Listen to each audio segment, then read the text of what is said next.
Chapter 1, 1375. Spoiled for choices. The dark surface of the water exploded, and a gargantuan shape rose from beneath it. Sunny struggled to contain his revulsion as he saw its grotesque form. The creature looked so appalling and alien that he did not even know how to describe it.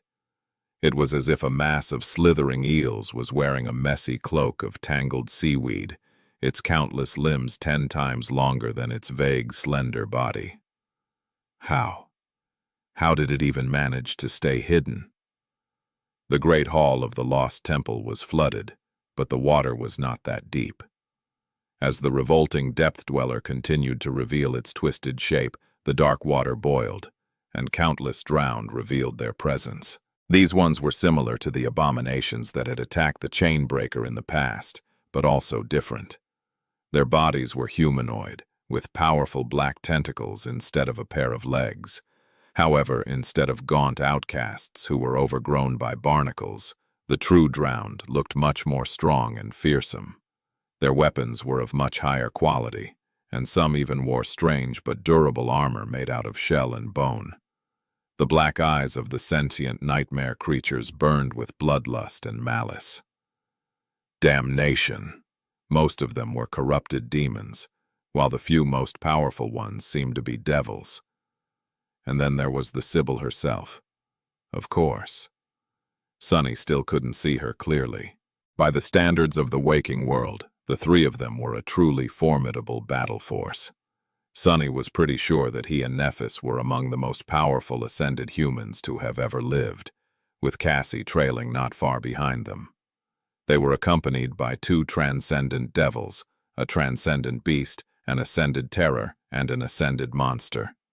Their memories were also empowered by a supreme memory, the Crown of Dawn. Still, this battle was not going to be easy. It promised to be extremely perilous, in fact. As Sunny's pupils narrowed, the time seemed to slow down. His mind entered the state of battle clarity, banishing all unnecessary thoughts. He lingered only for a moment, waiting for Nephis to make a decision. Every battle force needed a commander, and for their cohort, the burden of command lay squarely on Changing Star's shoulders. I'll handle the Depth Dweller. Sunny, if you will, slaughter these drowned. Cassie, you will have to occupy the Sibyl. Sunny was already moving, the blade of the Sin of Solace slashing through the air. As he did, though, a transient thought entered his mind. This was it. This was what he knew best. After the endless onslaught of bloody warfare in Antarctica, he had thought that he was sick of and nauseated by battles, bloodshed, and violence. But after experiencing these strangely peaceful months in the third nightmare, had he secretly missed the dark splendor of combat? I'm really losing it, huh? Then there was no more time to think. The silence that had reigned in the flooded hall was torn apart and obliterated. To his right, the darkness was suddenly vanquished by a furious explosion of radiant light. Sunny saw a glimpse of a silvery sword and felt the entire temple tremble as the gargantuan depth-dweller moved to meet it. Nephis had wasted no time attacking the ancient abomination. He had no doubt that she would keep the appalling creature busy. His role, however, was no less important. Sunny had to eliminate the drowned and clear the path for Cassie to face the Sibyl. Will she be all right? Suppressing his worry, he lunged forward. Sunny was really spoiled in this battle. With the Crown of Twilight supplying him with an almost endless amount of essence in this place of eternal dusk, he did not have to be frugal with how to use it at all. The limits that had oppressed him during the entire Southern campaign were gone. The only one that remained was mental capacity. There was a lot he could do. Shadow manifestation would allow him to, if not outright kill, then at least wound and stall many of the abominations. He could achieve something similar by controlling water with the help of the Serpent King's crown. While the hall was not spacious enough to warrant turning into the Onyx Serpent, he could still use Shadow Shell to assume the form of the Shadow Spawn. He could also use Shadow Step to rain terror on the battlefield. The problem was that his mind was not potent enough to handle all of these tasks at the same time. The enemies were also more powerful than any group he had faced in Antarctica. Corrupted demons and devils were not new enemies for him, but Sunny had never faced so many of them at the same time. What made sentient abominations so dangerous was their intelligence, and the drowned seemed more than smart enough to fight as a single force instead of a group of powerful but uncoordinated creatures. Many of the strategies he had used to slaughter weaker enemies were not going to work as effectively against them, so he chose to concentrate on two of the multitudes of tools available to him. The first was the Crown of Twilight and the rudimentary control over water it gifted him. Although the Great Hall was not entirely flooded, it still gave an advantage to the drowned, who could move with equal ease on land and in water. Terrain advantage was of utmost importance in any battle, so Sunny was going to try and turn the tables on his enemies. The second was the Sin of Solace. Currently, all memories Sunny had summoned were augmented by the Crown of Dawn, including his already fearsome Jian. Its long jade blade was more than powerful enough to cut through both the corrupted abominations and their armor, and therefore, augmenting his strength even further with Shadow Shell was simply unnecessary.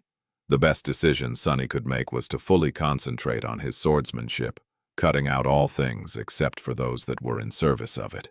Let's show them. Landing on a toppled column, he moved fluidly and delivered a lethal slash to the neck of an attacking abomination.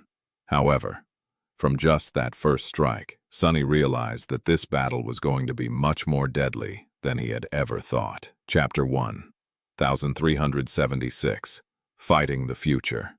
The Sin of Solace flashed through the air, moving with stunning speed. Considering how insidiously sharp the cursed blade was, there was no way for the drowned to survive the strike. Sunny was so confident that he would see the abomination's head flying away in a rain of blood that he did not even slow down to consider other possibilities. And yet something entirely different happened. He missed.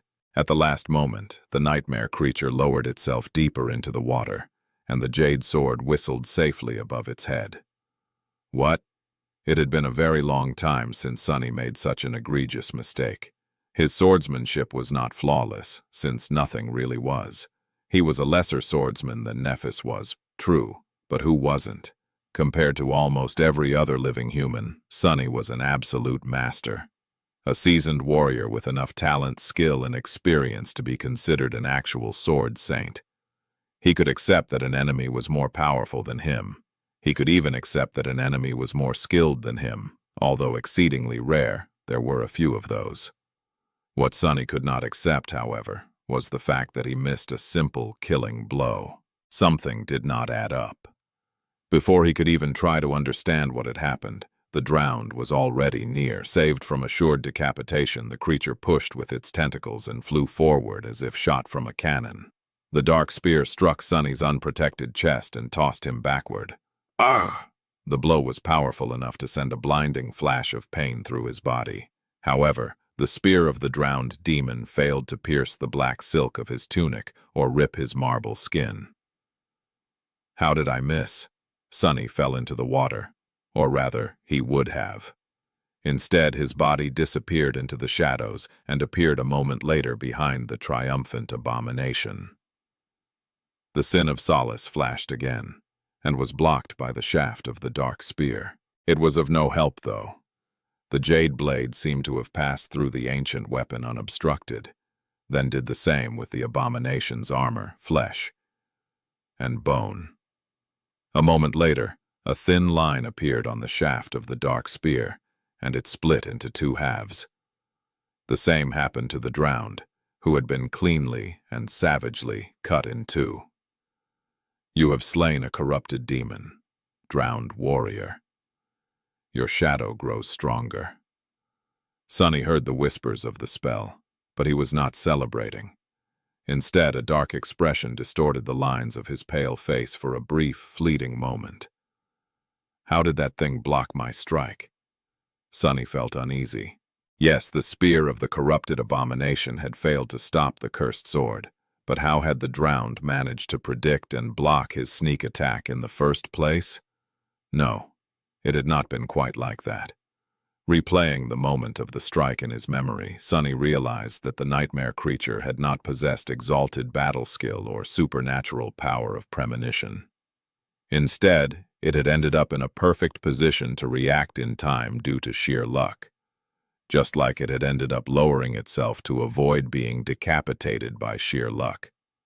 Was it really luck, though? Sunny suddenly felt cold. Was it luck, or was it that out of all possible outcomes, those that benefited the nightmare creatures the most had suddenly become the most probable to happen? Was the damned Sybil exerting its influence on the future to support her minions and obstruct her enemies? If so, he sensed the numerous shadows of the drowned rushing to rip him apart, and shuddered. Curse it! For a moment, Sunny almost panicked. Fighting a swarm of corrupted demons was already deadly enough. But fighting against the future itself? How was he supposed to defeat that? Then, however, his mind settled. There was a mutilated corpse of one of these demons floating in the water right in front of him, after all. He had defeated that one abomination. So he was going to slaughter the rest in the same way. It was just going to be much, much harder. If one strike failed to kill the enemy, he was going to deliver 2. If 100 strikes failed to kill the enemy, he was going to deliver 101. Everything that could go wrong was going to go wrong. But hadn't Sunny always lived by that principle anyway? Considering his fated attribute, he was perhaps the one person in the 2 worlds who was perfectly suited to fight a battle like this. Swiftly turning around, he brandished the sin of solace and jumped down from the toppled column into the dark water. Instead of plunging into it, however, Sunny landed on the slick surface as if it was solid. This feat wasn't too hard to accomplish by combining the feather of truth trait of his shell with the royal promise enchantment of the crown of twilight. Without pausing even for a second, Sunny dashed forward, running across water as if it was land. A part of his mind was preoccupied with controlling the treacherous surface under his feet to support his weight. The rest of his mind was concentrated on murder. Sunny allowed his focus to become shapeless, giving up on his preconceived notions of how combat was supposed to work. It was not easy to let go of deeply ingrained habits, but his mind was nothing if not adaptable. Simultaneously, he made alterations to his battle approach. Vertical and thrusting attacks were easier to avoid, so he had to favor horizontal ones. Any attack he would usually consider unavoidable could fail, so he had to always keep the possibility of failure in mind and create contingencies. The same went for defense.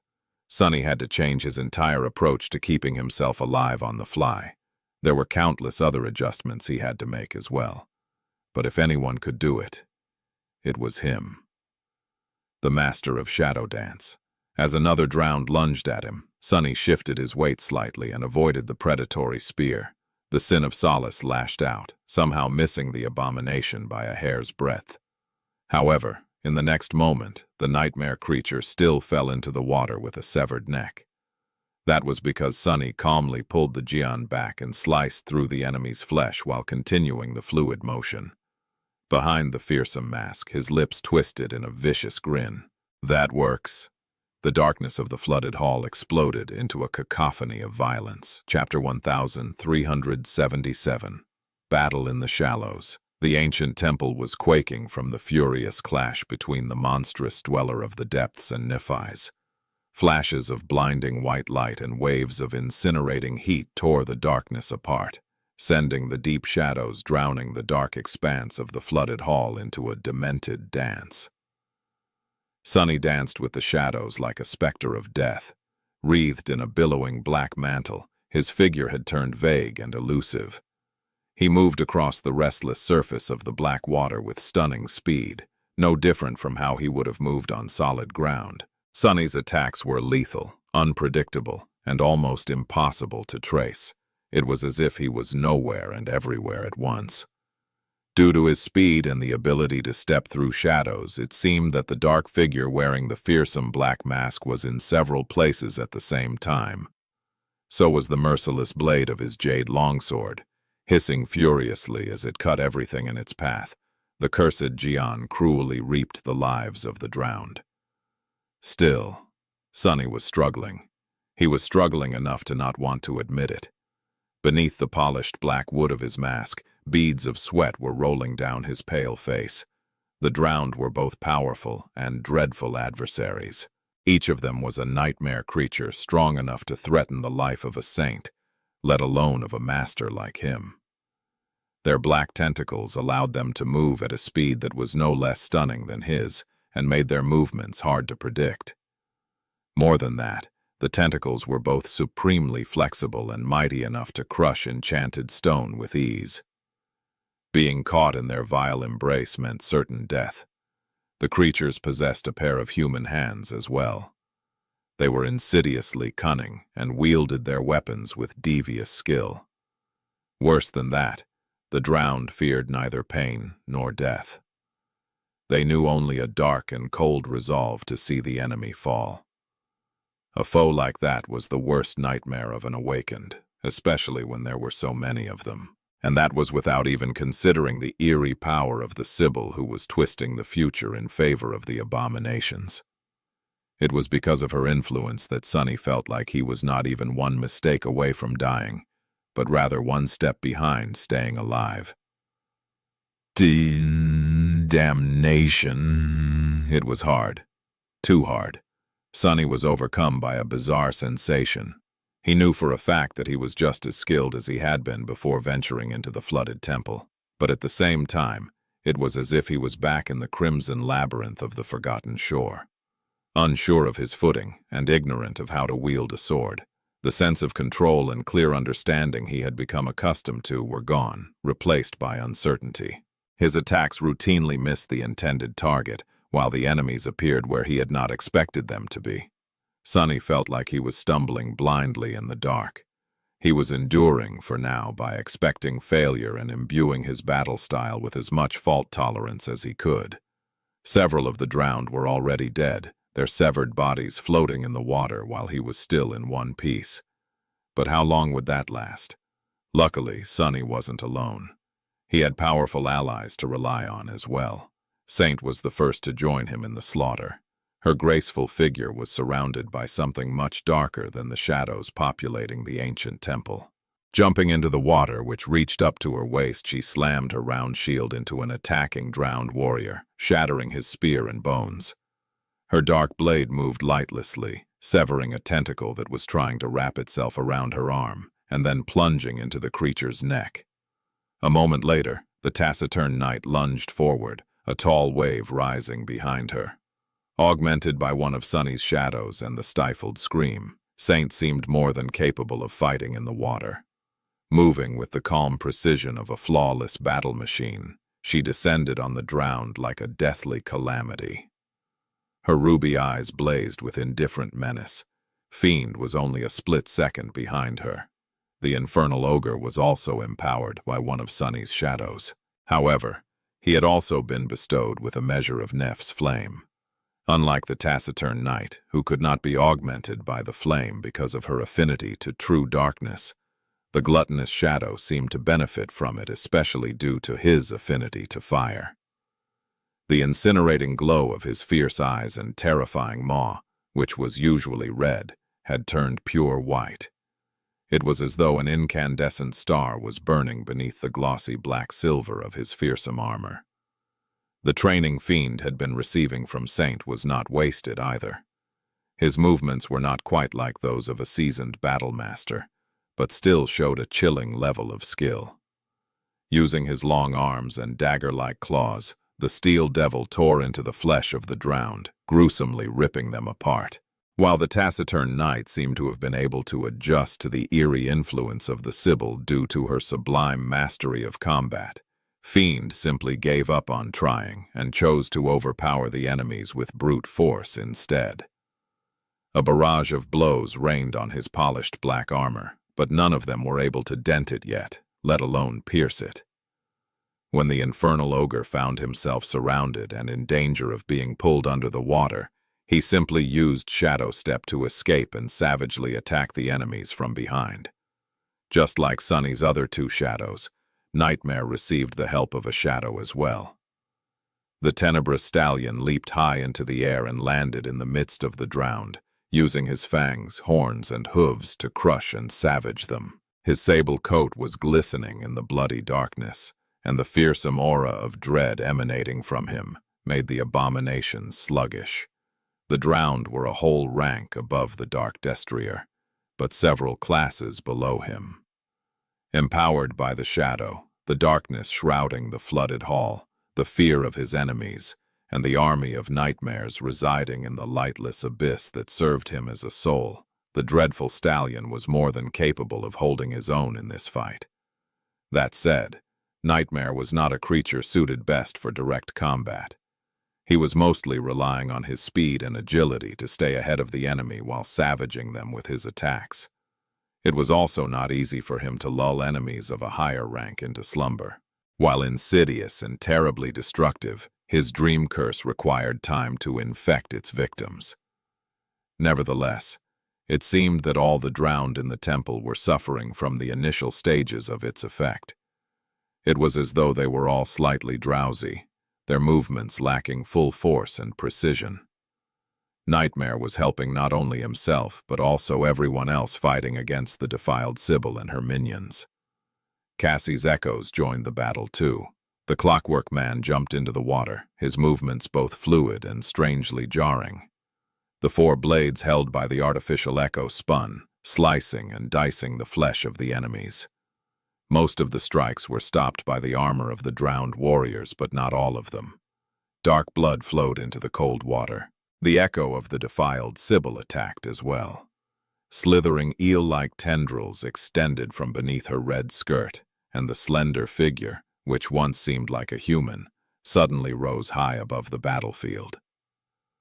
Moving with terrifying speed, the creature lunged forward and grabbed one of the demons, rising the abomination above the water.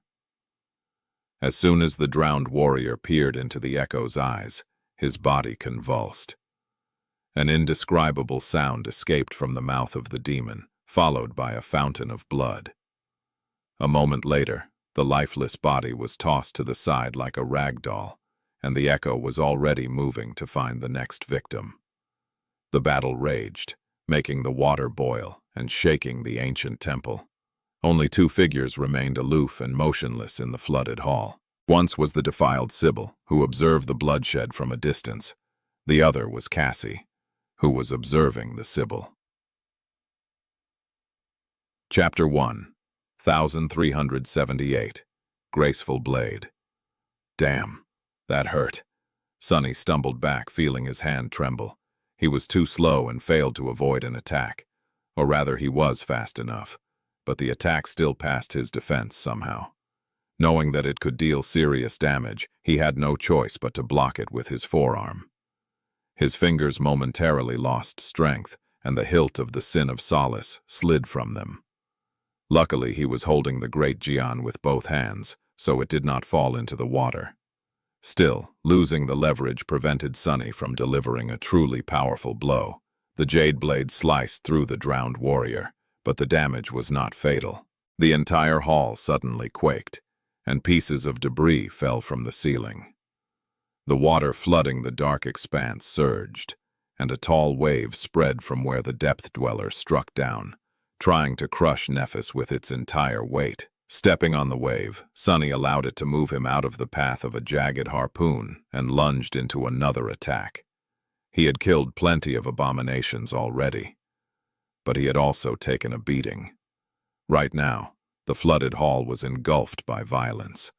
Sonny, Saint, Fiend, Nightmare, and the two echoes were resisting the dreadful advance of the drowned guardians, while Nephis was fighting the gargantuan monstrosity. Cassie was still at the entrance to the hall, motionless. Her eyes were obscured by the silver mask, but it seemed as though she was looking directly at the defiled Sibyl, ignoring the furious havoc of the battle separating them. He gritted his teeth, worried. Had Nephis made the right choice? Sonny knew that she had. Out of the three of them, he was best suited to face a large group of enemies, do his aspect and his shadows. Cassie had no combat ability to help her fight the horror of the depths, which meant that Neph had to. What the blind girl did have, though, was an ability that could potentially counter the insidious power of the defiled Sibyl.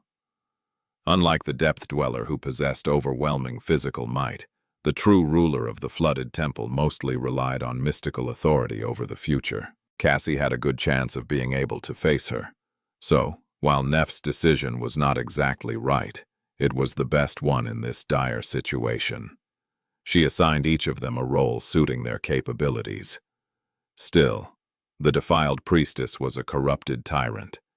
She was a creature of the same caliber as the remnant of the Jade Queen, a dreadful beetle Saint Tyrus had fought a bloody battle with in Antarctica. More than that, the Sibyl could potentially counter Cassie's aspect, instead of the aspect countering her unholy powers. Would Cassie really be able to survive facing an abomination like that? Sunny was worried. Worried. Why is she not doing anything? What? And just at that moment, Cassie finally moved. Although the blind girl did not possess a combat ability, she was still an ascended with a fully saturated soul core. She was by no means weak or lacking physical prowess. When she dashed forward, her body was as fast as an arrow. With her blonde hair dancing in the wind, Cassie leaped across the dark water and landed on the remains of a crumbled column. A drowned warrior immediately lunged at her, delivering a devastating thrust with a long spear. The blind girl calmly pushed the spearhead aside with her dagger. It only deviated from its path by a few centimeters, but that was enough to miss Cassie's head by a hair's breadth. At the same time, she took a step forward and lashed out with the quiet dancer, the tip of the slender rapier piercing the creature's eye with surgical precision. The kill was instant, and gave the impression of being effortless. Before the body of the drowned even had time to topple, the blind girl was already moving forward. She danced between the attacking abominations, elusive like a ghost. Her movements were swift, but not hurried. They even seemed a little slow. It was just that she was never where the enemy weapons struck, while her dagger and rapier never seemed to miss. Every step she took was precise and calculated. Every blow she dealt was fatal. Every motion she made was perfectly efficient. It was flawless. Cassie gracefully moved across the battlefield, leaving several corpses in her wake. She did not seek out the drowned to kill. Instead, she avoided as many as she could, only crossing blades with those who barred her path. Even then, each clash ended in only one exchange. Of course, she was able to do so because most of the abominations were distracted by Sunny, his shadows, and the echoes. The horror of the depths, meanwhile, was tied down by Nephis. Nevertheless, her swift and seemingly effortless advance looked eerily inevitable. Before the drowned could react and stop her, she was already past the mass of them. Pushing herself off a pile of rubble, Cassie soared high into the air and landed noiselessly on the raised dais where the defiled Sibyl stood, observing the battle. It was only then that Sunny got a good look at the corrupted tyrant, as if a veil obscuring her had been lifted. The Sibyl was vaguely humanoid, if just barely. Her towering body was gaunt and appalling, covered by the remains of a rotten crimson dress. Her moist skin was like tar, pitch black and glossy. Her limbs had been transformed into sprawling tentacles, while her head had become bestial and terrifying, split apart by a wide maw.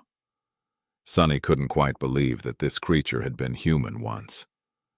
The defiled Sibyl and Cassie froze, separated by no more than a dozen meters. The tyrant towered above the delicate young woman, who was like a red flower blooming in front of a mass of abyssal darkness. His heart skipped a beat when he saw that the blind girl failed to capitalize on the momentum of her advance and attack before the tyrant could react. Why is she? In that moment, however, the Sibyl's terrifying maw opened. Sunny had expected to hear a deafening roar, but what came out of the creature's maw was a deep, rumbling, inhuman groan instead. Dask. Hearing that voice, Cassie sighed quietly and lowered her weapons. Chapter 1, 1379. A Step Forward. What the hell is she doing? Sunny dodged a fearsome attack, feeling the wind raised by the abomination's spear throw his hair into disarray. As a chill crept up his spine, he sidestepped a black tentacle that insidiously shot at him from beneath the water, and prepared to dive into the shadows to come to Cassie's aid. However, he did not get a chance to. Right at that moment, the water which he had been using for footing suddenly tore free of his control. With no time to react, Sunny plunged into its cold embrace.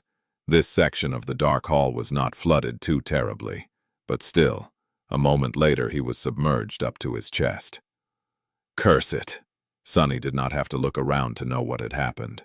One of the corrupted devils leading the drowned was targeting him, using some profane power to wrestle the dark waters from his control. He did not possess a domain yet, after all, so whatever connection to the element the Crown of Twilight provided him with was weak and rudimentary. The situation was not good. Currently, Sunny was only augmented by a couple of his 5 shadows and some of Nef's flame. Because of the synergy between the two, he was much stronger than he would have been otherwise. Enough so to push his body through water with sufficient speed, but not enough speed to keep the same frantic cadence of combat. That devil has to die, fast. Distracted by his own predicament, he had to delay joining Cassie in the battle against the Sibyl. Up on the dais overseeing the flooded hall, meanwhile, the defiled creature and the blind seer continued to stand opposite of each other without movement. Only the Sibyl's appalling tentacles were swaying subtly, her monstrous figure reflected in the polished metal of Cassie's light cuirass. Despite their inaction, the air between the two was swelling with an invisible tension. It was as though something utterly dark and dreadful was seething, unseen, beneath the fabric of the world, ready to explode and engulf the expanse of the flooded hall. Cassie stood with her weapons lowered, her silver mask directed straight at the defiled monstrosity. Her beautiful face was slowly growing paler and paler, but its expression remained calm and resolute. Despite her body remaining motionless like an ice sculpture, her mind was in a state of utter havoc. It was because she was using her awakened ability to its utter limit, well past it even. If Sunny was capable of reading thoughts, he would have known that the blind girl was in a state of absolute, pristine battle clarity. Time moved slowly for her, and 1,000 thoughts were being born in her head each second. Cassie was sensing the future, or rather, a multitude of futures. Usually she was able to perceive a few seconds into it. By activating her awakened ability, Cassie could enter a state similar to existing in 2 separate moments of time, one current, the other approaching. If she stumbled in the approaching moment, she could correct her steps and avoid falling when it became the current one. Of course, such a way of existing was incredibly strange, disorienting, and mentally straining. It had taken her a long time to not only master this perplexing ability, but also learn how to make use of it flawlessly. Here in the flooded temple, however, the heavy comfort of her aspect had been disturbed. Because of the bizarre influence the defiled Sibyl was exerting on probability, turning it vague and chaotic, Cassie was torn between different versions of possible futures instead of one definite one. Instead of 2 moments in time, she existed in the present and in several fragmented variants of the approaching. Still, she had grown used to it, too. An existence like this was arduous but not impossible, and now she had to master and make use of it as well. A step forward. In Cassie's mind, she took a swift step forward and then dashed at the defiled Sibyl with stunning speed. The quiet dancer flashed, diving under one of the deadly tentacles and aiming to hit the creature in a vital spot. At the same time, it flashed to slice at the tentacle instead. At the same time, the slender rapier was tossed aside, helpless. At the same time, it sank into the abomination's flesh, but failed to do any serious damage. And then Cassie stumbled, her attack missing the intended target. The dark tentacles wrapped around her entire body. Her bones shattered, ripping the flesh apart. She opened her mouth to scream in agony, only for a fountain of blood to flow out of it instead. Death was not kind. At the same time, the tentacle continued to move, ignoring the slender blade that had cut it. Its blow was so powerful that Cassie's skull split open, pieces of pink flesh and shards of bone falling into the dark water. She toppled to the cold stones like a broken doll. The pain was harrowing, but swift. At the same time, she felt something breaking through her armor, crushing her ribcage, ripping her heart and lungs into shreds, snapping her spine and exiting from her back. Cassie's convulsing body was raised into the air and tossed aside, leaving a long, bloody trail on the dais. The harrowing wound did not kill her instantly. Drowning, she wished it had. At the same time, there was nothing in the future but terrible, inhuman, intolerable agony. Cassie was broken, torn apart, and drowned. The pain never ended. But that was all right. Thanks to her strange ability, she had already survived dying 10,000 times. Every time she fought, she died countless times to emerge victorious from the fight. That was how she won. Back in the present, no more than a split second passed. She was still standing motionlessly, a calm expression on her face. A step to the left, then. In Cassie's mind, she took a swift step to the left. Chapter 1, 1380 Cage of Futures. In the darkness of the flood temple, a second passed. Sunny was still falling into the water. During that second, Cassie had lost count of how many times her slender body was broken and mutilated by the monstrous Sibyl. A thought was much faster than a blade, but it had the same effect on the future as an action. Every time she mentally changed her plan of action, the immediate future changed as well. And currently, Cassie was thinking with stunning speed. A step to the right. A step forward, high attack. A step forward, low attack. A half step. She imagined a future and suffered the consequences. Again and again. The Sibyl was too powerful, too sinister, too vile. But not insurmountably so. Another moment passed, and finally, Cassie imagined the future where she did not die. Found it. In the approaching moment of time, she managed to evade the fury of harrowing tentacles unscathed and deliver a fatal strike. The quiet dancer whistled melodiously as she cut the air and plunged into the Sibyl's neck. Cassie prepared to move, but then the fragmented future turned vague, disappearing. Instead, there was more pain, more defeat, and more horror. Of course. Thought so. She did not lose her composure, because that was what she had been expecting. Cassie was not the only one oracle in this temple after all.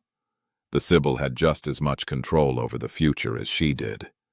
Much more of it, even. Just as Cassie finally found one path that led to her victory, the defiled abomination destroyed it, pulling over other outcomes from the abyss of possibilities. Instantly, whatever chance the graceful young woman facing her had was gone. Their unseen and motionless, but furious and chillingly violent battle continued. Another second had already passed. Faster, faster, Cassie gritted her teeth, feeling her mind spinning feverishly. She had already found a path. Knowing where to look, she would be able to find another one sooner. If the future was a battlefield, then she had just conquered a small part of it, gaining control of not only that single possibility, but also all possibilities similar to it, while simultaneously denying them to the enemy. Now, all she had to do was to conquer the rest, until the Sibyl had no more futures to replace her death with. A half step to the left, aim for the neck. A jumping start, aim for the neck. A half step to the right, aim for the heart. A few more frozen seconds passed. The flooded hall quaked and groaned as dust and streams of water fell from its cracked ceiling. The horror of the depths was shrieking as its flesh burned, long limbs lashing out madly to crush the hateful radiant. The drowned were besieging Sunny and his shadows, some of them dead, but much more still frenzied and full of bloodlust. Cassie was standing motionlessly in front of the Sibyl. In her mind, the futures where she lived, and the creature died, multiplied. With each one she found, Finding the next one became slightly easier, but finding many was not enough. She had to have more. More. She had to have them all. As her mind burned, spinning faster and faster, the abomination grew more furious too. The influence it exerted on the future became much more oppressive and suffocating, forcefully drowning harmful futures and pulling beneficial ones to the surface. And yet, despite that, Cassie was slowly usurping small areas of the invisible battlefield, one after another. Although both the blind seer and the defiled Sibyl remained still, as if frozen, the air between them was crackling with pressure. The darkness boiled, failing to contain the gruesome violence of their clash. It felt as if the stone surface of the dais would crack and shatter from the aftershocks of the ruthless confrontation. But of course, it did not. Because the countless futures where the battle was taking place never happened, Cassie was conquering these unborn futures. The Sibyl was able to manipulate probability to make only those outcomes that benefited her come true, so Cassie had to disarm the creature. She had to surround her enemy with only those outcomes that ended in the enemy's death. She had to make the future into a cage. A lunge, followed by a feint, followed by a sidestep, followed by a thrust. A false lunge, release the quiet dancer, simultaneous thrust and flanking attack. A step forward, release the quiet dancer, dagger parry turning into a slash, backstab. Cassie died and died and died, each death more gruesome than the previous one. But slowly, more and more fragments of the future she perceived allowed her to live. The Sibyl was surrounded more and more by the outcomes that ended in death. Her cage was growing smaller, and smaller, and smaller, and smaller still. Down in the water, Sunny used the convulsing body of the corrupted devil to push himself to the surface and shot into the air. Landing on a pile of rubble, he tossed the fiend's severed head at an approaching abomination and followed up with a strike of the sin of solace, piercing the creature's heart. After that, he had a second to breathe. Turning swiftly, Sunny looked at the dais where Cassie was facing the Sibyl. He was both surprised and intensely relieved to realize that neither of them had moved. Still. Strange. Spreading his shadow sense through the battlefield, he allowed himself a split second to evaluate the situation. Nephis and the horror of the depths seemed to be in a stalemate. The abomination's body was too alien and vast for her to deal fatal damage to it, while the abomination itself was not smart enough to catch the supremely skilled and calculating human with a devastating strike. His shadows were in the middle of a furious battle. Neither saint nor fiend were seriously injured, although there were several dents on the infernal ogre's armor. Nightmare had avoided being seriously wounded due to his speed and agility, for now. But there was already blood on the tenebrous stallion's sable coat. The two echoes were mostly intact as well. The Sibyl was cruelly vivisecting a drowned champion, while the four-armed mannequin had lost one of his four blades. The latter echo was struggling. No choice. Sunny had to help Cassie, even if it meant abandoning the battle with the drowned and throwing more pressure at his subordinates. A moment later, he was already leaning to step through the shadows and appear on the dais. But at that same moment, Cassie finally moved. A split second before, she had been frozen like an ice sculpture, but then, abruptly, she was already in motion. Dashing forward with stunning speed, the blind girl danced between the surging tentacles, somehow avoiding each inescapable and lethal strike. Before Sunny could even blink, the blade of the quiet dancer flashed once and Cassie was suddenly behind the monstrous tyrant. The Sibyl swayed slightly. Her tentacles grew still. Then, a thin stream of crimson blood flowed from a small hole in her neck. As the invisible ripple spread through the flooded hall, the defiled oracle swayed once more and toppled into the seething black water.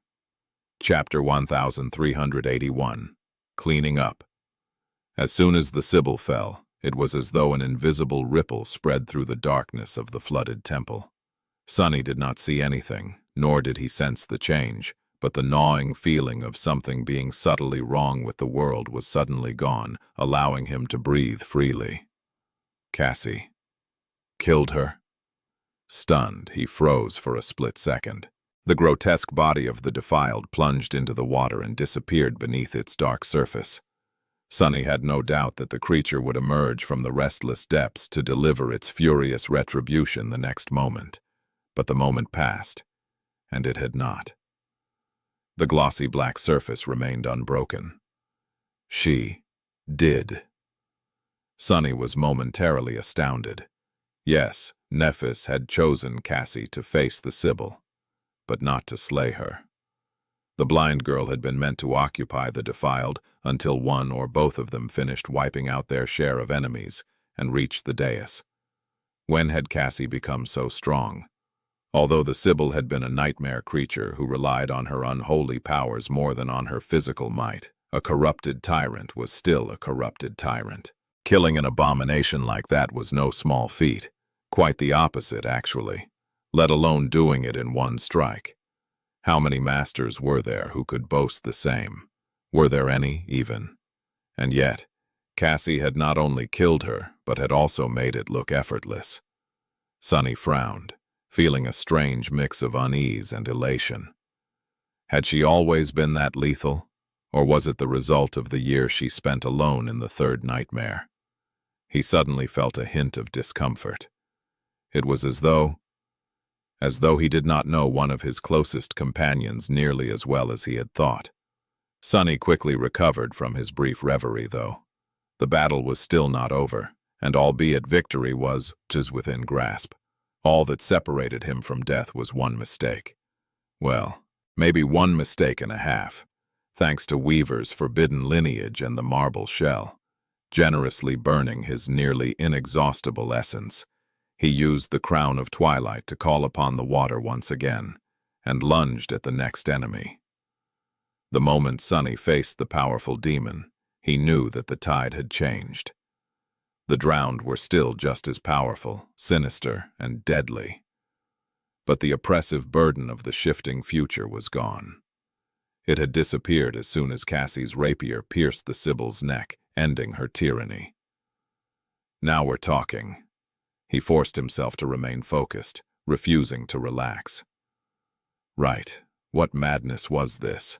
What kind of fool would relax when facing a swarm of corrupted demons? Even without the defiled oracle, they were enough to slaughter a score of masters. These creatures were different from the usual minions tyrants controlled, too. It was as Cassie had said. The drowned were sentient and chose whom to serve, as opposed to being forced into servitude. Usually, tyrants could only control minions of a lesser rank, but since the drowned had followed the defiled Sibyl voluntarily, that rule was broken in the flooded temple. Don't get arrogant. The haughty shadow already had enough arrogance to outshine 10 vainglorious fools. Sunny really did not want to end up dead by following its example. Stepping on water, he deflected a harpoon flying at him from the darkness with enough speed and force to put a projectile shot from a siege engine to shame. Then Sunny shifted his weight and lashed out with the sin of solace, cleanly decapitating the nearest drowned warrior. It felt different. Finally, he was once again in full control of both his actions and their outcomes. The confidence that Sunny had almost lost returned. Grinning behind the fearsome mask, he listened to the spell whispering into his ear and disappeared into the shadows. A moment later, a mass of black tentacles enveloped the empty space where he had been standing. Sunny, however, was already somewhere else, his jade sword reaping another life. Not too far from him, Saint continued her silent slaughter. With nothing holding her back anymore, the graceful knight had turned even more lethal. Unlike Sunny and Fiend, she could not move through shadows, which put her at a dire risk of being surrounded. The drowned were not much weaker than the taciturn shadow, so being caught by their tentacles could very well mean the end of her. However, Saint was too skilled and calculating to allow herself to be immobilized. She was a battle master after all, which meant that any battlefield was her domain.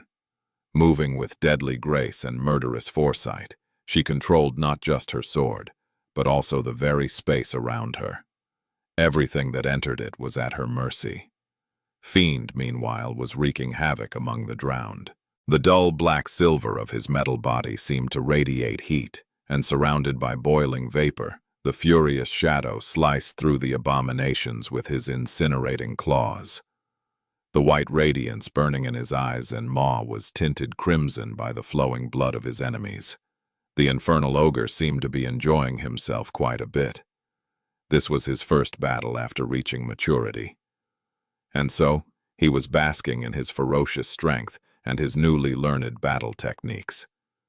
He also seemed very happy at the opportunity to show off in front of Saint. Not to mention that every abomination he killed was bound to become his dinner soon. Unlike everyone else in the flooded hall, Fiend was on cloud 9 and living his best life. The echo of the Sibyl was gruesomely slaughtering the drowned, followed by the damaged steel mannequin. The two of them were much less expressive than Sunny's shadows, but also pulling their own weight. Of course, all of them were having a much easier time of fighting the swarm of corrupted demons because their enemies were weakened by the dreadful powers of nightmare.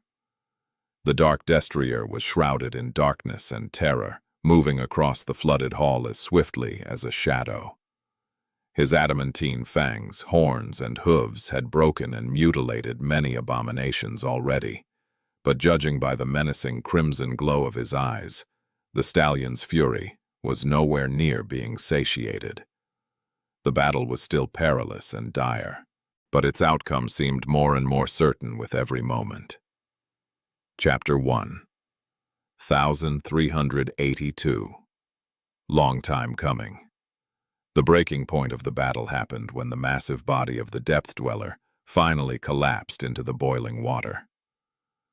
Many of the monstrous creature's limbs had been severed, its mantle of rotting seaweed had been devoured by flame, and the slithering mass of eels comprising its gaunt body had been charred, sliced open, and pierced through. After a long and arduous fight, Nephis had finally killed the abominable giant. By then, Sunny and his shadows already sensed that the drowned were wavering. Once Neph joined the fight against the demons, the scales swung in favor of the cohort drastically, and before too long, the last of the sinister creatures was slain. Suddenly, and without warning, the dark expanse of the flooded hall turned silent. The only thing Sunny could hear was the sound of water streaming through the cracks in the ceiling. He looked up. This place is not going to collapse, is it? But then suddenly, there was another sound. A ghastly, repulsive squelching of flesh being torn. Spinning around, Sunny raised the sin of solace and prepared himself for the worst. But what he saw made his eyes narrow.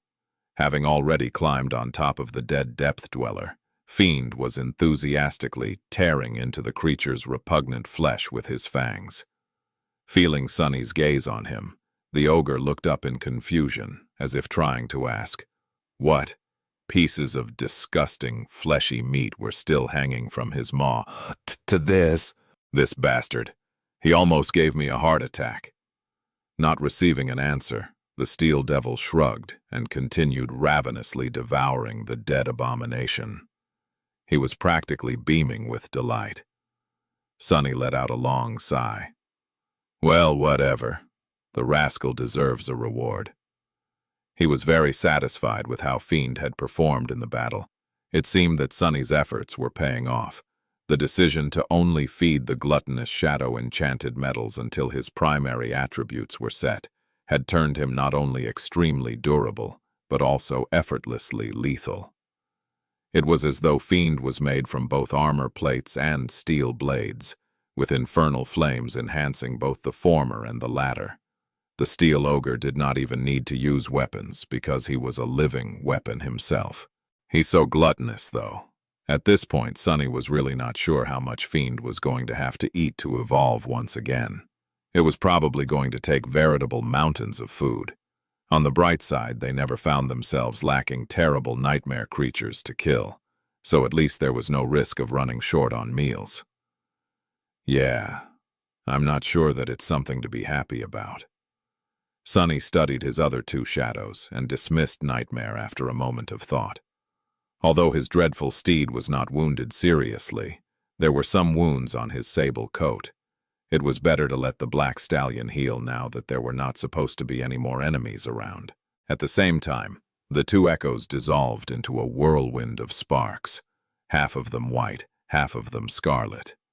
The Sibyl seemed fine, but the blade mannequin was seriously damaged. It would be some time before Cassie would be able to summon the artificial swordsman again. Sunny lingered a bit, then dismissed Weaver's mask and took a deep breath. The stale air of the underground hall was pleasantly cool on his skin. He enjoyed it for a moment and headed for the raised dais. Not long after, the three masters were reunited on its slightly tilted surface. Nephis looked perfectly fine. Well, of course she did. Any wound she had received would have been healed by the white flames long ago. In fact, that was one of the most frightening things about Changing Star. Unless someone managed to kill her both instantly and utterly, she could recover from almost anything. Nevertheless, she looked terribly drained and exhausted. The same power that healed her wounds and burned her enemies to ash subjected Nephis to unspeakable agony, which was why she only used her aspect when there was no other choice. Cassie seemed untouched too, but although she only delivered a few swift strikes throughout the entire battle, she somehow looked even more fatigued than Nephis. It was as though she would collapse at any moment. Sunny was suddenly worried. Are you all right?" The blind girl lingered for a few moments, then smiled faintly. "Yes, it's just that, remember the headache I told you about? I'm feeling it now." He frowned. "Right. Although it all happened terribly fast, she must have overused her aspect ability to be able to kill that thing." Sunny shook his head. "Anyway, dispatching a corrupted tyrant in a single exchange, that was impressive. Since when are you so terrifying?" Cassie faced him and suddenly laughed. "I'll take it as a compliment, if you don't mind." Her laugh was bright and clear. She turned in the direction where the Sibyl had disappeared beneath the dark water and sighed. "She was the enemy that cost me half of fallen grace, and all the lives that have been lost as a result of moving the city upstream. I've been preparing for this fight for a very long time, so don't be too surprised." Sunny coughed and looked away. The defiled Sibyl had been a dangerous adversary to him, but to Cassie, she was something more. He knew all too well the shame of losing people you were responsible for to an overwhelming enemy. Good. It's good that Cassie got some payback. He hoped that he would be able to slaughter the winter beast one day, too. Sunny hesitated for a moment, thinking if he should pat the blind girl on the back, or maybe grip her shoulder. What was one supposed to do in these situations? Before he could decide, though, Nephis took a few steps forward and took Cassie into a gentle embrace. She did not say anything, but there seemed to be no need for words. The blind girl smiled. "Thank you. Anyway, the temple should be safe now. I don't think it will collapse anytime soon either. Still, we shouldn't linger. How about we rest a little, gather our spoils, and then do what we came here to do?" Sunny nodded. Accomplishing their goal as soon as possible sounded like a good plan. Gathering plentiful spoils sounded even better, but the most enticing thing Cassie suggested, by far, was to rest. "Great idea!" Without wasting any time, Sunny plopped on the ground and summoned the covetous coffer. Fiend was not the only one who had worked up quite an appetite during the tiresome battle. Chapter 1383. A pile of soul shards. Sunny, Nephis, and Cassie spent a while resting on the dais of the flooded hall. They were surrounded by the stench of blood and death, but none of them minded. It was too familiar of a smell, after all. Most awakened would not lose appetite because of it. The three of them needed to refuel their exhausted bodies regardless. Without speaking much, they consumed a hearty meal and spent some time catching their breaths. There was mental fatigue to deal with as well. The mind was not as quick to recover from the strain of the battle as the body. Sunny, it seemed, was in better shape than Nephis and Cassie. After spending some time in a comfortable daze, his thoughts started to wander. Curious, he checked his runes. No luck. Despite the large number of enemies he and his shadows had slaughtered, There were no new memories, not to mention echoes. Sunny was not too discouraged, though, mostly because his shadow fragment counter was showing 1,944 over 5,000. I've earned almost 500 fragments in a single battle. That was a truly stunning amount. Sunny struggled to remember if he had ever earned that much, that fast. Considering that the nightmare promised to be quite intense from this point onward, there was a good chance that he would emerge from it as a terror. Just 6 battles of similar scope would do the trick. Of course, it was uncertain if he would survive the nightmare at all. Still, every fragment he absorbed made him a tiny bit stronger. So, earning hundreds of them in the span of a few minutes was a boon. After a while, the 3 of them reluctantly got to work. By then, Fiend was mostly done with devouring the gargantuan corpse of the Depth Dweller. Once again, Sunny was flabbergasted by how much meat could fit inside the gluttonous Shadow's bottomless belly. The monstrous abomination had been at least 10 times larger than the Steel Devil, and yet there was barely anything left of it. Does he have some sort of an endless spatial storage instead of a stomach? Shaking his head, Sunny called both Fiend and Saint over. Then the 5 of them started the gruesome job of recovering the soul shards from the drowned. After a while, they were back on the dais, sitting on the cold stones. All 3 humans had a somewhat strange look on their faces, their eyes reflecting the beautiful glow of a sizable pile of radiant crystals that lay between them. Unable to control himself, Sunny trembled. So much money. There were no less than 300 transcended soul shards in the pile. 300! In the waking world, they would have sold for enough money to buy the entire terrace district where his home was located. Even then, he would be left with enough credits to... What do I even spend it on? Sunny lingered for a few moments, then scratched his head. I don't know about you great legacies, but this just seems too extravagant. I knew that third nightmares were something else, but still. Cassie and Nephis turned to him. After a few moments of silence, the blind girl shook her head. No, that's a bit much even for us. Clan Valor was rich beyond imagination, but its expenditures were equally enormous. It took a lot of resources to maintain an army of awakened and keep a great citadel safe, while people who could slay corrupted nightmare creatures were few and burdened with other responsibilities. Sunny glanced at the mesmerizing pile of soul shards and sighed. Damn it. Why can't I absorb shards? He remained silent for a while, then said in a stifled voice, Well, time's a-wastin'. Come on, Neph. Chop chop. She gave him a confused look.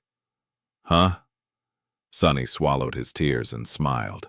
Cassie has already saturated her core, so you're the only one who can make use of these shards. Leave me a few for weaving and absorb the rest. Nephis remained silent for a few moments. But I only killed the Depth Dweller and a dozen drowned. You and Cassie deserve these shards much more. He shrugged. The sooner we make you a Titan, the better. I already received my share of fragments anyway. Plus, we're in the same boat. Quite literally. You said it yourself, too. Individual strength is not all that. If there's anything we can do to increase the overall strength of the cohort, it has to be done. Sunny leaned forward, picked up a shimmering crystal, and threw it to Nephis. Her gaze did not move, but her hand shot forward and caught it. She hesitated for a bit, then sighed and crushed the soul shard. A stream of white sparks then entered her body, surrounding it with radiance. Before it dimmed, Nephis picked up another shard and absorbed it as well. 1, 2, 3, 10. Trying very hard to keep bitter envy from showing on his face, Sunny observed the process from the sidelines. Belatedly, he realized that absorbing hundreds of shards was a very slow process. With nothing else to do, he simply stared at the soft radiance surrounding Neph's slender figure. After a while, a quiet sigh escaped from his lips. Pretty. Then Sunny coughed. I mean, this mountain of wealth. Can there be a prettier sight? Too bad it's going to be all gone soon. Yeah. Forcing himself to look away, he glanced at Cassie. The blind girl seemed to have regained some of her liveliness, but she still looked unsteady. He summoned the endless spring and offered it to her. Cassie must have been low on essence because she didn't see his gesture. That probably meant that her aspect abilities were not activated, leaving her truly blind, just as she had been as a sleeper. Sunny lingered for a moment. Calling out to her, he gently grasped her wrist and placed the memory into her palm. "Here, drink some water." She held the endless spring for a bit, then brought her other hand closer and traced the shape of the beautiful glass bottle with her finger. A subtle smile appeared on Cassie's lips. Bringing the bottle to them, she took a few sips of the cool, refreshing water and offered the endless spring back to Sunny. "Thank you." Dismissing the memory, he remembered the past. The endless spring was one of the 3 memories Cassie had earned in her first nightmare. It had served them well on the forgotten shore and was later gifted to Sunny by the blind girl. The beautiful glass bottle had followed him on all his misadventures ever since, saving his life on several occasions. Looking back, it was quite a thoughtful gift. "But don't you know why she gave it to you?" Sunny flinched, looking up at the Sin of Solace. The sword wraith had appeared from the darkness at some point, unseen, and now stood above him with a cold expression. Not out of any kind of affection, of course. It was just something to dampen the torment of guilt she felt over betraying you. So if anything, that gift of hers was quite self-indulgent. A person can't condemn a friend to death and want to feel good about themselves at the same time, you know. If they have any shame. The apparition smiled. "Hey, she never even apologized, did she?" The Sin of Solace shook his head. "So maybe I'm wrong. Maybe she has never had any shame and has never felt guilty about stabbing you in the back to begin with." Sitting opposite Sunny, Cassie hugged her shoulders and lowered her head. He gritted his teeth. "Shut the hell up. Nobody asked for your opinion, wretch." As Nephis continued to absorb soul shards, the laughter of the odious wrath echoed in his ears. Chapter 1384. Novel idea eventually. Nephis was done with the pile of soul shards. Sunny stored a few of them inside the covetous coffer, then dismissed the alloy chest and rose, looking around the flooded hall. Although the structure sustained some damage during the battle, it had not collapsed yet. He did not know how much longer the lost temple would last, though. The sight of numerous cracks covering the distant ceiling did not fill him with confidence. It's not the end of the world. Sunny had to remind himself that even if the temple collapsed, the 3 of them would be just fine. They were masters, not mundane people. It was just hard to remember the difference sometimes. No one would be able to remain composed when there were countless tons of stone and cold water ready to fall on their heads. "Shall we go?" Nephis had finished absorbing the soul shards, and Fiend had finished stuffing his face with what remained of the drowned. They had rested enough as well. Nothing was preventing them from exploring deeper into the temple. Rising to her feet, Cassie nodded. "Yeah, let's go." Nephis did a few stretches and brandished her sword in a flowing series of strikes, familiarizing herself with the subtle change of her physical power. Then she followed the 2 of them to the far end of the flooded hall. "What are we searching for exactly?" Cassie was looking at the cracked wall behind the dais, her expression glum. After a few moments of silence, she responded in a distant tone. "This temple used to be dedicated to knowledge. The 3 Sibyls who ruled Fallen Grace each had different responsibilities, and this one, as the senior, was the guardian of truths. She oversaw a vast library where everything the Sibyls knew about the world was recorded. Many faithful priests and priestesses were responsible for keeping and expanding the library as well." The blind girl sighed. Of course, most of that knowledge was lost when the Sibyl succumbed to the defilement, and the rest had to have slowly deteriorated after her imprisonment. The recent water damage probably obliterated most of what was left. Still, there is a chance that we'll find hints of what to expect on our journey. Finally, Cassie noticed a small door that was obscured by darkness, most of the narrow corridor it led to submerged underwater. Taking a step in that direction, she said, Among other things, the Sybils kept detailed maps and records of the great river here. Every city, every settlement, every stronghold of a powerful seeker. From what I was able to learn, these maps were engraved on stone slates. They would not have been destroyed that easily. The information about the place where Effie and Soul Reaper are trapped should have been recorded as well. The geography of the tomb of Ariel, or rather, of both the human settlements and the hazardous environments, was constantly shifting. Human cities migrated, while dangerous areas changed or moved. Considering the treacherous nature of the great river, keeping maps was not too simple of a task. That said, some places had a constant location, and even if it changed, the knowledge of how they had been in the past could help Sunny, Nephis, and Cassie learn what it was exactly that they would have to face. Great! Usually, Sunny would have preserved his essence, but since the battle was behind them, and he was being spoiled by the crown of twilight, he simply commanded the water to part instead of jumping into its cold embrace. It took some effort for him to move so much of it, but a few seconds later, the flooded corridor was flooded no more. The three of them descended from the dais and entered through the small door, venturing into the very heart of the lost temple. As they walked, Sunny couldn't help but feel a bit disturbed. There were much more signs of the Sybils' rampage here, close to the inner sanctum. Even though the defiled abomination was dead now, the marks she had left on the ancient walls remained as eerie and ominous as ever. Cassie opened her mouth to say something, but remained silent in the end. A grim expression settled on her exquisite face. The bright glimmer of her beautiful eyes dimmed, replaced by somber darkness. He frowned, worried that they should have given the blind girl more time to rest. In the end, Sunny hurried his steps to catch up to her and asked, "Are you all right?" Cassie hesitated for a few moments, then smiled faintly. "Yes. Sure. Why wouldn't I be?" Then she traced the frightening marks left on the wall by the fury of the imprisoned Sybil. "I was just thinking what it must have felt like, to be buried here alive. The people of fallen grace. They thought that they were showing mercy by not killing her, or reverence and devotion, perhaps. But—" she sighed and shook her head. "Wouldn't it have been better to just die?" Sunny lingered for a while, not knowing what to answer. It was just a curious question to him, but to Cassie, who had lived an entire year playing the role of a Sybil, it had to be much more personal. Eventually he shrugged. "I'd rather die, yes." The blind girl smiled. "Yeah, that just goes to show that good intentions often produce the most cruel of results. Don't you think?"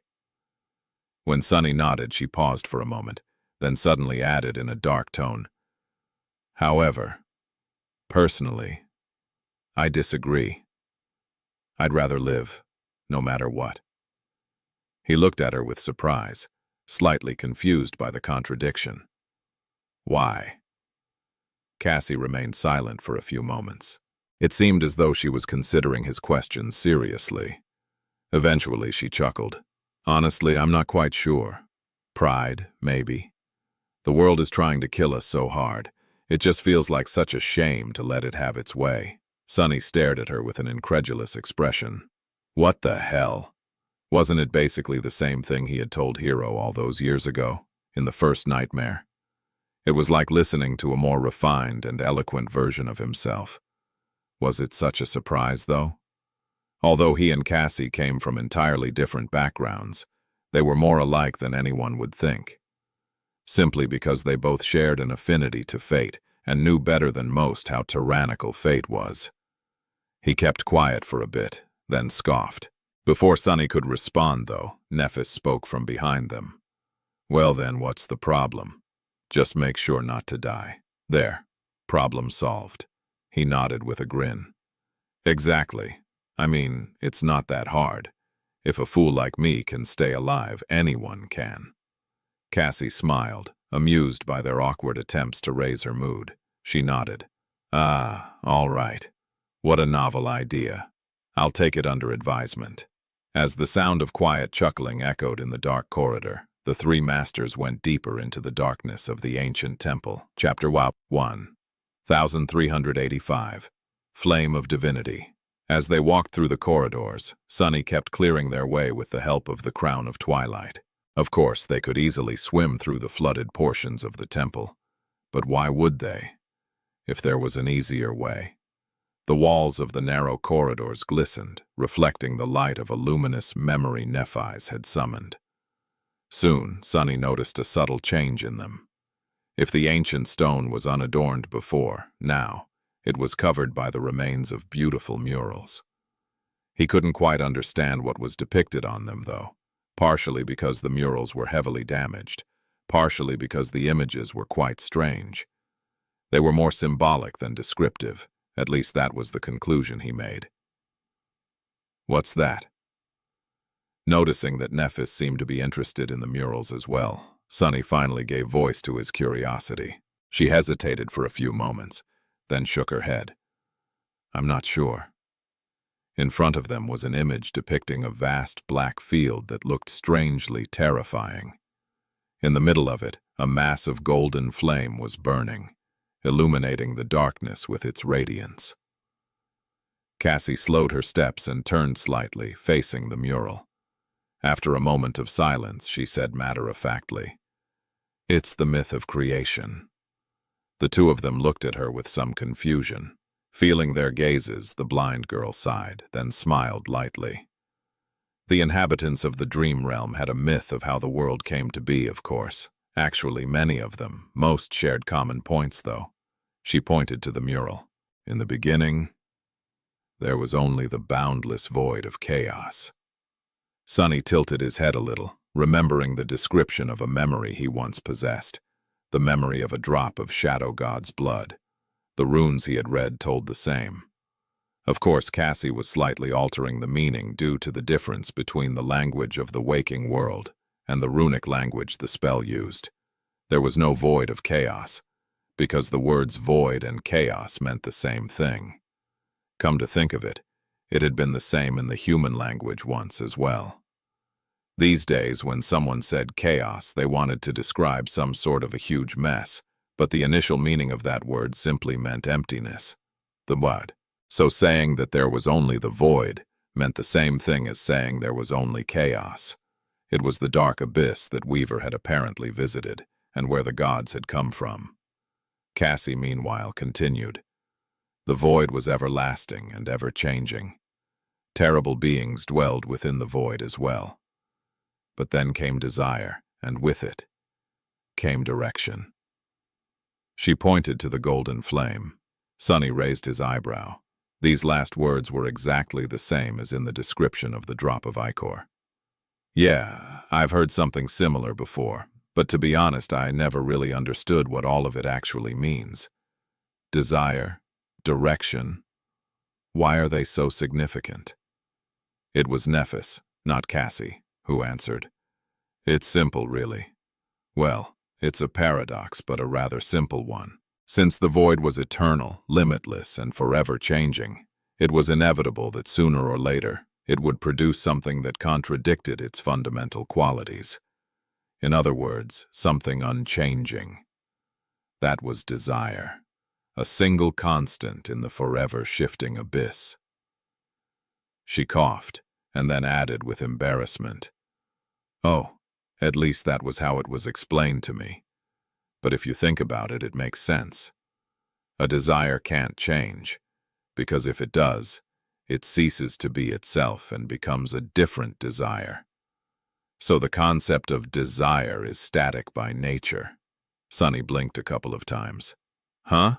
What? That's a bit too complicated for me. What a weird myth.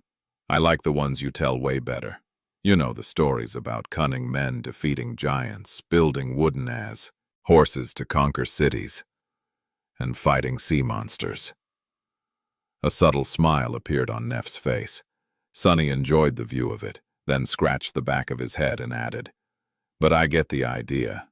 Desire was the first unchanging thing born from the ever-changing void, so it was in contradiction to the void." She nodded. "Yes, a desire also can't exist by itself. It needs a subject. You want something, strive for something, dream of something, So a desire has to be directed somewhere. Hence, with it came direction. Sunny looked at her with a strange expression. That strangely makes sense. So the direction the myth spoke about was a natural consequence of desire, or rather the concept of desire being born within the void. And since both were constant, their existence was in opposition to the forever changing abyss. Where there had been only chaos, there was now something resembling order. Coincidentally, the word directionless could also mean disorderly in the runic language, and therefore the word direction could also mean order. Even though it was not entirely correct, such an analogy made it easier for Sunny to understand the underlying meaning of the strange creation myth. It was a conflict between chaos and order. The void creatures represented chaos, while the gods represented order. He hesitated for a moment, then asked, "But a desire for what? What was that desire?" Cassie laughed quietly. "Nobody knows. In fact, I don't think that anyone can know. We humans are not capable of truly understanding divine matters. After all, so this myth is merely a crude facsimile of the real story. Personally, I think it was the very idea of desire, not a specific one. That's why there is a fairy tale about the Well of Wishes here in the tomb of Ariel, a magical place that can grant any wish, not just the correct one." Sunny looked at her amused. "You know that fairy tale too?" Cassie coughed and turned away in embarrassment. "Oh, yeah. It's popular among the younger inhabitants of Fallen Grace. I listened to it once or twice out of curiosity." She lingered for a moment, then walked to the next mural. On it, 6 radiant figures were shown standing around the mass of golden flames, which had become much smaller. Vague, but terrifying shapes could be seen in the surrounding darkness, swarming them. The blind girl pointed at the image. The gods were born from desire. Then, they waged a terrible war on the old ones, the creatures of the void. Chapter 1, 1386. Forests, plains, rivers, and a vast blue sky. The next few murals depicted the battles between the 6 radiant figures and the vague shapes hiding in the darkness of the abyssal void. Sunny found them quite funny.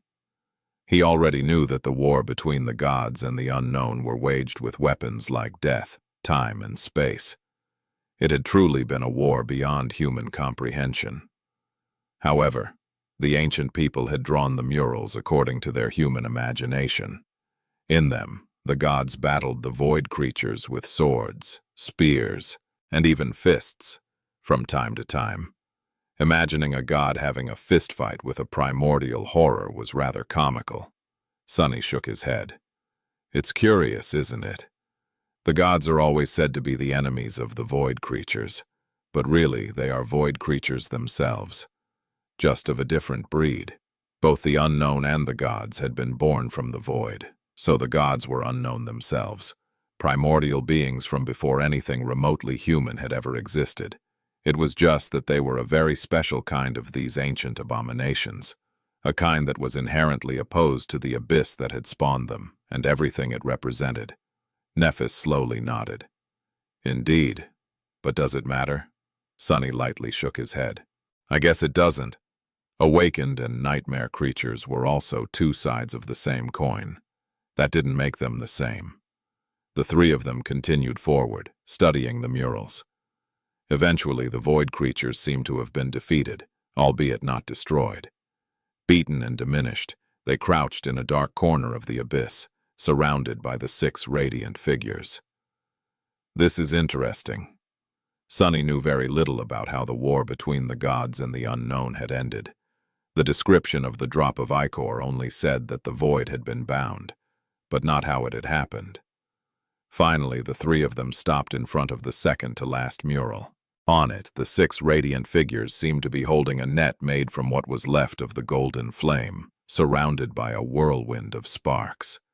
They threw the net on the crouching creatures of the void, engulfing them in radiance.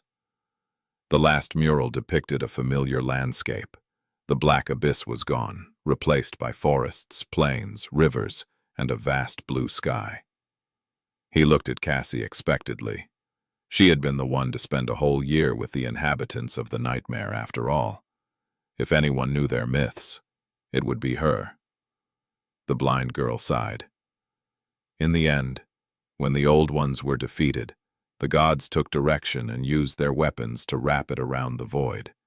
That was how the void was sealed, and that was also how the world was created. Sunny stared at the last mural, overcome by an eerie feeling. Wait a second. The forests, plains, rivers, and a vast blue sky. The crouching beings enveloped by a net of golden radiance. He already knew that these murals had been drawn according to the limited imagination of their creators. So, if he looked beyond what was drawn, at the underlying meaning, desire, direction, order, the absolute laws like time and space that the gods had created to use as weapons. Did it mean that the gods had created the world, the universe, rather, by sealing the void in the cage of universal laws? And if this was how the world had been born, he shivered. So, wait, does it mean that everything we know is basically a cage for the abyssal beings of the void? That everything is just the outer shell of a prison built to contain the abyss? Cassie and Nephis turned to him somberly. After a while, the blind girl said, her voice strangely calm, I think, not quite that literally, but yes, the void was never destroyed. It was only bound. And the world is what binds it. Not the waking world, and not the dream realm. More of existence itself, as we know it. Sunny remained silent for a while, not knowing what to say. What Cassie said sounded terrifying. It was as though he was standing on the surface of a deep, dark ocean, separated from its lightless depths only by a thin, fragile film of ice. That ice was all of existence. Damnation! Why was he so bothered by some stupid myth anyway? The answer was obvious. It would have been easy to dismiss the whole thing as an ancient superstition if not for one detail. The spell had put the same story in the description of the drop of Shadow God's blood, which meant that there was at least some truth to this myth, no matter how distorted. Curses. Eventually he let out a shaky breath and said in an unconvincingly carefree tone, Well, that's a bit disturbing, isn't it? Indeed it was. Much more than that, however. It raised so many questions. Was his interpretation of the myth close to truth? How had Weaver entered the void if it was sealed by existence itself? What had the demon of fate witnessed there exactly? Come to think of it, the creation myth explained a lot of things. But one thing it failed to explain were the daemons. Where had they come from? Who was the unknown? Whose children they supposedly were? How were the daemons and their progenitor connected to the gods and to the void? There were much more fundamental questions as well. For example, the path of ascension led to divinity, while the path of corruption was opposed to it, leading to unholiness. And since what opposed the gods was the void, was the true meaning of profane and unholy, as used by the spell, actually having to do with the void? Was the abyss sealed within the world the source of corruption? Was the vile darkness permeating the souls of nightmare creature a manifestation of the everlasting void? And how did the nightmares, the spell, and Weaver's mysterious schemes fit into all of this? Sunny suddenly shuddered as a certain thought entered his mind. Now that the gods were dead, was the spreading corruption a sign that the seals containing the void were weakening? Was the cage the gods had created slowly falling apart? The disturbing chill he had felt after learning the truth of the last mural was washed away by curiosity. But now the feeling of dread was back. He hesitated for a few moments, then cleared his throat and looked away from the ancient, damaged, fading image of forests, rivers, and plains. The net of black cracks covering the painted vastness of a blue sky did not look ominous at all. Let's go find that damned library and get the hell away from here as fast as possible, shall we? This place, it seriously gives me creeps. For once in his life, Sunny hoped to never find answers to the questions gnawing at his mind. Chapter 1, 1387, Divine. unholy. As they moved deeper and deeper into the flooded temple, Sunny couldn't help but think about the eerie story told by the ancient murals. It seemed as though he had learned something important. But of course, there were a dozen questions for every answer he had received. Like always. Divine, unholy. Knowing that the very fabric of the world was like a cage for the abyssal void that dwelled beneath made him feel uneasy. Understandably so. However, Sunny did not dwell on that fact for too long. There was no point anyway. Matters like these were too distant and inconceivable for a mere mortal to think about. Even if the seals created by the gods were slowly crumbling, what was a human like him supposed to do? Even if Sunny was a sovereign, he would have been like an ant compared to the powers involved in this process. The seals had existed for eons anyway. Despite their supposed weakened state, they would keep existing for just as long. By the time the void broke free of its prison and destroyed everything, he would be long dead, with not even dust left of his bones. Probably. In any case, he was more interested in something else, the true source of the corruption. Sunny had a vague suspicion that it was the void before, but now he was almost certain. How does it work, though?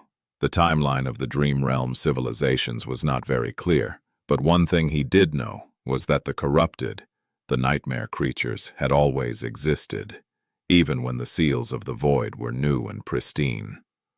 The first era Sunny knew of was the era of the void.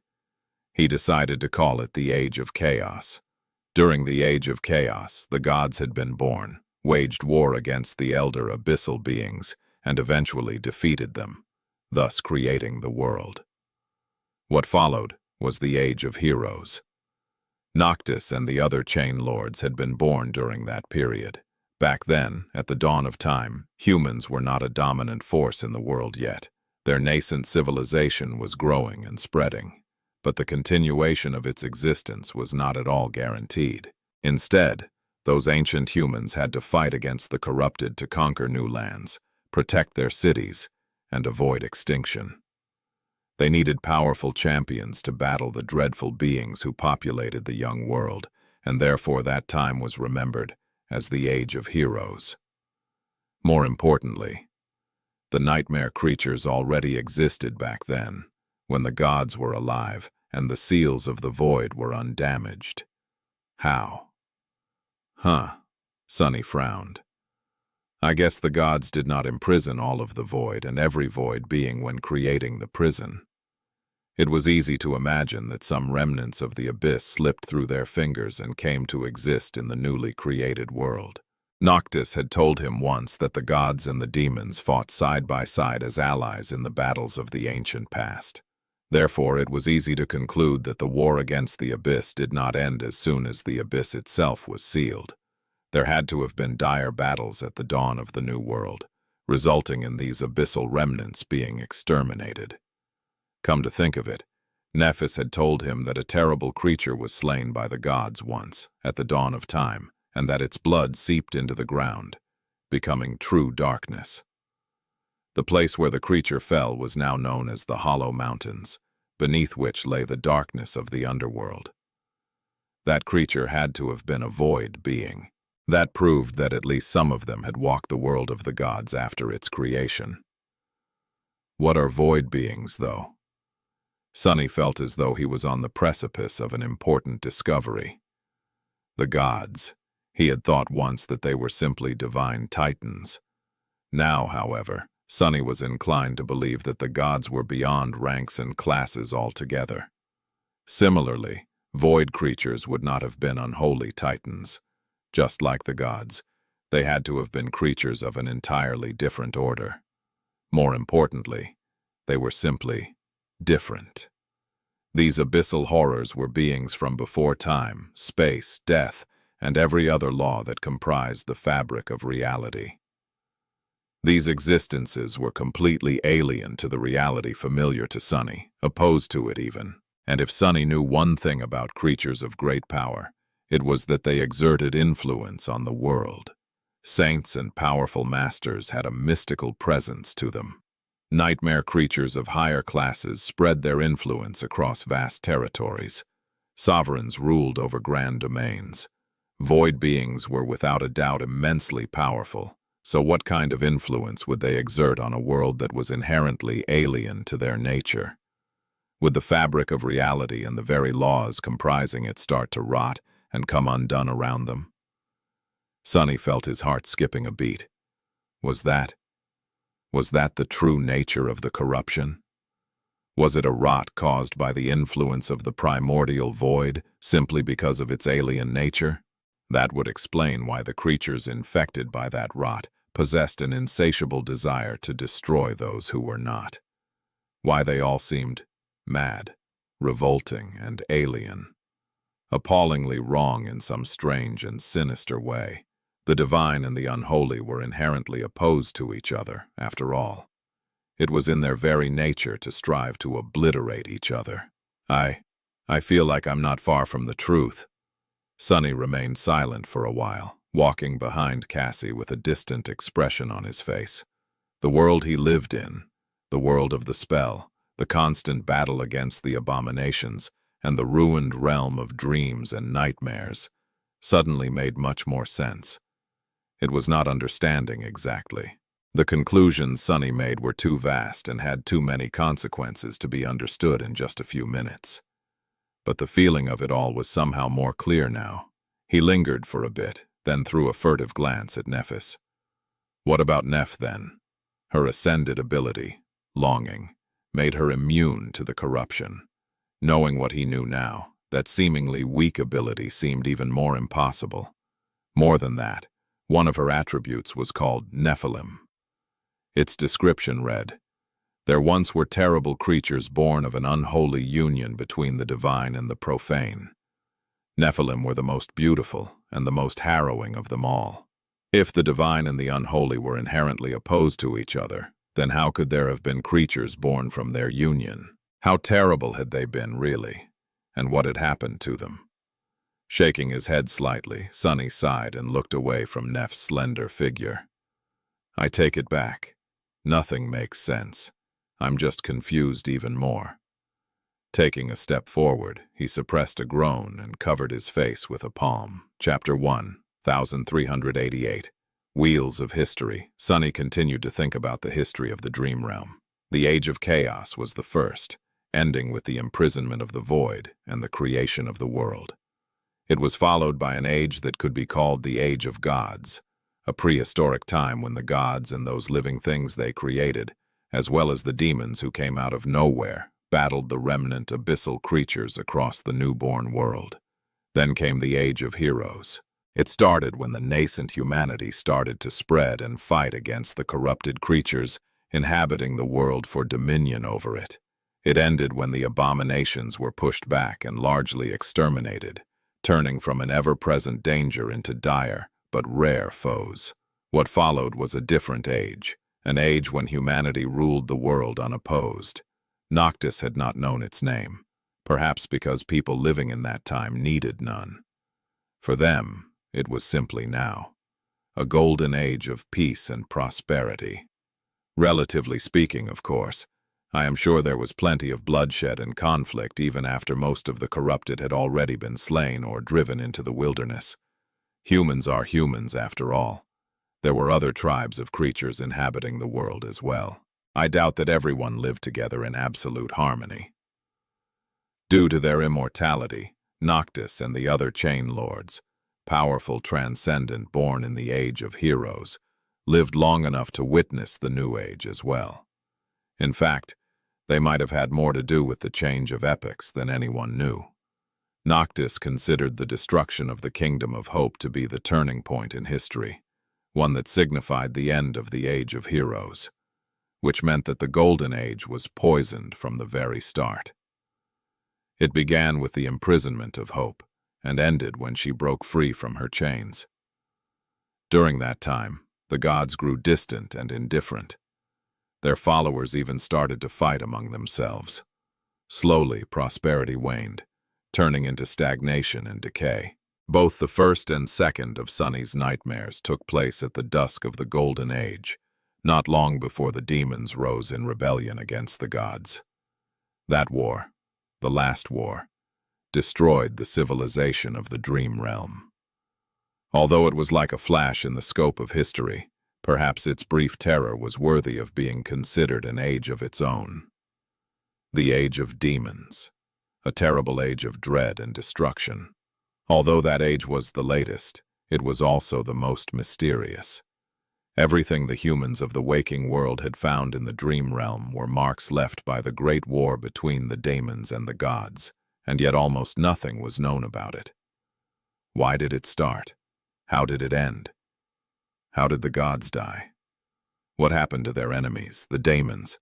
All that Sunny knew was that at some point between the start of the Doom War and the present day, the seeds of nightmares appeared, and the corruption reclaimed the world it had been almost banished from once. It was the end of the dream realm. Come to think of it, I'm wrong. The history of the dream realm had never really ended. There were human settlements on its perilous reaches today, after all. Great citadels like Bastion and Ravenheart, and many smaller ones, where hundreds of thousands of awakened lived, fought, and survived, slowly claiming more and more land from the nightmare creatures. Almost like a new age of heroes, or rather, the age of the nightmare spell. Sunny dodged a drop of water that fell from the ceiling of the narrow corridor and tilted his head a little. Viewed from this perspective, it almost seemed as if the purpose of the nightmare spell was to repopulate the dream realm, which had been turned to lifeless hell by the Doom War, and breathe new life into it, to push the wheels of history that had stopped spinning a long time ago and make them revolve again, carrying the once desolate world into the future. It's almost like Weaver is some kind of a noble hero. Of course, that change had come at the expense of countless deaths and immeasurable misery among the inhabitants of the waking world. And Sunny did not really buy that the demon of fate had been any kind of hero, let alone a noble one. Still, the implications seemed too sensible to be discarded completely. The age of chaos, the age of gods, the age of heroes, the golden age, the age of demons, and the age of the nightmare spell. If seen in such a framework, the history could make Sunny a huge amount of contribution points. Just imagining it made his eyes gleam. If I manage to write up this theory well and publish it, accurate or not, oh my, I'll be swimming in academic achievements. Let alone a guest lecturer, I'll be made an honorary professor. A dean, even. As he grinned greedily, Cassie slowed her steps a little and raised her hand. We're close. Be cautious. If there are really records left, we should be careful not to damage them any further. Although the corridors they had walked through were largely flooded, this section of the Lost Temple seemed strangely dry. Perhaps the structure here was much more durable, and had thus resisted the passage of time better. Perhaps there were still some enchantments protecting the inner sanctum. In any case, the floor they walked on gradually became drier. Soon the three masters passed a chamber filled to the brim with shelves. There had been countless books on them once, but now the shelves lay broken, the ancient scrolls long destroyed by water. Sunny checked a few, only to shake his head in disappointment. Even those that seemed relatively better preserved were utterly illegible. They moved further, passing several similar chambers. The library of the temple had indeed been vast once, but now all the knowledge accumulated by the Sibyls and their faithful priests was lost. Some of it was destroyed by moisture, some seemed to have been burned, while some had been obliterated by the defiled Sibyl in her rage. Such a shame. Finally, they reached a tall door. Just like all the other doors in the inner sanctum, it had long been turned to rotten splinters. However, the chamber behind it, the largest one they've seen in the last few minutes, looked strangely untouched. Much more importantly, there were no broken shelves and rotten scrolls within it. Instead, there were stone slates. Chapter 1, 1389, Shifting Map. After entering the central chamber of the ancient library, Sunny felt his excitement diminish somewhat. The stone slates had seemed unharmed from the outside, but at a closer look they were not in the best state. The defiled Sibyl had rampaged in this chamber as well. Many slates were shattered, some turned to rubble, others to dust. The whole place was a mess, with deep cracks littering its walls and the ceiling. There were deep puddles on the floor, and the cold darkness shrouding the chamber echoed with the sound of falling water. Still, there were many slates that were unharmed as well. Cassie remained motionless for a few moments, then sighed and sat down on a relatively dry pile of rubble. Sunny gave her a stare. "What, you're not going to help us look?" The blind girl smiled. "I am looking." He coughed and awkwardly turned away. "Yeah, way to go, genius. Asking a blind person if she'll look."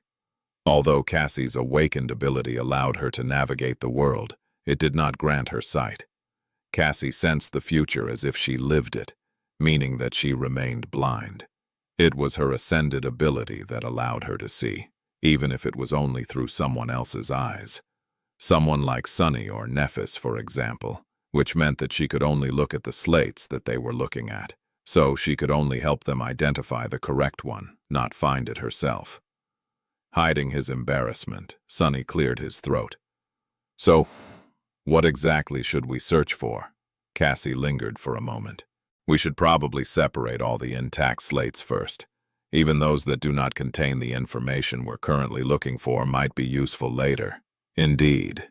Rescuing Effie and Jet was not going to be their last stop on the Great River. They would have to travel to Twilight as well, and then journey all the way to the dawn of time to attack Verge. There was no telling what kind of dangers hid beneath the surface of the endless river. Even though the information recorded by the Sibyls was outdated by now, it was still immensely valuable. Cassie tilted her head a little. "Other than that, keep an eye out for any mention of flowers." Sunny nodded. There was not much known about the place where Effie and Jet were trapped, but the inhabitants of Fallen Grace referred to it as the Wind Flower. The vague stories they had heard about that area of the Great River told very little, except for how no one ever returned from there. It wasn't even known where the name Windflower had come from. With a sigh, Sunny nodded and went about sifting through the rubble without wasting much time. Soon he and Nephis were crawling through the debris, separating those slates that were only lightly damaged from those that were completely destroyed. As they did, Sunny briefly looked at each one. Although Ananki had taught them how to navigate the Great River, at least enough for them to make their way to Fallen Grace, he couldn't really read the maps engraved into the slates. The maps Sunny was used to were based on topography and landmarks like mountains, rivers, and craters. What was there to put on a map of an endless, vast river? The system the Sibyls had used was rather elaborate. It was based on a convoluted method of assigning each slate a kind of coordinates that had to do with its relation to the edges of the Great River, the passage of the suns, and the approximate distance to the few stationary hazards plaguing the tomb of Ariel. None of the slates depicted the full map of the Great River either. Instead, they were supposed to be put together and moved around as the areas described on them shifted their locations, with old coordinates being stricken from the slate and new ones added. Since most of the slates had been destroyed, there was no hope of recreating the full map. However, one great thing that the Sibyls and their servants had done was including a description of what was depicted on the slates, engraved on the back. So instead of trying to decipher the markings describing the coordinates, Sunny read these descriptions instead. His face slowly grew gloomy. A giant maw that opens underwater and swallows entire island ships. A region where the wind literally cuts flesh. What the hell? An illusory island that can only be seen by the dying. So what if he suddenly saw that island? It would mean that he was going to die in the next few minutes. Or was it the other way around, and it was seeing the island that killed people? In any way, it was very much way too creepy. Sunny knew that the tomb of Ariel was a dreadful place, but now, he suddenly felt lucky to have made it to Fallen Grace in one piece. Well, they had encountered the time storm, which was pretty terrifying even as far as the local perils were concerned. So calling himself lucky might have not been quite correct. Whatever. After a while, the two of them settled into a rhythm. Sunny was looking for those slates that were in one piece, while Nephis collected those that had been broken into pieces but could be restored, and put them back together with the help of the Dark Shaper. Cassie, meanwhile, rested on the pile of rubble for a while, then got bored and stood up to take a walk around the chamber. She hovered near them for a bit, then put her hand on the wall and slowly traced the perimeter of the chamber with her fingers. Since there was rubble everywhere, it took her a long time to complete the circle and get back to the entrance. Actually, hadn't she been gone for too long? Suddenly worried, Sunny pulled his attention away from the slates and concentrated on his shadow sense. It only took him a split second. To his relief, he could still clearly feel Cassie's shadow. Turning around, he looked at the far end of the chamber and saw her delicate figure there, standing in front of the cracked wall. She seemed deep in thought. Frowning slightly, Sunny called out to her, "Hey, is that wall very interesting? Come here and keep us company." Perhaps it was foolish, considering that Cassie could sense the future. But Sunny was not absolutely sure that the flooded temple was safe now, and having the blind girl outside his immediate reach made him feel uncomfortable. What would happen if they were suddenly attacked? Hearing his voice, Cassie hesitated for a few moments, then turned to face them and pointed to the wall. "Actually, it is interesting." She paused for a moment and then added with uncertainty, "A slight wind is coming from the cracks. I think there is another room behind that wall." Chapter 1, 1390, Guiding Light. Standing up, Sunny stretched and walked over to where Cassie was standing. Extending his shadow sense through the cracked wall, he remained silent for a few moments, then smiled. "Good catch. There is indeed a hidden space there." To think that he had almost missed it. The blind girl stared at him for a bit, which gave Sunny a hint to look around. Damn, it's still creepy to know that she's riding my senses. Can't she ask at least? That ability of hers is not limited to sight, so, I don't even want to think what kinds of things she can sense me sensing. Suddenly feeling hot, Sunny glanced at Cassie and asked in a stifled tone, "What are you looking for?" The blind girl lingered. "If there's a secret space, there has to be a mechanism to unlock it. Some kind of lever, perhaps." "Oh, and give me some credit, all right? I am polite enough to know when not to use my ability." He suppressed an impulse to jump back. "What, you can read thoughts now, too?" Cassie took a deep breath, then patiently shook her head. "No, it was just written all over your face." Sunny let out a sigh of relief, then trembled. "Wait, she's looking through my eyes, so how can she see my face?" At that moment, Neffs patted him on the shoulder. "Because she looked through mine." Honestly, Sunny, for someone who claims to have never used his shadow to do perverted things at the academy dormitory, you sure think of weird stuff often. He stared at her in disbelief. "What do you mean, claims to?" "I absolutely did not. You know I can't lie." Nephis looked at Cassie with a hint of a smile on her lips. Notice that he said, "did not," instead of "have not." Sunny remained silent, his mouth open. "Oh, I see what's going on." Scoffing, he turned away. "Yeah, and until I say will not, you better behave. Who knows what weird stuff I'll think of." There were a few moments of silence, and then Nephis said a bit awkwardly from behind him, "So, whatever mechanism there was to unlock the door, it has to have broken a long time ago." He grinned and watched as she stepped forward and delivered a swift punch to the cracked wall. The ancient stone shattered and collapsed, revealing a dark space beyond. Sunny shielded his face from the cloud of stone dust and peered inside. Hidden behind a false wall was a small circular chamber. There was an altar in its center, with something laying on it. As Nephis raised her torch, its light reflected from a polished metal surface. He suddenly felt the shadows shift slightly and widened his eyes in disbelief. That glow! There was a staff of pristine white wood laying on the altar, untouched by dust or dirt. Both its ends were encased in a beautiful weave of bands of polished gold, with a single radiant gem. No, a crystal, crowning the top. The rough crystal was easy to identify as a soul shard of a rather high rank. Supreme, perhaps, or even higher. What made Sunny instinctively hold his breath, however, was something else. The white staff was emanating an ethereal golden glow, the kind that Sunny could only see because his eyes had been altered by Weaver's lineage. The familiar and unmistakable shine that the things having to do with divinity possessed. As he was looking at the beautiful staff, stunned, Cassie approached the altar and lowered her head. Her expression was more perplexed than shocked. She remained silent for a few moments, then said quietly, "How? Curious. I did not know that it was here." Both Sunny and Nephis looked at her with surprise. Throwing another glance at the staff, he asked, "You know what this thing is?" The blind girl lingered for a bit, then nodded. "Yes, I think I do. It fits the description of one of the holy relics that the Sibyls brought into the tomb of Ariel from the outside world. Supposedly it was a gift from one of the gods, bestowed to a priestess of their temple in the distant past."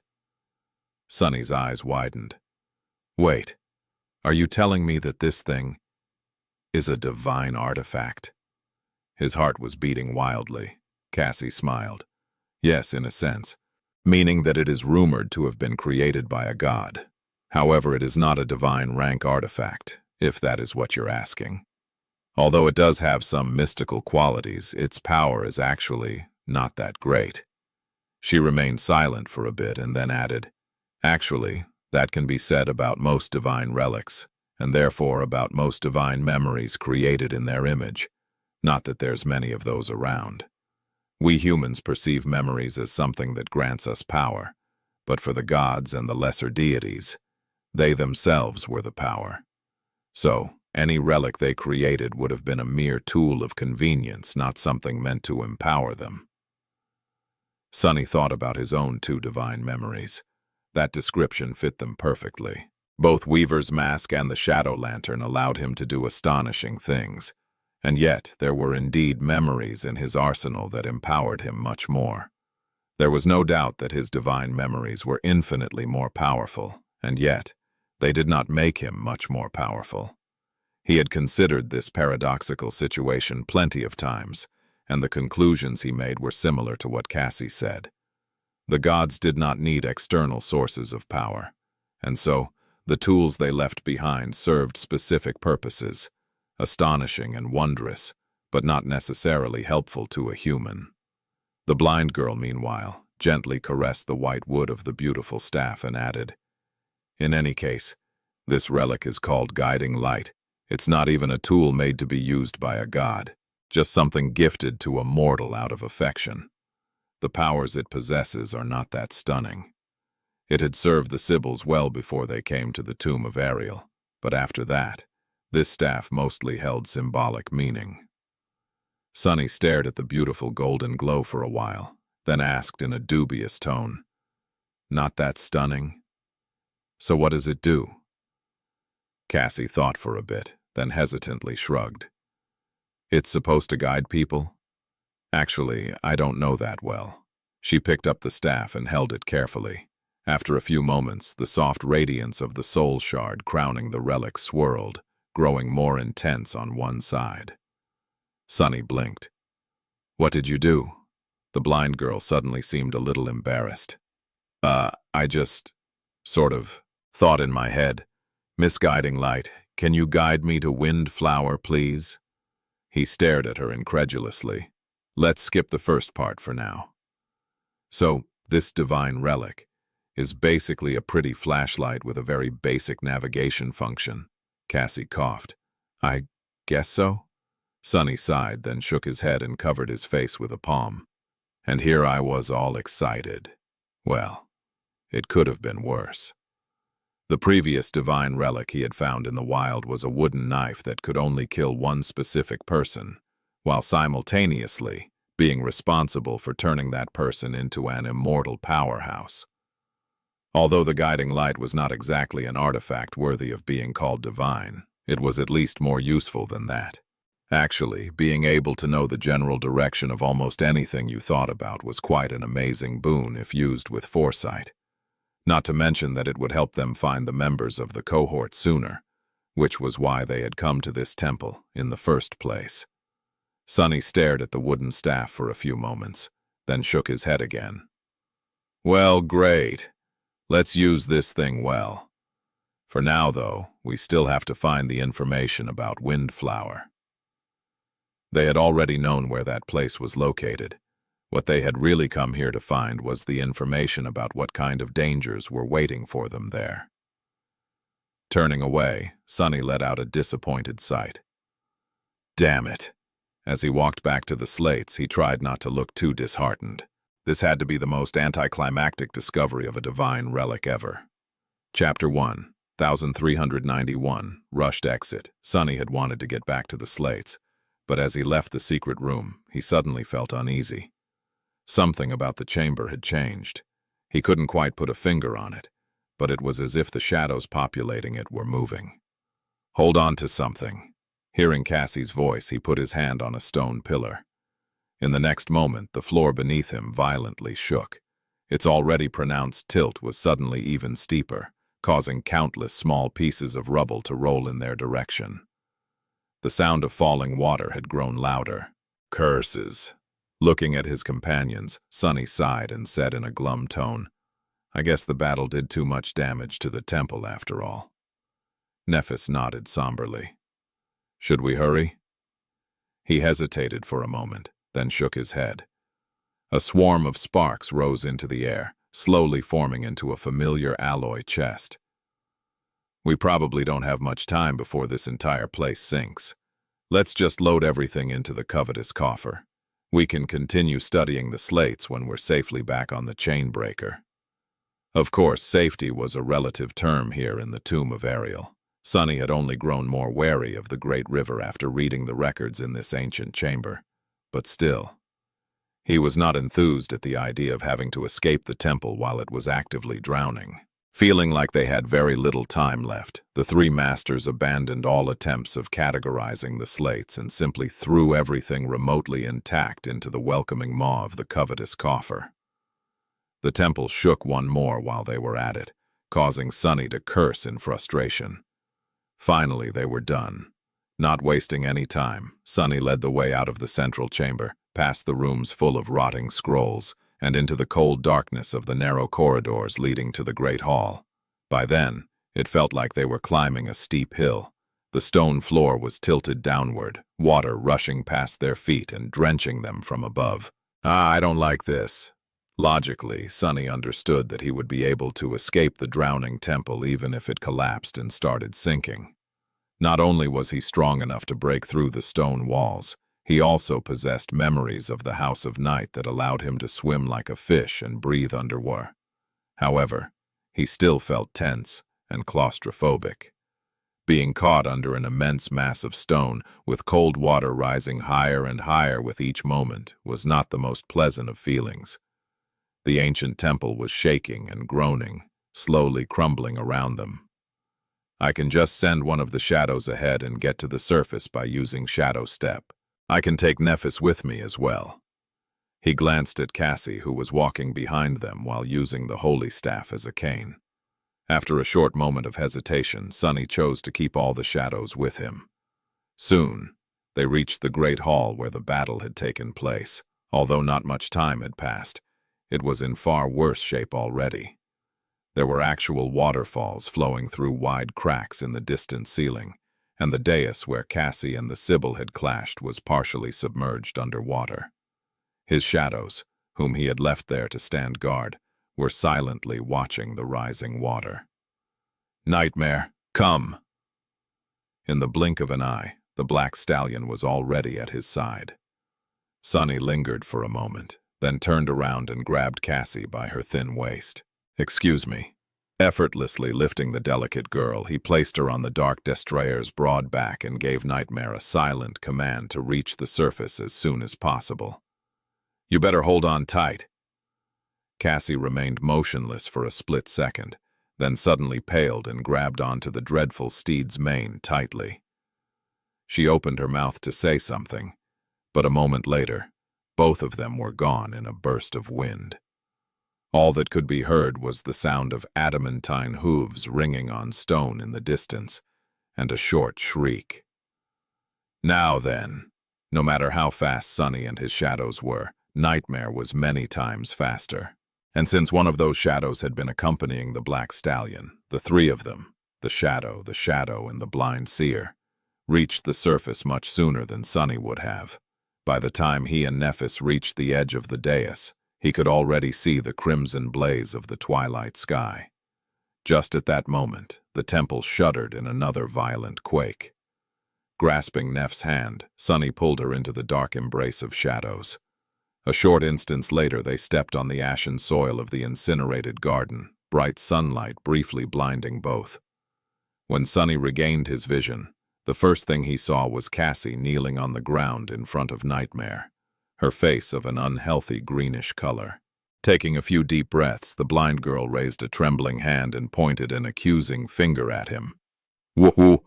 Warn me next time, damn it!" he grinned. "What's the point? Didn't you already know what I was going to do?" Sunny hurriedly helped her stand up, dodging the tip of the guiding light in the process. "Watch where you point this thing. In any case, there's no time to tarry. We might have escaped the temple, but this whole island is going to fall apart soon. So hurry up and run." At that point, Nephis gave him a somber look and said, her voice flat, "I'll hurry and run, as soon as you let go of my hand." She lingered for a moment and then added evenly, "Or do you want me to carry you?" Sunny froze, then lowered his gaze and realized that he was indeed still holding Neph's hand. He blinked a couple of times, then looked up and gave her a smile. "Actually, yeah, I wouldn't mind being carried." With that, Sunny let go and dashed toward the shore of the island ship. Soon, the graceful silhouette of the chainbreaker appeared in front of them.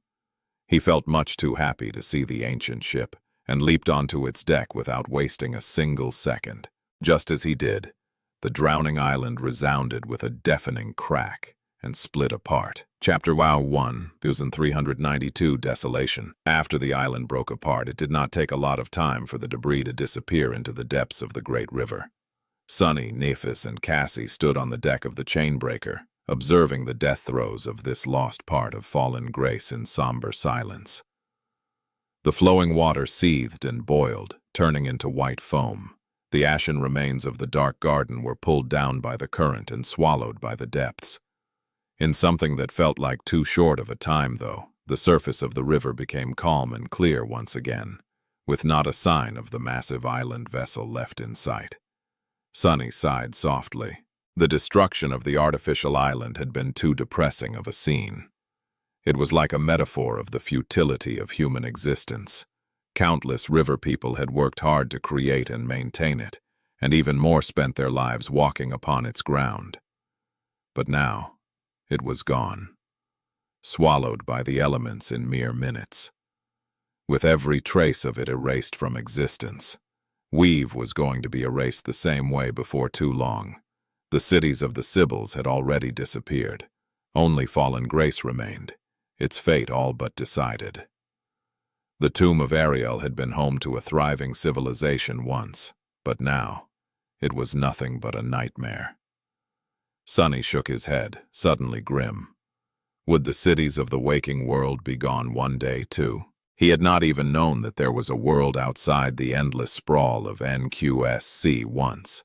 It was hard to imagine that a place so populous and boundless could cease to exist. But then again, the waking world was already a world of ruins.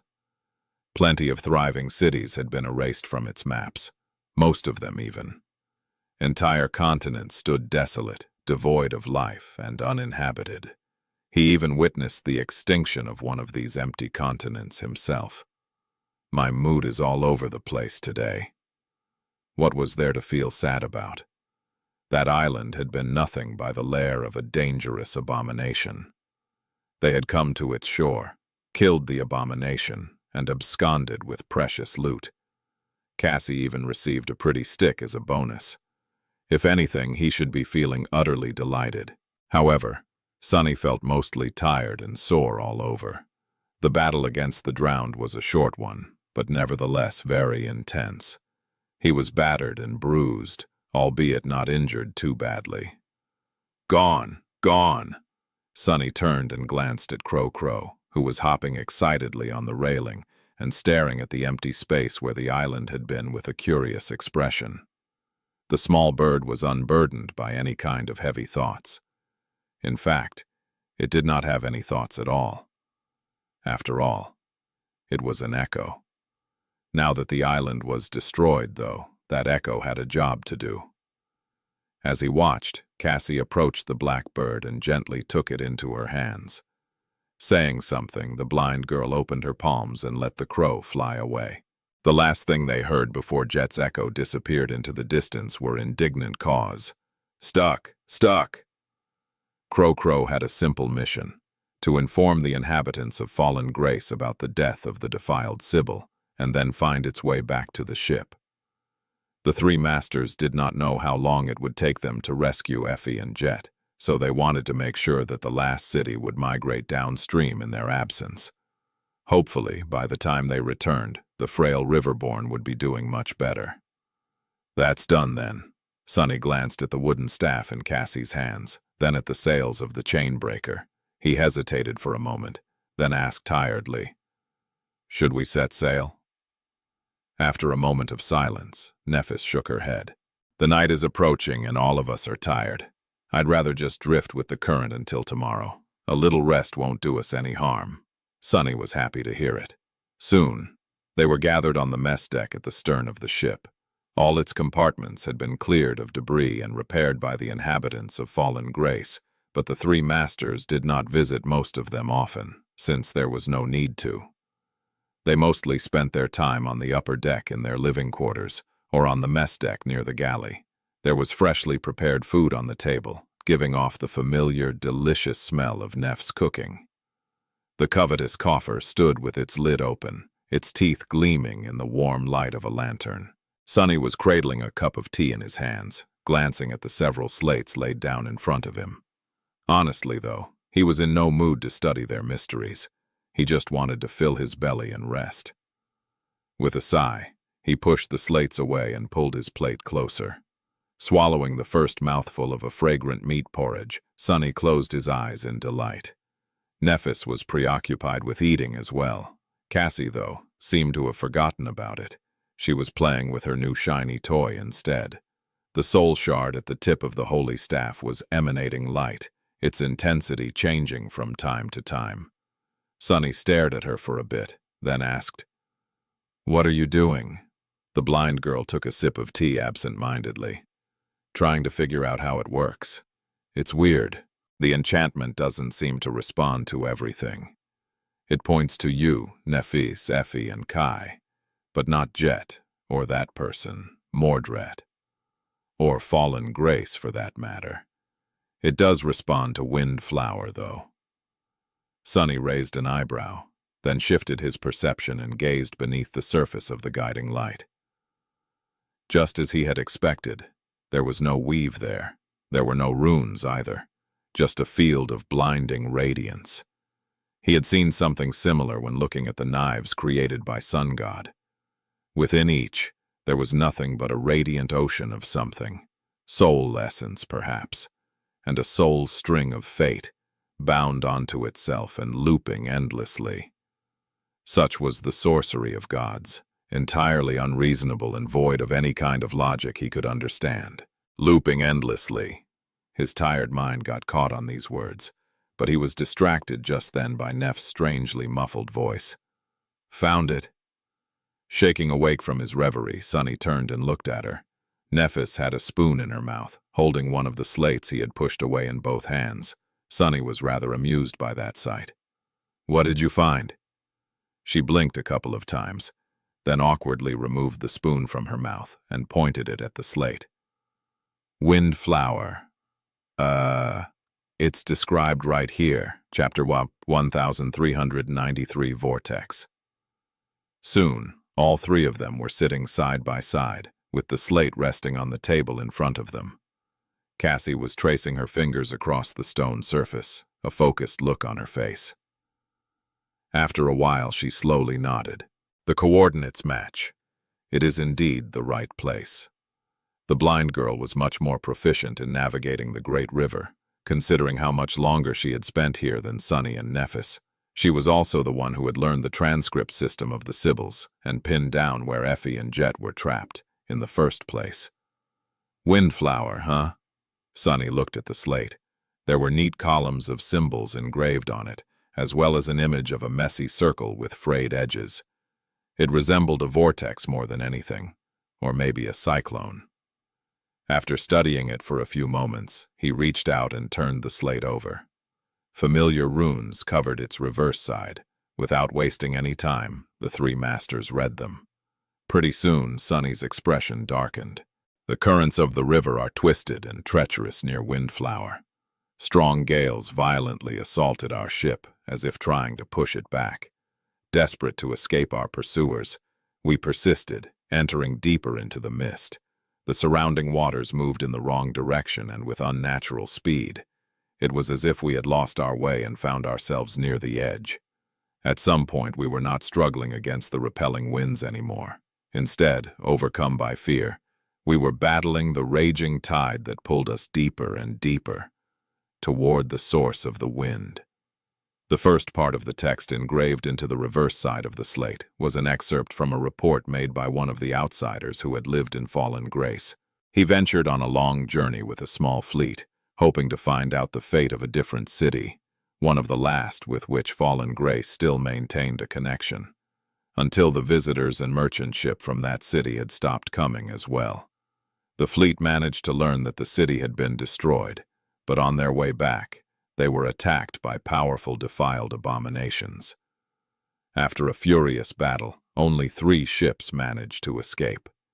Pursued by the enemies, they were forced to enter the dangerous waters around Windflower. For a few moments, the mist cleared, allowing me to glimpse the true nature of the tide. We were hopelessly caught inside a whirlpool of titanic proportions, which spun around a bottomless and dark abyss.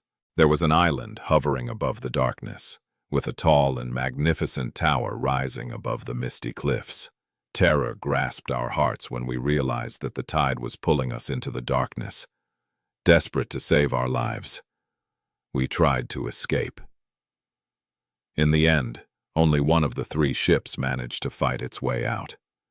The other 2 were swallowed by the vortex, never to be seen again. Sunny remained silent for a few moments, then sighed. So, it's a giant whirlpool. Something like that would explain how Effie and Jet had ended up stranded. If the vessel they were traveling on had been pulled into the monstrous vortex and destroyed, they would have no way of getting out again. Or rather, no way of getting out again without some great luck. It seemed that they had reached the flying island at the center instead of being crushed in the depths. At least, the fact that Crow was around to deliver messages proved that. Cassie silently shook her head. Not just a giant whirlpool.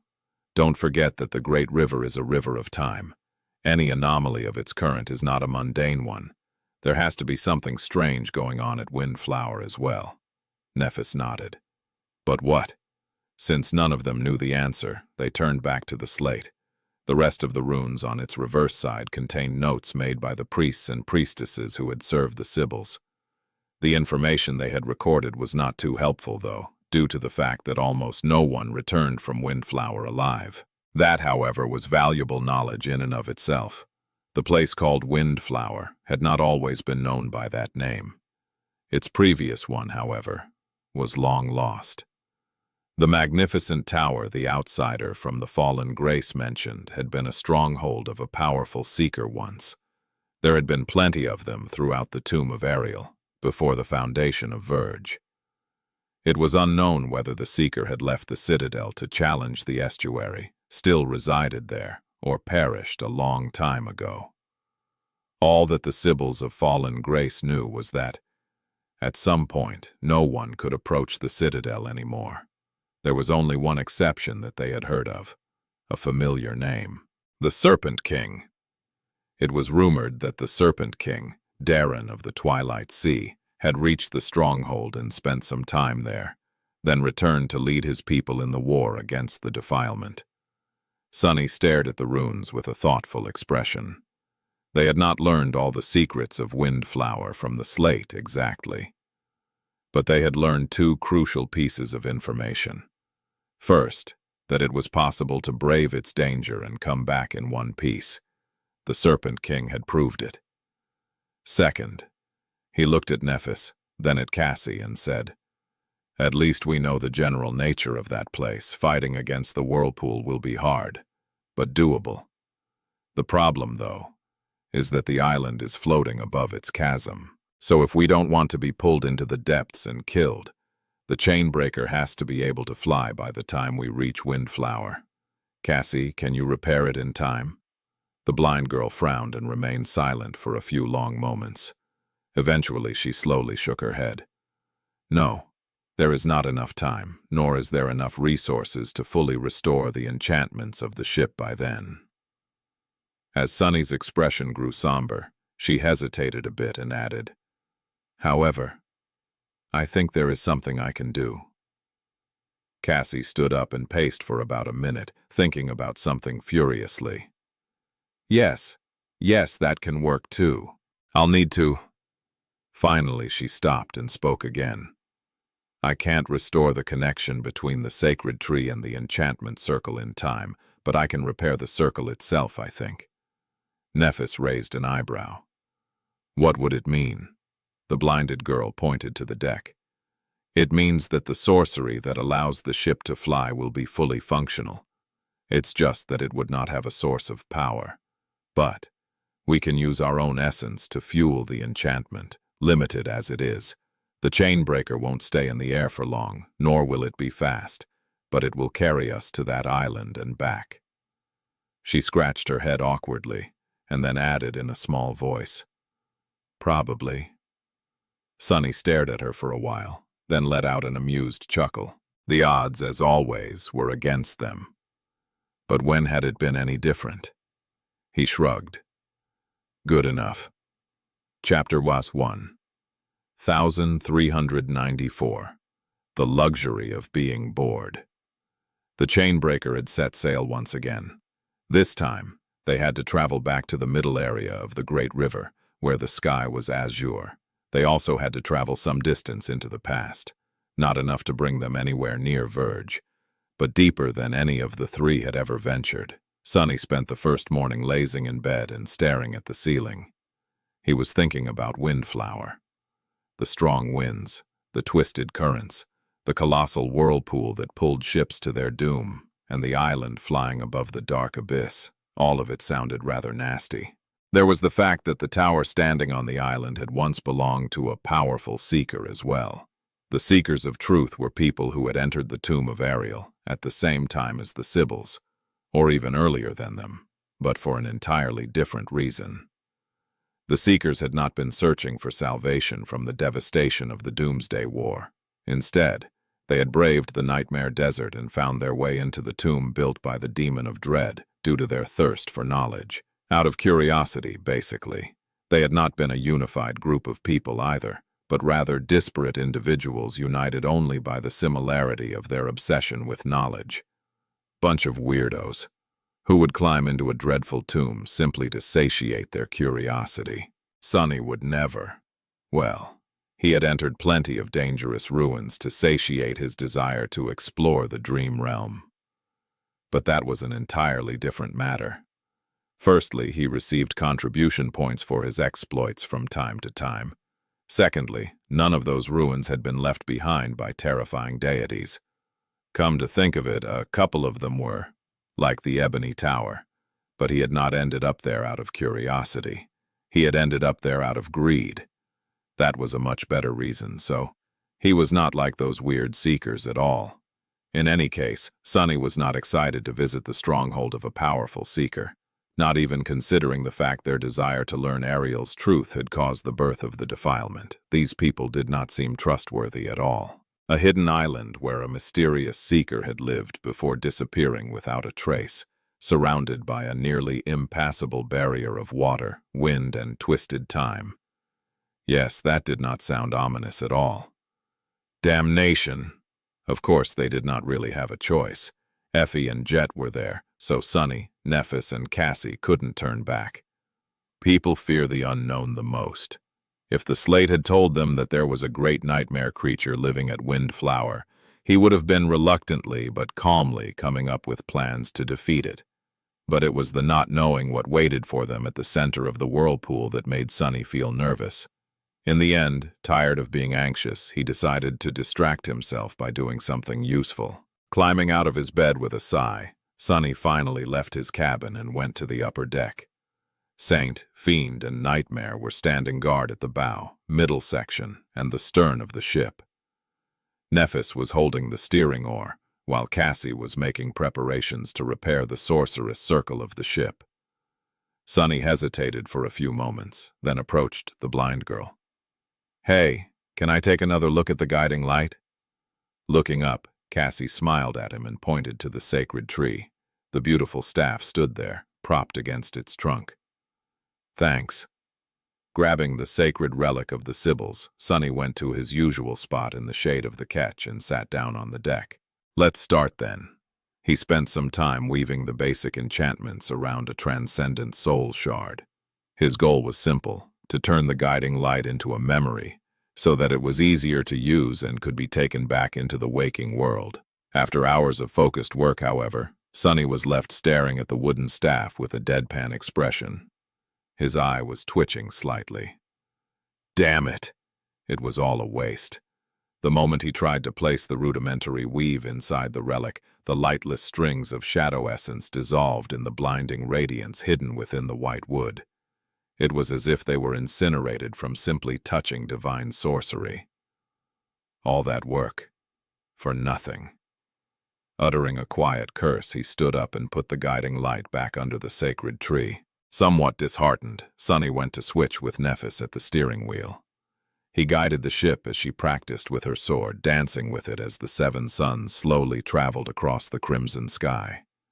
He enjoyed the view a great deal.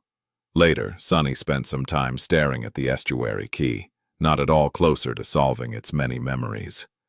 He had a meal with Nephis and Cassie. He created more essence strings to replace the ones that had been destroyed, and practiced his own swordsmanship, mentally going over the battle with the drowned and thinking of what he could have done better. After all that, Sunny had to admit to himself that he was bored. It was a rather strange and luxurious feeling. Sunny had very rarely received an opportunity to feel bored. Usually there had always been something pressing for him to do, learn, or escape. It had been like that in the outskirts, and did not change at all after the awakening.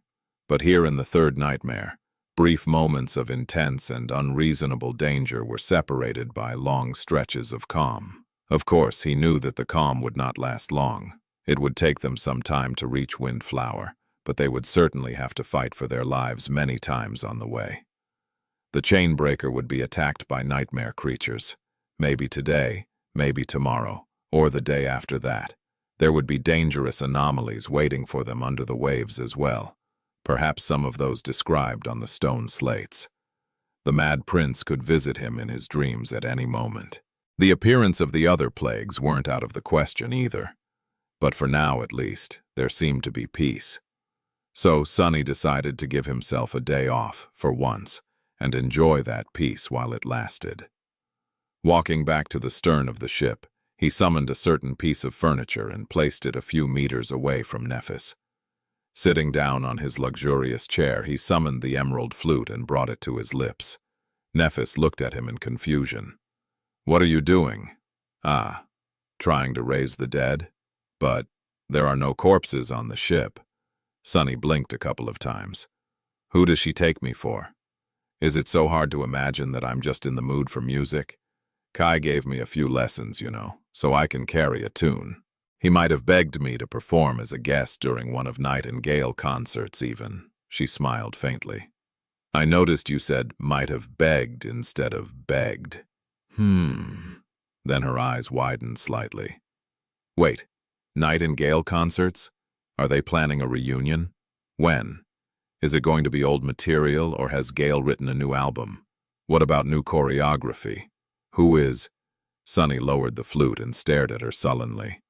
Ah, here she goes again, barraging me with questions. Yes, I don't know. Probably not. No clue, no idea. I'm not sure. As the sky slowly grew brighter, the chainbreaker sailed toward dawn. The three masters aboard the graceful vessel anxiously awaited the reunion with two lost members of their cohort.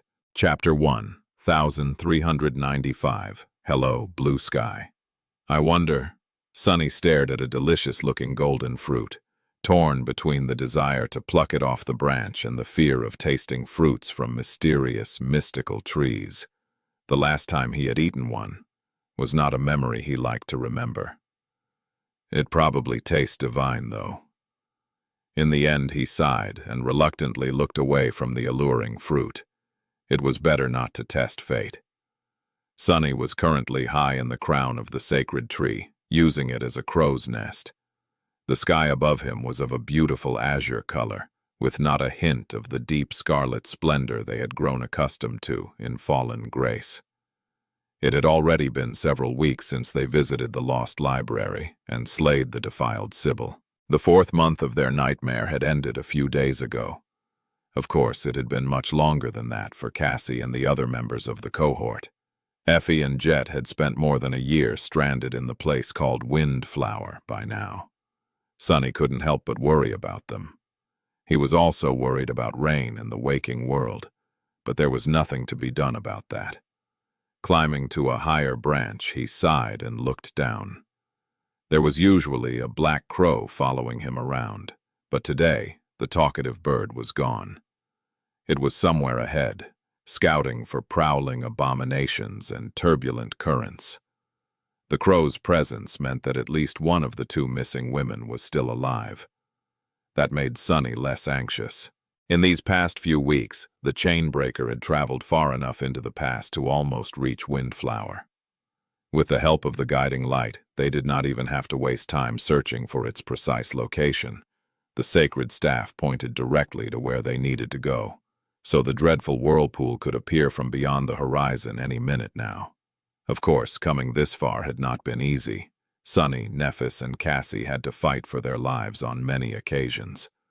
The graceful vessel had been attacked by swarms of nightmare creatures, grotesque giants from the deep, aerial horrors, and even heralds of the defilement. That last battle had been especially dire, since the defiled were both sentient and vile. And yet, the three of them had slain and slaughtered every enemy that dared to attack the chainbreaker. For now.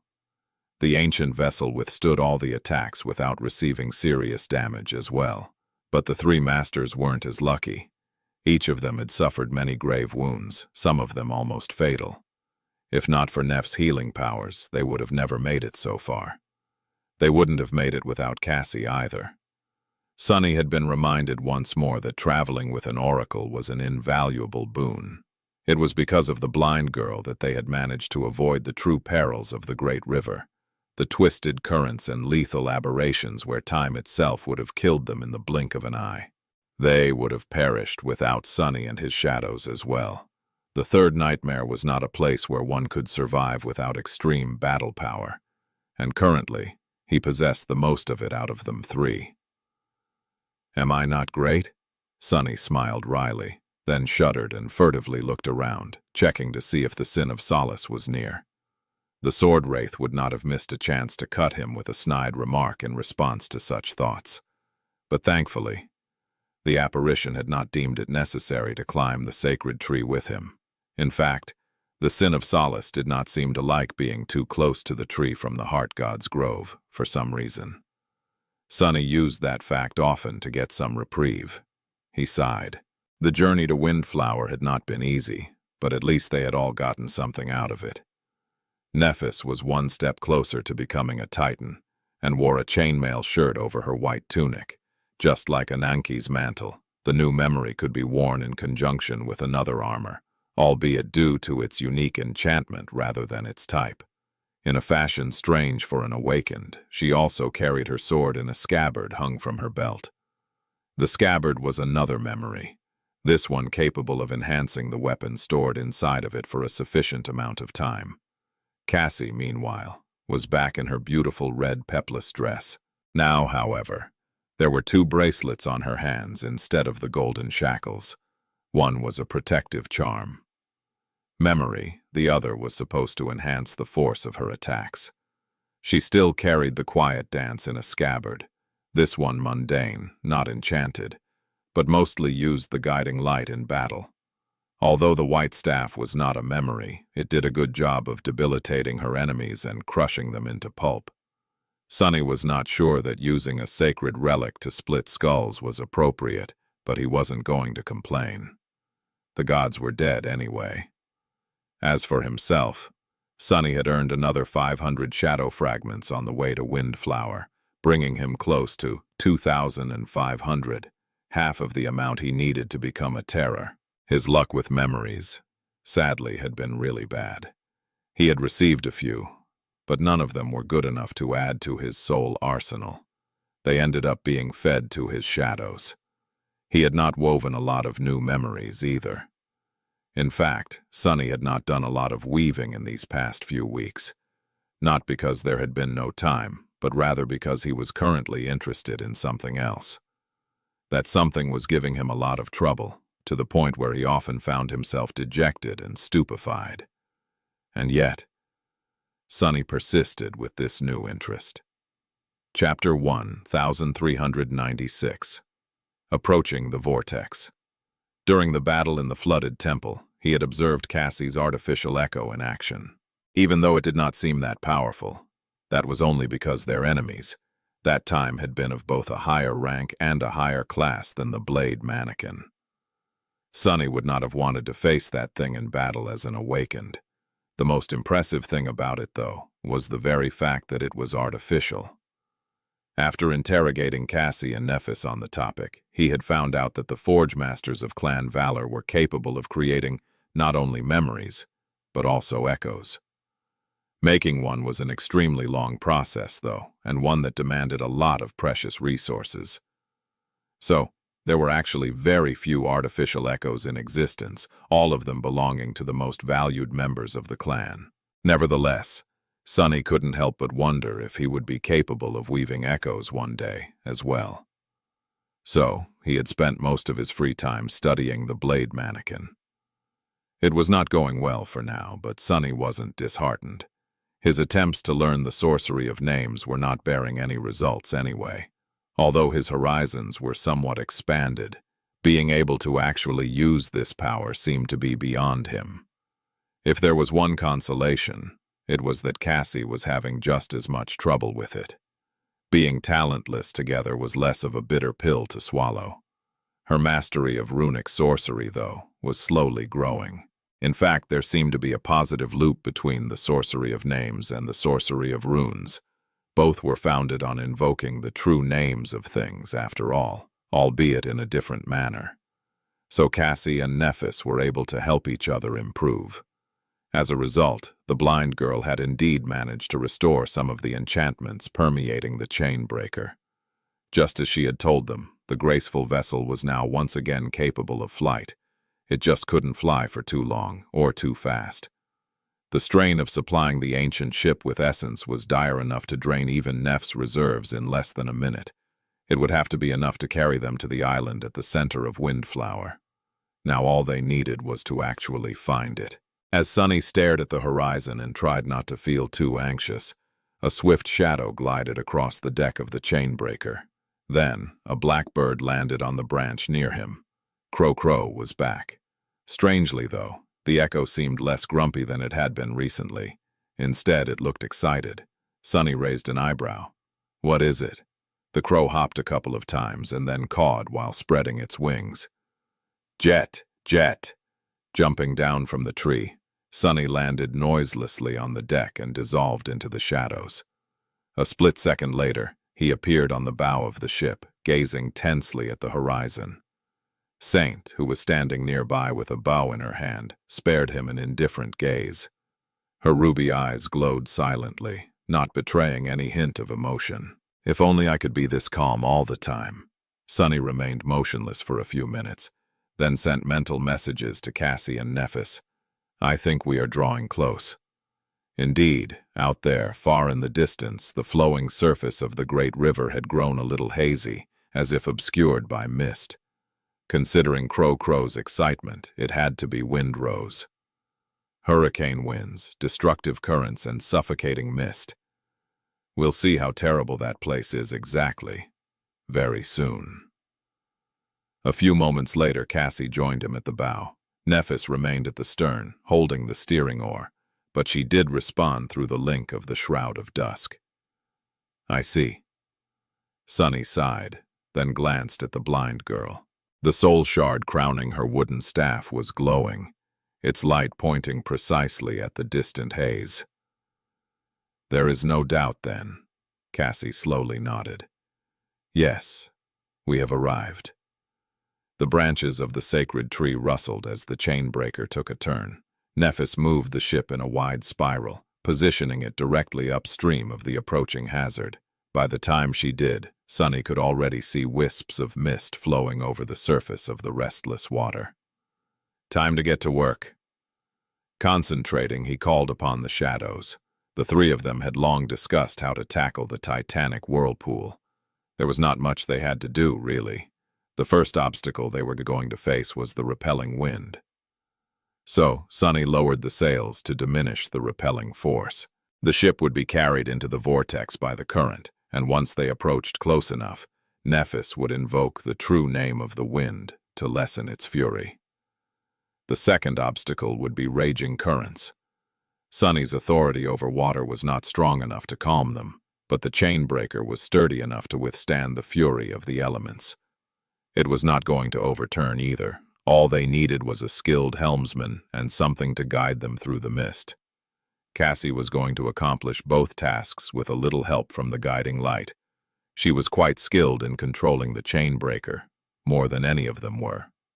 However, she was not going to be able to guide the flying ship through the last and most dangerous of obstacles. Once they were close enough to the island at the center of the vortex, but not deep enough into the whirlpool to be swallowed by it, the chainbreaker had to lift into the air and reach the shore before its helmsman ran out of essence.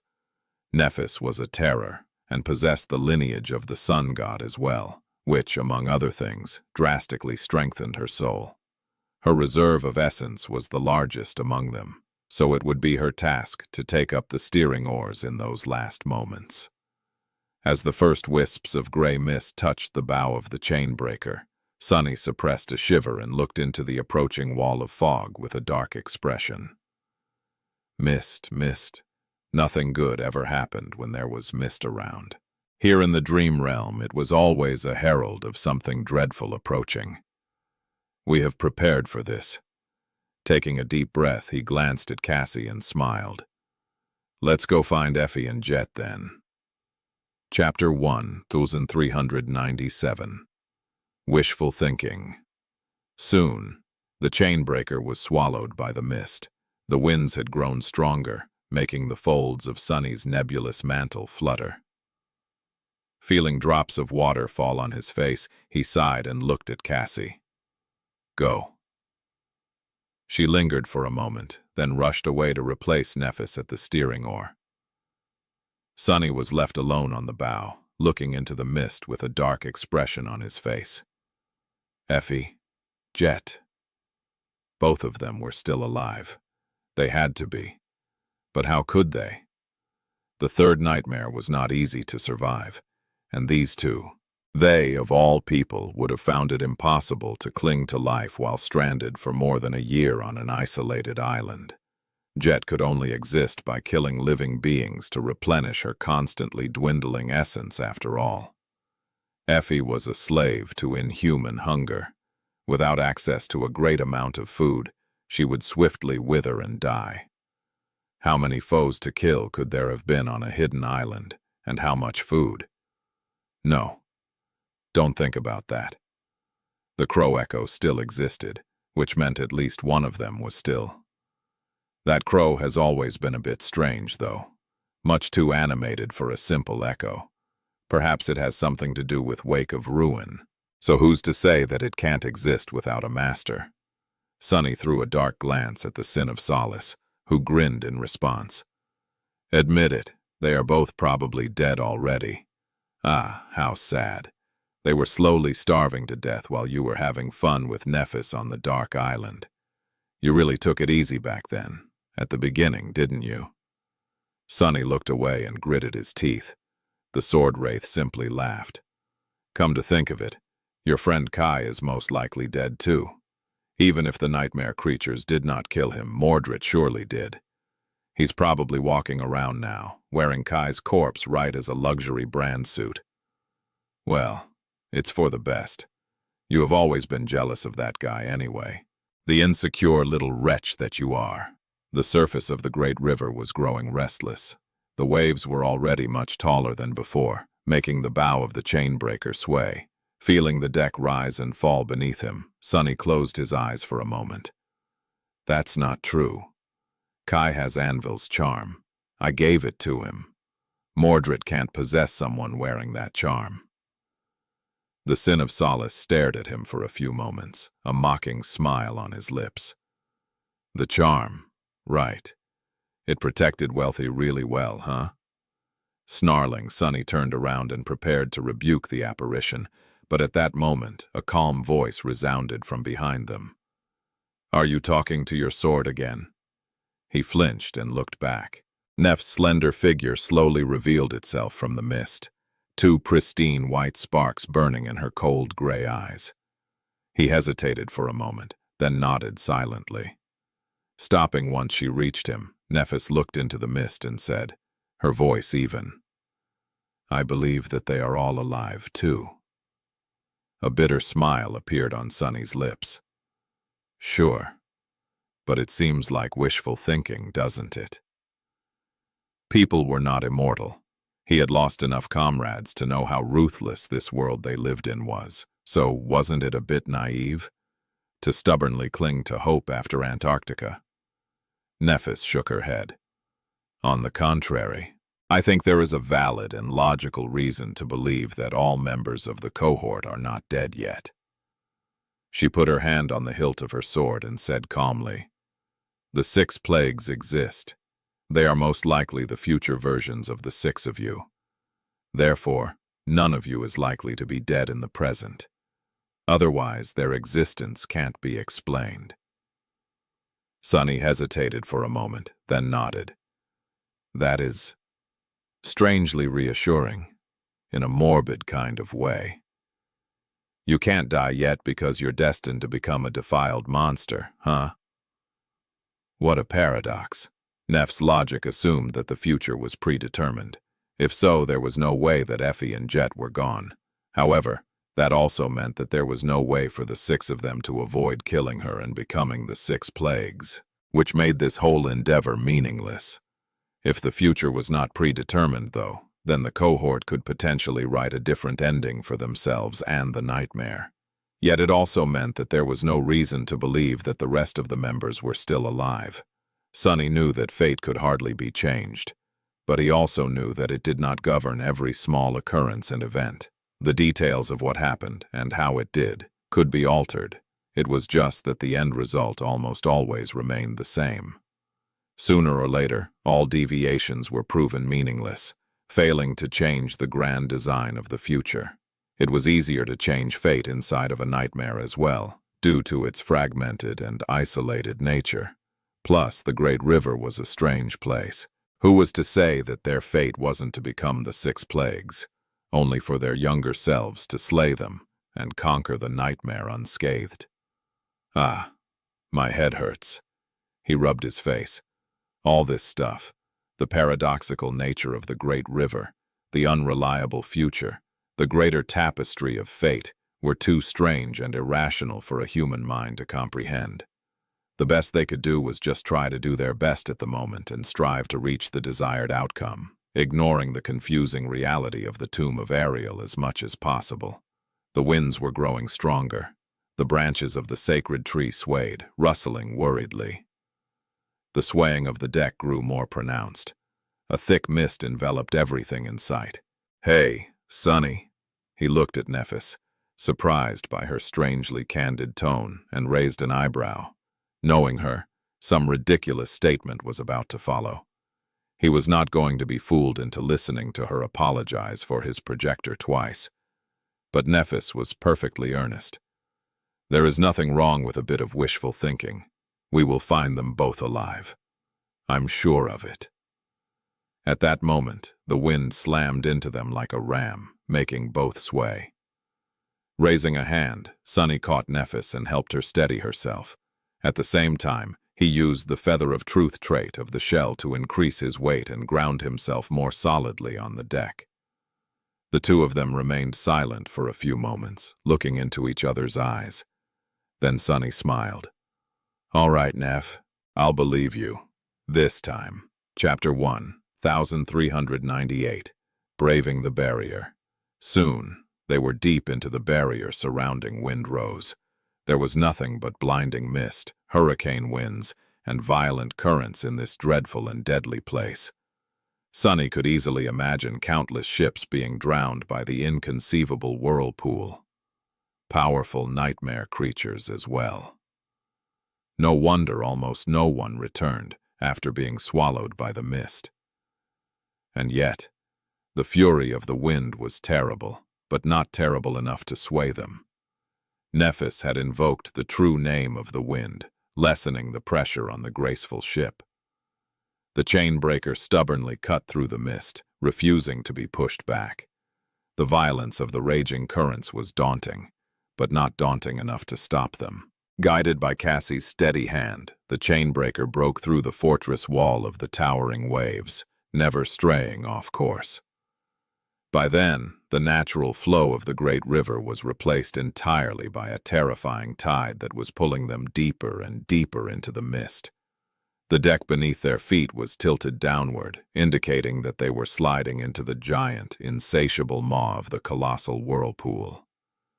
Instead of allowing the ship to be carried by the current, Cassie kept its bow pointed perpendicular to the rush of seething water, cutting as short a line to the center of the vortex as possible. It took a lot of effort to keep the chainbreaker under control, but she managed it splendidly. It was still too early to take to the sky. Sonny and Nephis had long joined Cassie at the stern. Fiend and Crow were hiding under the sacred tree, both soaked in water and miserable, while Nightmare had dissolved into shadows and hid in their dark embrace. Only Saint remained on the bow of the ship, standing there like an immovable onyx statue. The plume of her helmet danced in the wind. It was easy to get lost in the mist, but the radiance of the guiding light was showing them the way. Straining against the howling wind, Sonny yelled, "How much longer?" His shout was swallowed by the mist. At almost the same time, though, the veil of fog was torn apart for a few brief moments. When Sonny saw the scale and magnitude of the vortex they were trying to brave, his face turned ashen. The whirlpool was indeed colossal, stretching as far as the eye could see. The raging tide moved in a vast circle, forming a revolving crater. They were currently sliding recklessly down its slope. Far away and below them, a harrowing darkness devoured the world. The depths of the great river lay naked and revealed, but his human eyes were not capable of discerning what dwelled below. Or maybe there was nothing there at all. Just an endless, bottomless abyss. However, there was an island hovering in the air above the darkness. Flowing mist shrouded its dark cliffs, and a magnificent tower rose from somewhere far inland, obscured by fog. The sight of the island was both austere and sinister, like a stark omen of ill fate. "Hurry!" Cassie let go of the steering oar and stepped out of the circle, allowing Nephis to take her place. Neph was there a split second later. She took both steering oars and looked ahead, white flames dancing in her eyes. Then, her radiant essence poured into the runic circle, flooding the enchantments of the ancient vessel with incinerating power. Sonny yelped and grabbed a railing. In the next moment, the chainbreaker shook slightly and soared into the air. It's working!" The graceful vessel was not flying nearly as fast as it had been able to before, and its flight was not nearly as smooth. But they were indeed in the air, moving toward the distant island. When Cassie and the firekeepers had restored the ancient flying ship to a shadow of its former glory, it had already been an incredible feat. But that had taken them almost a year, with dozens of people lending a hand. The fact that the blind girl now managed to achieve so much alone and in the span of a few weeks was truly remarkable, and it gave them the chance to accomplish their goal. Of course, it was still unclear if the chainbreaker would be able to maintain its flight for long enough. Would they reach Windflower Island, or would they plummet into the darkness and be crushed by the dreadful vortex? Only one way to find out. Sunny turned his head and looked at Nephis, who was holding the steering oars, her eyes shining with a brilliant white radiance. He could sense a flood of essence pouring out of her soul like a shining torrent. That essence was absorbed by the runic circle and flowed through the enchanted lines stretching throughout the ship, feeding its enchantments with power. There was no hint of doubt on Neph's face, and so he decided to throw away his doubts away as well. A few moments later, the shroud of mist obscured everything once again. Only the glow of the guiding light was there to show them the way. The chainbreaker sailed through the blinding fog, with only the rustle of countless leaves proving that the sacred tree still existed somewhere out there, near them, hidden from sight. Come on, come on. They didn't have to struggle against the current anymore, but the hurricane winds were still raging. They slammed into the hull of the ship with vicious force, trying to push it back.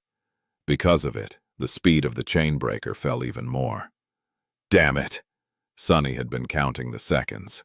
It had already been a full minute since the moment Nephis stepped into the circle, more than they had been able to fly in the tentative test the day before. The radiance of her eyes was dimming, and yet, suddenly, Nephis moved and smoothly raised one of the oars. At the same time, the chainbreaker began to descend. Gradually, the fury of the winds was extinguished. The mist was still obscuring the world. But then, the ancient vessel finally fell onto soft, white sand. There was a violent crash, but the hull of the chainbreaker withstood the impact. The runic circle fell dormant once again, and the enchantments lost all power. There was nothing but mist around them, and silence. They had reached Windflower. Chapter 1. 1399. Misty Shore. Sunny waited for a moment, then slowly straightened and looked around. The chainbreaker was laying on white sand, tilted awkwardly. It had shattered the side of a black cliff and was now leaning on it, which prevented the ship from turning over. They had gotten lucky despite the blind landing. The fog was still there, obscuring the world, but it had become less thick.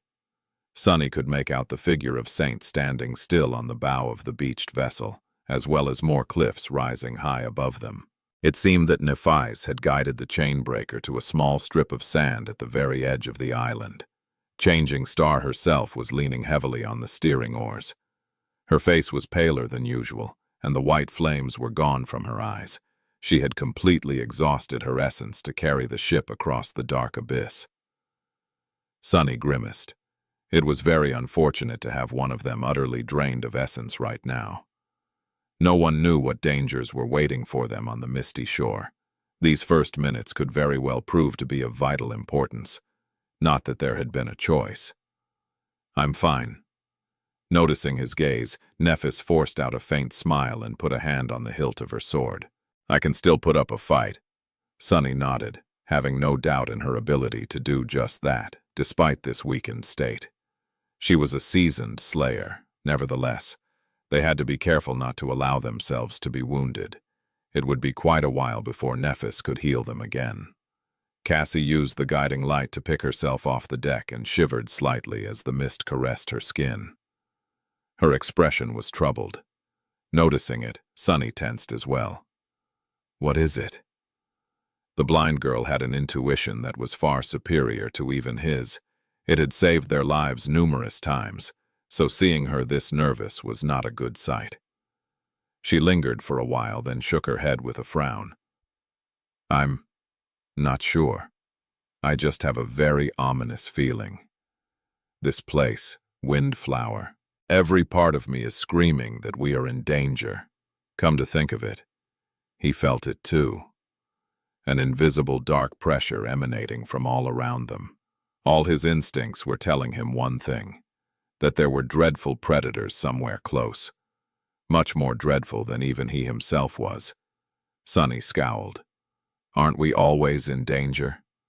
Despite saying those words nonchalantly, he summoned the sin of solace and called upon his shadows. Saint, Fiend, and Nightmare got closer, surrounding the three masters in a defensive formation. Nephis had walked to the edge of the deck and was now peering into the fog, her expression impassive. After a few moments of silence, she turned to Cassie and said, "Do it." They had discussed what to do a long time ago. The first thing, unless they were attacked immediately after landing, was to make use of the guiding light. None of them really understood how the divine relic worked, but they had established that it could point them in the direction of not only Windflower, but also Effie. Or at least its tip lit up when the person holding the staff thought about her. However, it did not react the same way to Jet. That fact had been a source of many dark thoughts for Sunny. As Crow landed on his shoulder, Cassie gripped the wooden staff tighter. Then she lingered for a moment. Huh, that's strange. Sunny glanced at the guiding light, which was still pointing to somewhere deep in the mist, and raised an eyebrow. What? It seems to be working just fine. The blind girl shook her head. No, nothing.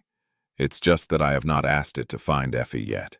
The light should still be pointing to Windflower. I thought it would disappear once we reached it. She concentrated for a moment, and then the radiance of the enchanted crystal changed subtly. It was still pointing deeper inland, but at a different angle. Sunny secretly let out a sigh of relief. He did not know if the guiding light truly pointed to Effie, her lifeless body, or something else entirely. And yet, seeing it shine was a relief. That gluttonous woman. She'd better be alive, or else I'll be very cross with her. He scowled, then took a step forward. Let's go then. Jumping over the railing, he plummeted down and landed on the sand. A moment later, Nephis was by his side. Saint and Fiend landed with a bit more noise than the two of them. And lastly, Nightmare leaped from the deck of the ship, carrying Cassie on his back. The six of them remained motionless for a few moments, listening to the silence of Windflower. There were no sounds around them, no movement. Only the soft white sand and the black cliffs faintly visible in the fog. A piece of rock fell from the shattered crag and rolled down, the noise both dampened and made louder by the mist. It echoes, making them tense. Sunny took a deep breath. His vision was obstructed by the fog, and strangely enough, so was his shadow sense.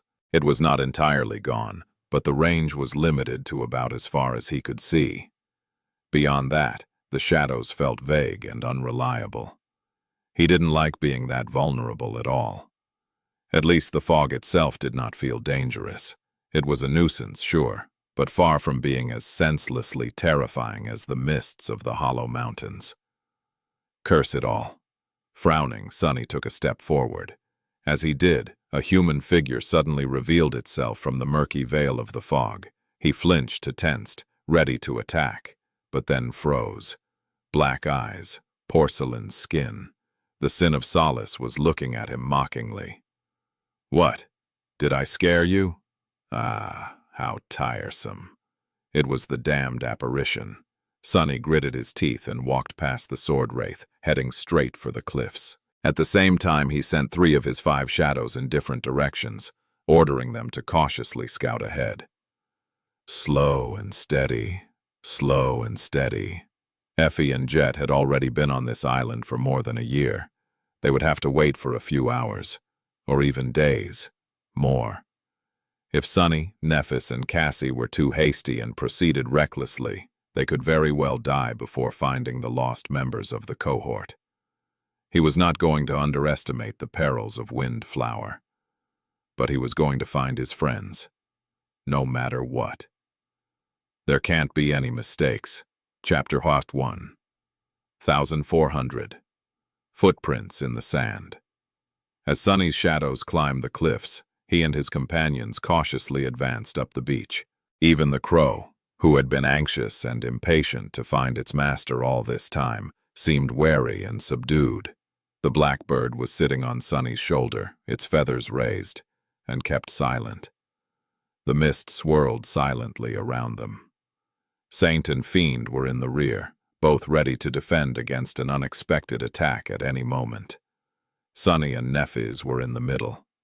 Cassie rode Nightmare at the front of the group, her back straight. The radiance of the guiding light that she held up illuminated the way.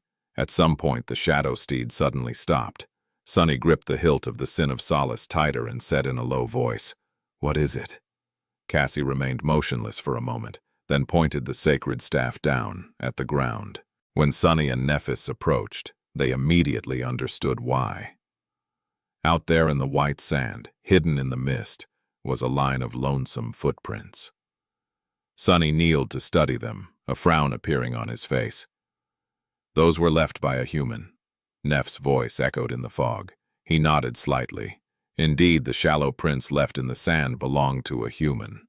From the look of it, someone had walked across the beach, barefoot. It was hard to tell the gender of the person just from these traces, but they could not have been of a very large stature. Both the size and the depths of the footprints proved otherwise. The traces also looked fresh. They could not have been left more than a few hours ago. Sonny felt a cold chill creeping up his spine. Who was taking barefoot walks in this harrowing place? There was another strange detail about the footprints. Contrary to what Sonny would have expected, the line of them came from the direction of the cliffs and disappeared in the mist, heading toward the edge of the island. And yet, they had not met or heard anyone on their way here. He hesitated for a few moments, then looked at Nephiz and said, "Wait here." Leaving one shadow behind to step out of it should the need arise, Sonny stood up and followed the footprints into the fog. Soon, his companions disappeared from view, and he was left alone in the swirling mist. I don't like it. If not for the fact that he could still see them through the shadow, Sonny would have been tempted to turn back. A few minutes later, he reached the end of the beach. The edge of the island opened into an abyssal chasm, the view of the colossal whirlpool and the darkness hiding below obscured by the fog. Sonny felt something he had not felt for a long time, a sense of vertigo. "Come now, really. I can turn into a bird. Is it really necessary to be afraid of heights?" He sighed and shook his head. The footprints led to the very end of the island. There, the lonesome line of them disappeared, as if the person who had left it behind leaped off the edge into the misty abyss. Sonny was suddenly overcome by a strange melancholy. "Why don't you try jumping, too?" He slowly looked at the Sin of Solace, who was standing at the very edge, looking into the fog with a distant expression. "No thanks." The sword wraith smiled. "Why not? You said it yourself, you can turn into a bird. Hey, maybe this person knew how to fly too." Sonny sighed and nodded. "Right. I should watch the sky. Well, watch the fog above. Aerial attacks are some of the most nasty." As he was walking back to Nephiz and Cassie, Sonny was thinking about the footprints in the sand. Who had left them behind? Had that person really jumped off the edge? If so, why? Were they swallowed by the dark abyss? It seemed like such a shame. If the chainbreaker arrived at Windflower a few hours earlier, they could have met this person. How bitter would it be to arrive at an island from where no one could return on the same day that its inhabitant had decided to take their own life? Maybe they had not, though. Maybe they really had soared into the sky and escaped this forlorn place. He could not be sure. One thing he was sure about, though, was that the footprints did not belong to Effie or Jet. Effie was too tall to have left them behind, while Jet would have never chosen to end her life after everything she had done to preserve it. She had literally climbed out of a grave and endured being dead, all to continue living. Would a person like that ever give up? Sonny had no doubt that she would not. By the time he reunited with Nephiz and Cassie, His shadows had already scaled the cliffs. In front of them was a dark forest of tall pine trees, mist swirling between the ancient trunks. One shadow cautiously glided to the left, another to the right, while the last one continued to advance forward in the direction of the distant tower. The island was large, much larger than the islands of the Chained Isles were, so exploring it was going to take a lot of time, especially because Sunny wanted to be careful and not expose his shadows to any danger. It's going to take days, weeks maybe. Damn it. There was no sign of Effie and Jet. The footprints lead to the edge of the island. I didn't find anything else, so let's trace them in the other direction. Cassie raised the guiding light again, and they moved along the line of footprints toward the cliffs. They advanced slowly and cautiously, never letting their guard down. Although nothing had attacked them yet, the quiet feeling of danger was growing more dire and terrifying with each step. Eventually they arrived in front of a vertical wall of black rock. The footprints disappeared once again, this time in front of narrow stairs cut into the cliffside. The steps led all the way to the forest by the looks of it. Sunny and Nephis glanced at each other. The stone stairs were too narrow to maintain their formation. If something attacked them while they were ascending the steps, they would have to fight in a very awkward position. Fiend, take the lead. The Steel Ogre was the most resilient out of them, so he was going to serve as the shield of the cohort. The Shadow did not seem too concerned with his task either. With dark flames burning in his eyes, he moved to the front of the formation and stepped onto the first step. As they climbed the stairs, Sunny walked behind Nephis. At some point he noticed that she was paying a lot of attention to the stone steps disappearing beneath their feet. "What are you thinking about?" She hesitated for a few moments, then said evenly, "These are man-made." Sunny nodded. After a short pause, Neph added, "Which means that they must have been cut from stone by the Seeker who lived on this island." It was a logical conclusion. Sunny glanced at the stone steps, thinking about how ancient they were. Then, he scowled. "You noticed it too?" Sunny lingered for a moment, then answered Neff's question with another nod. These stairs were strange. They were supposed to be ancient, and yet there was no sign of corrosion on them. The steps were not weathered and ground down by the endless assault of the elements. Instead, they were perfectly preserved and sharp, as if someone had cut them just yesterday. Is this rock indestructible, or are there strange things happening to time on this island? Sunny wanted to examine this question further, but at that moment, he froze. Out there, far ahead, the shadow he had sent toward the tower heard a sound. Although it was muffled by the mist, Sunny would never fail to recognize it. It was the sound of steel clashing against steel, followed by a scream of pain. At the same moment, the crow that had been sitting silently on his shoulder suddenly jumped into the air and shot forward, instantly disappearing into the fog. Sunny's eyes widened. Jet, chapter 1400. One of those situations. Sunny had recognized the voice. There was no doubt that the person screaming in pain in the depths of the forest was Jet. She was so close, and in danger. He hesitated for a moment. Bad. His intuition was telling him that something absolutely deadly waited for him in the mist. Blindly rushing forward could very well invite disaster. And more than that, the scream itself was suspicious. Was Soul Reaper Jet someone to scream from pain? No, she wasn't. Sunny had seen her maintain composure while impaled on a jagged piece of alloy. Something could have been mimicking her voice to lure them into a trap. He had met creatures that lived in the mist and mimicked human voices before, after all. The memory alone was enough to make him shudder. And yet, what if it really was her? If there was something on the island that had made Jet shriek in agony, then the danger she faced was truly dire. There was no time to hesitate at all. "Sunny?" He flinched, then looked at Nephis somberly. Despite Sunny's shaken state, he knew that he had already made the decision. His voice was steady when he spoke. "Someone is fighting in the forest, about 4 kilometers from the top of the stairs. It should be Jet. I'm going." She looked at him for a moment, then nodded calmly and unsheathed her sword. "We'll be right behind you. Then." As Cassie commanded the guiding light to point its radiance to where Sunny was instead of Effie, he dove into the shadows. "I'm doing something very dangerous." Throughout the years, Sunny had often been forced to take unacceptable risks, but that was only because his back had been against the wall, and the circumstances had not allowed him to make a different choice. If possible, he preferred to win every battle before it even started, or at least get as close to ensuring the favorable result as possible. Observing his enemy, making careful preparations, dictating the ebb and flow of the battle. That was where he felt the most comfortable, and where his aspect trim shined.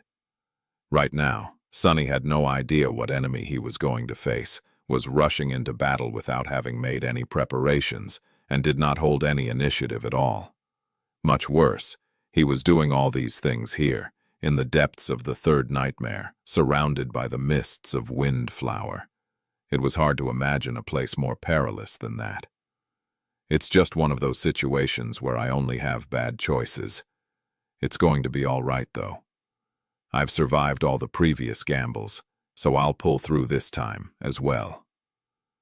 Stepping out of the shadow that had heard Jet's voice, Sunny gave it an order to wrap itself around him and dashed into the mist with as much speed as he could muster. At the same time, he called the other two scouting shadows back. It was going to take a bit of time for them to return. But still, he preferred to plan ahead. Tearing through the fog, Sunny swiftly traversed the remaining distance to the place where the scream had come from. Soon, he broke free of the pine trees and entered a wide clearing. The ever-present fog was a bit thinner here, allowing him to see a dozen meters or so in all directions. Sunny dug his heels into the soft moss and slid for a few meters before coming to a halt.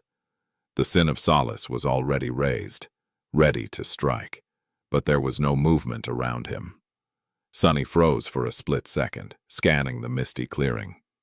He didn't see or sense any enemies, at least not in the small area he could perceive. What he did sense, however, was the familiar smell of blood. "There!" Out there in front of him, hidden by fog, a figure was slumped on the ground. Dashing forward, Sunny approached the figure and staggered. Curse it! It was indeed Jet. However, she was. Her black leather armor seemed unbroken, and yet, Soul Reaper's beautiful face was contorted in a grimace of pure agony. A moment later, Sunny noticed a strange incongruity about her. Looking closer, he understood that Jet's right arm was laying a bit too far from her body. It had been viciously severed near the shoulder. The hand was still clutched into a fist, but the glaive gripped in it was broken, already dissipating into a stream of white sparks. The moss was greedily absorbing dark, steaming blood. His chest suddenly felt constricted. Neff has not recovered her essence yet. As he thought that, Jet suddenly opened her eyes. They had always been icy and blue, but now, the blue color had become so intense that it almost seemed as if it was glowing in the dim twilight of the misty island.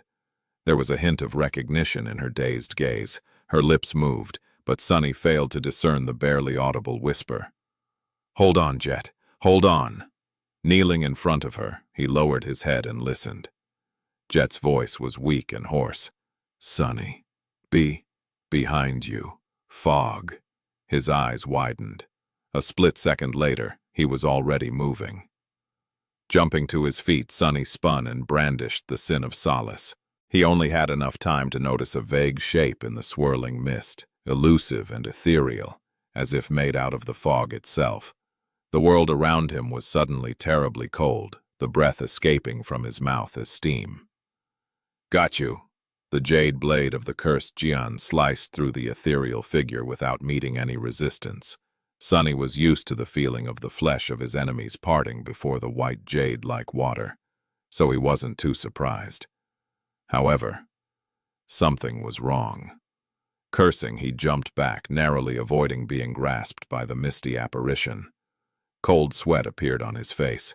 Sunny had no reason to believe so, but he felt as if he had just avoided certain death. "What the?" His thoughts were moving quickly. The sin of solace had passed through the enemy, but the enemy easily shrugged off the attack. How could it be? Elusive, ethereal, seemingly woven out of fog. An incorporeal enemy. This was not the first time he had faced murderous wraiths and ghost-like abominations. Grimacing, Sunny let go of the hilt of his cursed sword and allowed it to fall to the ground. Luckily, he had a weapon perfectly capable of destroying intangible foes. The ghost blade enchantment of the cruel sight allowed it to do just that.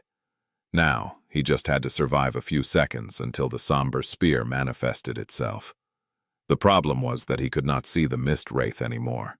After attacking once, it dissolved into the swirling fog, becoming utterly invisible. The next strike could come at any moment, from any direction. The gloomy and happy shadows were already approaching from two different directions. Very soon they would reach the clearing and augment his speed even more. This battle was not going to be as hard then. Now I just need to... Sunny. Jet's hoarse voice resounded from below, but he didn't allow himself to look down. All his focus was concentrated on the swirling mist, watching for the signs of the next attack. Be careful. She's... Finally, the cruel sight appeared in his hand, instantly igniting with the radiance of divine flame. The fog around the silver blade seethed, evaporating. At almost the same time, the happy shadow reached the clearing and burst from the line of trees, flying toward him with incredible speed. The gloomy shadow was not far behind. The mist moved. Huh?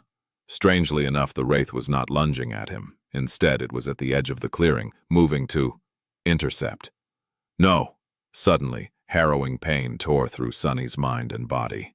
Letting out a bestial wail, he fell to one knee, clutching at his chest. Ah! Ah! It was an agony unlike anything he had ever experienced.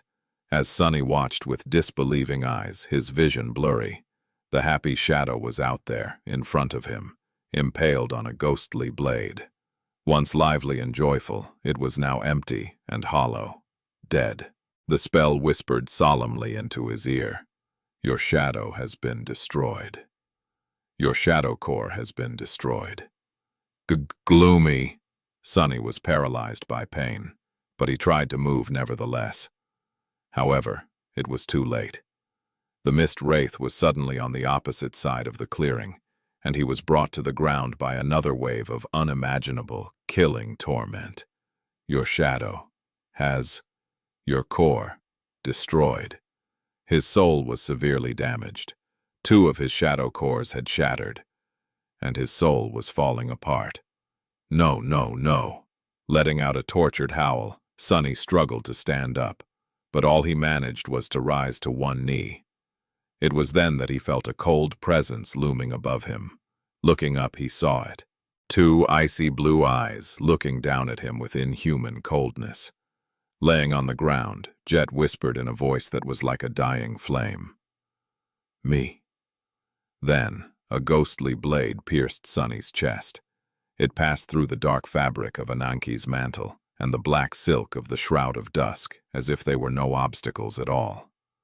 Neither marble shell nor bone weave offered it any resistance either. The blade did not cut Sunny's skin, nor did it sever his flesh. Instead, it struck directly at his lightless soul. Already damaged, it crumbled from that single strike. That was how Sunny had been slain by undying slaughter of the 6 plagues. For the first time. Chapter 1402. Sunny waited for a moment. Sunny waited for a moment, then slowly straightened and looked around. The chain breaker was laying on white sand, tilted awkwardly. It had shattered the side of a black cliff and was now leaning on it, preventing the ship from turning over. They had gotten lucky despite the blind landing. The fog was still there, obscuring the world, but it had become less thick. Sunny could make out the figure of Saint standing still on the bow of the grounded vessel, as well as more cliffs rising high above them. It seemed that Nephis had guided the chain breaker to a small sand beach at the very edge of the island. Neph herself was leaning heavily on the steering oars, drained of essence. Sunny grimaced. It was inevitable, but we should be careful not to receive any serious wounds. She won't be able to heal us anytime soon. Nephis, meanwhile, had already regained her composure. I'm fine. I can still put up a fight. Well, of course you can. I have no doubt about that. After exchanging a few words with them, Cassie used the guiding light to make it point in the direction where Effie supposedly was. Or her lifeless body, or something else entirely. Sunny couldn't suppress his anxiety anymore. He scowled and took a step forward, ready to leap down to the beach. That gluttonous woman. She'd better be alive, or else I'll be very cross with her. Jumping over the railing, he plummeted down and landed on the sand. A moment later, Nephis was by his side. Saint and Fiend landed with a bit more noise than the two of them, and lastly, Nightmare leaped from the deck of the ship, carrying Cassie on his back. The six of them remained motionless for a few moments, listening to the silence of Windflower. There were no sounds around them. No movement. Only the soft white sand and the black cliffs faintly visible in the fog. A piece of rock fell from the shattered crag and rolled down, the noise both dampened and made louder by the mist. It echoed, making them tense.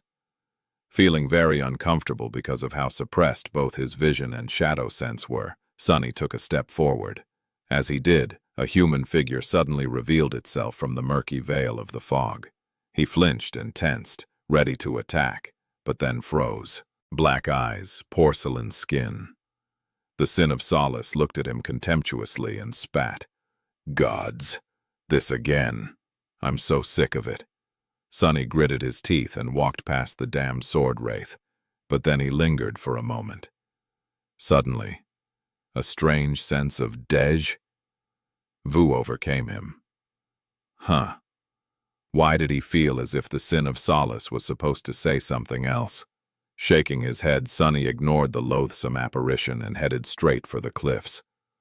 Less than an hour later, he was writhing on the ground, overwhelmed by unbearable agony. His lightless soul was mutilated and slowly falling apart. As Sunny arduously rose to one knee, a cold gaze pierced him from above. No, no, no. Then, a ghostly blade pierced his chest. Sunny died. Sunny waited for a moment, then slowly straightened and looked around. The chainbreaker was laying on white sand, tilted awkwardly. Nephis was leaning heavily on the steering oars, utterly drained of essence. We should be careful not to get wounded until she recovers some essence. She straightened slowly and said in a tired voice, I'm fine. I can still put up a fight. Well, of course you can. You're changing star of the Immortal Flame clan. They exchanged a few words with Cassie, who then used the guiding light to point them in the direction where Effie was supposed to be. Soon, Sunny jumped down to the beach, followed by the rest of his companions. That gluttonous woman. She'd better be alive. Or else I'll be very cross with her. Feeling vulnerable in the swirling mist, he scowled and took a step forward. As he did, a human figure suddenly revealed itself from the murky veil of the fog. Sunny flinched and tensed, ready to attack, but then froze. Black eyes, porcelain skin. The Sin of Solace was glaring at him without even trying to conceal his hatred. You are such a pathetic, odious, revolting coward. Just die already. Die. Gods, this is unbearable. Sunny gritted his teeth and walked past the damned sword wraith, heading for the cliffs. He was suddenly overcome by a strange sense of vu. Weird. What did that bastard say? Banishing the thought of the damnable sword wraith from his head, he continued forward. Soon after, a ghostly blade pierced his chest. Sunny died in agony. Sunny waited for a moment, then slowly straightened and looked around. The chainbreaker was laying on white sand, tilted awkwardly. Nephis was leaning on the steering oars, utterly drained of essence. A minute or two later, he jumped down to the beach and headed to the cliffs. As he did, a pale apparition suddenly appeared from the mist, scaring him. The Sin of Solace laughed. Damn. It was fun at the start, but now I've already lost count. Ignoring the odious wraith, Sunny continued walking. He was suddenly overwhelmed by a strange sense of Vu, but dismissed it. Not long after that, his soul was destroyed by the ruthless blade of undying slaughter. Sunny waited for a moment, then slowly straightened and looked around. Sunny waited for a moment, then slowly straightened and looked around. Sunny waited for a moment, then slowly straightened and looked around. He died in agony. He died in agony. He died in agony. He died. The chain breaker was laying on white sand, tilted awkwardly. Nephis was leaning on the steering oars, utterly drained of essence. After Cassie used the guiding light to point them in the direction where Effie was supposed to be, Sunny jumped down to the beach and headed toward the cliffs. As he did, a pale apparition appeared from the mist and scared him. The Sin of Solace glared at him silently, not saying anything. "What is up with that bastard?" Ignoring the loathsome wraith, Sunny walked past and advanced cautiously through the fog. A strange sense of deja vu suddenly overwhelmed him, but he dismissed it. Slow and steady, slow and steady. However, something was still gnawing on his mind.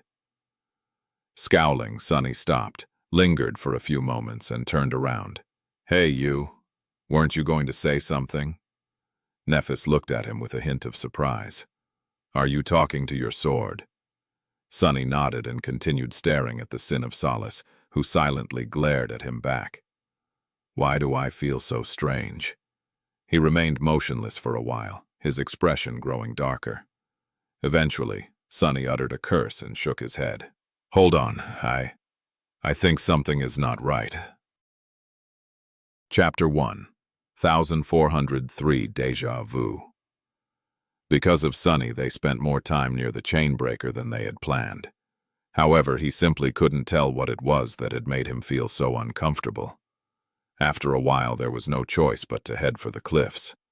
Cassie rode Nightmare at the front of the group. Sunny and Nephis followed, while Saint and Fiend were defending the rear. As they walked, Sunny remained silent, a deep frown on his face. I feel strange." It was as if he had taken these steps before. The white sand, the swirling mist, the black edifices of the tall cliffs. It all felt eerily familiar. "What is going on?" Eventually, they discovered a line of footprints in the sand. Sunny should have felt surprised and curious, but he barely paid the mysterious discovery any attention, as if it was only natural for the footprints to be there. Those were left by a human. He shivered slightly and looked at Nephis. How had he known that she would say these exact words? Sunny hesitated for a few moments, then said quietly, "Wait here." Why did he feel almost obligated to respond that way? Deeply disturbed, Sunny left one of his shadows behind and followed the line of footprints to the edge of the island. There were so many questions he should have been asking himself, like who had left these traces? Had that person really jumped into the abyssal chasm, or had they survived and escaped the suffocating mist? But instead, Sunny was mostly thinking about why it felt as if he had already visited the edge of the island before. The Sin of Solace was there as well, glaring at him silently. Why is he not saying anything? I feel like he should have said something already, like encourage me to jump too. Scowling, Sunny returned to Nephis and Cassie. "The footprints lead to the edge of the island. I didn't find anything else, so let's trace them in the other direction." When they nodded and prepared to set out, he suddenly added, "Wait, don't you feel that something is strange?" Nephis looked at him with her usual impassive expression. "Everything here is strange." Sunny had no choice but to agree. It was a stupid question to begin with. Of course, everything felt strange on a mystical island hidden behind a barrier of a colossal whirlpool. They continued forward and eventually reached stone steps leading up the hills. Fiend took the lead and the group cautiously started the ascent. As they walked, Sunny couldn't shake off the feeling that these steps looked eerily familiar. Just what the hell is going on with me? Am I under some kind of mind hex again? By now, Sunny's resistance to mental attack was rather high. Even the Sin of Solace, a transcendent memory of the fifth tier, was having trouble driving him truly and utterly insane. He did not doubt that there were beings in the tomb of Ariel that could shatter his defenses, but he did doubt that there was something here that could do so without him noticing. Then what is it? Looking up, he noticed that Nephis was staring intently at the stone steps. She must have noticed that they are not weathered at all, as if the seeker who had lived on the island created them just yesterday. Wait, when had he come to these conclusions himself? It just seemed so obvious. As Sunny froze, feeling very confused, one of the scouting shadows suddenly heard the sound of steel clashing against steel, followed by a pained scream. He didn't feel surprised at all, as if this was the most natural thing in the world. The black crow that had been sitting on his shoulder suddenly dashed into the fog. Was that Jet's voice? Why did thinking about Jet fill him with a cold sense of dread? Sunny? Cassie and Nephis had noticed his dazed state. He lingered for a moment. Someone is fighting in the forest, about 4 kilometers from the top of the stairs. It should be Jet. I'm going. The words left his mouth as if he had rehearsed them. Nephis nodded. We'll be right. Without listening to her response, Sunny dove into the shadows. Something is wrong. Something is wrong. He knew that he was taking a dire risk by rushing blindly into the forest. Windflower was too dangerous of a place to behave rashly. Sunny had no idea what enemy he was going to face, was diving into battle without having made any preparations, and did not hold any initiative at all. But Jet was going to die if he delayed even for a moment. Somehow, he was sure of it. Stepping out of the shadow deep within the forest, Sunny gritted his teeth and dashed forward. It's just one of those situations where I only have bad choices. It's going to be all right, though. I've survived all the previous gambles, so I'll pull through this time as well. But then he felt a chilling terror grasp his heart. Would he really pull through? Or would he die miserable after finally losing a gamble? Bursting onto a wide clearing, Sunny slid on the moss and came to halt close to its middle. The smell of blood permeated the air here, both frightening and familiar. Where is she? Where is she? Looking around, he noticed someone laying on the ground, their motionless figure buried in the mist. Dashing there, Sunny fell to his knees and stared down with wide eyes. Jet. It was Jet. Her black leather armor seemed unbroken, but her beautiful face was contorted in a grimace of terrible agony. The moss was greedily drinking blood that flowed from the terrible wound where her arm had been viciously severed. Curse it all. Sensing his presence, Jet slowly opened her eyes. Her lips moved weakly. Sunny. Behind me, in the fog. Before Jet finished her warning, he was already jumping to his feet and spinning around. There was a vague shape moving in the mist. Because of how quickly Sunny had reacted, he had no trouble dodging its strike. The sin of solace hissed, slicing the figure apart. That won't do anything. Why did he think that? Right. Seemingly woven out of mist, ethereal, elusive. It had to be a wraith of some kind, meaning that physical attacks would be ineffective against it. It seemed that Sunny's subconscious had discerned the insidious nature of the enemy faster than his conscious mind did. For this battle, he had to discard the Jade Jian and summon the cruel sight instead. A split second later, the mist wraith seemed to dissipate into the swirling fog. Sunny could not sense its presence at all, which meant that the abomination could attack at any moment, from any direction. Letting go of the sin of solace, he called upon the somber spear. Now, he just had to survive until it was summoned. No, I'm missing something. Sunny froze in place, torn between the dire need to be absolutely focused and the gnawing feeling that he was forgetting something terribly, terribly important. What is it? He couldn't allow himself to get distracted. A moment of inattention could mean death. Focus! His other 2 scouting shadows, gloomy and happy, were going to reach the clearing in a few seconds. Only when his body was augmented by all 5 shadows would he have the luxury of sparing some thought to the gnawing feeling. Jet's hoarse voice resounded from below, faltering and weak. "Sonny, careful. She's—" He looked down, and then— Sonny was suddenly inexplicably calm. His lips moved. "She's you." The cruel sight finally manifested itself into existence. The happy shadow flew into the clearing. The mist wraith, undying slaughter, was already there, waiting for it. A terrible agony tore Sonny's soul apart. Falling to his knees, he heard the spell whispers and thought, "Your shadow has been destroyed. Your shadow has been destroyed. Your shadow core has been destroyed. Your shadow core has been destroyed." Now, gloomy. Another flash of indescribable torment pierced his existence, throwing Sonny to the ground. Wreathing in pain, he struggled to stand up. I knew this would happen. How did I know? Finally, he managed to rise to one knee. The mist was suddenly unbearably cold, casing his body to shiver. Sonny raised his head and saw two icy blue eyes looking down at him. "I am going to die now." The ghostly blade pierced his chest. Sonny waited for a moment, then slowly straightened and looked around. The chainbreaker was laying on white sand, tilted awkwardly. The forest clearing was gone. The bleeding, broken figure of Jet was gone. The corpses of his shadows were gone too. But he remembered it all clearly.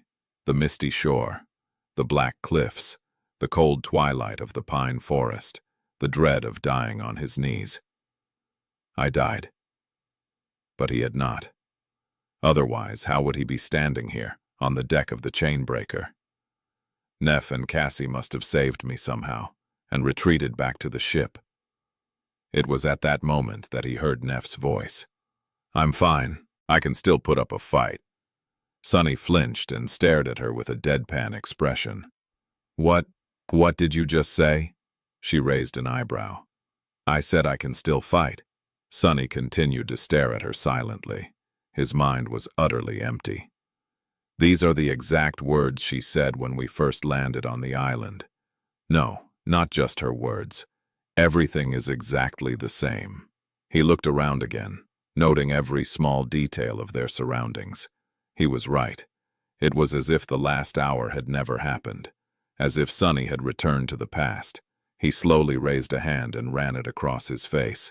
"What the hell is going on?" Chapter 1404, another round. "It's exactly the same." The chainbreaker was leaning on a broken cliff, the mist swirling around it. Saint was standing motionlessly at the bow of the ship. Nephis had just stated that she would still be able to fight despite exhausting all her essence. Sonny looked at her, then shifted slightly and threw a glance at Cassie. "The last time I noticed her troubled expression and asked if there was something wrong. She explained how her instincts were screaming of danger." He hesitated for a few moments and kept silent. Nephis, however, did not. Noting that Cassie seemed concerned about something, she asked evenly, "Have you sensed something?" The blind girl shook her head with a frown. "Nothing specific. I just have a very ominous feeling. This place, Windflower. Every part of me is screaming that we are in danger." Sonny's eyes widened slightly. The wording had changed a little, but it was almost exactly the same response. "How?" While Nephis and Cassie went about locating the direction where Effie supposedly was with the help of the guiding light, he observed them without saying anything. His mind was strangely split between two extremes. One part of it had turned cold and analytical, driven into a heightened state of utmost vigilance. The other was shaken and distraught, still reeling from the agony of dying to the ghostly blade. The shock of remembering his harrowing demise was so visceral that Sonny wanted nothing more than to topple to the deck and curl into a shivering ball.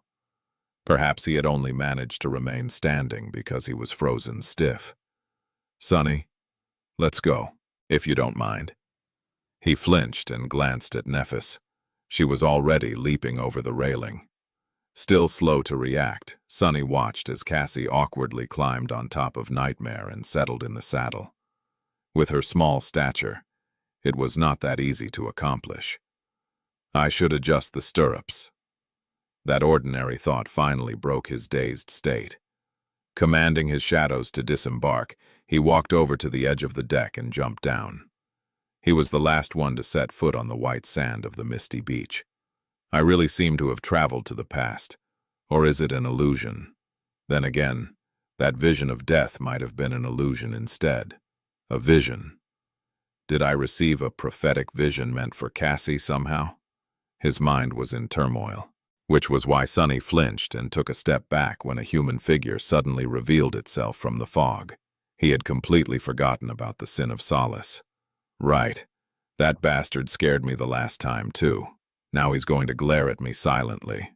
The sin of solace did indeed glare at him silently for a moment. But then the apparition smirked and said in a contemptuous tone, "You know, I'm actually starting to enjoy this. Let's go for another round, shall we?" Sunny looked at him in surprise. Apart from minute changes that had happened because of his inaction, this was the first thing that went differently than how it had in the previous round. A slight frown appeared on Sunny's face. Why is the bastard the only exception to the rule? Walking past the apparition, he said quietly, "Sure, let's go for another round." The wraith stared at him in surprise. As they advanced through the mist, discovered the line of footsteps in the sand, and continued toward the cliffs, Sunny was thinking feverishly. Is it an illusion, or have I really traveled in time? If it's the latter, then why? And what do I do now that I have? There was too much to think about, and not enough time. His mental state was in shambles as well. Sunny vaguely realized that he was still in shock, but didn't know what to do about it. He was probably missing a lot of vital things in this rattled condition. For example, suddenly, Sunny felt incredibly cold. How have I not thought about that? They were already ascending the stone steps, which meant that Jet was going to be attacked by undying slaughter in a matter of minutes. Seconds? Curse it! His mind ignited. Thinking as fast and best as he could, Sunny cursed himself for being such a fool. He wasted almost an entire hour trying to understand why he had been sent into the past instead of considering how to deal with the future. Even if he was in shock after having his soul torn apart and dying in agony, there was no excuse. What do I do now? He remembered his naive thoughts bitterly. He would pull through again somehow. It was just another gamble. It seems I have finally become arrogant, and paid a heavy price for it. The heaviest price there could be. Doesn't matter. There's no time to feel regret. I need to decide what to do now. A small, cowardly part of him instantly had an answer. The safest thing to do was to abandon Jet and save himself from having to face undying slaughter. He knew that he would die in that clearing, so why go there at all? But even knowing the danger, he couldn't let Jet die. Go there and fight, then? It was not such a foolish thought. The reason why Sunny had lost the last time around was because he had dove into the battle blind and without making any preparations. Now, however, he knew exactly what enemy he would be facing. And although there was very little time left before the clash, he could at least prepare a few things. I still don't know enough about undying slaughter.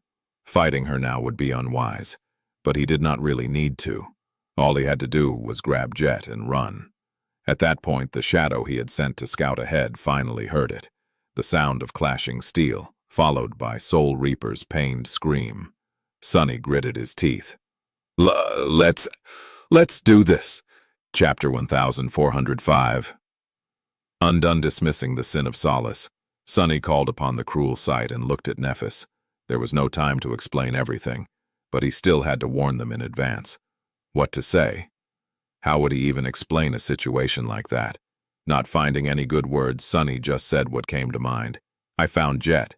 She is being attacked by a powerful enemy, a wraith-like creature capable of dealing damage directly to our souls. I'll try to get Jet and retreat. Prepare for battle. Before she had time to respond, Sunny already dove into the shadows. The reason I died was because I lost the initiative by not knowing the nature of the enemy and not having the correct weapon to deal with a wraith immediately at hand. Most importantly, I failed to realize that my shadows would be vulnerable to Undying Slaughter's attacks as well. He had dodged the first attack of the Defiled without too much trouble. It was unknown which one of them would have lost in the end after the cruel sight had manifested itself in a normal fight. However, Undying Slaughter had moved to destroy his shadows first. It was no surprise that she had known just how to kill him in one fell swoop. After all, the Mist Wraith was most likely a defiled version of Soul Reaper Jet using her future transformation ability. Jet knew a lot about his aspect, and the future Jet would have known even more. That had been Sunny's undoing. After a vast part of his soul had been destroyed, he was in no condition to put up any further resistance. So he died miserably on his knees. This time was going to be different. First, he had already summoned the cruel sight. Second, he would protect his shadows. And lastly, he knew a lot about Jet's aspect as well. Stepping out of the shadow, he wrapped it around his body and dashed toward the clearing. The dormant ability allows her to absorb the essence of living beings she kills. The awakened ability allows her to strike directly at the souls of her enemies, bypassing all forms of physical defense. The ascended ability allows her to increase the size and capacity of her shattered soul core, as well as removing the limit on how much essence she can use to enhance her body. Sunny did not know how ancient Undying Slaughter really was, how distant was the future she had come from. However, her Frankenstein's monster of a soul core would have already reached an enormous size, considering how many people the Six Plagues had slaughtered. She was powerful. He also did not know much about her transcendent ability.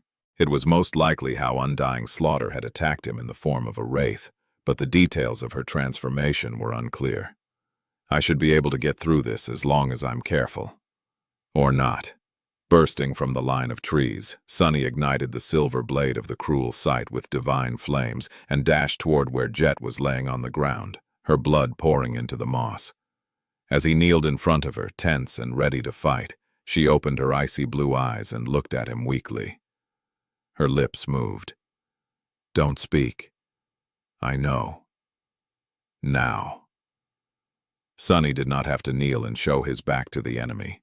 However, if he had the opportunity to fool Undying Slaughter into thinking that she had the upper hand, it would be criminal not to use it. Sensing an almost imperceptible disturbance in the mist, he shot to his feet and lashed out with the radiant blade of the cruel sight.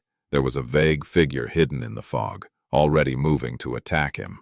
Caught by surprise, it had no chance to avoid the sudden strike. And yet, it did. Fast. Sunny pulled back his spear and froze, tensely observing the mist. Despite the fact that their roles had reversed, and he was the one to deliver an unexpected attack, the end result was the same. Undying Slaughter had dissipated into the fog, and he was left not knowing where the next blow would come from. Or he would have, if not for the fact that he knew the future. Wrong. Sunny knew what would have happened, not what would happen. Him changing the opening exchange of the battle could have changed what Undying Slaughter would do as well. He still had to be careful. However, the next few seconds went just as they had before.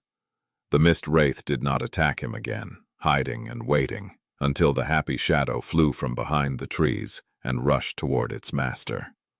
Sunny remembered the harrowing agony of having his soul torn apart and felt his hair stand on end. The mist swirled, and the wraith hiding within it moved to intercept the swift shadow. Damn it! Even knowing what was about to come, he couldn't suppress his fear. Undying Slaughter brought its ghostly blade down, but before it could plunge into the shadow, it was met by another blade. This one made of pure darkness. As two ruby flames ignited in the depths of his shadow, Saint deflected the wraith's blow and stepped into the clearing. Blade of Darkness. Ability. Description.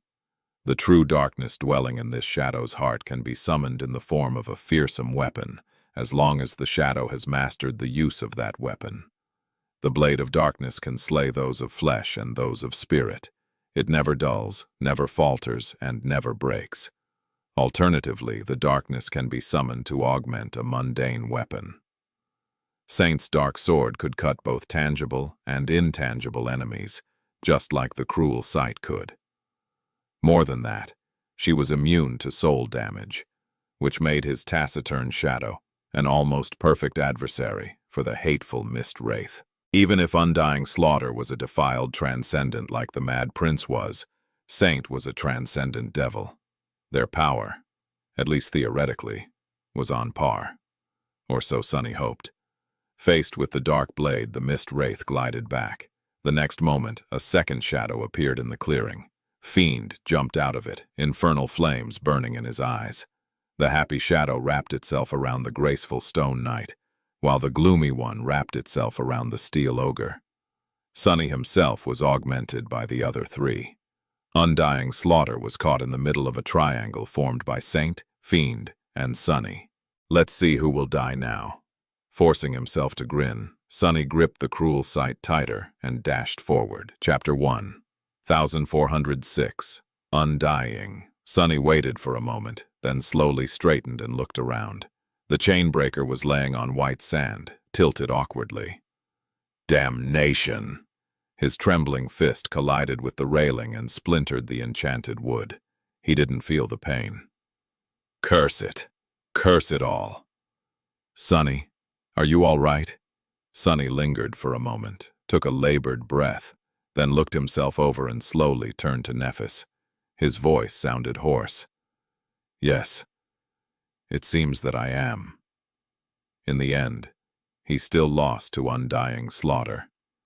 The odds seemed to be in his favor. He successfully avoided having his shadows destroyed, summoned Saint and Fiend, and managed to wrestle the initiative from the ghostly claws of the mist wraith. However, the battle did not go how he had hoped it would.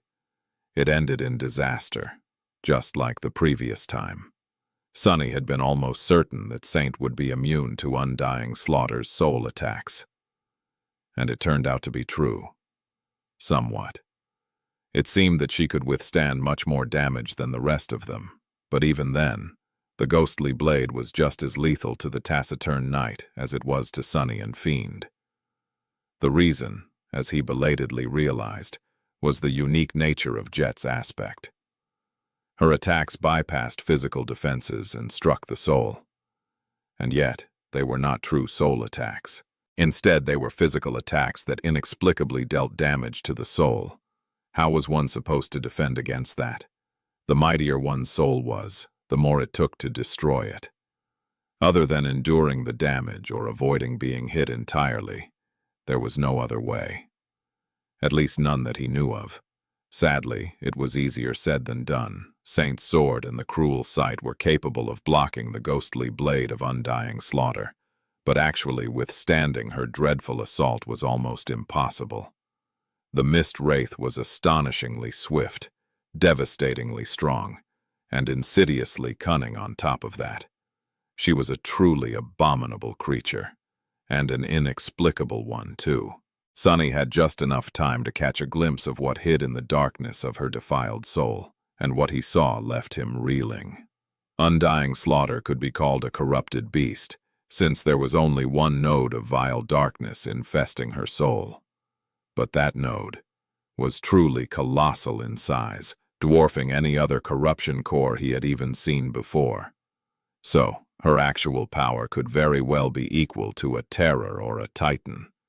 Still, faced with Saint's resilient soul and two weapons that could both block and damage intangible beings, undying slaughter was at least forced to change tactics. After clashing with them a few times, the mist wraith silently discarded her ghostly form, turning back into a corporeal creature. If Sunny had ever had any doubt that the 6 plagues were the future version of the members of the cohort, they were instantly dispelled at that moment. Undying slaughter looked more like a revenant, both dreadful and dreadfully beautiful, than a human being. But there was no way he could fail to recognize those icy blue eyes, that chilling presence, and the ruthless way in which she fought. She was truly Soul Reaper Jet. Or rather, had been, once. Undying slaughter might have been Jet once, but there was nothing human left in her merciless, mad eyes anymore. Once she assumed a corporeal form, Sunny was thrown into despair. His plan to stall the abomination while Fiend retreated with the real Jet was shattered almost instantly. Undying Slaughter read his intentions like an open book, and not only made following the plan impossible, but also cruelly turned it against Sunny. The initiative he had so arduously won was immediately lost when the Revenant aimed all her attacks at Jet instead of him, Saint or Fiend. Forced to protect the gravely wounded companion, they had no choice but to follow her cadence and fall under her control. It was a simple, but viciously effective strategy. Considering how skilled, explosively fast, and terrifyingly strong Undying Slaughter was, the rest of the battle did not take long. Fiend's carapace of black silver, which Sunny considered nearly indestructible, was eventually pierced and violently split open, the infernal flames spilling out of horrid wounds like blood. The ravenous ogre collapsed with a frightened, confused howl and grew still. Saint's stone armor was shattered, her limbs were broken. Ruby dust flowed like a river, and although the taciturn knight tried to stand her ground, the ghostly blade eventually found its way into the narrow crack of her visor. The crimson glow of her ruby eyes was extinguished, and Saint crumbled to the ground, lifeless.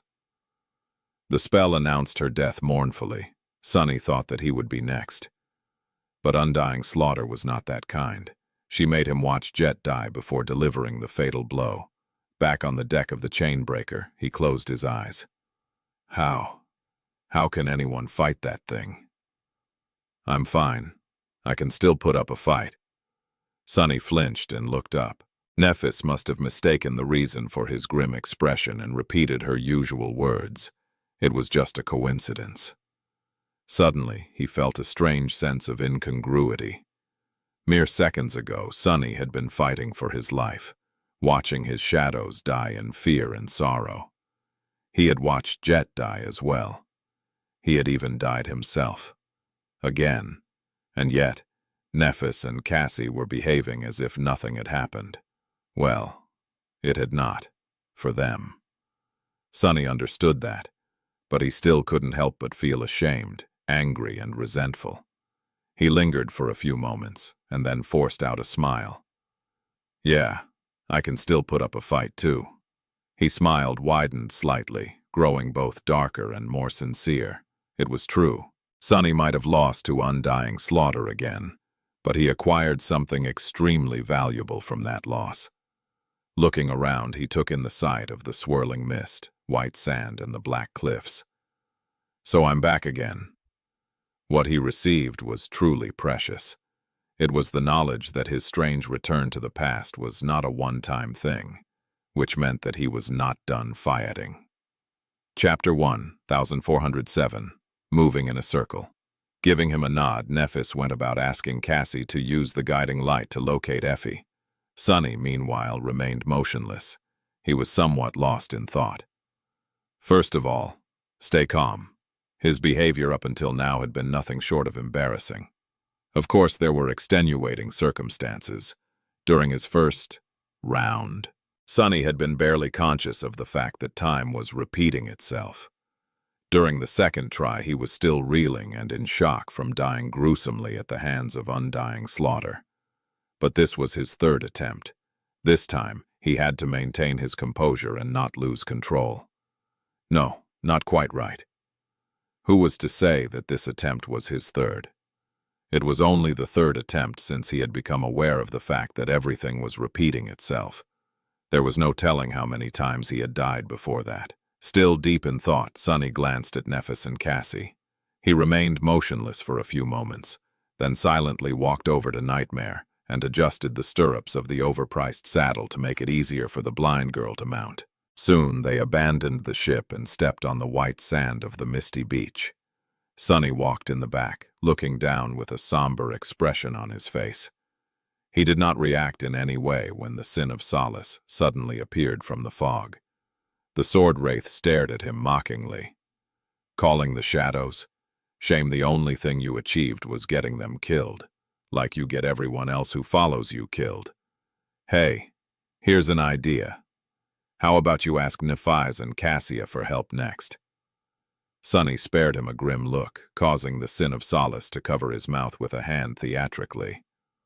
Ah, I've said a bit too much, haven't I? Sunny looked away. It is as I thought. It seemed that the sword wraith had become aware of the fact that time was repeating itself long before Sunny. What was it that the sin of Solace had said the last time? I'm actually starting to enjoy this. Let's go for another round, shall we? Back then, Sunny had only paid attention to the fact that the wraith was behaving differently from the past, unlike everyone else.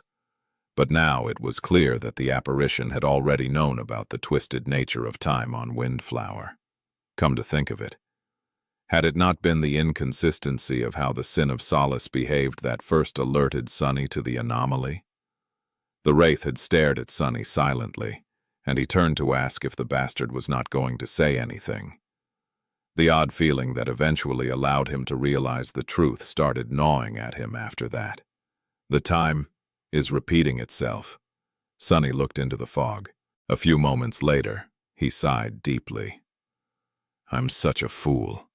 The great river was a river of time. Windflower was surrounded by a mystical whirlpool. And what did whirlpools do?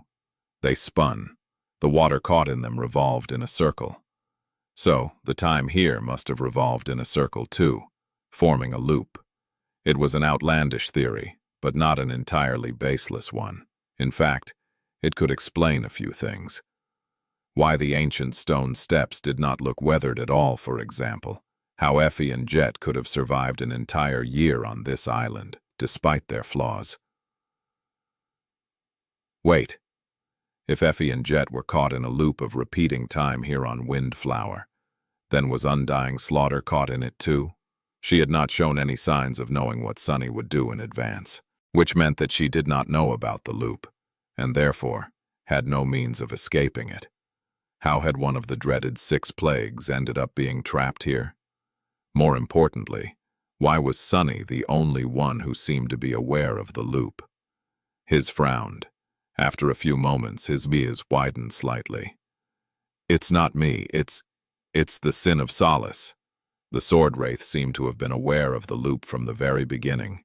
He was somehow immune to forgetting the events of every previous revolution. Was it because the cursed sword was innately tied to truth and revelations, which it was supposed to grant its mad wielder? Sunny was not particularly mad, but the sin of Solace was a part of his mind. A splintered and twisted one, but a part nevertheless. Was it possible that he had slowly become contaminated by the knowledge the sword wraith possessed somehow? Or that the awareness of the loop was one of the revelations of madness granted to him by the cursed sword? Sunny did not know the exact reason, but he was certain that it was because of the sin of Solace that he had become aware of the circular nature of time on Windflower. His thoughts turned somber. The how and why are clear. Now what?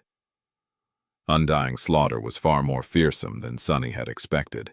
He had lost to her bitterly, which was not to say that he could not win. If Sunny entered the battle with Nephi's, Mesuma, Nightmare, Cassie, and her echoes, if he prepared better, he would still probably lose and watch everyone die, for the first few times at least. Few dozen times, few hundred times. If the loop was infinite, it did not matter. Sooner or later he would learn enough and find a way to kill Undying Slaughter. But was the loop really infinite? And even if it was, what would killing Undying Slaughter even achieve? She would come back to life as soon as the next revolution started, just like Sunny had been coming back to life. His face suddenly paled. Is it all meaningless? Fighting Undying Slaughter, saving Jet, searching for Effie. It was indeed meaningless if he did not know a way to escape the loop. But was it even possible to escape it? It has to be. The Serpent King had come to Windflower and returned after all. There was a way, so Sunny just had to find it. First and foremost, he needed information. How did the loop function? What were its boundaries? When did time terminate and turn back? And much, much more. I need to learn all kinds of stuff. The future, promised to be rather interesting and incredibly tiring. Sunny shuddered, imagining how many more times he was going to die. Chapter 1, 1408, Closest Path. By the time the three of them reached the line of footsteps in the sand, Sunny had formulated a rough plan of what he had to do during this particular revolution. Well, it wasn't much of a plan. There were too many paths he could take, so he simply chose one that was the closest.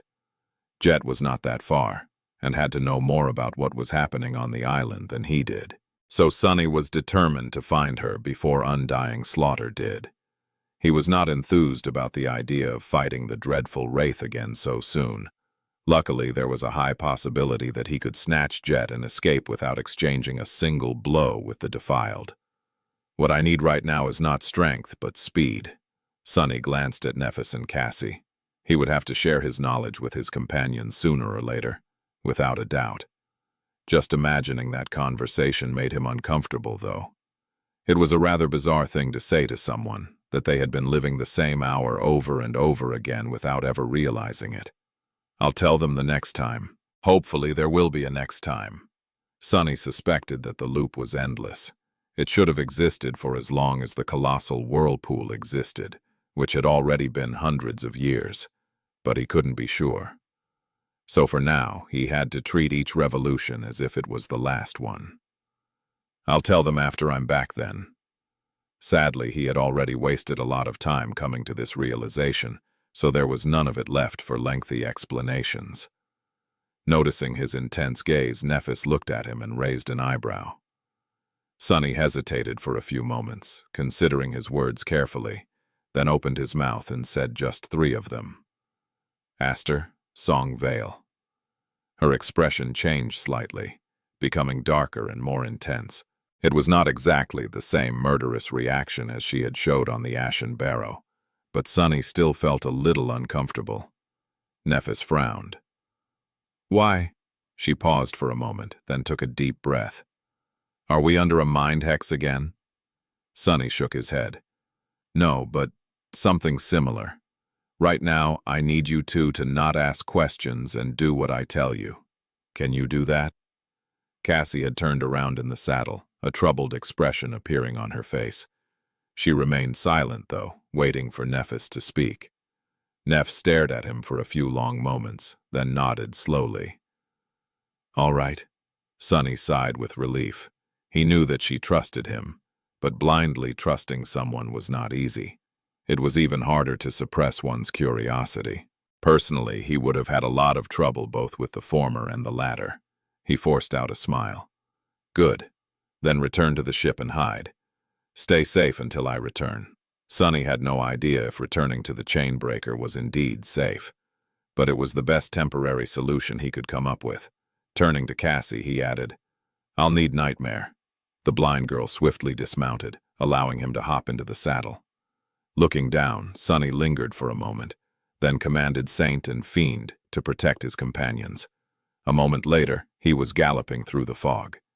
He wanted to avoid fighting undying slaughter, which meant that he would not need his combat shadows. If he still ended up facing the mist wraith, summoning them to him would take only a couple of moments. Faster! Nightmare, however, was the fastest of his followers. His speed was far superior to even Sunny's own, as well as that of his shadows. To find Jet and bring her away from the misty forest unscathed, Sunny would need his steed the most. He sent all 5 shadows to augment the dark destrier. The 2 of them flew along the line of lonesome footprints, swiftly approaching the wall of black cliffs. The black stallion scaled the stone steps without ever slowing down, his adamantine hooves sending sparks flying from the black rock, the melodious staccato traveling through the mist like the rumble of war drums. Soon, they entered the forest. Sunny was way ahead of the previous revolution. Jet should not have entered the clearing yet, so she could be anywhere. That was a problem, considering that he did not dare send his shadows to scout anymore. Quite a predicament. He could use the silver bell to point Jet in his direction. The problem was that undying slaughter would recognize its ringing as well. Not to mention that there were most likely other deadly creatures on the island. It was a shame that the guiding light pointed to Effie, but not Jet. Otherwise, Sunny would have taken it with him. Nightmare reached the clearing where Sunny had died the last 2 times, or however many times it really was, and crossed it in the blink of an eye. She shouldn't have come from the direction of the beach, so the most logical choice is to continue toward the tower. The fog veiled everything, making the world appear only a couple dozen meters wide. Damn it! He could stumble on Jet at any moment. However, he could also stumble on undying slaughter at any moment. Sunny was hesitating to send his shadow in all directions after all, when he suddenly smelled it. The stench of blood. Following his mental command, Nightmare slowed down, and then came to a halt. Sunny looked around, inhaling the wisps of mist, then sent his steed toward a particular tree. The ancient pine reached further than he could see, but there, on its bark, was a spot much darker than the rest of it. A bloody handprint, as if someone wounded had leaned on the tree trunk. He spun in the saddle and finally noticed another bloody print. That gave him a direction to follow. Coincidentally, that direction led back toward the now distant clearing. Sending Nightmare into a gallop, Sunny feverishly took in his surroundings. Despite the fact that the trunks of the tall pines were flying past him with terrible speed, he still managed to notice the marks. Sometimes there were bloody handprints on the trees, sometimes there were drops of blood on the ground. Sunny guided his steed to follow the bloody trail. And then, finally, a human figure appeared from the fog, leaning heavily on a tree. She was hunched and pale as a ghost, but her glaive was raised, ready to attack. He heard a hoarse whisper, "Come get me, wench." It was Jet. A moment later, the image of an infernal black stallion appearing from the mist reflected in the icy depths of her piercing blue eyes. With a rider in a flying black mantle leaning low in the saddle, her pupils widened in astonishment. "Sunny?" Extending a hand in Jet's direction, he shouted.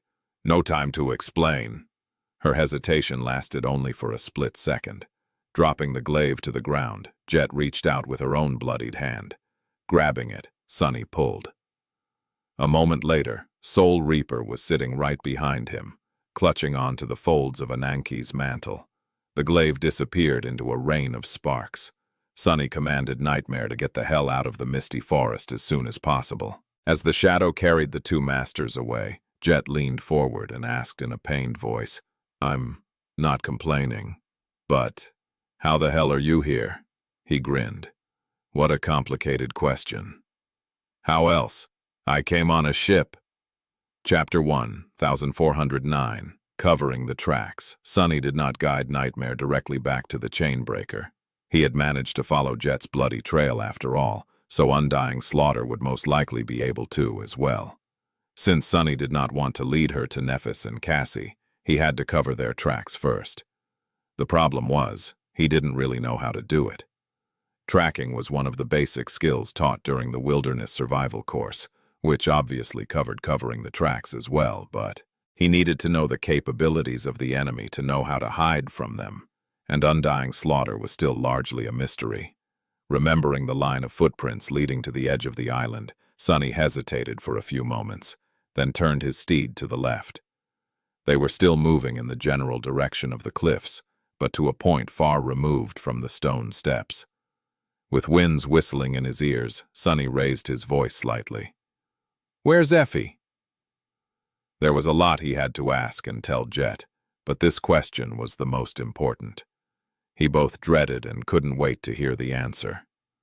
She remained silent for a moment, probably wondering how he knew that the 2 of them had been together, then said in a stifled tone, "I'm not sure. We were separated in the vortex." Sunny's expression fell.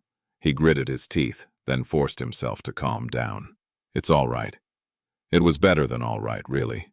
Judging from Jet's words, Effie was most likely still alive.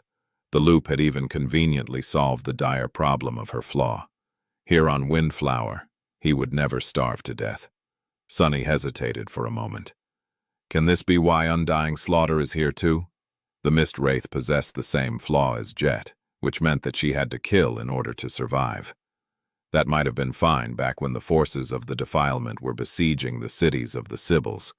But now that these cities were gone, what was there for undying slaughter to... Slaughter?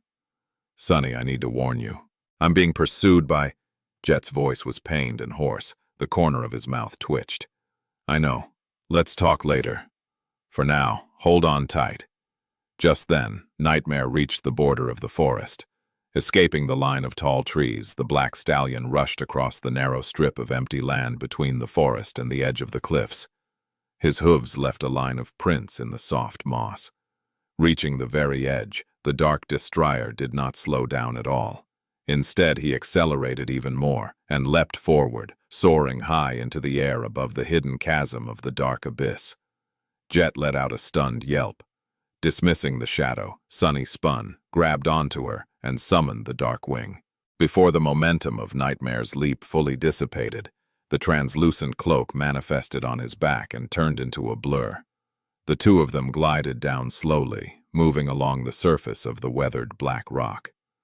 Sonny felt his arm, which supported Jet's back, become soaked in blood. His expression darkened. He had not noticed before, but there were more wounds on her body than he thought. Soul Reaper grimaced, enduring the pain, and then said with a bit of dark amusement, "You really know how to make a girl squeal, don't you, Sonny?" He froze for a moment, mortified. A terrible despair grasped his heart with icy claws. No, it can't be. He knew this feeling. Had Jet spent too much time with Effie? Had she been corrupted by that vulgar, foul-mouthed lecher? Damn it all! Uttering a quiet curse, he adjusted the direction of their flight and answered through gritted teeth, "I guess." Despite her pained expression, Soul Reaper let out a laugh. They were rather far away from the misty beach, so it took a while to glide back to it. Sonny had to approach the cliffs and push them up a few times, afraid that they'll fall beneath the island. However, the wall of black rock gave away eventually, and they entered the familiar bay. Landing on the white sand, Sonny put Jet down and supported her. His gaze was a bit worried. "Can you walk?" She nodded. "It's all right. That thing didn't get me too bad. So I'll live." Jet grinned. She was not going to bleed to death anyway. In the worst case, she would just revert to a more corpse-like state. Sonny studied her for a few moments, then nodded. "Let's go, then. Our ship is not far from here." They walked into the fog. Soon after, they were in the main cargo hold of the Chainbreaker. The air here smelled of blood, but Jet looked much better, even though Nephis had not recovered enough essence to use her healing powers yet. Both she and Cassie possessed memories capable of treating small wounds. It was one of the benefits of belonging to a great clan. Jet had dismissed the upper part of her armor and was sitting on a crate, her torso wrapped in bandages. There was a generous amount of food on another crate in front of her, as well as fruit juice and freshly brewed tea. She was devouring the improvised meal voraciously. Crow was sitting on her shoulder, seemingly enraptured and glued to his master. From time to time, Jet absent-mindedly fed it a piece of fruit. Nothing had found and attacked the beached ship yet, but Sonny was still tense. At the same time, he felt incredibly relieved. It was so reassuring to have Jet here with him, alive and relatively unscathed. Nephis and Cassie seemed elated too, even if they weren't as close with the infamous government master. Their group of 3 had become a group of 4. Good. Another great thing about bringing Jet back was that Sonny was going to have an easier time explaining things to everyone. When she seemed to have satiated her hunger somewhat, he leaned forward and said, "All right, now I'll try to explain a few things." Chapter 1410. River Nomads. The 3 women looked at him expectantly. Sonny hesitated for a few moments. "You know where we are, right, Jet? In general, I mean." Taking the cup of tea and cradling it in her hands, she nodded. "Yeah, we are inside that weird pyramid. Somehow. This place is the Great River, which is supposed to flow endlessly from the future into the past." He sighed in relief.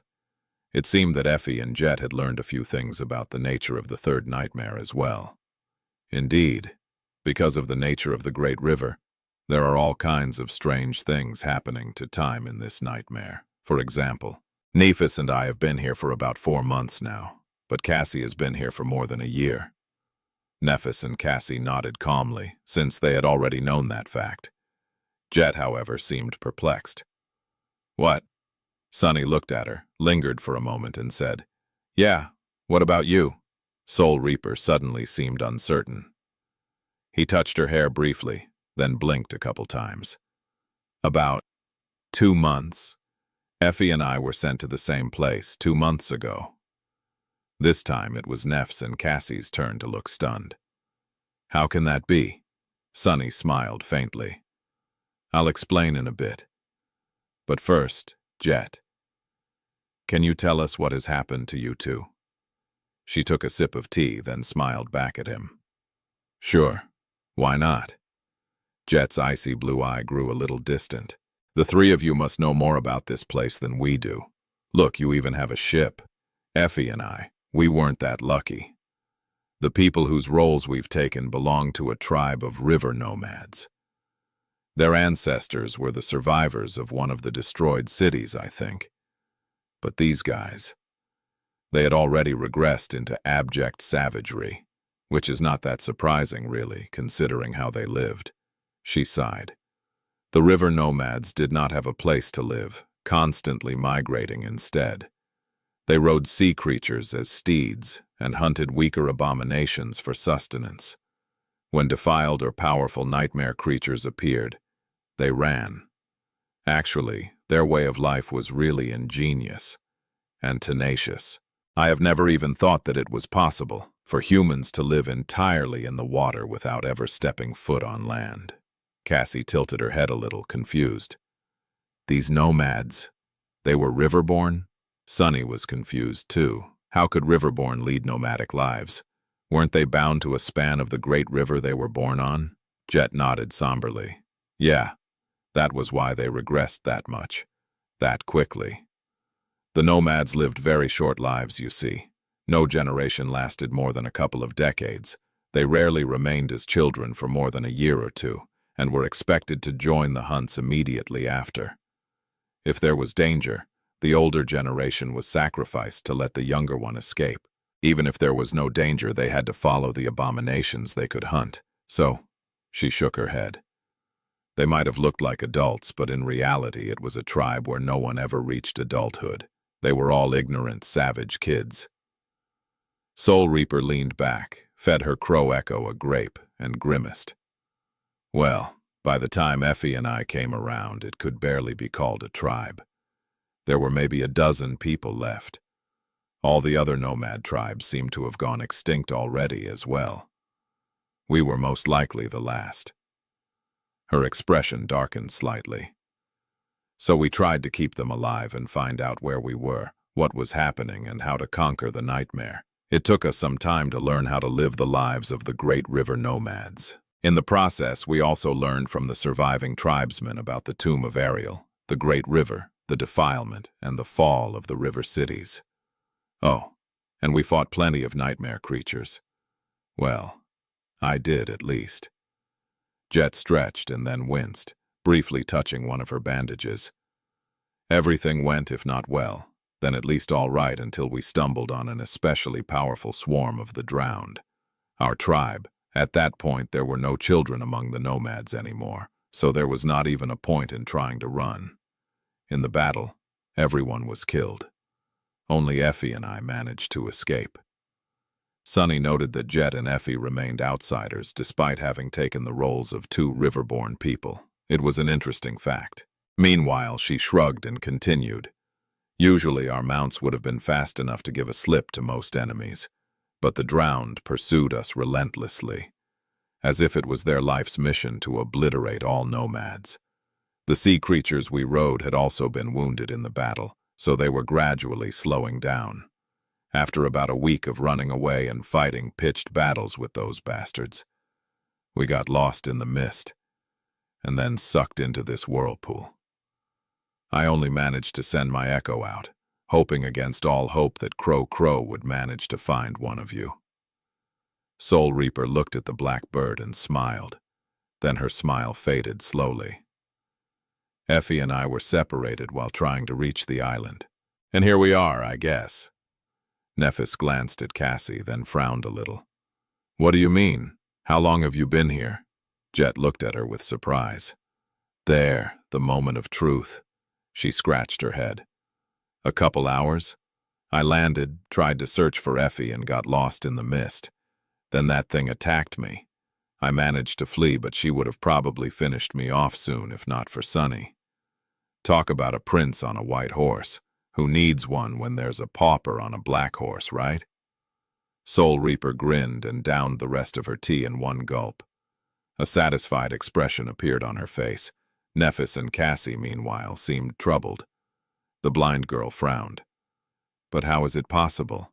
Your echo arrived at Fallen Grace many months ago. Jet stared at her, bewildered. What? Wait, I thought that you guys were already on the island. Wasn't that why Crow was able to find Sunny so fast? Cassie shook her head. No, we only ventured to find Windflower after learning that the two of you were here. Soul Reaper leaned back. That doesn't make any sense. Everyone grew quiet, failing to understand the strange discrepancy. In that silence, Sunny finally spoke. It's because time moves in a circle on this island. Chapter 1411. Monster Preserve. Nephis, Cassie, and Jet stared at him incredulously. Pierced by three intense gazes, each belonging to a beautiful woman, Sunny shifted uncomfortably and pulled on the collar of the Shroud of Dusk. I think I really need to start socializing with guys more. Why am I always surrounded by lethal beauties? Eventually, Nephis repeated his words evenly. Moves in a circle? Sunny nodded. Yes, I only became aware of it a few hours ago. Or a few revolutions ago, to be precise. Think about it. The waters of the great river represent time, and we are surrounded by an enormous whirlpool. So, he pointed to Jet. You only remember being on Windflower for a couple of hours, but in fact you've been here for almost a year. The time you spent in the nightmare is the same as Cassie. Looking at their tense expressions, Sunny sighed. Well, in fact, what I said earlier is not entirely accurate. It seems that Nephis and I entered the nightmare 4 months ago, while you and Cassie entered it more than a year ago. But there is no telling how many times the time repeated itself before I became aware of the loop, so... Although I don't think that it's the case, we might very well have been stuck on this island for 100 years. There's no way to tell unless we leave. Everyone remained silent for a while. When the pause grew too long, Cassie finally asked in a hesitant tone, These previous revolutions, do you mean that we have already explored the island several times, but you are the only one who remembers it? Sunny's face grew dark. He looked away, grimaced, and then said somberly, Explored the island? Not really. We barely left the beach when undying slaughter attacked Jet in the forest. Each time, I went ahead to try and stop her, and each time I died miserably. Jet, too. Soul Reaper threw a sharp glance at him and paled a little. It was not a pleasant thing to hear that you had been killed. The corners of her mouth twisted into a dark smile. How regrettable, he sighed. This is the first time I managed to live past an hour, so I don't really know much about the loop yet. I'm sure it doesn't terminate each time I die, which means that Nephis and Cassie must have lived longer. You might have even survived long enough to reach the termination point, but since your memories are erased between revolutions, it's impossible to tell. Nephis raised an eyebrow. Why are you the only one who remembers? Sunny pointed to the Sin of Solace, the sword, not the wraith, which lay on a crate nearby. I suspect it has something to do with this cursed sword of mine. Its spirit was actually the first one to show signs of knowing about the loop. She seemed to accept the explanation after thinking about it for a few moments. Jet sighed and leaned forward to pour herself more tea. Cassie gripped the guiding light tighter, lost in thought. After a minute passed in silence, Nephis looked at Sunny and asked, "What is undying slaughter like?" His expression froze. Struggling to suppress an involuntary shiver, Sunny lingered for a few moments, and then said evenly, "She's a horror." He grimaced, and then described his encounters with the defiled monstrosity in as much detail as he could. As he did, the faces of his companions grew more and more somber. Eventually, Nephis briefly glanced at Jet, and then looked away. "Formidable. If we attack together, what do you think our chances will be?" Sunny slowly shook his head. "At least some of us will die. All of us. Most likely. Especially with how low on essence you are," she sighed. "Then we avoid battle. For now." He blinked. "For now." Nephis looked at him and shrugged calmly. "We'll have to face the 6 plagues eventually. Now, however, is not the right time." Sunny was a little bit aggrieved. Did she not hear how absolutely terrifying that thing is? But then again, it was Nephis he was talking about. Actually, it was already incredible that she had not suggested attacking Undying Slaughter right away, saying something like, "It's just a defiled version of one of the most deadly masters in the world, but long past reaching sainthood." That was personal growth right there. Cassie slowly shook her head. "We might avoid fighting Undying Slaughter, but I don't think we can avoid battle." Jet looked at her curiously. "What do you mean?" The blind girl hesitated for a moment. "If it's like Sunny said, then I finally understand why this place feels so dangerous. Think about it. Previously, we only knew that no one returns from Windflower. Human ships, the defiled, nightmare creatures. Very few things that enter the whirlpool can ever escape. I assumed that all these beings had perished here somehow, but if some of them are trapped in this time loop just like us..." Her face paled a little. "Then this island is teeming with all kinds of abominations that have been caught, but managed to reach the island instead of being swallowed by the vortex. How many of them must have accumulated here over the centuries? How many horrors are hiding in the mist?" Cassie shook her head. "If the time loop really exists, then Windflower. It's like a monster preserve." And uneasy silence settled in the cargo bay.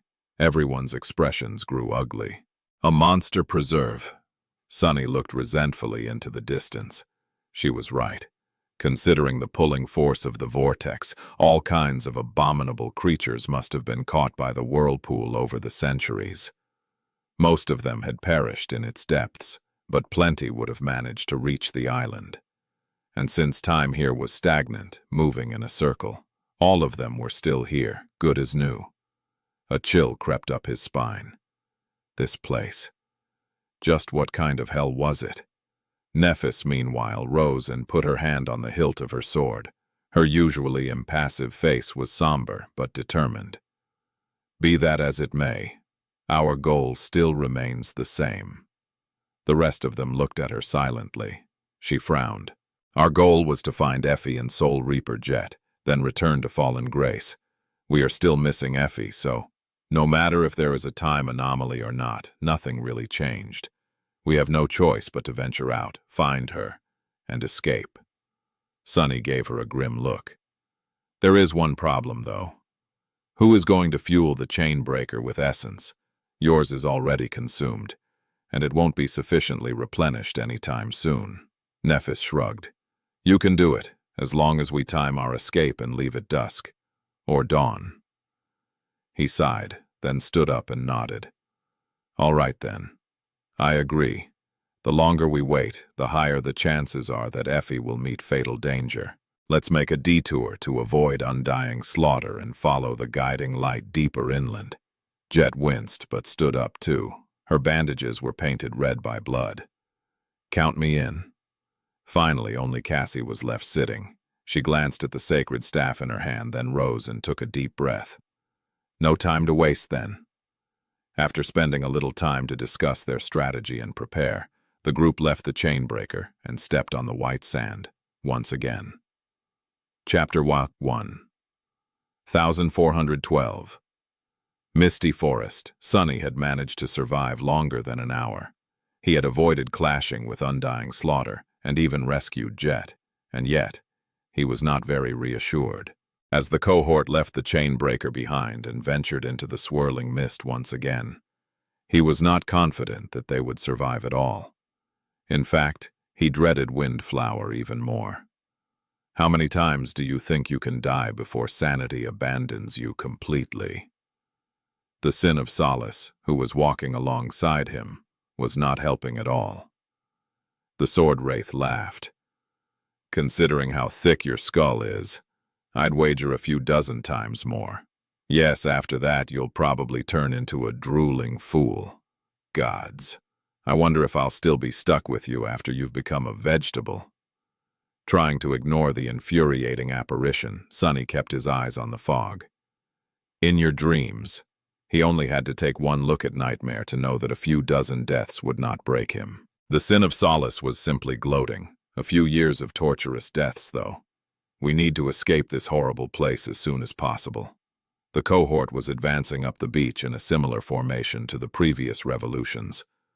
But now, Jet was walking behind Sunny and Nephis. Cassie had summoned her echoes as well, who were now moving in front of Nightmare. Together they represented a formidable battle force, and yet, Sunny did not know if their power was enough to survive the suffocating fog of Windflower. I'm starting to understand why there are so few saints around. This time they chose a direction opposite of where the stone steps and undying slaughter were. Instead of moving directly toward the cliffs, they followed along the edge of the island, eventually reaching the border of the bay. There, they ascended the wall of black rock and reached the plateau above. Sunny used Shadow Step to arrive there first and guarded the landing until the other members of the cohort climbed up. By the time everyone did, the second hour since their arrival on Windflower should have been well over. Above the cliffs, it was the same landscape. A forest of tall pine trees stretched in front of them, white fog swirling between the ancient trunks. Being in the mist had felt suffocating from the very start. But now that Sunny knew that a dreadful wraith could be hiding in it, the feeling grew 10 times worse. The echo of the Sibyl glided forward, the hem of her red dress hovering just above the moss. The rest of them followed. They followed the soft radiance of the guiding light into the murky depths of the forest. The fog swallowed everything behind, muffling the sounds and flowing slowly between the ancient trees. A few minutes passed in tense silence, then a few more. It was hard to keep track of time in this misty limbo, but eventually Sunny judged that another hour had passed. At that time, Nephis raised a hand and said, "Stop." She seemed to have recovered from essence exhaustion. Enough so, at least, to regain access to her dormant ability. Now that she had, Jet could finally be healed. Sunny and Cassie watched the fog as Nephis placed her hands on Soul Reaper's back. They shone with soft white light, and soon Jet's face cleared. She took a deep breath and smiled in satisfaction. At the same time, Neph's eyes grew a little cloudy. She sighed softly and took a step back. If Sunny did not know better, he would not have suspected that she was enduring harrowing pain. Let's continue. They were about to move again when Cassie suddenly turned her head. The blind girl remained motionless for a moment, then jumped down from Nightmare's back. "Something is approaching. Get ready." "Curses," Sunny snarled, holding the Sin of Solace in one hand and the cruel sight, in its short sword form, in another. Nephis swiftly drew her longsword and dismissed its scabbard. Jet raised her glaive into a high stance. Saint, Fiend, Nightmare, and the 2 echoes moved to surround the humans in a protective circle. The quiet dancer floated up and hovered above Cassie's shoulder, its tip pointing into the depths of the forest. Everything grew still for a moment. Sunny stared into the swirling mist, not knowing where the attack would come from. He couldn't see anything. Couldn't hear anything. Even his shadow sense was suppressed. "Above us! Damna!" Before he could finish the thought, something massive fell on them from above. Tian! It was a huge, grotesque nightmare creature that resembled a carcass of an enormous black leopard, its bones protruding from the rotting flesh. Its tail was abnormally long, segmented, and ended in a revolting circular maw that brimmed with needle-like teeth.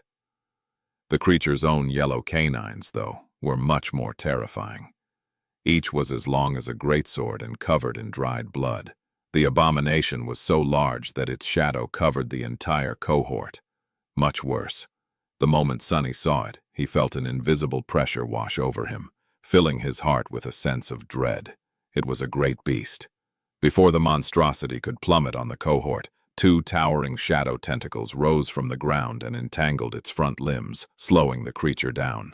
The beast's skeletal jaws snapped viciously, obliterating the manifested shadows in an instant, but it gave the members of the cohort enough time, at least, to dash in different directions. The abomination landed on the spot where they had been a split second ago. The ghastly tail of the creature was already shooting back with terrifying speed, its circular maw opened to bite into Cassie's flesh. The blind girl sidestepped, barely avoiding being torn apart by it, and brought her staff down on the segmented tail. A moment later, she was flung aside like an ant. On the other side, the beast swiped its rotting paw in the direction Sunny and Nephis. Augmented by the shadows and soul flame, both managed to dodge the lethal blow, even if it was just by a hair's breadth.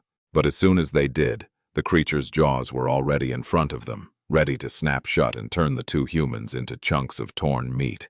Neither Sunny nor Nephis had regained their balance yet. There was no for them to evade. Luckily, at that moment, Saint crashed into the side of the abomination's head, using her shield as a siege ram. The power of the blow was terrible enough to bring a fortress wall down, but the skull of the great beast only swung to the side a little. It did not seem as if the creature had sustained any damage at all, and all of that, from the moment the creature landed to now, only took a split second to happen. Not good. The azure serpent had been a king among beasts, while this one was merely a beast, and yet, it was a great nightmare creature. It was too powerful, too fast, and too resilient. Can we defeat it? Sunny knew that they could. With his shadows, Cassie's echoes, and especially the Crown of Dawn, they had a non-negligible chance of defeating this monstrosity. However, they could also all die here. I don't want to die.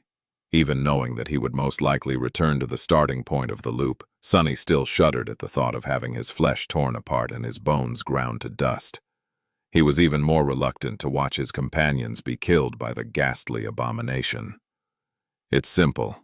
Don't die then. Gritting his teeth, he lunged forward. Chapter 1, 1413, Falling Trees on 1413 Falling Trees. The quiet dancer zipped through the air and hit the base of the great beast's revolting tail. However, the sharp tip of the temperamental echo bounced off the tough hide of the creature without leaving even a scratch on it. At the same time, Fiend growled and put himself in the path of the creature's crushing paw. The towering ogre was barely able to grasp it. The decaying claws of the abomination struck him on the chest, leaving deep grooves in the black silver. The ground under the gluttonous shadow caved in, but he remained standing. For a moment. Then, the horrid beast pushed Fiend down and covered him with its massive paw. At the same time, Saint dodged the snapping jaws and lashed out with her sword, leaving a thin crack on the creature's skeletal snout. The dead Sibyl and the clockwork swordsman attacked the enemy from behind. Nightmare rammed into it, lowering his head to gore the abominations with his horns. Then, all of them were flung aside. The steel mannequin dissolved into a rain of sparks. Destroyed, the Sibyl collided with a trunk of an ancient pine, shattered it into splinters, and fell to the ground, unmoving. Nightmare barely managed to dissolve into the shadows in time, but still lost a large chunk of flesh. Saint blocked the blow with her shield and slid a dozen meters back. The shadows and the echoes only lasted a second against the great beast's fury. But that second gave Sunny time to call upon the shadows and manifest them into the shadow spawn shell. He wished he could assume the form of the onyx serpent, but it was poorly suited for battles on land. A tide of darkness flowed from the open gate of the shadow lantern, rising to form into countless chains. They bound the ghastly creature like ropes, but were torn apart a moment later. Sunny, Nephis, and Jet launched their attack. Neff's silvery longsword ignited with blinding radiance as she dove under the abomination's jaws and thrust her weapon into its neck. Sunny delivered a devastating blow to the monstrous leopard's snout. Empowered by the crown of dawn, the sin of solace sent a few small fragments of bone flying. Jet lunged at the great beast from the side, aiming to plunge her glaive into its very soul. But before she could, the long, flexible tail of the horrid creature whipped around.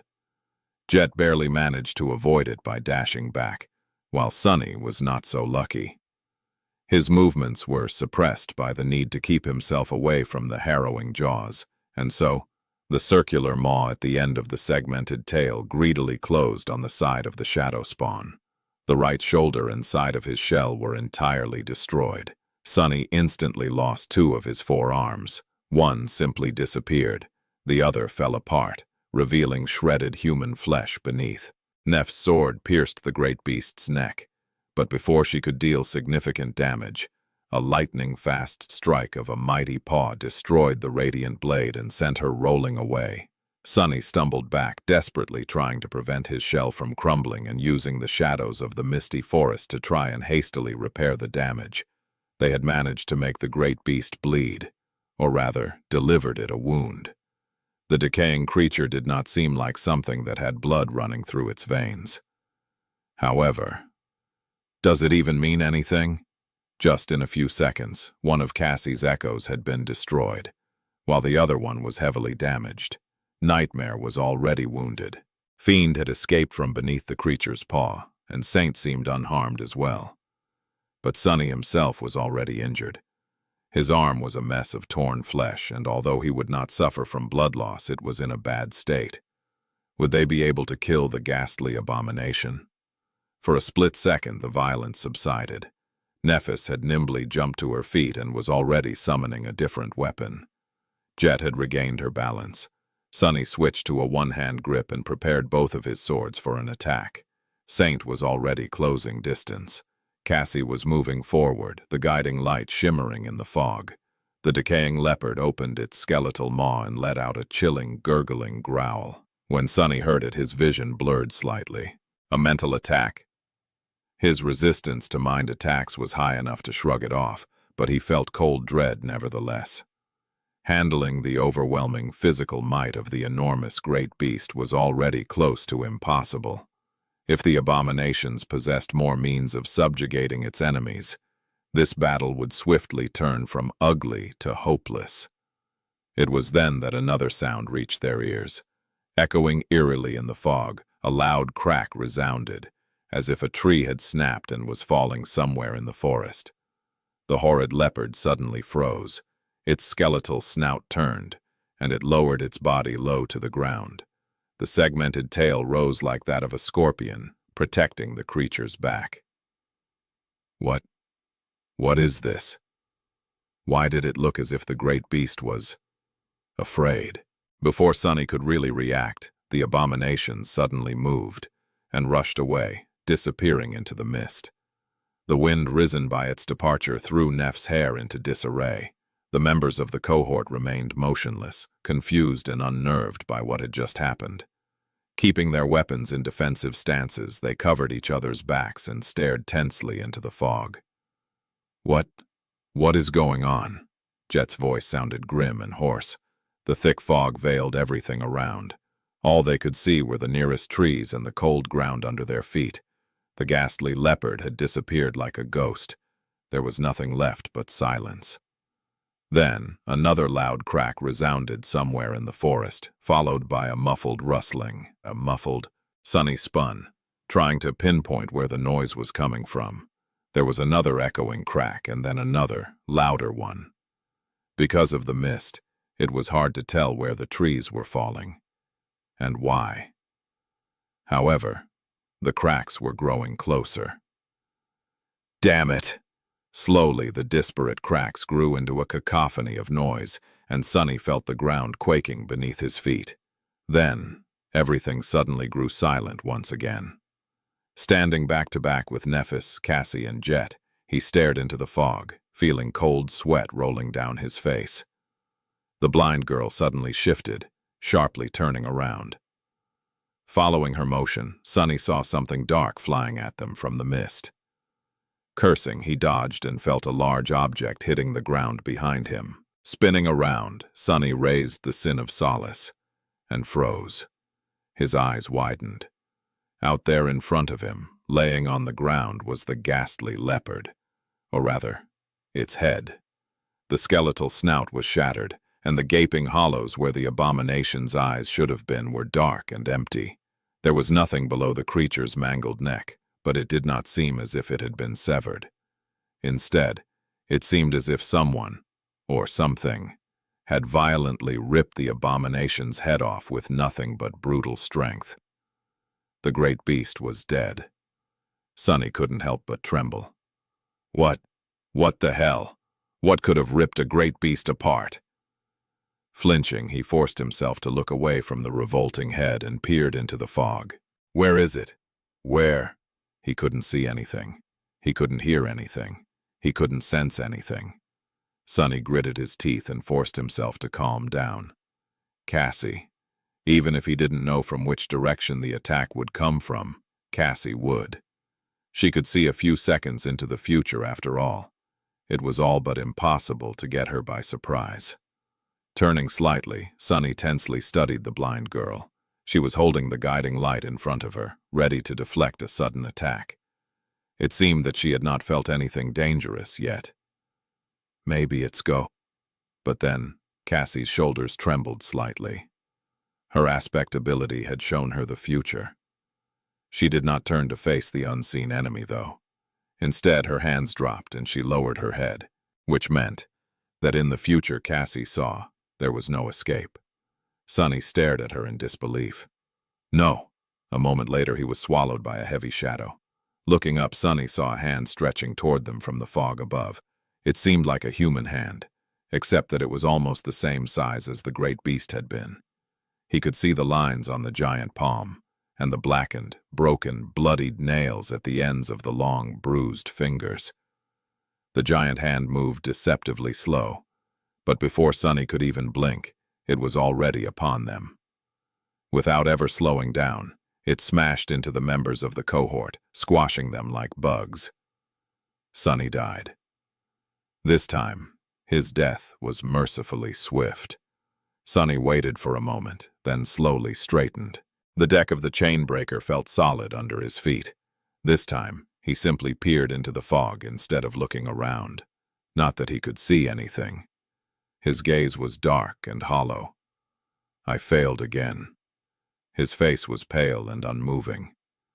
In front of him, the mists of windflower flowed slowly, swirling in indifference as they devoured the world. Everything was as it had been before. Chapter 1, 1414. Bone Garden 1414 Bone Garden. Nephis and Cassie were talking about the guiding light.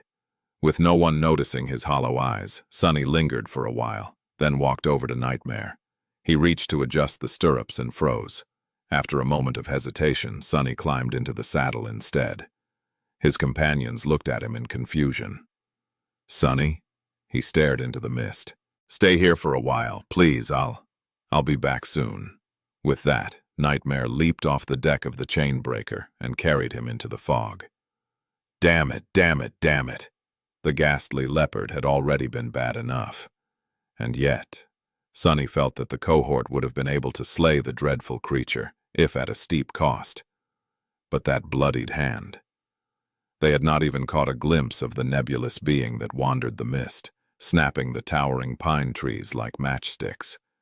It had torn a great beast apart and obliterated them so casually. How was Sunny supposed to contend with something that oppressive and ineffable? It felt as though something was pressing down heavily on his heart. Was it fear? Damn it! Gritting his teeth, Sunny guided Nightmare into the misty forest.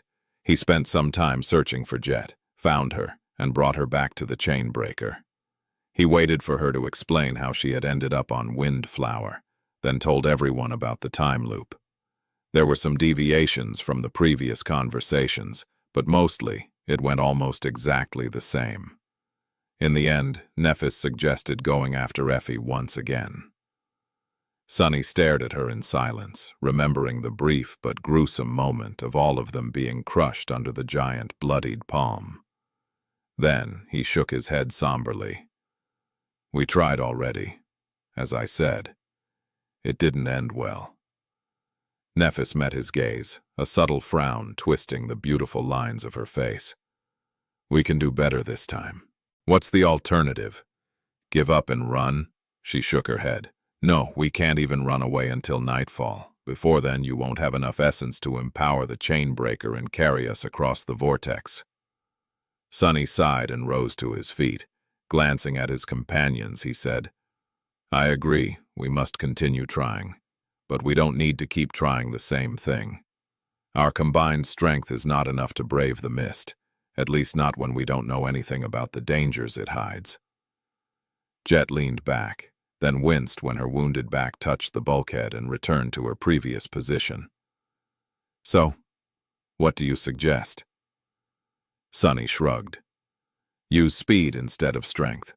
The group of us was intercepted and killed, but a single swift scout can make it through. Basically, I'll go retrieve Effie the same way I retrieved Jet. You three stay here, recover and treat her wounds." Nephis lingered for a while. It was hard to read her expression, but she seemed reluctant to let Sunny take all the risk. "I don't like it," he shrugged. "What does that have to do with anything? Like it or not, that seems to be the best option right now." They discussed the situation some more, but in the end, Sunny managed to convince the other members of the cohort to stay hidden aboard the chain breaker. It wasn't that unreasonable anyway. Nephis was suffering from essence exhaustion, Jet was heavily injured, and Cassie did not possess a lot of physical prowess. Despite her insidious aspect, she was at her weakest in battles against overwhelmingly powerful adversaries. Considering her lacking physicality, an enemy who was fast, strong, and inevitable enough would leave no opportunity for the blind girl to exploit. Sensing a few seconds into the future was useless if those seconds did not allow her to change anything. "I'm going." Saying those words, Sunny once again rode Nightmare and dove into the mist. "I can do it. Can I do it?" This time he was holding the guiding light in his hand. The softly shining crystal at the tip of the sacred staff was pointing deeper inland. However, Sunny couldn't follow its guidance directly. Somewhere out there in front of him, undying slaughter was hiding in the mist. To his left was the territory of the great beast, the decaying leopard. That was also where they had met the harrowing giant the last time. So, this time, Sunny turned right. Reaching the end of the beach, he and Nightmare turned into shadows and scaled the black cliffs. Sunny had passed this way once already, the first time he had carried Jet back. However, that time, they had been moving along the outer border of the island, so he did not know what was waiting for him on the surface.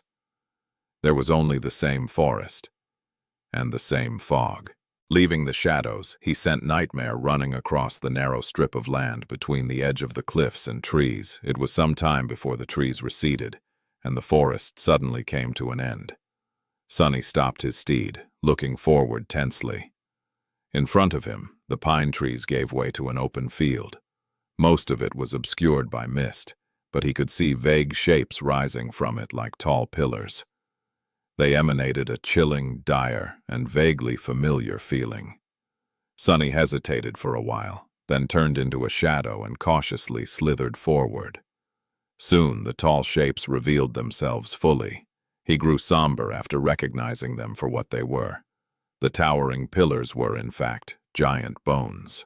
The entire shore in this part of Windflower was littered by them, as if it was a graveyard for all kinds of gargantuan beings. From the look of the ancient remains, the leviathans that had left them behind were all nightmare creatures. Abominable, dreadful, and appalling dwellers of the depths.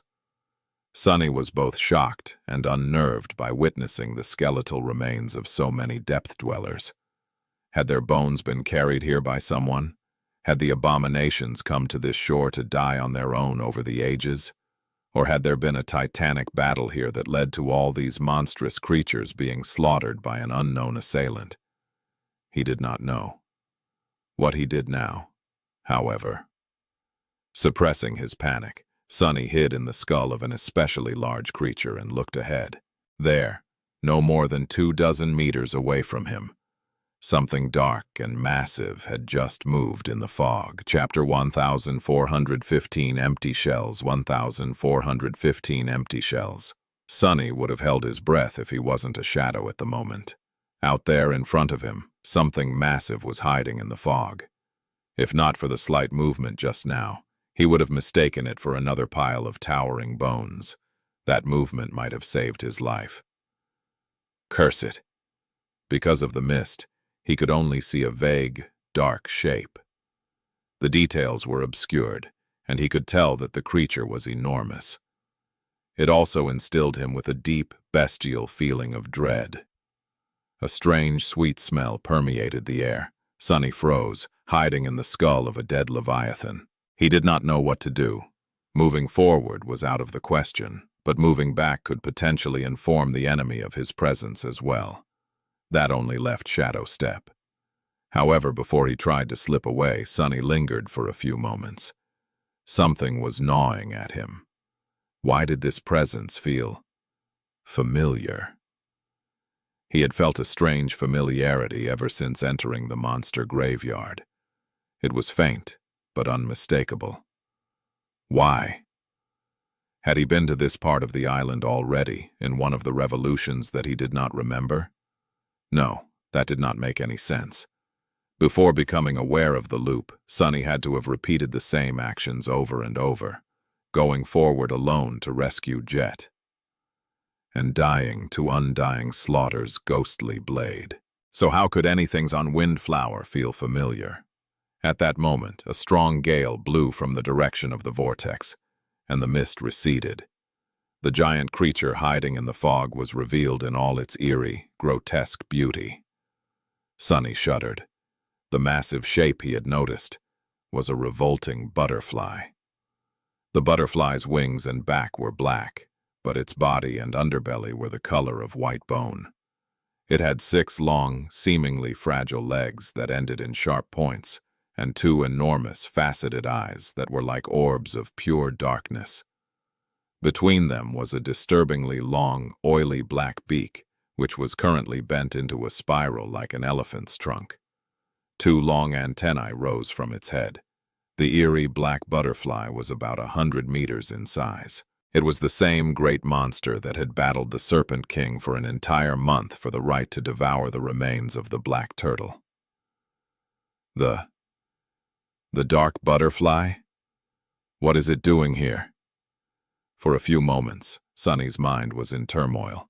He had traveled so far into the past from the beginning of the nightmare, and yet, this grotesque horror somehow ended catching up to him nevertheless.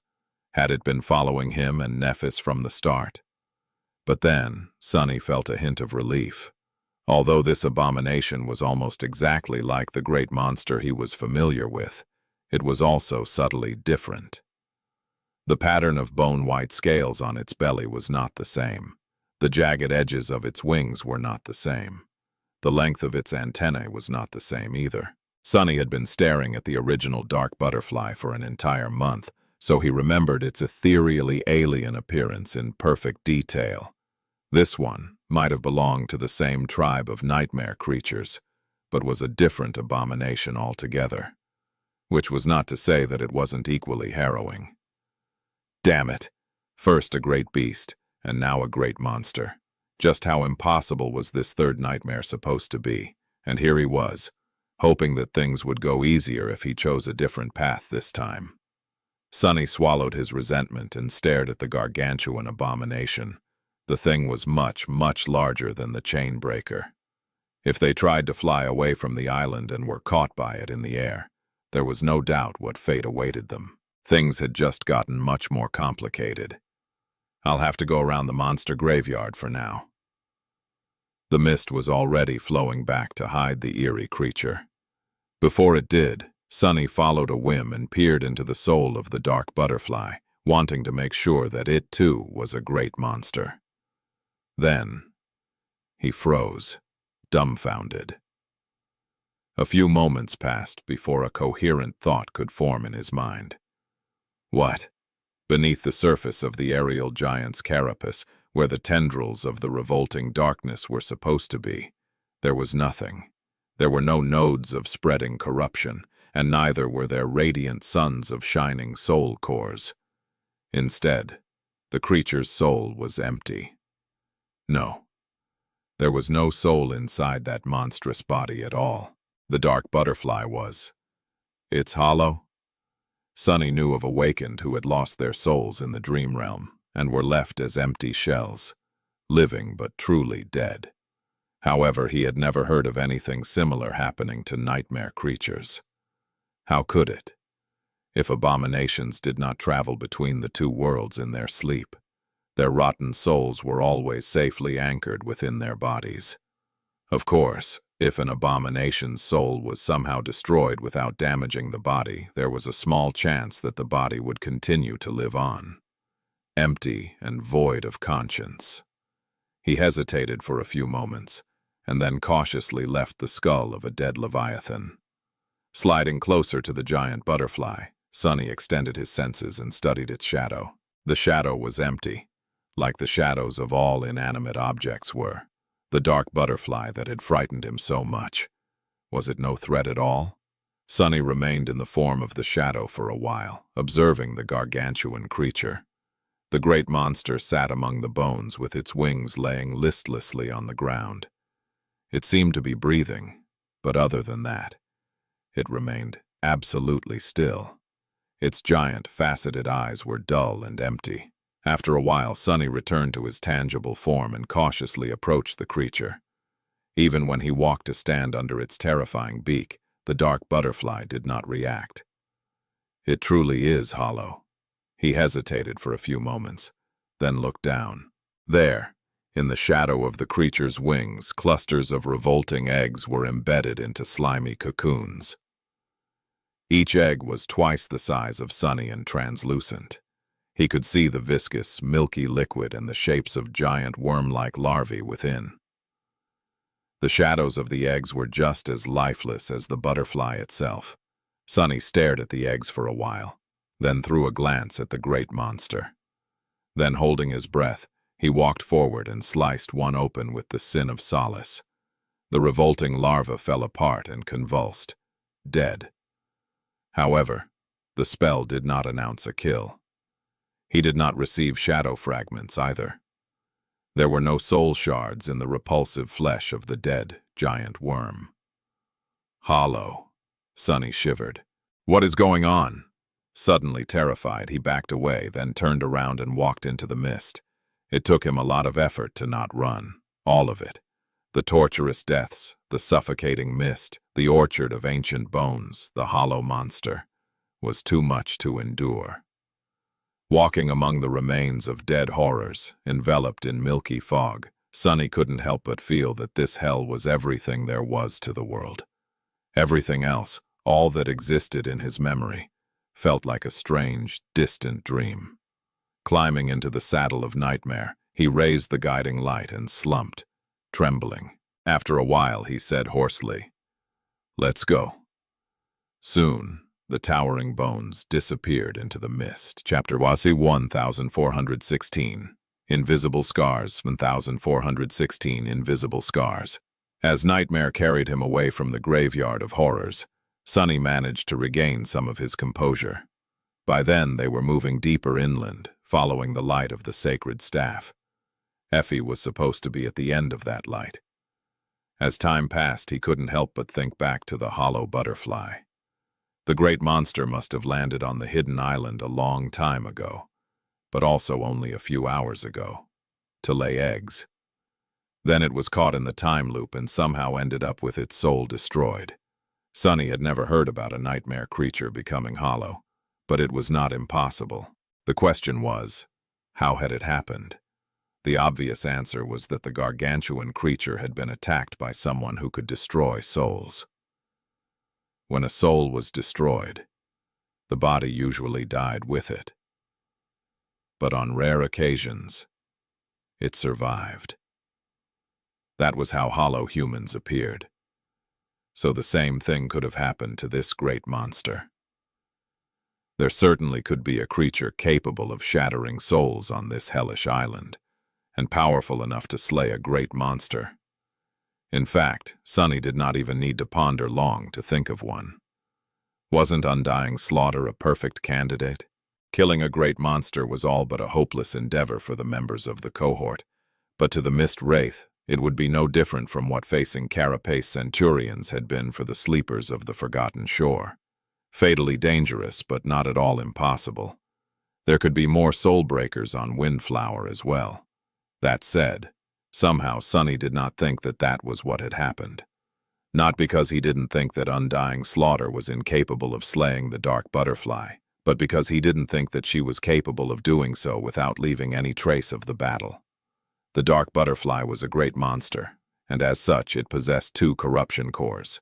That meant that the defiled wraith had to deliver at least 2 blows to its soul in order to destroy it. Would the aerial horror have remained idle while it was being killed? Not a chance. If it had been attacked, the whole place would have been turned upside down with one flip of its enormous wings. And yet, there was no trace of destruction around the monstrous butterfly. The bones surrounding it were unharmed, and the ground was unbroken. All its eggs were whole. It was almost as if the great monster had simply ceased to be, peacefully and without even noticing. The same went for the revolting larvae. How could it be? Sunny felt a cold shiver run down his spine. He had no reason to make this conclusion, but he felt that he had an idea. Was it because of the time loop? Riding through the mist, Sunny gripped the guiding light tighter. The sin of solace had asked him before how many deaths Sunny would be able to endure before turning into a drooling fool. The answer was, quite a lot. But there was no question that he had a limit. After spending a few years on Windflower, his mental state would inevitably deteriorate. Although his flesh was miraculously restored every time he returned to the starting point of the loop, the mental scars remained. What about spiritual scars? Sunny did not know a lot about souls, but he knew that they could be damaged. They could also be healed, and possessed the ability to slowly mend themselves, just like flesh did. And just like flesh, there was a limit to how much punishment souls could withstand. So, what was going to happen to his soul after he spent a long time being killed and reborn in the loop? Would it be covered by scars and gaping wounds? Was it going to collapse eventually? Maybe it would take a year, or a few years, or a few hundred years, or a few months. When would his soul reach its limit? Sunny was unique, because he had become aware of the loop and kept his memories after returning to the past. As far as he knew, no one except him bore the mental scars of the previous revolutions. Their minds were wiped clean. But maybe their souls weren't. At least not entirely. So if the dark butterfly had landed on Windflower countless years ago, maybe even the soul of a great monster could not withstand the terrible curse of the whirlpool of time. I have to be careful. If a great monster, a creature with a soul infinitely more vast and potent than his, had been made hollow by the time loop, then Sunny would be as well. He had never consciously relied on the nature of the repeating time, but deep down inside, Sunny was consoled by the thought that his failures would be erased, and he would get another chance. And then another, and another, and another. But all this time, he was most likely on a timer. Time was merciless, and even when it repeated itself, living beings were not meant to be eternal. I have to make each revolution count. Steeling himself, Sunny looked into the surrounding mist and forced himself to calm down. Right now, he needed to survive the trip into the depths of the island, find Effie, and return to the chain-breaker. That was all he had to think about. There were many harrowing creatures hiding in the fog, without a doubt. But he was one of the most elusive, awakened in the world. Even in the Antarctic Center, when everyone had perished, Sunny managed to escape alive. He might not be able to slay Undying Slaughter, the dreadful giant wandering the mist, and the other abominations trapped on Windflower, but he would at least have a chance to run away from them. Not the most courageous statement, but who needs courage anyway? Being a coward is what keeps people alive. He vaguely remembered lecturing Master Roan on the topic. That past seemed so distant. Sunny wondered how the White Feather clan was doing. By now, Antarctica must have been completely decimated. Had St. Tyrus and her people been able to evacuate in time, or were they gone too? Shaking his head, he threw all unnecessary thoughts away and concentrated on his surroundings. Nightmare had carried him far inland by now. They were once again in the pine forest, but did it only seem that way? Or was the mist less thick here? Somewhat surprised, Sunny realized that he could see much further in the fog than he had before. The ground was also inclined, as if they were climbing a hill. The higher they climbed and the closer to the center of Windflower they traveled, the less oppressive the mist became. And then, when they finally crested the hill, Sunny stopped Nightmare and looked up, feeling a cold shadow fall upon him. In front of him, some distance away, a tall tower rose into the sky. Its windows were dark, except for one. At the very top of the tower, a single window shone with a bright, warm, welcoming light. Chapter 1, 1417. War Beast. Sunny remained motionless for a while, looking at the landscape in front of him. The tower stood on a tall black cliff, perched on top of it like a gray obelisk. There were stone steps climbing down the cliff from its ornate gate, leading to a bridge that arched across the wide moat. Surrounded by the forest from all sides, the tower was like an island in the sea of swirling white mist. The light in one of its windows was not the only peculiar thing Sunny had noticed, too. The most striking detail was the moat itself. The water in it was churning and flowing, moving endlessly in a circle. The current was powerful enough to dissuade Sunny from trying to cross it. Not he would consider doing such a thing on an island surrounded by a mysterious whirlpool of time. That made the bridge the only feasible way of getting to the tower apart from flying. The bridge, however, Sunny's expression dimmed. The bridge was littered with inhuman bones. There were a few living nightmare creatures standing on it as well, all of them stiff and eerily motionless, as if petrified.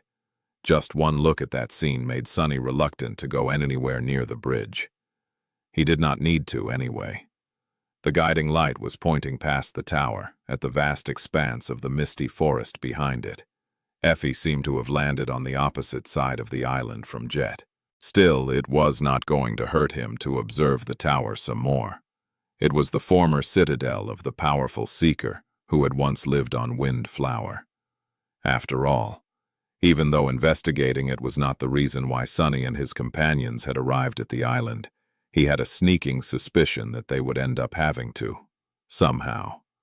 After staring at the tower for a while longer, Sunny noticed that there were runes carved into the base of the black cliff. They were hard to notice from a distance, due to the color of the weathered rock, but he had no doubt that there was a massive enchantment of some sort surrounding the Seeker's citadel.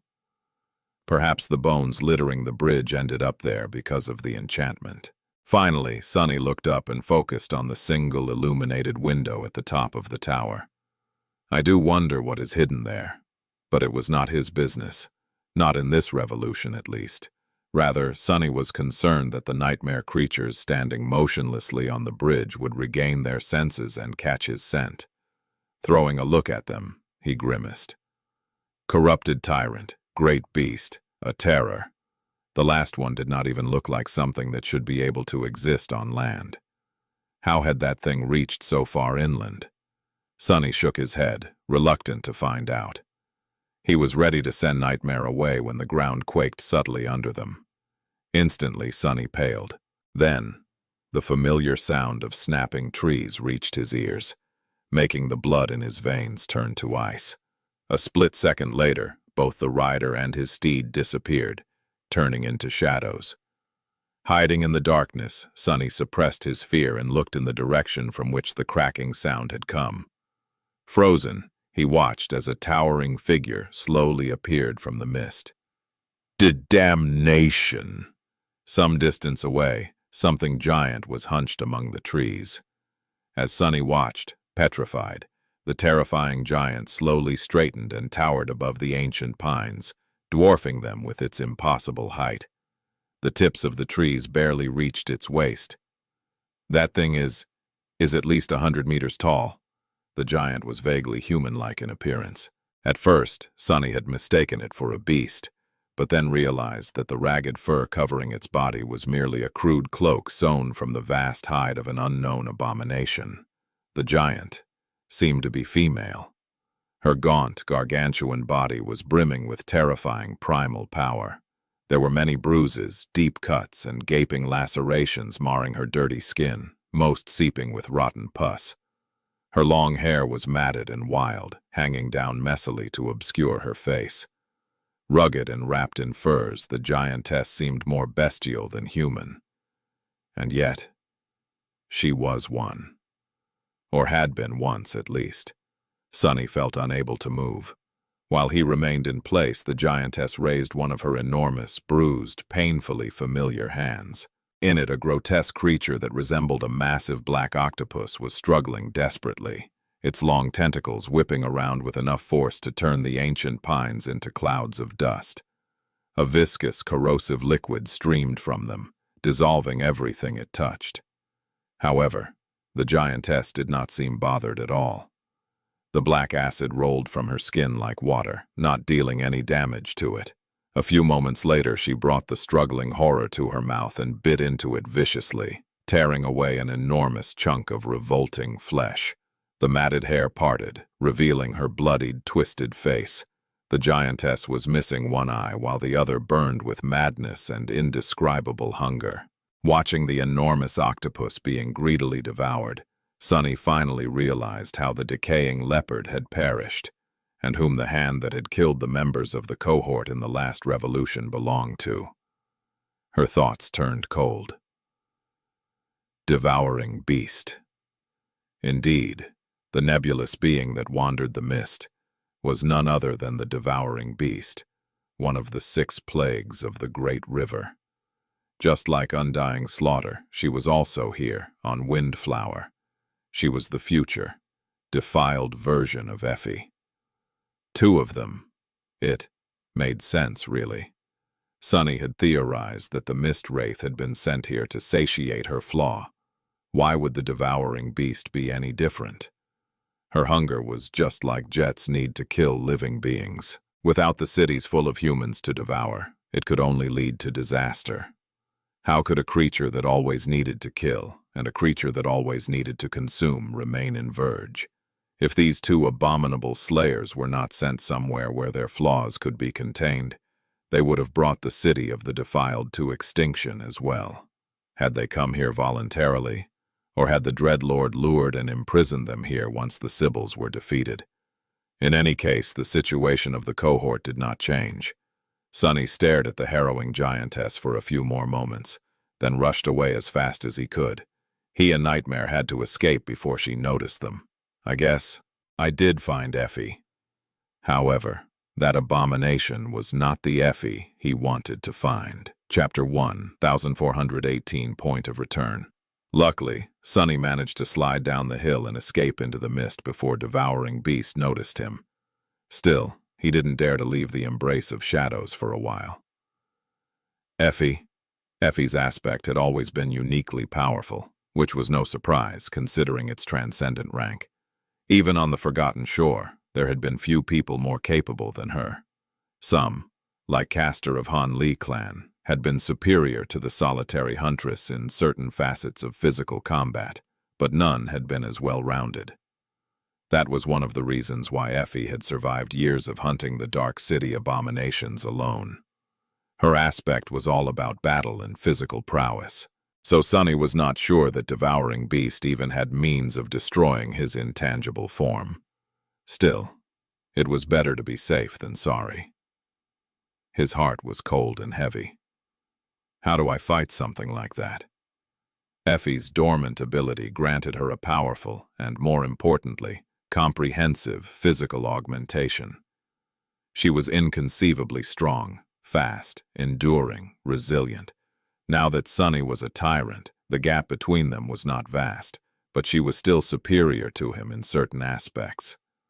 The same went for her awakened ability. It basically made her skin as tough as steel. Sunny, on the other hand, had his marble shell. The two could be compared, but although the shell was more versatile, it was not as stalwart in terms of pure defensive potential. Of course, he had Shadow Step instead, making him much more mobile and elusive on and outside the battlefield. He had Shadow Manifestation as well, while Effie's ascended ability was meant to empower her allies. So there was no question about who would win in a duel. No matter how much Sunny admired his boisterous friend, he knew that she stood no chance in a fight against him. With Shadow Dance, it would not even be close, much more so if his shadows were involved. But that was Effie. Devouring Beast, on the other hand, was a defiled saint. Her transformation was to become a towering giant, and that giant inherited the benefits of her other aspect abilities as well, all of them elevated to a higher rank. The strength of a dozen men, the skin of steel. Her gargantuan figure would also be much more visible on a battlefield, making it so that entire armies would be able to see her and benefit from her ascended ability. What a monster! Sunny was already terrified at the thought of having to face the Mist Wraith in a battle. The bestial giant was, in a sense, even more harrowing. Damn it, since when do I have to fight saints on a constant basis? And how did the plagues all transcend anyway? Facing Dire Fang was supposed to be an exception, not the rule. Eventually, he decided that there was enough distance between him and the tower to return to his human form. Diving out of the shadows, Sunny leaned on the trunk of a pine tree, breathed in deeply, and then looked at the guiding light. This escape through the shadows had consumed a lot of his essence, probably because he had brought the sacred staff with him. Usually, Sunny was able to pull a certain weight of inanimate objects into Shadow Step. But perhaps because of the staff's divine nature, it had taken a lot of effort to carry it with him. To his relief, the guiding light was still pointing forward, not back to the tower. For a few moments there, Sunny had been concerned that it would lead him to Devouring Beast instead of Effie. He hesitated for a bit, then thought about the bestial giant. The radiance of the soul crystal did not change. After a moment, Sunny remembered how Cassie had described getting the sacred staff to work and coughed in embarrassment. Come on, really? Then he concentrated and thought, Misguiding light, can you guide me to Devouring Beast? Please. Despite how foolish Sunny felt, the staff did not react. Its workings were really mysterious. Shaking his head, Sunny thought about Nephis. The radiance of the soul crystal changed, pointing back to where the chain breaker was. When he thought about Effie, it returned to its previous state. Strange. Pondering the mystery of how the guiding light worked, he commanded Nightmare to emerge from the shadows, climbed into the saddle, and continued traveling through the mist. Windflower turned out to be extremely dangerous, but not as dangerous as Sunny had imagined it to be. There were many harrowing abominations trapped in its fog, certainly, but not as many as he had feared. There were 3 reasons for it. The first one was pretty obvious by now. Cassie had suggested that all nightmare creatures that had been caught by the vortex and managed to reach the island over the centuries were still here, reliving the same period of time over and over again inside the loop. She was both right and wrong. The mist was indeed hiding countless terrifying abominations. Sunny shuddered at the thought of having to fight them all. No matter how powerful, cunning, and lucky the members of the cohort were, they would inevitably die under the onslaught of these ancient horrors, over and over again, until the souls collapsed. But then again, not all of these creatures were still whole. Many were motionless and empty, just like the dark butterfly he had found in the bone orchard was. The circular passage of time had long turned them hollow. Of those that remained, many were already dead. While moving through the misty forest, Sunny found many areas where the trees had been broken, and bloodied remains of devoured nightmare creatures littered the ground. That was where devouring beast had passed through. In other places, Sunny found ghastly abominations laying on the ground, dead, not a single wound visible on their bodies. That was where undying slaughter had passed through. The two defiled had already eviscerated many of the prisoners of Windflower, making the island safer for the members of the cohort in an ironic twist of fate. Without their bloodthirst, Sunny would have never made it that far in a single revolution. He still had to flee and evade many terrible creatures, using Nightmare's speed to escape them. Luck was on his side. And yet, Sunny still failed to find Effie this time. At some point, a wide chasm barred the way forward. Not knowing how long it was and not wanting to prolong the journey by riding around it, Sunny reluctantly dismounted and climbed down. His hope was to reach the bottom of the chasm, walk to the other side, and return to the surface. However, a boundless swarm of monstrous black millipedes was waiting for him in the moist darkness. Much worse, the revolting vermin were somehow able to hunt him, even in his intangible form. Sunny was not devoured by the tide of worm-like creatures, but he was forced to move deeper into the chasm to escape them, eventually ending up in a system of caves below the surface of the island. There, he felt the approach of the night. Sunny knew that the suns were setting because the enchantment of the Crown of Twilight suddenly activated, replenishing his spent essence. I need to get back to the surface. It was easier said than done, though. The system of caves was not too vast, but he had to move with extreme caution. There was no need to thoroughly scout the caverns to know that there were indescribable horrors hiding in their darkness. Indeed, not long after, he met a creature that tested his ability to remain composed. Even then, Sunny managed to flee with his life, but not before losing several chunks of flesh and most of the skin on his left arm. He persisted. Covered in blood, tired, he and Nightmare continued searching for an exit from the caverns. Eventually, Sunny felt the approaching dawn. And before he knew it, I feel... Sunny waited for a moment, then slowly straightened. He was standing on the deck of the chain breaker, surrounded by mist. What? He was back to the start. Even though he had not died, the time still reversed, and was now repeating itself. A stunned expression appeared on Sunny's face. Did I reach the end of the loop? He felt certain that he had. The loop only encompassed a single day. Chapter 1, 1419. Mother of Learning. Looking into the swirling mist, Sunny let out a long sigh. He suddenly felt tired. Or rather, not so suddenly. Time was repeating itself inside the loop, and while his body was restored to its initial condition at the start of each revolution, mental exhaustion remained.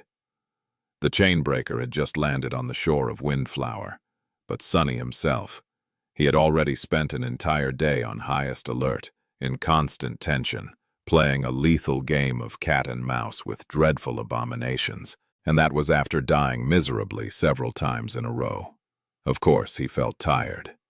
Frowning, Sunny went about the usual routine of asking Cassie and Nephis to wait, then riding Nightmare into the mist to find Jet. Then, he brought her back to the chainbreaker and explained the nature of Windflower to the members of the cohort once again. Things were getting repetitive. If there was one constantly changing thing about the time loop, though, it was the sin of solace. The Sword Wraith had all kinds of hateful comments to whip him with, coming up with new ones in every revolution. Sunny was almost glad to have some variety, even if it was both infuriating and hurtful. After settling the matters on the beached ship, Sunny ventured to find Effie for the second time. However, he failed again. Sunny did not even make it to the dark chasm. He was killed by undying slaughter while searching for Jet. The next time he fell prey to a horrid creature that resembled an unholy hybrid between a centipede, a scorpion, a human, and a praying mantis. That happened soon after leaving the bone garden. Then, he managed to reach the chasm once again. Instead of climbing down into its perilous darkness, Sunny tried to fly to the other side by turning into a crow.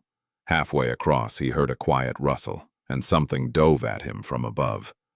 The next moment, he was back on the deck of the chain breaker again. During the attempt after that, he was caught by the enormous abomination that devouring beast had consumed near the tower in one of the previous revolutions. Dissolving in the viscous acid, Sunny only managed to growl a hoarse curse. Then, his words were replaced by agonized screams. Back on the chain breaker, Sunny grabbed the railing and lowered his head. His expression was dim. This island was starting to get on his nerves. While Nephis and Cassie were talking about the guiding light, he stood still, trying to throw the ghastly memories of his latest death out of his mind. Even though Sunny was not a stranger to pain, and even dying, it was not that easy to do. Suddenly, he was not sure that his previous boasts were substantiated. A few years of this, the sin of solace might have been closer to the truth. Shaking his head, Sunny sighed and looked at his companions. After hesitating for a while, he still convinced them to hide and wait for his return. He was confident in his ability to bring Jet to the chain breaker at least. Sunny knew where exactly she would be at what time by now. He also knew where approximately Undying Slaughter would be. It was not too hard to time his actions correctly. I only have one day. Timing was not an issue just yet, but he would need to find the fastest and most efficient way of going through the motions of escaping Windflower eventually. For now, Sunny still needed to observe, discover, and memorize more details, but he was getting tired.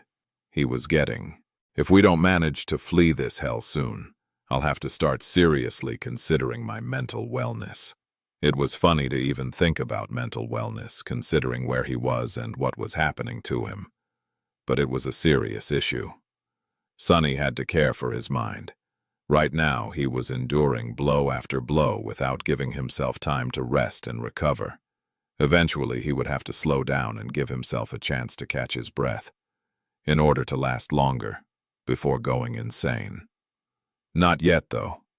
Sunny found Jet and whisked her away before Undying Slaughter had a chance to catch up to her past self. Returning to the chain breaker, he gave his usual speech and departed once again in search of Effie. He reached the bone garden and turned inland. He avoided the horrid mantis. He gave the slip to the giant octopus-like monstrosity, and even escaped from devouring beast without being noticed. Riding past the lonesome tower, he dove back into the misty forest and successfully avoided being killed by the nightmare creatures waiting for him there. Eventually, Sunny reached the chasm again. Hiding beneath a tree, he looked somberly at the mist above. He still had no idea what kind of flying horror killed him the last time he tried to cross the chasm. The creature had never attacked him in the forest, but since there was nothing to hide him while traversing the chasm by air, the risk was too great. Climbing down again was also a bad idea. The legion of black millipedes hiding at the bottom of the deep canyon was too dreadful of a foe. Knowing what to expect, Sunny might be able to escape from them. But then again, he might also be either eaten or chased into the caves. Well, they can all go to hell. Summoning Morgan's warbow, he wrapped one of his shadows around the arrow and sent it flying across the chasm. The arrow pierced the mist as fast as lightning and sank into the trunk of a tall pine tree on the other side. Actually, it cut a few of those trees down and only stopped after piercing the fourth or fifth one. The shadow glided down the trunk and reached the ground. Dismissing Nightmare, Sunny used Shadow Step and appeared on the other side of the chasm, unharmed. There, eat that, bastards. It was not the strongest creature that survived, but the most adaptable. And although Sunny was not that strong among the prisoners of Windflower, he was nothing if not resourceful. Grinning darkly, he summoned Nightmare and jumped into the saddle. Did it only seem that way, or had the radiance of the guiding light become a little brighter? Stay alive. Effie, Chapter 1420. Unexpected Complications. On the far side of the island, the misty forest was less thick. The trees stood further apart from each other, and were not as tall as in the other areas. The ground, however, was more rocky and uneven. It rose and fell, forming steep hills and deep ravines. Not that it mattered. Usually, terrain like that would make it hard to see a potential enemy in advance, increasing the risk of walking into an ambush. But with the damned fog veiling everything around, why did it matter? Every kind of terrain was just as bad here. Sunny still commanded Nightmare to slow down, afraid to encounter another chasm and plummet down without ever having a chance to stop. Flying through a thick forest at breakneck speed was already thrilling enough, and he really didn't want to fall into a nest of monstrous millipedes due to the lack of caution. Riding the black steed through the mist, Sunny held the guiding light high and followed its shine. His breathing was heavy. Just a few minutes ago, he had fought a corrupted monster and killed it. The creature had almost sent him into the next revolution. It was not particularly strong as far as corrupted abominations went, but rather insidious. Its camouflage was good enough to make Sunny unaware of the imminent attack right until the moment thick roots sprouted from beneath the ground, and a rotten tree that he had been riding past suddenly moved to envelop him with creaking branches. If not for Shadow Step, Sunny might have been caught, swallowed, and digested by the creature without being able to put up any resistance. Since he managed to escape its grasp, though, a short and violent clash followed. The abomination looked like a monstrous tree and was as resilient as a tree.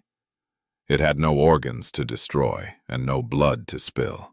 Even after cutting it down, Sunny had to summon the cruel sight and burn it with divine flame. Only when all the branches, the rotten trunk, and the roots of the monster had turned to ash did the spell announce a kill. Slaying that thing had been a lot of work, but Sunny was still satisfied with the result. At least he learned that there were normal nightmare creatures on Windflower. If he had to face another great abomination, his patience would have run thin. I feel like I'm not far from the edge of the island now. If so, Effie couldn't be too far away, unless she was not on Windflower. Frowning, Sunny jumped to the ground, allowed Nightmare to turn into a shadow, and continued forward on foot. Now that he was so close, his heart was heavy. Dark thoughts creeped into his mind. What if he finds Effie? Only to discover that he was too late. What if what he finds is her mangled body? Sunny was not sure that he would be able to endure something like that, at least not without something inside him breaking. Cresting another hill, he spent some time searching for a way down, and then slid down the wet moss. At the foot of the hill, he used a pile of rocks to stop himself, sending a few of them flying. Then, Sunny looked up. It was then that he noticed a vague shape in the mist, and it seemed to notice him. Almost before Sunny could react, something shot in his direction with astonishing speed. Cursing, he barely dodged the flying object. It hit the slope of the hill behind him, pierced the thin layer of soil, and struck the bedrock beneath. The impact was so severe that it produced an explosive shockwave. A moment later, pieces of rock, dirt, and moss rained on him like hail. Sunny was already moving to attack, but then froze. The thing that had flown past him was now embedded deeply into stone, trembling. It was a strange-looking spear with a shaft of gray wood and a long spearhead of deep crimson color. Since its passage had torn the veil of mist, he looked forward and saw the vague figure clearly. In the next moment, his eyes widened. Effie, what the hell? You almost killed me." She stared at him in shock, too. "Doofus? What the? Why on? How are you here?" Indeed, it was ascended raised by wolves, Huntress Athena. She looked a bit more tan and wild than usual, covered in dirt and scratches, but there was no mistake. The dewy olive skin, the perfectly sculpted, lean muscles, the tall and beautiful figure, the long brown hair. Effie was not clad in her transcendent armor, instead wearing a crude garment made out of something that looked like shark skin, and there was something different about her. Gradually lowering his gaze, Sunny answered, "How else? I came on a ship." He stuttered and grew silent. His mind was momentarily blank. Huh? There was indeed something different about Effie. Her entire build was different, or rather, certain parts of it. Her already generous figure had become even more outstanding, but much more glaringly than that. Her belly was round and protruding forward, so much so that she was supporting it with a hand. Just how much did she eat? Gods, that gluttonous woman. Sonny's mind was refusing to work properly. No, the reason for why Effie's belly looked so large had nothing to do with eating too much food, but it couldn't be. Suddenly, he remembered a small remark that Jet had made while describing their lives as river nomads. Oh, and we fought plenty of nightmare creatures. Well, I did at least. He had not paid it attention before, but now it seemed strange. Why would Jet say that she was the only one who had fought a lot of abominations? Staring at Effie's round belly, Sonny finally realized why.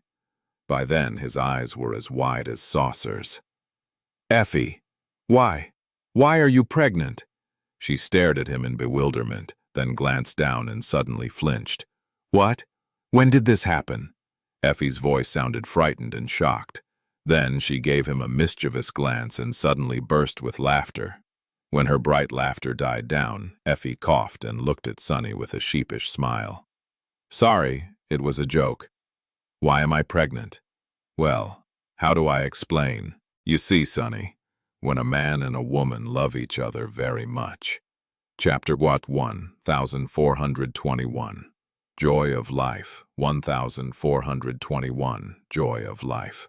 Sonny was so dumbfounded that he found himself listening passively as Effie gave him the talk about the birds and the bees, her face absolutely straight.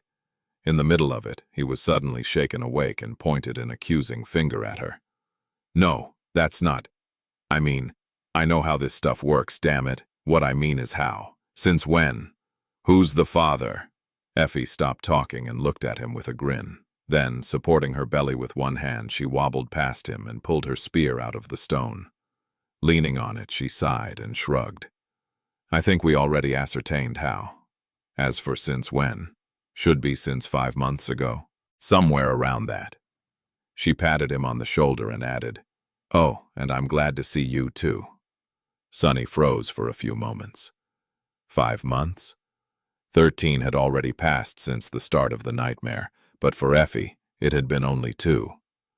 Which meant that she had already been pregnant during their journey through the White Desert, the Battle of the Black Skull, and most of her time in Antarctica. But not all of her time in Antarctica. Suddenly, he slapped himself on the forehead. I'm such an idiot. A flood of memories surfaced in his mind. All the signs had been there. He should have noticed it much sooner. Back when the cohort traveled across the chained island, Effie had been acting strange. Her appetite had been unstable and her choice of snacks had been odd, which would have been normal for any other person, but not for the gluttonous huntress. He had even teased her for suffering from motion sickness aboard the chain breaker. In hindsight, that sickness had nothing to do with the motions of the flying vessel at all. There were other hints as well, like Effie hesitating for a while before refusing Beastmaster's offer to take her back to the waking world and leave the rest of the cohort behind. If Sonny had been more attentive, he would have realized that the Effie he knew would not have needed any time to think. She had lingered with the answer because she had been considering not just her fate, but also that of her unborn child. Ah, a child. Just thinking this word is weird. He covered his face with a hand for a moment, then forced out a few words. Yeah, I'm glad to see you as well. Of course. His mind was still in turmoil. Sonny remained silent for a few moments, then added weakly, So, I am going to be Uncle Sonny soon? Hearing him say that, Effie grinned. Her voice was warm. I think you mean Uncle Doofus. But her words were not. Sonny stared at her in outrage. What Uncle Doofus? Don't you dare corrupt my precious nephew. Or niece, with your nonsense. There was so much they needed to discuss. Like how Jet was already safe, and how to get back to the chain breaker, the dangers of Windflower, the time loop. But Sonny was still stuck on Effie. Effie, the famed huntress raised by wolves. being with child. How had it even happened? I mean, I know how. And she's a perfectly healthy young woman. Stupidly attractive, too. But still. He stared at her, then suddenly frowned. Wait, which bastard knocked you up? Do I need to beat him up? His eyes widened again. Wait, do I need to beat Kai up? Effie remained silent for a few moments, then laughed. Gods, Sonny. Relax. Kai is not the father. Sonny did indeed relax a little. He felt a strange mix of relief and disappointment, both emotions glaringly irrational. What the hell? Did I want Kai to be the father? Shaking his head in bewilderment, Sonny lingered for a bit, then asked within exhaustion, So who is? She smiled. If you must know, he's just someone I got to know in Antarctica. A very nice guy from the evacuation army. We met by accident and, well, one thing led to another. You know, war, adrenaline, the exhilaration of having survived another day, the fear of impending death. All these things make one want to feel alive as possible. Effie had always been a physical person, and one that rejoiced in her physicality, precisely because it had been denied to her prior to becoming a sleeper. Chained to a wheelchair, she had been a prisoner of her own body for most of her life. So she exulted in being healthy and able ever since the spell had given her a chance. So Sonny could see how Effie would have let passion take over in the middle of a disastrous war. Still, he shook his head. What's his name? She suddenly coughed. Sonny's frown deepened. What's with that reaction? Effie hesitated for a moment, then looked away. I don't know. Sonny stared at her, scandalized. Effie! His voice was full of disbelief and astonishment. She raised her hand defensively, a rare look of embarrassment appearing on her face. Hey, it's not what you think. I know this guy very well. He is really a nice and upstanding guy. He's a local of Antarctica, but went through the campaign in the Antarctic Center with the 1st Evacuation Army. He was wounded in Falcon Scott and shipped east with the other injured soldiers during the last round of evacuations. That's how we met, actually. I was visiting one of my wounded subordinates in the hospital, and he was being discharged. Sonny felt a little relieved. At least she actually seemed to like the Basta. The guy, and he was from the 1st Evacuation Army. Sonny might have even met him. So how come you don't know his name, then? Effie coughed again. That's his flaw, actually. He was a sleeper back then. By now he must have already awakened. Her face suddenly fell, and after a short pause, she added quietly, Or died. I don't know. Sonny was suddenly speechless. A sleeper, from the Antarctic Center, whose flaw is that his name can't be remembered. So the bastard who the father of Effie's child was the young soldier who had been infected with the nightmare spell in Sonny's refugee convoy, so he had delivered the scoundrel to her doorstep with his own 2 hands.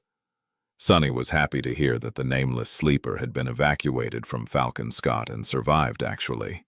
But at the same time, I am definitely beating him up once I'm back.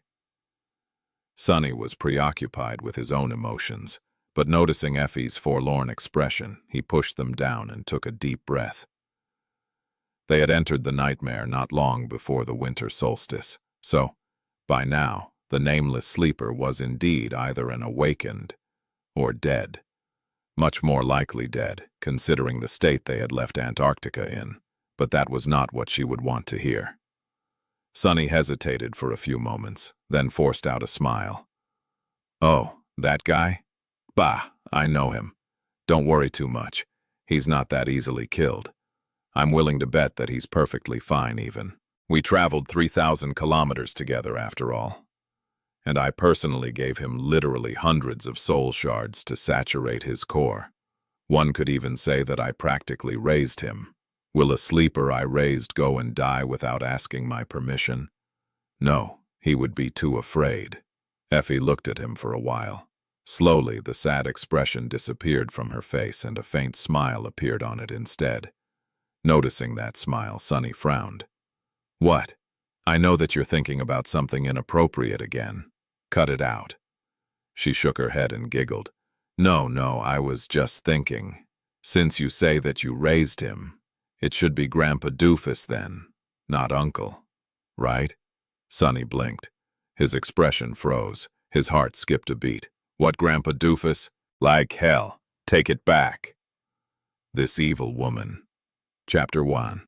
1422. The Incredible Adventures and Astonishing Deeds of Heroic Dreamer, Sunless and His Valiant Companions.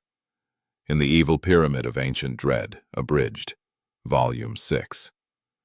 After the initial shock of their meeting subsided, Sunny and Effie slowly headed deeper inland. Sunny was retracing his steps, while Effie had never been this far into the misty forest before. Most of her time on Windflower had been spent hiding from a ferocious nightmare creature that dwelled on the shore. She had ventured out in search of Jet eventually, but found Sunny instead. He was still reeling from the fact that the vivacious huntress was with child, and that the father was a sleeper who had once been under his command. That was a lot to digest and come to terms with. It also changed a lot. No wonder Jet said that she was the only one who killed plenty of enemies. Effie still possessed her strength and resilience, and Sunny was still benefiting from being augmented by her ascended ability. But the huntress was in no state to fight. Her condition not only made her slower and less agile, but was also too delicate for the kind of physical strain a battle entailed. What battle? She couldn't even ride Nightmare, so they had to walk at a painfully slow pace. That's a problem. Now that Effie was with him, Sunny could not cross the chasm in the same manner he had done it the first time, which meant that they would have to go around it. Added to their already lacking speed, the chance of making it to the other side of the island before the revolution ended was low. He could not run from the nightmare creatures inhabiting the forest either. It had been possible when Sunny was free to use Shadow Step, but the only person who could accompany him into the embrace of shadows was Nephis. With Effie, he had to stay grounded in his tangible form. Suddenly, the misty expanse of the hellish island seemed infinitely vaster and more dreadful than before. However, Sunny kept these thoughts to himself. So, we spent a nice, relaxing month drifting downstream on the corpse of a great monster, while it was being slowly devoured by a swarm of horrid abominations. Sounds ghastly, I know, but it was actually sort of peaceful. Well, anyway, in the end I had to turn into a colossal sea serpent and kill another, even more colossal sea serpent. He turned out to be the former king of Twilight. Effie stared at him silently. But that Dusk, whom I had killed before, turned out to be Cassie. That's right. She has been living the sweet life in a beautiful palace all that time. Talk about being lucky, huh? So we repaired the ship in Fallen Grace and sailed to kill a different Sybil. That one I had not killed before. She was a corrupted tyrant too, but Cassie went and finished her off in one strike. What the hell, I felt so embarrassed. It would have probably taken me at least 1.5 strikes, you know? The huntress took a deep breath. So, congratulations. Now you know that you have an evil twin from the future, and your transformation ability is to become really tall. As if you aren't tall enough already. Right, Jet's evil twin is also here, and she's even less pleasant. If it wasn't for the time loop, I would have been dead because of her. Sunny paused for a few moments, then nodded. Yeah, I think that covers right about everything. Looking at Effie, he noticed that her expression was blank. He raised an eyebrow. Did I not explain about the time loop well enough? I know. It's weird. The huntress slowly shook her head.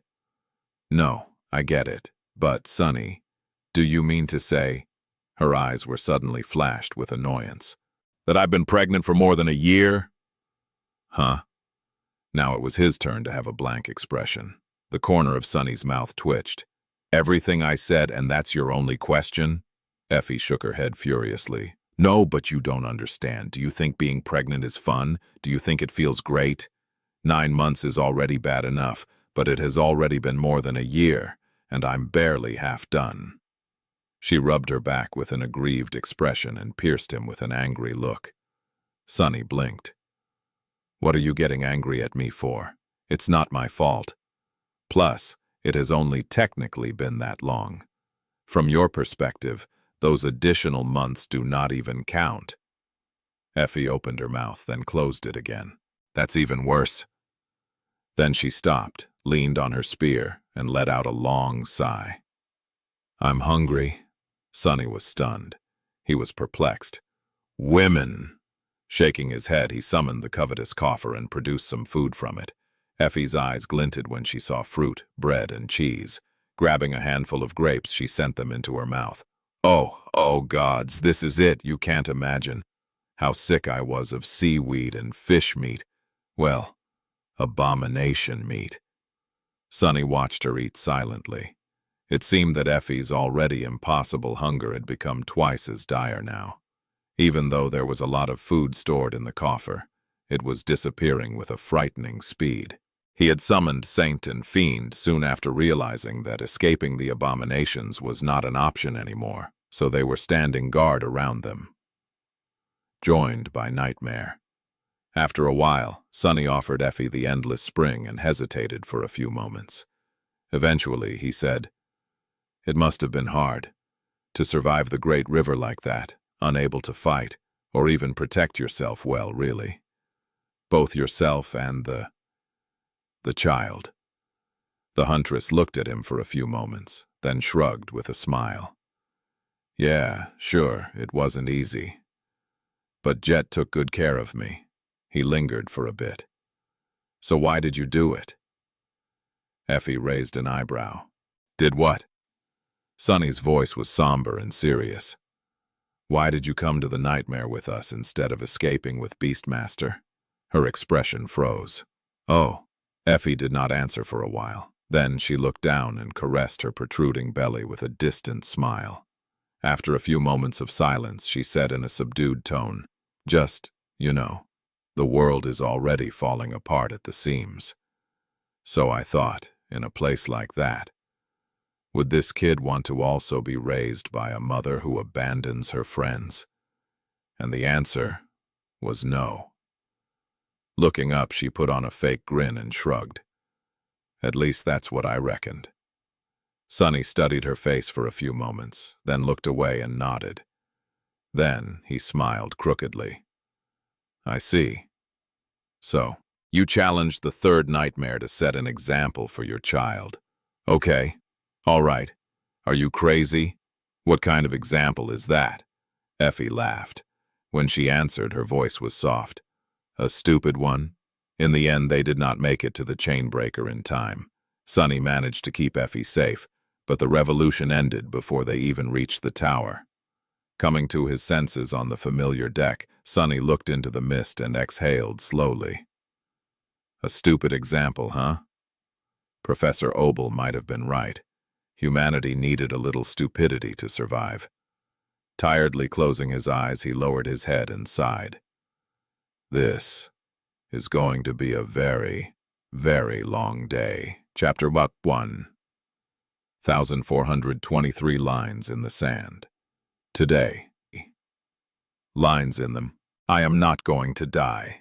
Sitting on the white sand, Sonny was staring at the crude map drawn in front of him. On it was Windflower, everything he had learned about the Misty Island at least. The hidden bay where the chainbreaker had crashed served as the southernmost point. To its east were the Bone Orchard and the Hollow Butterfly. To its west were the hunting grounds of the Rotting Leopard. Undying Slaughter was straight ahead to the north, and behind her was the Seeker's Tower. There were many more marks in the sand, of course. Sonny had marked the location of every nightmare creature he knew of, and there were plenty, many of whom had killed him at least once, as well as all the landmarks he had discovered. The Millipede Chasm separating the far side of the island, the abandoned port where the harrowing Vine Terror dwelled, the overgrown shrine that was like a nightmare within a nightmare, the inescapable lake which had turned red because of the gargantuan carcass floating in it, the deathly ring of black obelisks. There were all kinds of ways to die on Windflower. He briefly wondered if there had ever been a map that cost its creator so much suffering. The worst part is that it's nearly useless. One map was not enough to help him navigate the island. The nightmare creatures populating the fog did not stay in place, making his attempts to mark their locations pointless. Devouring Beast especially had a way of appearing in the most unexpected places due to her speed. The indescribable being that hid in the mist above the island was unpredictable as well. So what he had to do was to not only map every powerful abomination imprisoned on Windflower, but also map their movements. The drawing in the sand was only the starting point. Sunny had to mentally construct dozens more, each slightly different. Only then would he get a clear picture of where the most terrible nightmare creatures were at each moment of the loop, and know how to avoid them. That, in turn, would allow Sunny to chart the fastest path to Effie and back. The problem was that tracking the abominations was not easy. If anything, it was absolutely lethal. And Sunny did not just have to find each of the horrors once. He had to find them repeatedly at different times, all the while evading the rest of the deadly creatures. He had just started on the task, but was already feeling utterly spent. The mental fatigue that had accumulated in the process of exploring the island was finally becoming unbearable. Sunny couldn't even think straight. Drawing multiple imaginary maps was out of the question. I'm tired. He rubbed his face, feeling rather strange. His body was full of vigor and energy, but his feverish mind longed for sleep. Keep this up, and you'll really become the Mad Prince. Well, mad at least. Gods know no one in their right mind would call a hideous worm like you a prince. Sunny turned his head slightly and stared at the Sin of Solace. He was too exhausted to even get angry. Who are you calling hideous? We look exactly the same, idiot. Shaking his head, he turned back to the map. At that point, someone's shadow fell on him. Looking up, Sunny saw Nephis. He was startled a little. I guess I'm really out of it. Not only had Sunny missed the movements of shadows, he had not even noticed the quiet ringing of her silver anklets. This is a map of the island. Cassie and Jet were not far behind her. In the recent few revolutions, Sunny had worked a lot on shortening the time it took to rescue Soul Reaper and bring everyone up to speed. Now, it barely took him 20 minutes. Well, his companions were still full of questions, but he could tackle them gradually. Sunny had also discarded the habit of moving alone, at least for now, and was currently trying to involve the members of the cohort in challenging the loop. He nodded. Yeah. Picking up a stick, Sunny pointed to the southernmost mark on the map. This is where we are. Then he pointed to a mark almost all the way north. This is where Effie is. Finally, he pointed to a mark near the chain breaker and another one slightly above it. And this is where we need to go. Nephis studied the map for a few moments, deep in thought. Although she remained silent, Jet asked in a hesitant tone, "Why don't we just beeline it to that glutton?" Sunny shook his head. "I've tried many times, but it's too difficult. There are many great abominations between here and there. Even worse, undying slaughter and devouring beast are also wandering the forest. These two, they are the most dangerous creatures on this island, by far." Then he looked at the map. But there is a cave system running below most of Windflower. If we can move underground, we might get to Effie in time. So, we are going to the nearest entrance to the caverns. There are nightmare creatures below ground too, though, so we'll make a short stop first. Jet stared at the map for a few moments, then nodded. With nothing else to discuss, they left the chain breaker behind and set out east, heading for the bone orchard. Sunny walked just behind Nightmare, staring into the distance with an empty expression. He felt half asleep. Nephis studied his face with a hint of concern. She hesitated for a while, then asked, "Are you all right?" Sunny flinched and looked at her in confusion. After a few moments passed in silence, he smiled. "Sure, just tired." Her brow furrowed a little. How many of these revolutions have you been through exactly? He scratched his head. I don't quite remember at the moment. About 30, I think. Yeah, somewhere around that. Sonny inhaled deeply, then slowly exhaled. I guess we've been inside this nightmare for 5 months now. Well, 14 months, disregarding the time storm. Time flies. Neff's frown deepened. She stared at him for a while, then looked away. Technically, it flows. While he was considering if that had been a joke, she lingered, and then added in her usual even tone. Maybe it's time to take a break. Aren't you treating yourself too ruthlessly? Sonny raised an eyebrow, surprised. Nephis was someone he would have never expected to say something like that. Wasn't she a person who treated herself most ruthlessly of all? A person who didn't mind burning alive endlessly if it meant reaching her goal? Looking ahead, he smiled. All right. If you say so, I'll find an opportunity to rest soon. Sonny didn't add that if he was going to take a break, she would have no choice but to take a break with him. What shall we do? His smile widened, but then slowly grew dim. It didn't matter. She was not going to remember any of it anyway, as soon as the next revolution came. Sonny would be the only one who did. Chapter 1. 1424. Do it yourself. Eventually, they arrived at the bone orchard. The skeletal remains of the dead horrors towered above them, and the subtle, sweet smell emanated by the hollow butterfly permeated the flowing fog. The members of the cohort looked around tensely, unnerved by the eerie scene. Sonny, however, had been to this sprawling graveyard many times. He walked nonchalantly between the bones. His steps hurried. Follow me. It's right ahead. Soon, the great monster revealed itself from the mist. Even though Sonny had explained that it was not dangerous, his companions still couldn't help but grip their weapons tighter. What the hell is that? Jet's voice sounded hoarse. Looking back, Sonny gave her a pale smile. Nephis and I call these creatures dark butterflies. We've seen another one in action, much further upstream. Needless to say, it's a blessing that the one in front of us is hollow. The four of them stared up at the gargantuan form of the great monster in apprehension. After a few moments of silence, Nephis finally asked, So, why are we here exactly? Sonny lingered for a few moments. Since it's hollow, we won't earn anything by killing it. No soul shards, no memories. But its body is perfectly healthy, and it's a body of supreme quality, so we are here to butcher it. White sparks ignited in Neff's eyes. You want to craft weapons out of its chitin? He nodded with a tired smile. Yes, a few pikes, I hope. If we succeed, the pikes won't have any enchantments, but they'll still be akin to supreme weapons. That should be of some help on this damned island. Sonny stared at the motionless butterfly silently, then sighed. Let's get to work, shall we?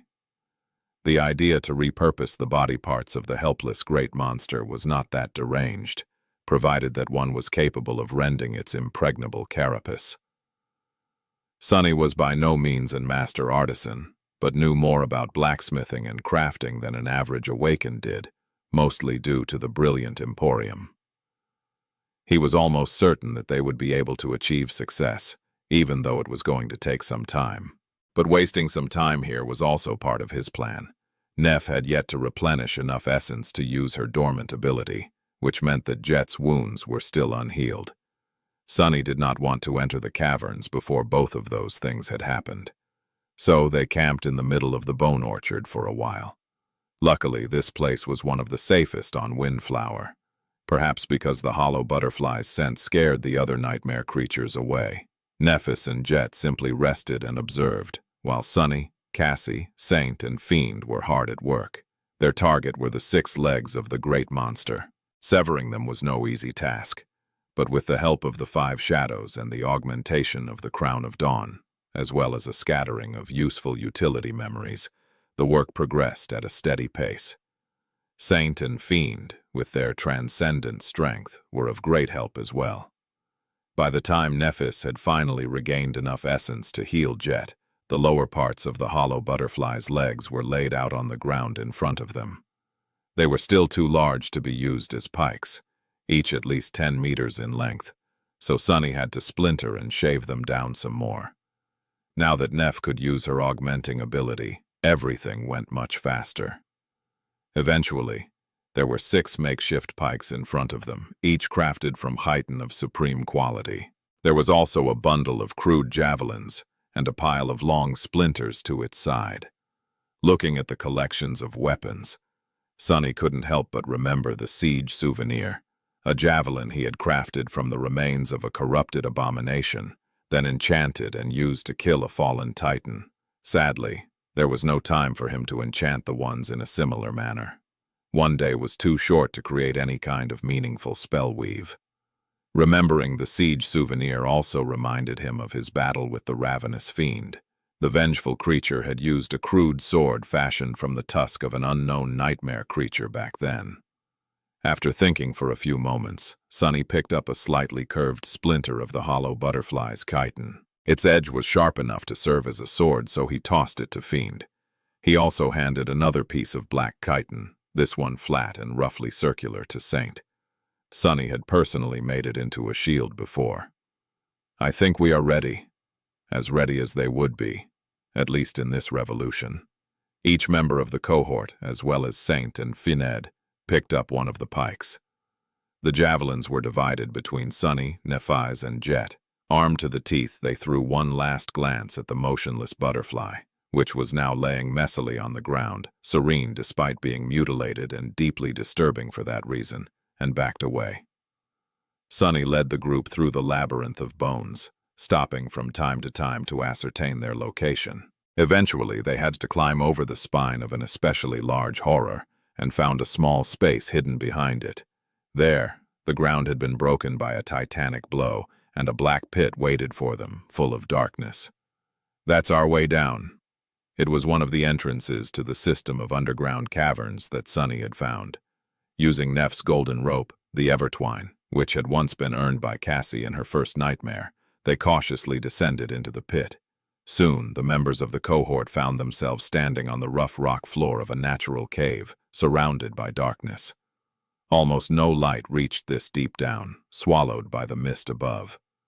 However, none of them felt too concerned about it. In fact, they even felt relieved for finally having escaped the ever-present fog. There was none of it underground. Sunny had not mapped all the caves yet, but he knew the general location of where they had to go. Carrying the long pike, he took a step into the darkness and sighed. "I hope we won't die here today. Again. No, I know we won't." Chapter 1425. Cavern Terror. The caverns were a corrupted terror's territory. A corrupted terror.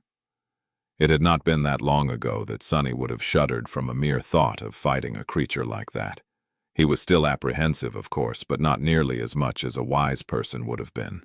An abomination of that rank and class was not something a lone master should have the ambition to kill, or a cohort of them, really. Sybil of the Fallen Grace, for example, had not only wiped out the entirety of LO-49 and the enormous battleship sent to rescue its personnel, but also almost ended the lives of Sunny, Knave, and Saint Bloodwave at Falcon Scott. A corrupted terror was a walking disaster of chilling proportions. Of course, just like all people were not the same, nightmare creatures weren't either. One terror could be much more dreadful than another, even within the boundaries of a same rank. How one's aspect countered the creature's powers, or was countered instead, also played a large role. Sybil of the Fallen Grace, for example, had been a harrowing being even among terrors. She had also possessed an especially insidious kind of power, the power to twist minds and subjugate living beings. The creature hiding in the caverns of Windflower was entirely different. This terror did not possess powers that allowed it to play with its prey's mind. Neither could it destroy the prey's soul. Instead, it was viciously strong and covered by nearly impervious armor. Or maybe it was not nearly, but absolutely impervious. At least Sunny had not been able to break it yet. As for powers, he wasn't sure, but it seemed like the incredible toughness of the creature's hide was a part of them. Sunny also suspected that the very existence of the underground caverns had something to do with the terror. If not for the fact that time on Windflower only encompassed a single day, who knew? Perhaps, in the near future, the whole forest would have been swallowed by the growing chasm beneath it. He could also imagine entire cities turning into ruin as they collapsed into the maw of devouring earth. Continents, perhaps, given enough time. However, Sunny was not too tense about clashing with the cavern terror. There were two reasons why he felt hopeful about the upcoming battle. Firstly, the creature was clearly out of its element. Not only was it trapped on an island and surrounded by water, with no time to let its dreadful influence spread, but it was also without an army of minions. Things would have been much more dreary if the system of caves was flooded with hundreds, or even thousands, of lesser abominations with similarly tough bodies. The second reason was Jet. Her ability to ignore all forms of physical defense directly countered the most threatening trait of the powerful terror. As long as they lived long enough for her to deliver several strikes, they would win. The long pikes were meant to buy them that time. As the cohort moved deeper into the caverns, Sunny explained all these points to his companions. Nephis nodded, expressing her approval of the plan. It would be wise not to kill it too quickly, though. He looked at her in surprise. Why? She silently pointed to Cassie. Cassie needs a little time to gain knowledge of its attributes and powers. Even if we kill this terror now, we'll still have to face it again in the future revolutions. Her insights are much deeper than what any of us can learn from pure observation. So, with her help, fighting this terror the next time will be easier. She paused for a moment and then added evenly, in fact, in your place, I would have brought Cassie with me everywhere, to learn about every abomination on this island from her. Sunny stared at Nephis for a while, then turned to Cassie. Actually, she's right.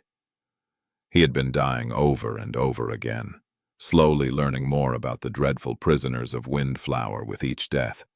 Bringing Cassie along would have sped up the process dramatically, and even allowed him to learn things he would have never learned otherwise. And yet, he had not. Because it meant that Cassie would die over and over again, too. And while Sunny shuddered at the thought of being cruelly killed, watching his companions die was so much worse. Watching Cassie die was especially hard. Maybe because, despite the fact that the delicate blind girl had proven her strength over and over again, she was still the weakest of them. And he, deep down inside, he still saw her as someone who needed his protection. Cassie was quiet and unassuming, so it was not easy to keep her martial prowess in mind. Sunny sighed and lowered his head. I'll have to involve her regardless. My progress is too slow. At that moment, they entered another large cavern. The darkness here seemed especially deep and oppressive, barely retreating from the light of their luminous memories. He suddenly sensed the shadows moving ominously behind the thick rock wall. Looking up sharply, Sunny lowered his pike and shouted, "Right side, prepare!"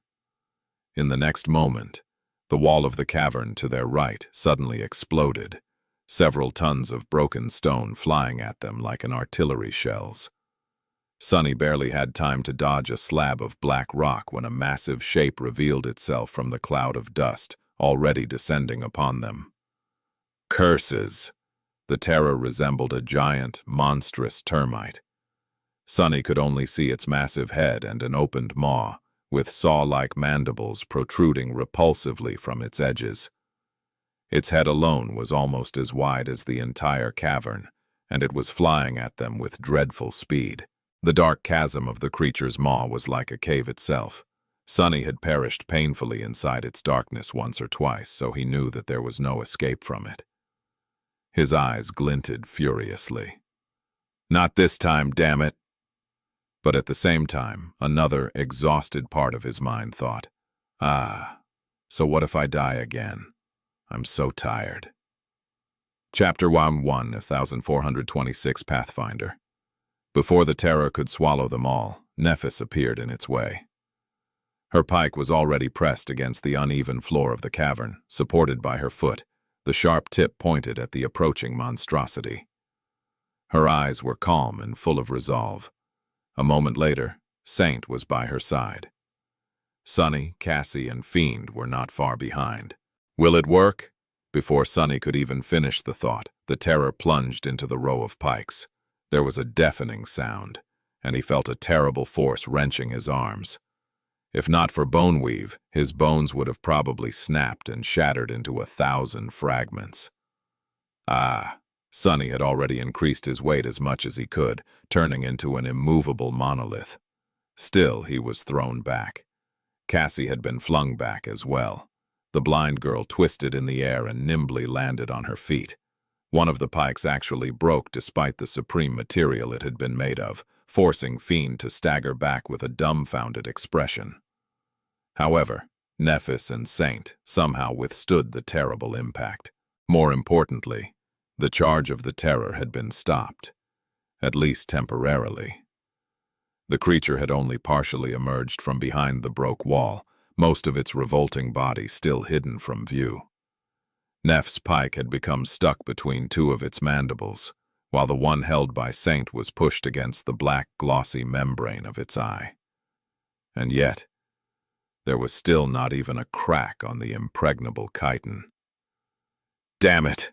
Even weapons crafted from supreme material were not able to break through the terror's armor, it seemed.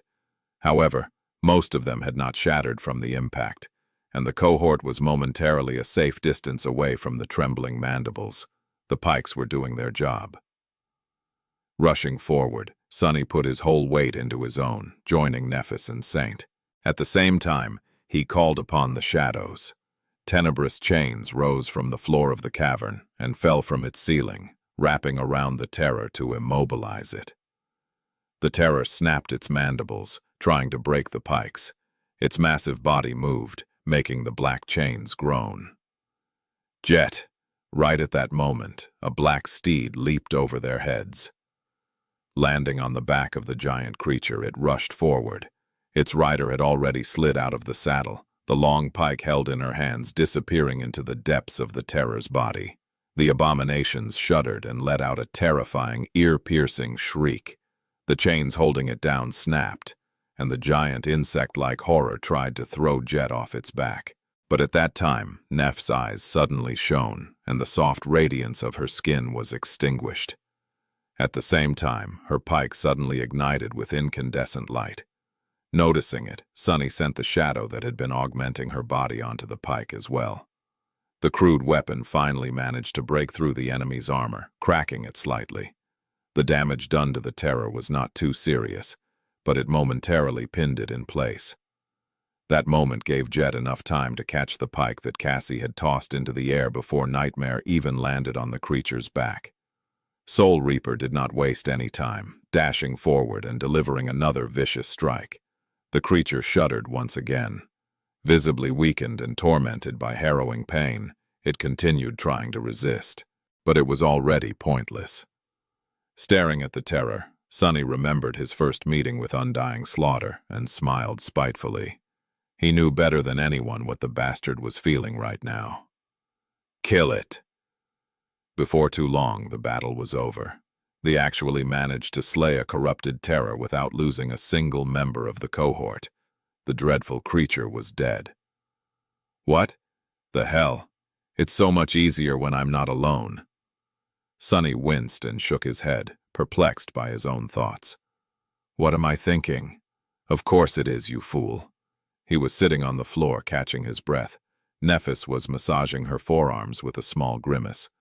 Cassie had retrieved the guiding light from the sling on her back and was now leaning heavily on it. Jet had just jumped down from the dead terror's massive carcass. There was an amused smile on her face. What would you know? I received a memory. Sunny smiled weakly. Congratulations. He had earned a few memories himself inside the loop, as well as a fair number of fragments. Sadly, none of them remained. At the start of each revolution, the fragments were erased, and the memories disappeared as if they had never existed. The world was returned to its previous state, with no exceptions. Apart from the sin of solace and the wear and tear accumulating on both his mind and his soul. Jet stared at the giant corpse doubtfully, and then asked, "Should we dig out the soul shards?" Sunny shook his head. No point. The carcass was too large. Retrieving the shards would take too long, and their benefits would be gone at the start of the next revolution anyway. He let out a sigh and stood up. "We should continue moving. There should be no more abominations until we leave the caves, at least on the route I chose. Once we reach the chasm, though, it's going to be a little rough. There are these millipedes, you see." Nephis, Cassie, and Jet listened to his description, their faces slowly turning a little green. Nevertheless, they followed him without voicing any objections. Getting out of the chasm had indeed turned out a little rough. Cassie had to sacrifice one of her echoes to buy them enough time, and even then, everyone ended up thoroughly wounded. The smell of blood attracted a few nightmare creatures in the forest as well. Luckily, Sunny knew which paths to take, so the combined strength of the cohort was enough to fend them off. But they wasted too much time. It was already too late to try and return to the chainbreaker by the time they reached the northern edges of the island. Walking through the mist, Sunny suddenly raised a hand, signaling the others to stop. Then he shouted, "Effie, it's me, Sunny. Don't throw your spee." In the next moment, he cursed and hurriedly dodged to the side. A gray spear flashed past him and hit Saint's shield with a loud crack. The graceful knight was pushed back several steps. "God damn it, every time. Every damn time." Sunny raised himself from the ground and looked into the mist with a resentful expression. There, Effie stood, supporting her belly and looking at him with wide eyes. "Doofus?" She turned her head slightly, finally noticing the rest of her cohort. Bright joy flashed in her eyes. Jet secretly let out a sigh of profound relief. "Damned glutton. I knew you'd be all right." Cassie lingered for a moment, then tilted her head slightly. Nephis, however, was frozen in place. Her eyes were strangely wide. "Effie? Why are you? The huntress looked at her in confusion, then glanced at her belly and grinned. "Oh, I guess you wouldn't know. You see, princess, when a man and a woman love each other very much." As she continued talking with a sincere expression, Neph's bewildered face slowly turned pink. Looking at her, Sunny felt delightfully vindicated. Chapter 1, 1427. Unexplored opportunities. There was no point in trying to get back to the chainbreaker. The cohort had spent too much time traveling to the far side of the island, and there was not enough of it left. Which was not to say that this revolution was useless. Sunny had learned how to craft weapons from the hollow butterfly. Next time he would be able to do it faster. He had also learned how to kill the cavern terror. Next time, he would be able to kill better. The same went for the several abominations they had fought in the misty forest, especially due to the fact that Cassie had told him more about the nature and powers of those creatures. Some of the things he had already deduced, but others were a complete revelation. Every revolution brought Sunny closer to the goal. At least he hoped so. Currently, the members of the cohort were resting not far from the spot where they had found Effie. The huntress was greedily devouring the provisions from the covetous coffer, while Jet was trying to explain the nature of the time loop to her. Nephis still seemed a little dazed after learning of Effie's condition, and Cassie had silently merged into the background, like she always did. It was easy to forget that she was even here. Sunny, meanwhile, sat a little distance away, staring into the mist. Actually, it's a bit awkward. His thoughts were somber. Despite how much he tried to not let the nature of time on Windflower affect his mindset, he was still growing more and more reliant on the time loop. For him, this revolution was as good as done. They were not going to make it back in time, so there was no point in trying. Mentally, Sunny was already considering what to do next time. However, the situation was entirely different for his companions. For them, there was no next time. Even if they knew that time would repeat itself, It was not the kind of thing one could really make peace with. So, they must be feeling both strange and desperate about this sudden inaction. There's time to do something, I guess. Sunny closed his eyes tiredly. The overgrown shrine was not too far from here. So was the Blood Lake. It was not impossible to reach the obelisk ring either. He had not thoroughly explored any of these places yet, and they could make an attempt. Of course, the reason for why Sunny had not been able to study these areas was because they were too deadly. He would make some progress if he took the cohort there, but only at the cost of their lives. Sunny had started this revolution with a promise to stay alive, so he was in no mood for dying, or watching his companions die. A heavy sigh escaped from his lips. Well, there's a couple safer things I've yet to try. Since Sunny was currently in the information-gathering phase of his vague plan to escape Windflower, there were plenty of options he had yet to explore. He summoned a memory. Soon, an ominous mirror encased in dark silver appeared in his hand, its surface like a pool of mercury. The Mirror of Truth. He had received this ascended memory of the 7th tier after accidentally slaying the fallen Titan, defiled seeker of truth. The abomination had practically fallen on his head during the joint battle in East Antarctica, and was killed by him out of pure luck. Its single enchantment allowed Sunny to gain one power of a being caught in the reflection of the Mirror of Truth for a period of time. The memory would be destroyed after that. It was not hard to realize that this one-use artifact was uniquely suited for Windflower.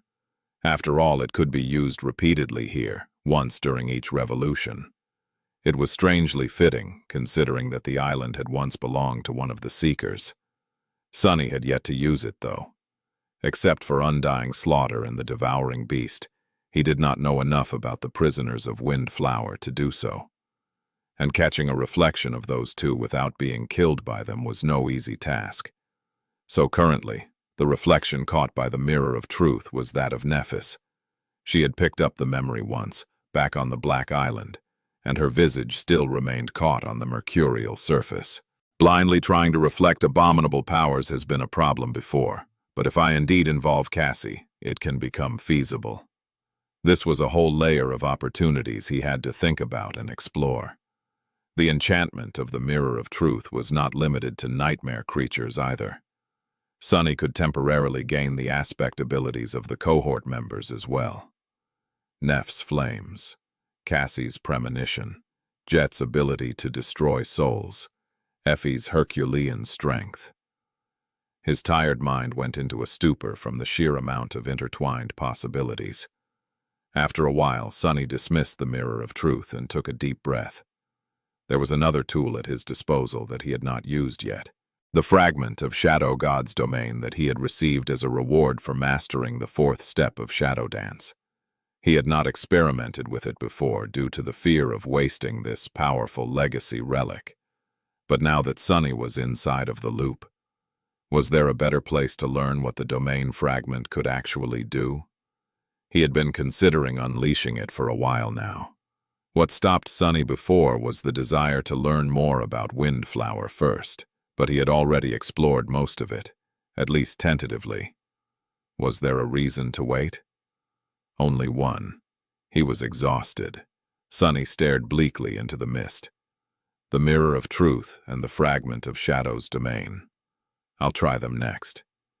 But first, he really needed a break.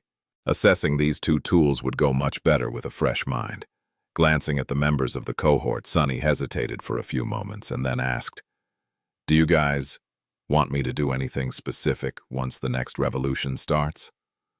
When was the last time he had a real day off, free to do anything he wanted, or do nothing at all? Even in the periods of relative calm, Sunny had always been burdened by the need to accomplish so many things. This time, he wasn't going to bother. He was just going to rest. A hint of excitement suddenly bloomed in his ragged heart. Chapter 1, 1428, Searching Reflection. Sunny waited for a moment, then waited some more. He was back on the deck of the chainbreaker, surrounded by flowing mist. A slight tremor ran through his body. "I'm tired." He straightened slowly and stared into the fog.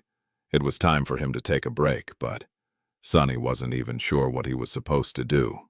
His companions were just as useless as far as resting was concerned. None of them had given him a single good idea. Well, except for Jet. She had looked at him for a few moments, chuckled, and told him to take a good nap, which was not a bad piece of advice. As a government officer who had always looked overworked and suffering from sleep deprivation, she would know best. That said, even though this revolution was supposed to be his day off, Sonny still had to rescue Jet. Relaxing while she was being killed by undying slaughter did not sound restful at all. He couldn't bring himself to even think about skipping this step. Glancing at Nephis and Cassie, Sonny walked over to Nightmare and climbed into the saddle. Neph looked at him questioningly. "Sonny, what are you doing?" He couldn't be bothered to explain things properly. "Leaving. Don't worry, I'll be back soon. Until then, just stay here." Leaving the two bewildered young women behind, Nightmare leaped into the mist. As the familiar scenes flew past him, Sonny summoned the Mirror of Truth and studied the reflection of Nephis on its mercurial surface. After hesitating for a few moments, he activated the Searching Reflection enchantment. At the same time, he imagined a pure white flame and thought, "Soul flame." A small crack appeared on the silver mirror. Suddenly, Sonny felt very strange. It was as if his soul, which had always been still and silent, was in motion, rolling, billowing, burning. It was not painful, just unfamiliar. Soul flame. Ability description. Your soul burns with the purest of flames. That flame can both restore and destroy, and is both a blessing and a curse. How peculiar. Sonny had gained Nephis's dormant ability. It was then that he realized an important detail. Possessing something and being in control of it were two different things. He should have expected that much, though. After all, it took him some time to learn how to use his own aspect. For the rest of the way, Sonny kept trying to manifest Soul Flame. As he did, more tiny cracks appeared on the surface of the Mirror of Truth. Judging by the rate at which the memory deteriorated, he could borrow a dormant ability for about half a day. He suspected that an awakened one would destroy the memory in a few hours, while an ascended one would not last for more than one. A transcendent ability might shatter the Mirror of Truth in mere minutes, while anything greater, perhaps just a few moments, would be enough. Still, it was sort of exhilarating. Eventually, a small black flame appeared on his palm. Sonny stared at it incredulously. "It's black?" He had expected to see the pure white flame, just like what Nephis could summon. But it made sense. Soul flame was just that. Flame produced from one's soul. Nephis's soul was pure and incandescent, while his was lightless and dark. Sonny also felt that his black flame was much, much weaker than hers. It was reasonable, too. Although the flame of divinity and the potency of his ascended soul fueled it, he lacked Nephis's lineage, attribute, the fire. That attribute granted her unmatched affinity to flame and, among other things, empowered her soul. Also, Sonny lacked the innate resistance to fire it granted her. Ouch! He hurriedly dismissed the black flame when the skin on his palm started to blister. It hurt like hell. Sonny was no stranger to pain, but burning. Burning was up there with the absolute worst kinds of it. It was hard to imagine something more terrible. A deep frown contorted his face. As Nightmare dashed deeper into the misty forest, Sonny continued concentrating on his newfound ability. Eventually, he managed to summon Soul Flame again, this time channeling it into his body instead of manifesting it outside of himself. This time, it did not hurt. His skin was suddenly suffused with a strange, dark radiance. Concentrating it on his hands, he watched as the blisters on his palms slowly disappeared. Sonny had just healed himself. Wow, how nice would it be to be able to mend his own wounds? He shook his head.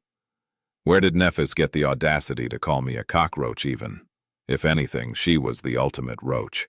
He spent a bit more time experimenting with Soul Flame and eventually managed to get it to empower his body.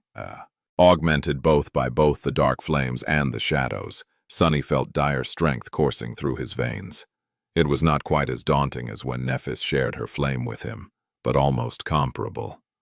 One curious detail of this augmentation was that it did not divide itself into 5 distinct parts, akin to his 5 shadows. Instead, it was a single mass of flame which could be divided however he wished. Sunny imagined being augmented by his 5 shadows, all of the authentic soul flame, all of the mirrored soul flame, Effie's ascended ability, and the crown of dawn on top of that.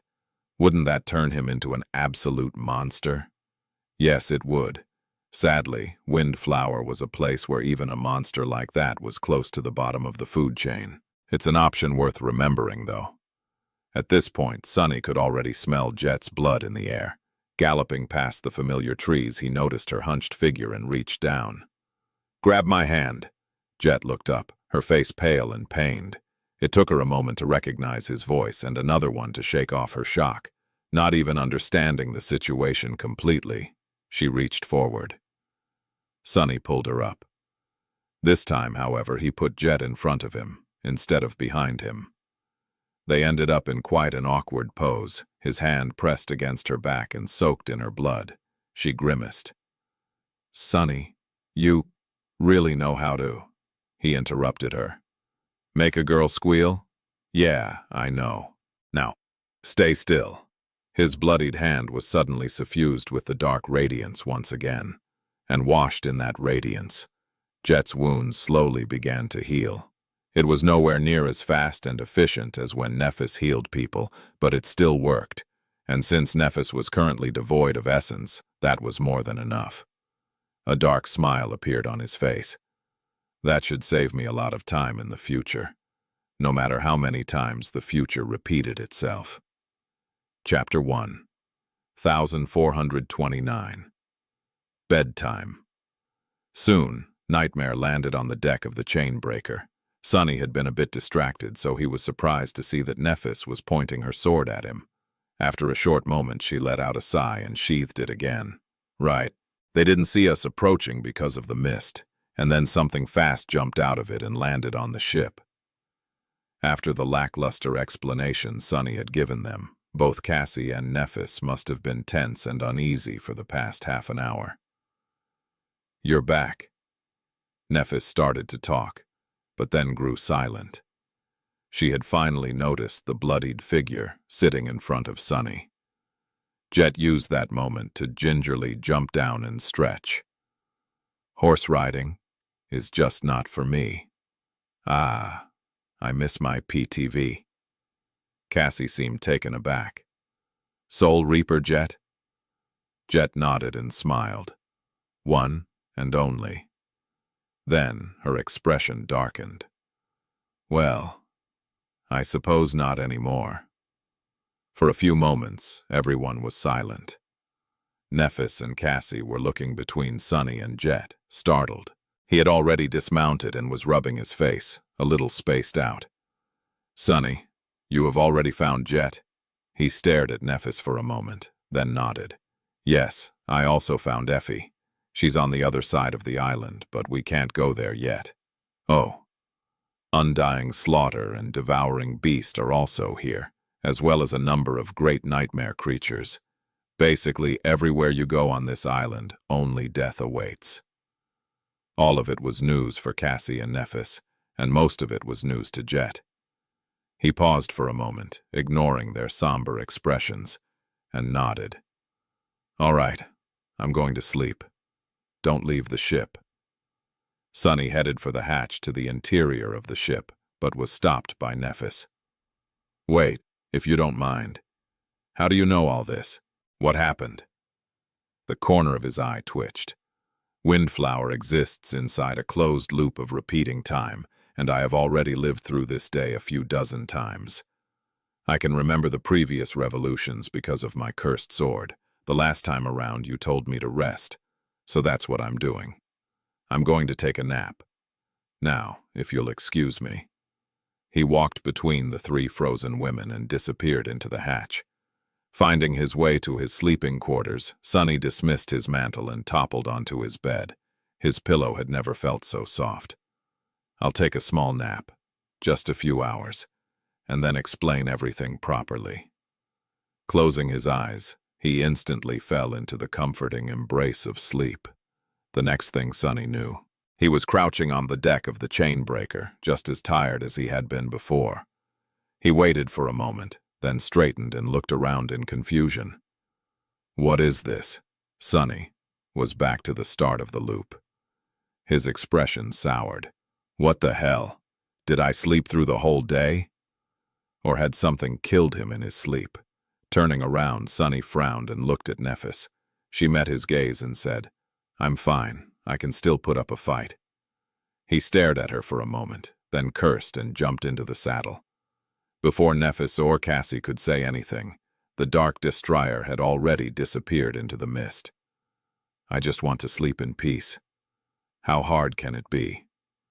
Sunny used the mirror of truth again, found Jet, and healed her. Returning to the chain breaker, he dismounted first and looked at his tense and startled companions in exasperation. Before they could say anything, he raised a hand and stopped them. "Yes, I found Jet. Time loops on this island, so I have already lived through these events a bunch of times. Leaving the ship is too dangerous, so please don't. I am going to sleep. I might seem crazy and rude, but it was actually you who insisted that I take a break. I'll be off then." With that, he nodded and used Shadow Step to disappear from the deck. 3 confused women were left in his wake. Falling on his bed, Sunny closed his eyes and sighed. Sleep. Then he was standing on the deck of the chain breaker again. Sunny straightened, took a deep breath, and bellowed, "Damnation!" It took Sunny 5 more revolutions to finally feel refreshed. Each time he rescued Jet and went directly to bed, only to find himself standing back on the misty deck not long after. At least it felt short. In truth, Sunny must have slept until the termination point of the loop each time. On the 8th revolution, finally, he came to his senses feeling, if not well, then at least not bone-tired. His mind was clear, and his thought flowed freely without being burdened by the weight of accumulated stress. Must have been more exhausted than I thought. His recovery speed was already supposed to be incredible thanks to the Shroud of Dusk, considering that it took him a whole week of doing pretty much nothing but sleeping to recover. Sunny promised himself not to underestimate the strain of reliving the horrors of Windflower over and over again anymore. Luckily, he had paused before his sanity collapsed. That said, his mental state was still delicate. Giving himself enough time to sleep was one thing, but he also had to go through some kind of positive experiences to counter the destructive effect of dying repeatedly in all kinds of macabre ways. What is supposed to come after getting a good night's sleep? Staring into the mist, Sunny pondered for a while, and then smiled. Actually, isn't it obvious? It was breakfast. Nodding to himself, he walked past Nephis and Cassie and climbed into the saddle. Both of them looked at him in surprise. "Sunny, what are you doing?" He looked down at his companions and lingered for a few moments. Then he said, "I have an idea of where Jet is. I'll go fetch her really quick. Meanwhile, though, I have a strange request." Turning to Nephis, he put on his most pleasant smile. "Neph, it might sound weird, but can you cook up something tasty while I'm gone? Go all out. Use any ingredient you need. It's rather important that you don't hold back." She simply stared at him, a hint of confusion hiding in her striking gray eyes. "I guess I can?" Sunny grinned. "Great. Oh, don't forget to make coffee." "Wait. We don't have coffee." "Tea, then. The best tea we have." With that, he commanded Nightmare to leap into the mist. It was time for him to be pampered a little. Chapter 1, 1430, The Last Meal. Sometime later, Sunny was sitting on his opulent memory chair in front of a veritable feast of all kinds of delicious food. Better yet, it was all prepared by Nephis. He was drooling from just looking at it. They were currently at the mess deck of the Chainbreaker. Sonny was sick and tired of the mist, so being away from it was already doing wonders for his mood. Because of the dimness of the outside world, the mess deck was illuminated by the warm light of luminous memories. The fragrance of his luxurious breakfast permeated the air. Nephis was staring at him with a serious expression, her confusion hidden so well that no one except for him would have detected it. "You said that it was important, so I did my best." Sonny marveled at how endearing her seriousness was, then nodded and immediately picked up his chopsticks. Where to start? For a moment, he was lost for choice, but only for a moment. Soon, he was happily stuffing his face with several dishes at the same time. His table manners would make Fiend look like a gentleman in comparison. Nephis, Cassie, and Jet stared at him incredulously. After a while, Jet let out a long sigh and asked, "Sonny, sorry to interrupt your meal, but aren't you going to explain what is going on?" He stopped chewing for a moment and glanced at her briefly. "I might." Then he asked sweetly, "Oh, can anyone pour me a cup of tea?" The teapot was right there in front of him, but what was the point of being pampered if he had to do everything himself? Nephis blinked, confused. "Can't you do it yourself?" Sonny smiled. Considering that his cheeks had ballooned because of all the food in his mouth, his smile looked nothing short of ridiculous. "I can." There were a few moments of awkward silence. Then Nephis sighed and poured tea into a beautiful porcelain cup. "Here you go." Sonny nodded in gratitude and chased down the food with a sip of the bitter tea. Ah, shame there's no coffee anywhere in this tomb. He was enjoying his break quite a bit. The other three, however, seemed a little concerned. After a while, Nephis cleared her throat and asked evenly, "So, are you going to tell us what is going on or not?" Sonny swallowed, took another sip of tea, and gave her a contemplative look. "Well, you see, how do I put it? I just wanted you to make me breakfast." Neff's usually motionless face seemed to twitch a little, but he was not done talking. His voice turned grave. "Because I don't have a lot of time left. I only have a day to live." She was suddenly pale. Jet's eyes widened. Cassie flinched. All three of them knew that Sonny could not lie, which meant that he was really going to die. "What?" Sonny nodded solemnly. "Yes, sadly it's true. I am going to die soon.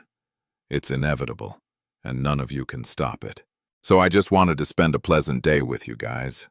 Gals? Anyway, this breakfast is a good start." There was dead silence in the mess deck. Jet was frozen still. Cassie seemed petrified. Nephis, however, slowly leaned over, raised a hand, and poked his face with a finger. Her voice trembled a little.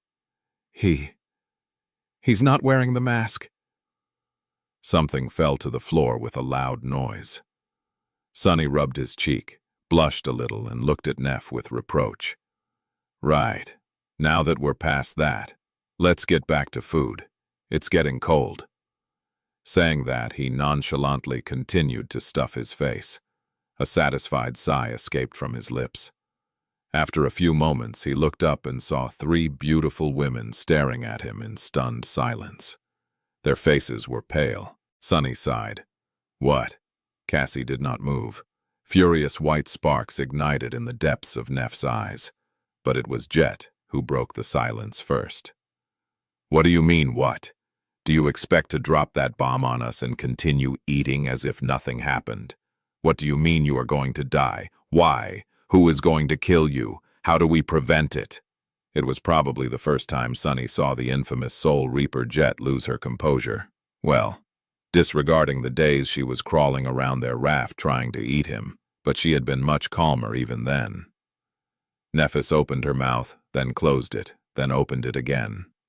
Eventually, she simply pointed to Jet. Cassie nodded. "What Master Jet said." Sonny blinked a few times and put a confused expression on his face. "I mean, yes? Do you expect me to let all this food go to waste? And I mean dying by going to die. A terrible nightmare creature is going to kill me. As for preventing it, there's no point, really. It is what it is. He reached for his tea and shook his head. I don't get it. Why are you guys making a scene? He basked in their comical expressions for a few moments, and then exploded with laughter. Oh, sorry. Damn. I think I am starting to understand Effie better. This is really fun. Gulping down the tea, Sonny smiled and looked at his companions with mirth in his eyes. By now they were thoroughly dumbfounded. He sighed.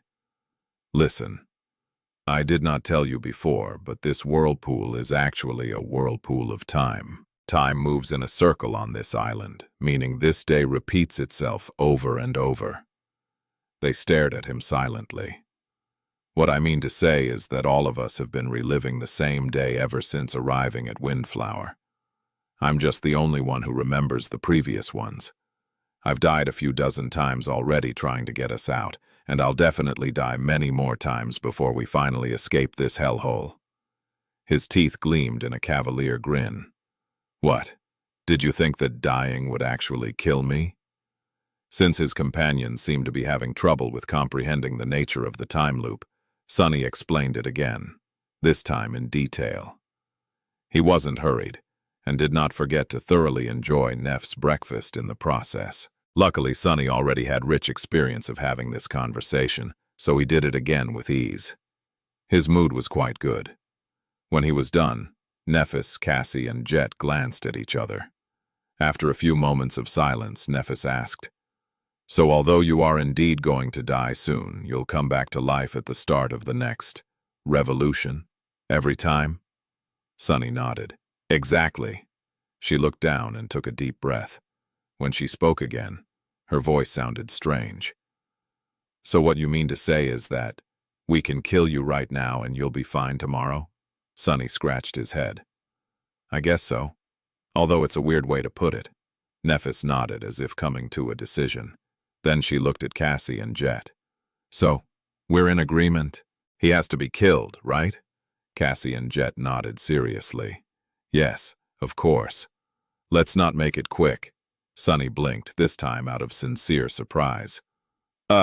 What? What do you mean, kill me?"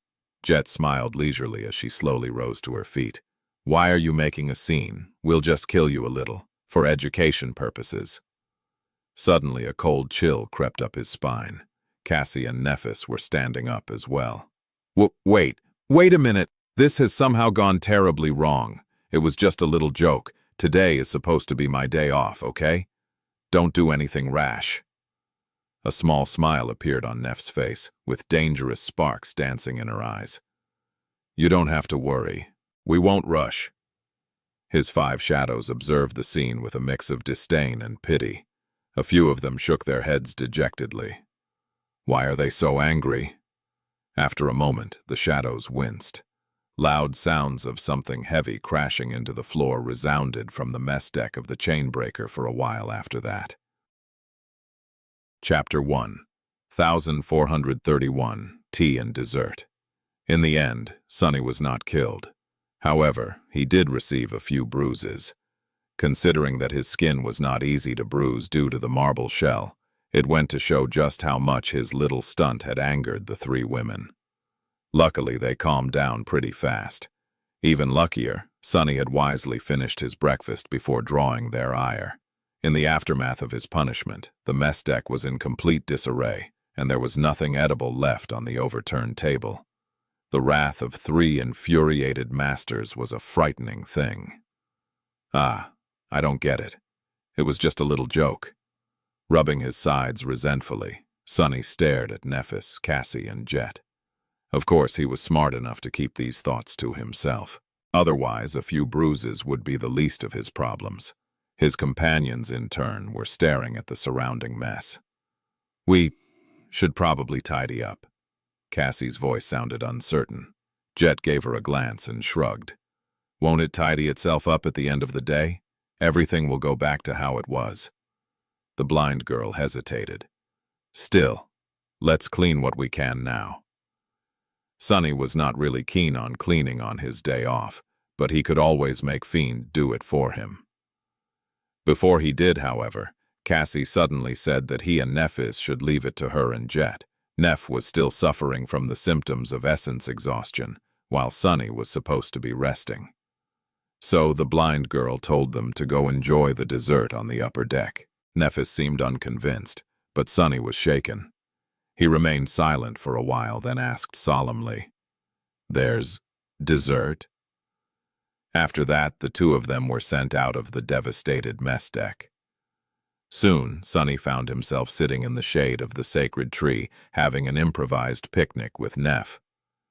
There was indeed dessert on a cloth in front of him, as well as another pot of freshly brewed tea. Drinking hot tea while surrounded by the chilly mist was a special kind of pleasure. They spent some time in comfortable silence. Sunny was tired of having the same conversations over and over again, and Nephis seemed to be keeping her questions back. He let out a satisfied sigh. "This is great. What is it?" He pointed to one of the bowls, causing Nephis to glance at him. She lingered for a moment. "Just a simple fruit salad. Sorry, I didn't have time to make anything fancy. Plus, the supplies we received in Fallen Grace are not very varied." Sunny tilted his head a little. "Are desserts also included in the Legacy Nutrition course? How strange." She coughed, then looked away and remained silent for a while. Then, Nephis suddenly stood up and said, I'll go brew more tea." With that, she disappeared, leaving him alone. Sunny stared into the mist, then lowered his gaze and looked at his hand. Soon, a black flame appeared above it. A few seconds after it did, his skin started to blister. And a few moments after that, Sunny winced and dismissed the flame. His slightly burned skin shone with dark radiance and slowly healed itself. Then he summoned the flame again. His hand was burned once more. Sunny repeated the process several times. Each time, he couldn't keep going for more than a dozen seconds before dismissing the fire. Even if he consciously willed himself to endure, his instincts took over. "I wonder if I can get used to this." His expression turned somber. "I'm back." Nephis sat down, carrying a new pot of tea. Noticing the black flame on his palm, she froze for a second. "What is that?" Sunny made the fire disappear and smiled faintly. "I used the Mirror of Truth to copy your dormant ability. That is how I healed Jet on the way back." She contemplated for a few moments, then nodded. "Good decision."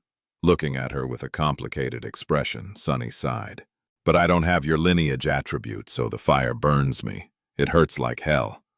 I don't know how you do it." Sunny was almost constantly using his aspect. Even when there was no active threat, his shadows were always out and about, either serving as his eyes or augmenting his body. Many routine tasks were solved with shadow step and shadow manifestation. Nephis, on the contrary, used her aspect as rarely as possible.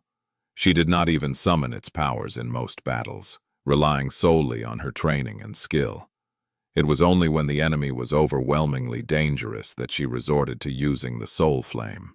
But even then, it seemed like too much. The pain of her flaw was unbearable. She shook her head. "Says the man who has been killed terribly many times already, but has no intention of slowing down. Dying over and over again, reliving the same day. I don't know what I would have done in your situation." Sunny smiled. "You say that, but come on. We both know that you would have seen it as a wonderful opportunity to fit more sword practice in your schedule." The corner of Neph's mouth curled upward. "Maybe I would." She remained silent for a while, looking into the fog, then said with a hint of wonder in her voice, "But then again, it would be strange and tempting to know that no matter what I do, there would be no consequences tomorrow. Maybe I would have done some things that I never dared to do before." Sunny stared at her in confusion, then frowned. "Hey, if you are going to insinuate that I'm a pervert again, let me tell you that I'm absolutely innocent. I've not done anything inappropriate in any of these revolutions, nor am I planning to." He gave her an indignant glance, then suddenly grinned and added in a more subtle tone, "Unless you want me to." Nephis chuckled and looked away. After a while, she said, "I wasn't insinuating anything, but it is interesting where your mind immediately went. Revealing, even." Sunny laughed. His day off was going better than he had expected. He was enjoying it quite a bit. Chapter 1432. Admission. Sunny and Nephis shared the desserts and enjoyed the tea. Their conversation flowed easily. Time passed slowly, but eventually she rose and went to check on Jet and Cassie. Soon the sound of her light steps faded away, and Sunny was left alone. He leaned on the trunk of the sacred tree, looking into the fog. His heart felt warm and at peace. But at the same time, Sunny could not throw what Neff had said out of his head. Do something that I never dared to do before. There were a few things he could think of. He sighed and stared into the distance. Sunny had complicated relationships with his closest companions, to say the least. Nephis, Cassie, and he, there was a mess of emotions trapped between the three of them. Most of the things they wanted to say to each other had been left unspoken for a long time, especially between Sunny and Nephis. He hesitated. At this point, he would have to be a complete fool to remain blind to how he felt. Sunny shifted uncomfortably and lowered his gaze. His heart suddenly felt stifled. He grimaced, then brushed his hand across the wooden deck. Just say it. Can't you even say it? If he couldn't even say it now, then when would he? Wasn't he supposed to be the most honest person in two worlds? So why couldn't he even be honest with himself? Sunny remained motionless for a while, then let out a heavy sigh. I care about Nephis. No, that was not it. That was just being coy. He grimaced and looked up at the swaying branches of the sacred tree. Sunny remained motionless for a while. Then he took a deep breath and thought, I love Nephis. His expression collapsed. It was true. It had been for a long time. Sunny was not the most emotionally intelligent person, or at least he had not been before. If anything, his emotional development had been stunted, first by the rough life in the outskirts, then by the ruthless reality of the nightmare spell. Who had time to think about emotions when every day was a lethal battle for survival? So, it had taken him a long time to recognize the truth of how he felt for Nephis ever since the Forgotten Shore. In truth, he had already been in love with her before they reached the Dark City. Hopelessly so, perhaps, and those feelings had not grown any weaker despite their many bitter disagreements. In fact, they were the reason why Sunny was so often infuriated with Nephis. If he felt nothing for her, he would not have cared either way. His feelings had not faded or disappeared despite the long period of separation either. If anything, they only grew more intense, almost becoming an obsession. To be stronger than her. To be equal to her. To be free of her. That was what he had claimed, but it was a lie. The indescribable relief, joy, and completeness he had felt when she returned to the waking world, the maddening fury he had felt when she unanimously decided to join Valor, the deathly terror he had felt when the skinwalker snapped her neck. By now there was no denying it. Whether through fate or coincidence, for better or worse, Nephis was his person, the only one there was, and would be for him. More than that, Sunny was not blind. Even though neither of them had ever dared to say it aloud, he knew that she felt the same way. It wasn't that hard to see. However, there was a reason why both of them kept quiet. Too many reasons, really. He lowered his head and closed his eyes for a moment. It was not because both of them did not really know how to handle their feelings and were shy about such things. Emotions were terribly messy, and that was just on their own. But when there were other obstacles involved, Sunny and Nephis had different goals, and most of those goals were directly opposed to each other. Her pursuit of revenge against the spell left no space for something as frivolous as affection. Or at least in her heart, affection would always have to take the back seat. As for him, he had his reasons to stay silent as well. But maybe here in the loop, he didn't have to. How sweet. Sunny flinched and opened his eyes. The hateful sword wraith was standing in the mist, staring at him coldly. Ah, young love. Well, you aren't wrong. I've been forced to watch you two circling each other fearfully for so long that it makes me sick to simply remember. At least you idiot finally admitted it. My, oh my. All it took was dying dozens of times. Sunny looked away. Shut up. There was no energy in his voice. The sin of solace grinned. So what are you going to do now? Gather your courage and confess? Sunny threw a sharp gaze at him. So what if I do? The apparition laughed. Well, well, I wish you luck. Oh, there's just one problem. She's going to forget everything, isn't she? How cowardly of you. Seems rather unfair to the poor girl. Sunny gritted his teeth. The bastard was right. As much as he hated to admit it, the wraith was telling the truth. He hesitated, then spat. Then I'll do it after we escape the loop. Why, you think I won't? The sin of solace stared at him for a while, then sighed. Shaking his head, the sword wraith crouched and looked him in the eyes. Aren't you forgetting something else, though? Sunny frowned, unwilling to answer. However, the apparition did it in his stead. You're her slave, Sunless. She owns you. What kind of relationship do you think is possible between the two of you, as long as your bonds remain? Sunny's expression grew ugly. Angered, he looked away and uttered through gritted teeth, She would never use it. The sin of solace smiled. Oh, won't she? How do you know? If there's one thing that this nightmare proves, it's that no one knows what the future holds. I mean, all your precious friends are right here, changed into corrupted monsters, going around slaughtering people. Even you are no different. Have you ever expected that Jet would brutally murder you one day, or that Effie would satiate her hunger with your flesh? Funny that you are expecting Nephis to never abuse her power over you in the same way. The Wraith leaned closer. After all, she already did. Sunny's mouth twitched. That was to save my life, and she swore to never do it again. The apparition laughed. But she already broke that oath. Sunny frowned, staring at him angrily. What are you talking about? That time when she begged me not to die? That hardly constitutes a command. The sin of solace was smiling. No. It was that time the drowned attacked the chainbreaker. What did she say back then? Go, I'll handle things here. And then you instantly went into the water to fight the Leviathan. Sunny looked at him in confusion. What? I was going to anyway. But the apparition's smile only widened. Were you? The mist was swirling around them, cold and suffocating. Sunny tried to remember how their first battle with the drowned had gone exactly, and scowled.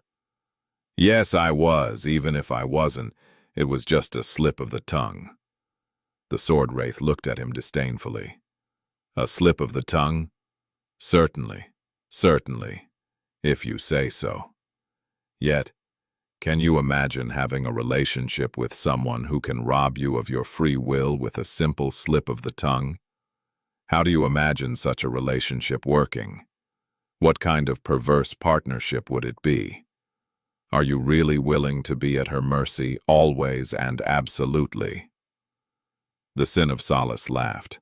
Gods, you are so odious, so loathsome, so pathetic. Tell me, is there a more pathetic thing than a slave who begins to trust his slaver? Sunny stared at him silently, not knowing what to answer. Eventually, the apparition chuckled, shook his head, then stood up and walked away. His dark figure disappeared into the mist, as if it had never been here. If you are, go and surrender. Sunny lowered his head. A dark storm was raging in his mind. Curse it, curse my flaw, and curse the shadow bond. I wish it had never existed. The cold mist swirled around his face, hiding it. The world was silent. Erdiul's note.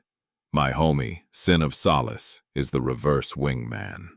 Chapter 1, 1433, Trying Something New. Sunny remained under the sacred tree for a while, staring silently into the mist. The cold wind blew from beyond the island, bringing with it an insidious chill. The silence was only broken by the muffled rustling of leaves. His thoughts were dark. He did not know how much time had passed exactly, when something seemed to change about the world. Sunny let out a quiet sigh and rose to his feet, hugging himself to preserve what little warmth remained from escaping into the fog. Looking down, he lingered for a few moments, and then said somberly, "So you are finally here." At first, there was no response. Then the fog moved slightly, revealing a vague silhouette that had been hidden by its flowing veil. A wraith made of mist was standing on the deck of the chain-breaker, mere meters away. Her inhumanly cold blue eyes were gazing at him with no emotion. Sunny smiled darkly. No wonder it took me a whole week to catch up on sleep. Every time Sunny slept, he would come to his senses at the start of the loop. There were two possible explanations for why he did. Either Sunny was sleeping for too long, or something killed him while he slept. He had assumed that it was the former, but now he knew that it was the latter. His hands trembled and turned into fists. Of course. Why else? For dozens of revolutions, Sunny had been telling his companions to hide inside the chain-breaker and wait while he risked his life exploring the island. But who said that the ship was safe? Sunny had never seen Undying Slaughter find it. But today was also the first time he had remained on the chain-breaker for more than a couple of hours, awake. Curse you. A deep darkness shrouded his eyes. It meant that every time Sunny had left, thinking that his companions would be safe, the mist wraith discovered them and killed them. Cassie and Jet had been killed terribly, over and over again, while he was gallivanting around the island. Nefs had been killed too. Or had she been? Would he have felt if his master was no more? Would the spell have announced her passing? If Sunny had checked his runes, would he have seen her name grow dim and disappear? Staring at Undying Slaughter, Sunny gritted his teeth. "I'll destroy you." As a bitter smile appeared on his lips, he took a step forward and added calmly, "One day." The mist wraith moved. Not long after that, Sunny died.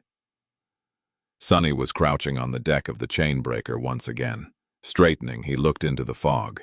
His face remained motionless. After a while, a sigh escaped from his lips. "Well, I guess my break is over."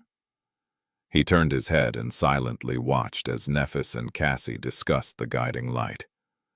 They had forgotten the events of the previous revolution, the conversations they had with him, the laughter they shared. Everything was now erased, and his companions did not even know that they had lost something. But he knew.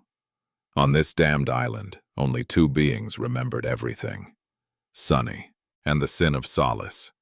The wraith conjured from his own mind by the echo of Ariel's whisper. Looking down, Sunny pressed down on the wooden railing hard enough to hear it crack, then took a step back.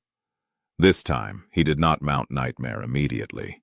Instead, Sunny concentrated and summoned the runes. Something about his posture must have attracted the attention of his companions, because they both suddenly grew silent. A moment later, Nephis asked, "Sunny, what is it?" His gaze fell at the bottom of the field of runes. He remained silent for a bit, then answered calmly, "I am going to try something. I'm not sure what will happen exactly, so stay calm." With that, Sunny took a deep breath and called upon the fragment of Shadow Realm. It was strange. The fragment was not a memory, and neither was it an echo or a shadow. As such, he did not really know how to make it manifest. A mere ascended tyrant's essence was surely insufficient to summon a piece of a god's domain into existence. And yet, somehow, Sunny knew exactly what to do. That knowledge was buried deep in his soul, as if he had always known.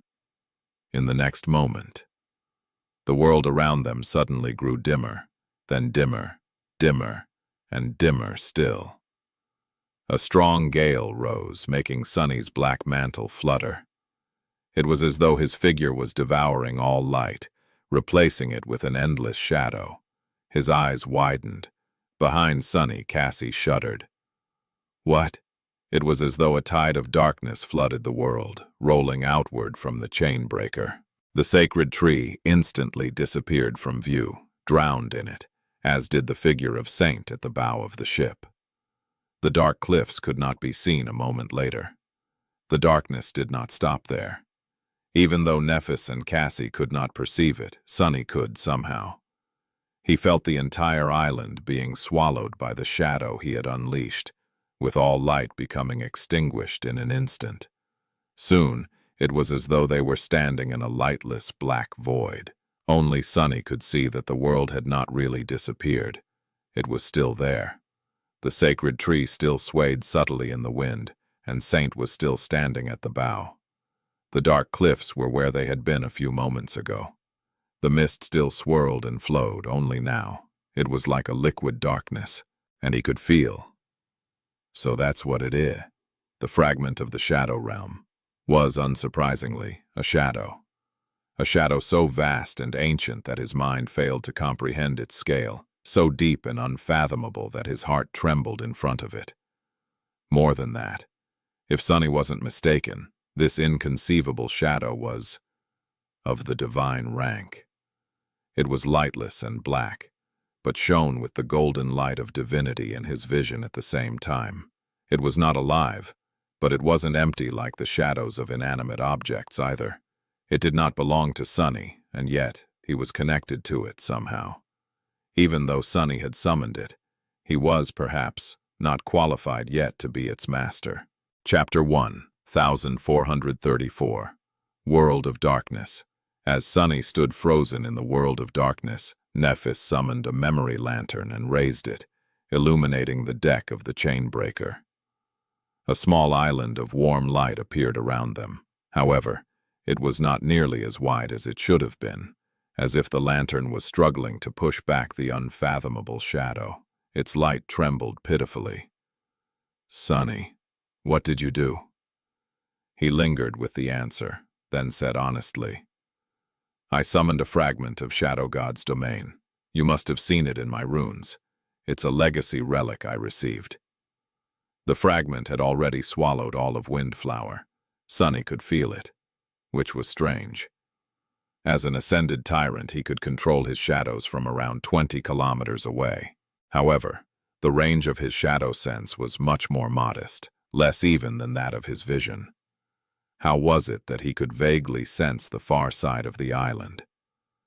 Sunny hesitated for a few moments, then carefully extended his shadow sense. However, he did not extend it outward. Instead, he extended it into the fragment. In the next moment, Sunny yelped, staggered, and fell. "Ah, hell!" Before he landed on the hard wood, Nephis caught him. Suddenly, her concerned face was very close. "Are you all right?"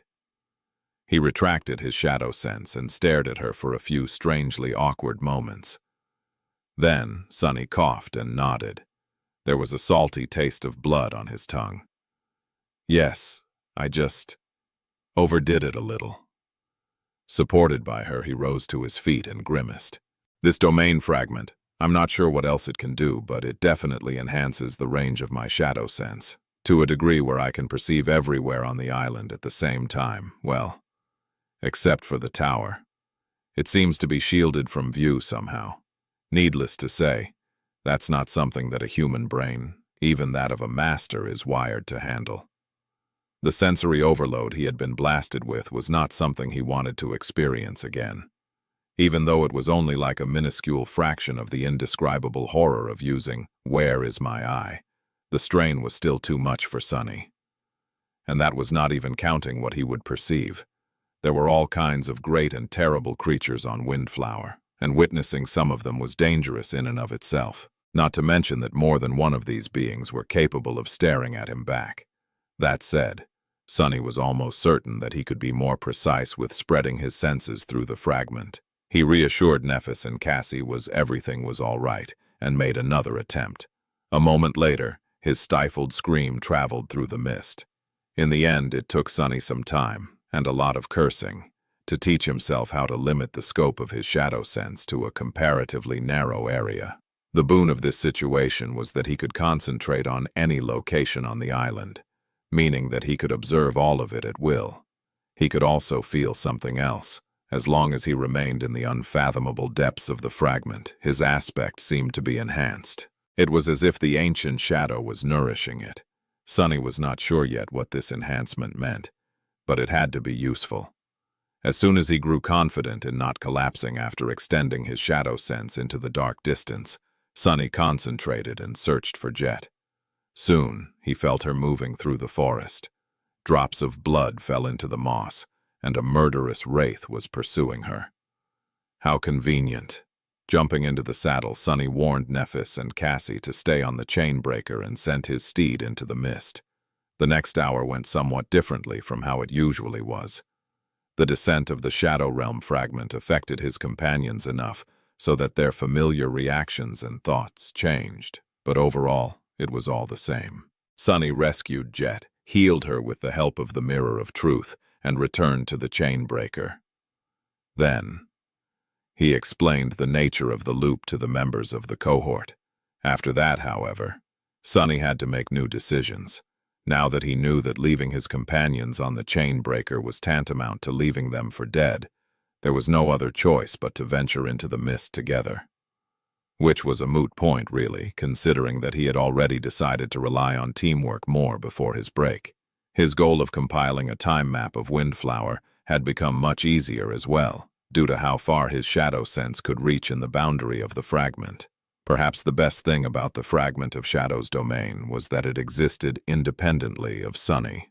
It was not manifested from his essence and did not consume it to exist. On the flip side, it was also not under his control. Although Sunny could benefit from being within a piece of Shadow God's domain, he had not magically become akin to a sovereign. There was an unexpected, but welcome side effect to his innate connection to the inconceivable shadow, though. It was that the rudimentary affinity to water that the Crown of Twilight granted him could spread through the fragment as well. And since mist was made of water, Sunny found himself capable of influencing the fog. He could make it thicker or push it away from a certain area. It was hard to say how beneficial exactly such an ability would be, but Sunny felt that he would find a way to use it to his advantage. Other than that, the most obvious advantage of the fragment was that Sunny could manifest it into tangible objects. Even though these objects were manifested with ascended essence, their origin was still a divine shadow. As such, they were much more powerful and robust than what he had been able to conjure up previously. Of course, using them burned a tremendously larger amount of essence in proportion. The last thing Sunny experimented with was dismissing the fragment of the Shadow Realm. Sadly, it seemed impossible. Just as he had expected, once unleashed, the fragment couldn't be taken back, or at least he had no authority to do so. The only exception was the Shadow Lantern. Sunny discovered that he could hide the fragment inside the divine memory, but, strangely enough, he couldn't summon it back from it. Once the inconceivable shadow entered the gate of the Black Lantern, it was as though it disappeared forever. He was somewhat disheartened, but at the same elated. Armed with the fragment and the Mirror of Truth and supported by the members of the cohort, suddenly Sunny felt that creating a moving map of Windflower was not as impossible of a task anymore. Without wasting any time, he got to work. He was going to find a way to escape this endless hell and take his companions with him. Chapter 1, 1435. Time Map. Over the next few revolutions, Sunny repeated the same actions. He would summon the fragment of Shadow Realm, rescue Jet, enter the cave system below the island with the cohort, and slay the Cavern Terror. Then they would proceed to the far side of the island, find Effie, and hide from danger until the end of the loop. Each time, the time it took to reach the northern edge of Windflower grew shorter, but it was still not nearly short enough. So Sunny continued to study the island and perfect his time map. He kept the cohort safe, or at least tried to, and explored Windflower through shadow sense. He progressed swiftly due to how drastically the fragment extended its reach. Sunny already knew which places on the island were too dangerous to observe, so he managed to avoid drawing the attention of the beings who dwelled there. Apart from those horrors, the rest of the creatures imprisoned on Windflower were now like an open book to him. Or rather, somewhat like an open book. Although he could perceive the movement of their shadows, that unique sense of his was not a true replacement for sight. Nor could it replace the experience of actually facing the abominations. Luckily, Sunny had already done so in the previous revolutions. Combined with his already existing experience, shadow sense was enough to help him compile a map. He experimented with the mirror of truth as well, to a varying degree of success. The second aspect ability Sunny tried to copy was Cassie's premonition. He judged that sensing a few seconds into the future would make him nearly invincible. However, Sunny was left disappointed. He seemed to possess the right affinity to use her ability with a high level of efficiency, but it was simply too strange. He had long been accustomed to perceiving the world from different points of view simultaneously. That was how he was able to scout through his shadows after all. His mental ability was further increased by the Shroud of Dusk. However, suddenly perceiving two distinct but moving and overlapping threads of time was just too much. The first time Sunny activated the premonition ability, he instantly got disoriented and fell to the ground. Simply trying to take a step was enough to paralyze him. Dazed and lost, he stumbled around blindly for a while, then deactivated the enchantment of the Mirror of Truth and watched it crumble into pieces. His head was spinning. Perhaps Sunny could adapt to Cassie's strange way of perceiving the world, but it was not going to be a short process. His time was better spent exploring other opportunities. Neff's ability to control fire, on the other hand, was easy enough to master. Sadly, it was not very useful without her affinities and her soul flame. The same could be said about Cassie's ability to perceive the world through someone else. Then, there was Jet. Sunny had high hopes for her ascended ability, not because it allowed her to absorb fragments of shattered soul cores and improve her own, but because it removed the limit of how much her body could be enhanced by essence. Outrageously, his first attempt ended in one of the most gruesome deaths he had experienced in the loop. As it turned out, the ability to oversaturate her flesh with essence worked for Jet only because of her unique constitution. Not quite dead, but also not alive. When Sunny tried doing the same, he was quite literally torn apart from the inside. He did not make the second attempt. Her dormant ability could allow him to absorb the essence of the enemies he killed. A useful tool, but not useful enough to sacrifice the Mirror of Truth for, at least not in their current situation. Her awakened ability, though, was extremely powerful, being able to strike the souls of his enemies directly. It was hard to describe how much more deadly of a creature it made Sunny. Effie's physical augmentation wasn't bad either, however. There was one ability that outshone them all. It was Cassie's dormant ability. That ability allowed her to learn a lot about the aspects and attributes of awakened, as well as the attributes and unholy powers of nightmare creatures. Cassie had to be close to receive that information, but Sunny could rely on his shadows to serve as his eyes. He could even gain some knowledge purely through shadow sense. That allowed him to study the prisoners of Windflower infinitely faster than he had ever expected. Slowly but surely, his knowledge of Windflower grew. Armed with that knowledge, the cohort managed to kill the rotting leopard. They clashed and triumphed over the giant octopus-like abomination as well. They even learned how to destroy the swarm of black millipedes. The time map he had been trying to create was becoming more and more complete. There were empty spaces on it, of course. For example, Sunny had never managed to learn much about the tower. There were a few places on the island that were too lethal for him to explore, as well.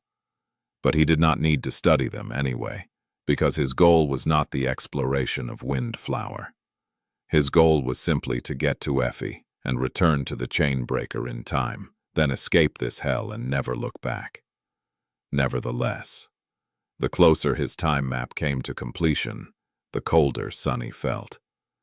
It was because he was growing more and more wary of the truths he learned. The purpose of creating the map was to track the movements of the dangerous nightmare creatures across the island throughout the loop.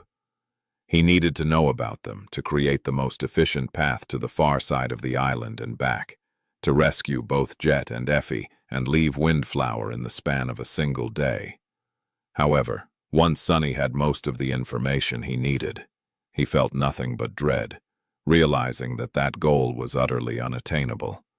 Even the most efficient of the remotely safe routes was not fast enough to get him to where he needed to be. Even if he made Effie ride Nightmare, there was not enough time. With their current strength, and with the tools available to them, making a round trip across the island before the loop terminated seemed simply impossible. Chapter 1, 1436, Heavy Burden. Sunny was on the deck of the chainbreaker once again. He straightened and looked into the mist, his eyes sunken. Doesn't work. That doesn't work. Should we abandon the cavern's route? His bleak voice was quiet enough to not be heard by Nephis and Cassie, although Sunny had been careful not to overwork himself too much again, the strain of surviving, and failing to survive. On Windflower was slowly getting to him. It was hard to keep himself from succumbing to hopelessness and numbness. Sunny had known many bitter defeats, but being crushed over and over again still burdened him. More than that, his mindset was slowly deteriorating into not caring about whether he lived or died at all. Why would he care if all that waited after death was another revolution, and then another, and another, endlessly and without reprieve? If there was one thing that kept him grounded and served as an anchor for his sanity, it was the fact that watching his companions die was always an agony. Even knowing that they would be reborn in the loop did not ease the pain and desperation Sunny felt each time he miscalculated and led them to their deaths. If he was by himself, he probably would not have given up, but his focus and determination would have deteriorated much faster.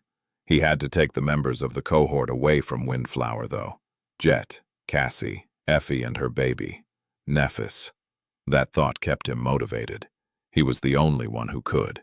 Due to a random twist of fate, Sunny possessed a cursed sword which made him able to remember the previous revolutions. That alone placed him ahead of everyone else on the island. In fact, simply knowing that they had to escape was already half of the victory. It was just that the other half had turned out to be insurmountable, and it was hard to carry all that burden all by himself.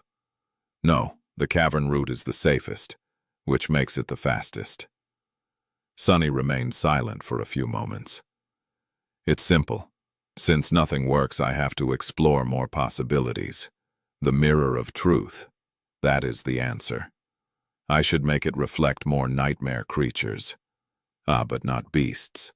And monsters and demon. Only devils and those above them will do. Sunny was motionless, gone over the collection of horrors stored in his mind.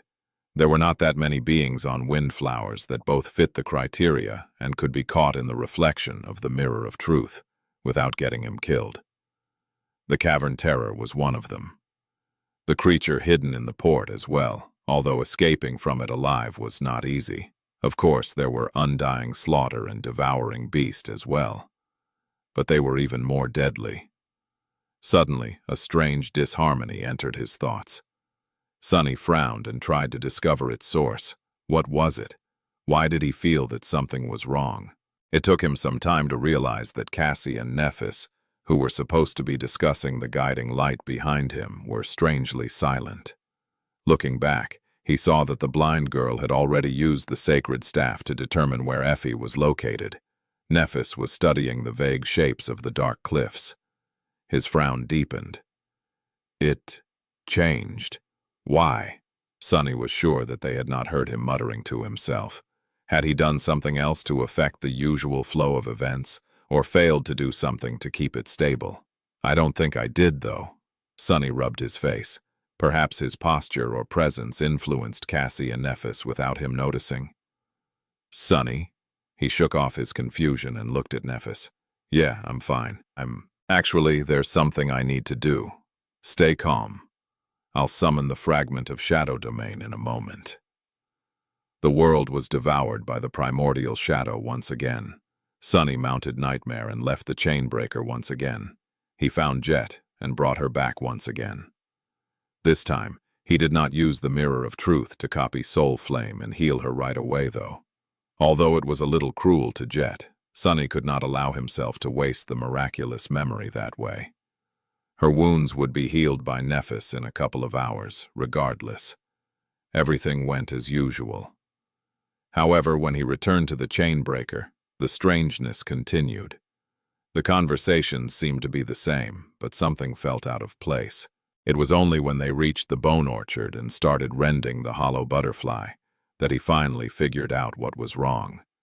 Jet and Nephis were resting while he and Cassie were busy splitting the tough chitin on the great monster, and the blind girl seemed strangely distracted, moving slower than she was supposed to. Right.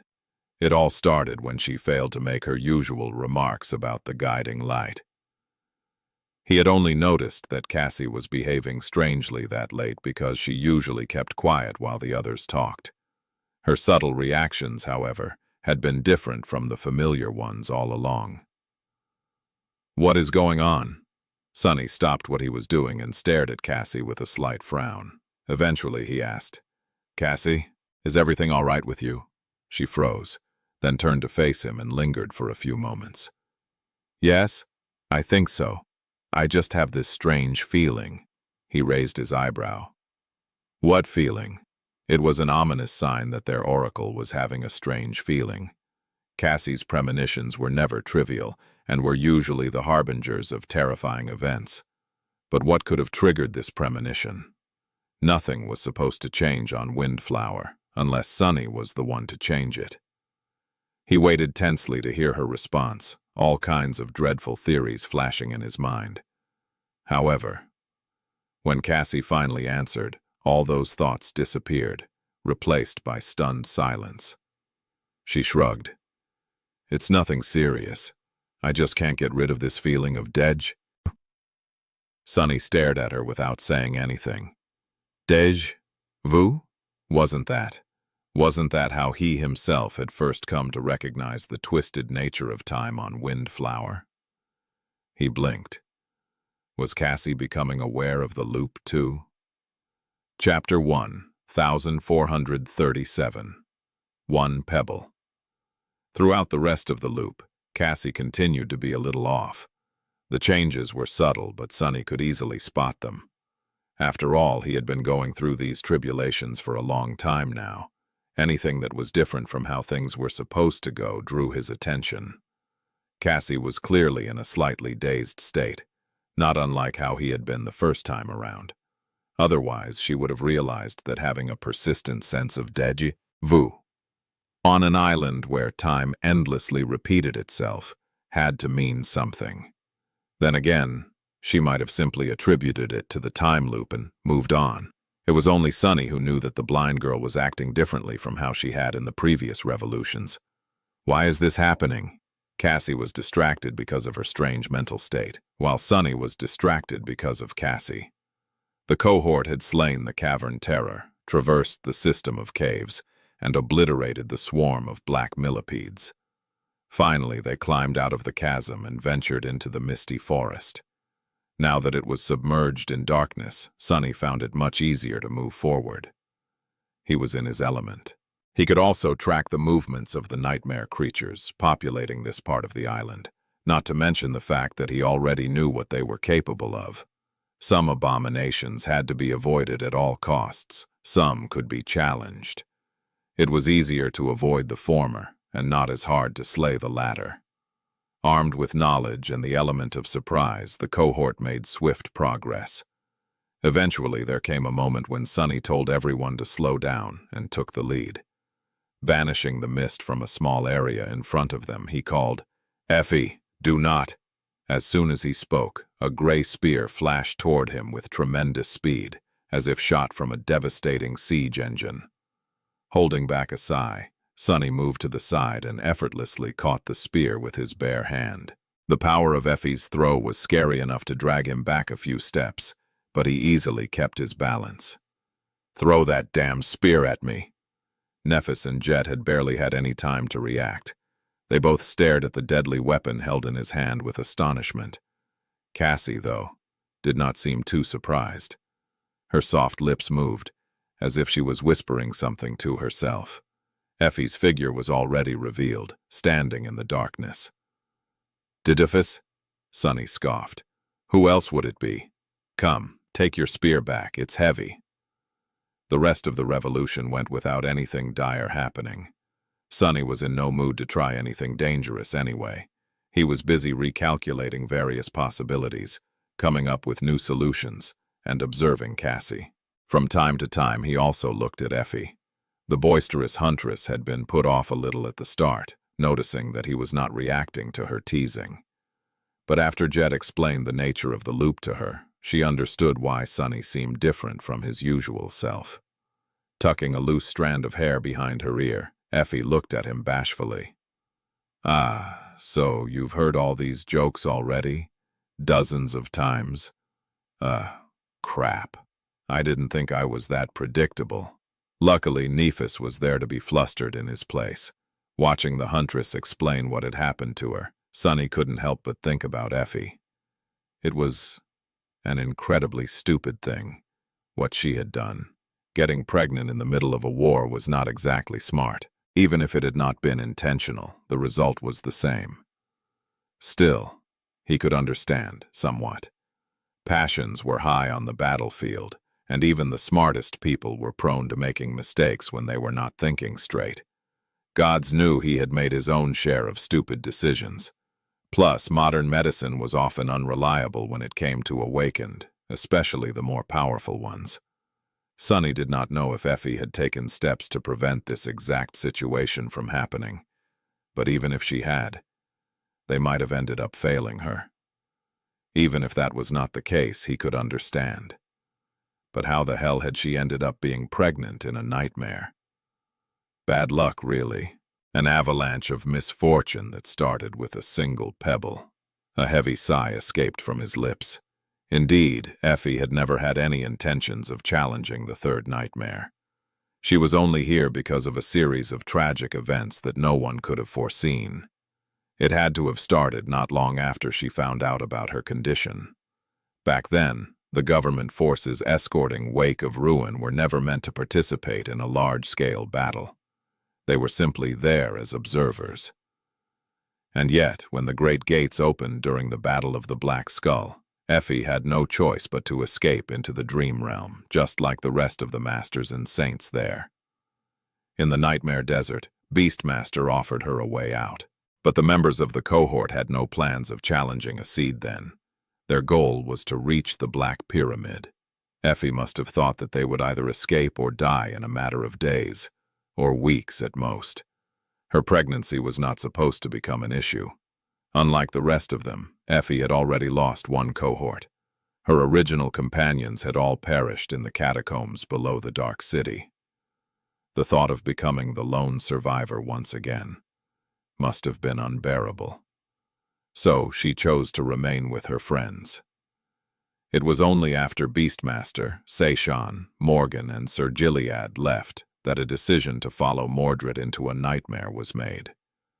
At that point, the only choice Effie had was to challenge the seed with them, or remain in the desert alone to not become a burden to her companions. But even if she had chosen the latter, the members of the cohort would have definitely not allowed her to commit suicide out of misguided consideration for their well-being. And here they were. Sunny looked away and sighed again.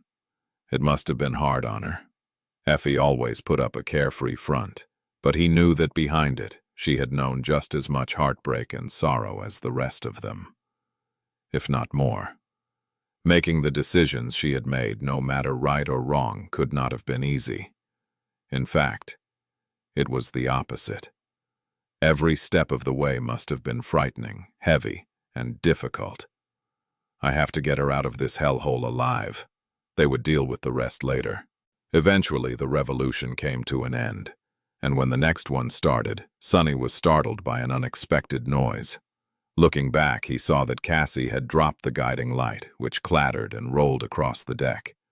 Her expression was frozen. Taking a step toward the blind girl, Sunny lingered for a moment and asked, "What's the matter?" Cassie slowly turned to face him and took a shallow breath. Her words were exactly what he expected to hear. "Sunny, I, I, I remember." Chapter 1438. Hiring an assistant. Sunny did not know how many revolutions it had taken him to become aware of the loop. However, he knew that around 2 months had passed since he did. That was how much longer it had taken for Cassie to join him in knowing the truth. Standing on the deck of the chainbreaker, Sunny stared at the blind girl intensely. He was feeling a strange mix of emotions, relief and gratitude to start with. He was incredibly elated at the thought of sharing the burden of escaping Windflower with someone, especially someone as resourceful and steady as Cassie. But at the same time, there was a note of unease in his heart. How exactly had she come to know about the loop? And why? For him, it was because of the sin of solace. Sunny remained silent for a few moments, then suddenly took a step forward and asked, his voice grim, "You see him too, don't you? Admit it. I know you do." The blind girl tilted her head a little, an expression of confusion appearing on her face. "See? Who? I don't understand."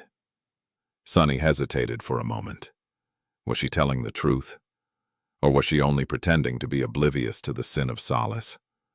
If it was the latter, he had to give Cassie and her acting skills credit. She would be a much better liar than he had ever suspected her to be, if that was the truth. But why would she hide it? To spare them both the embarrassment, perhaps.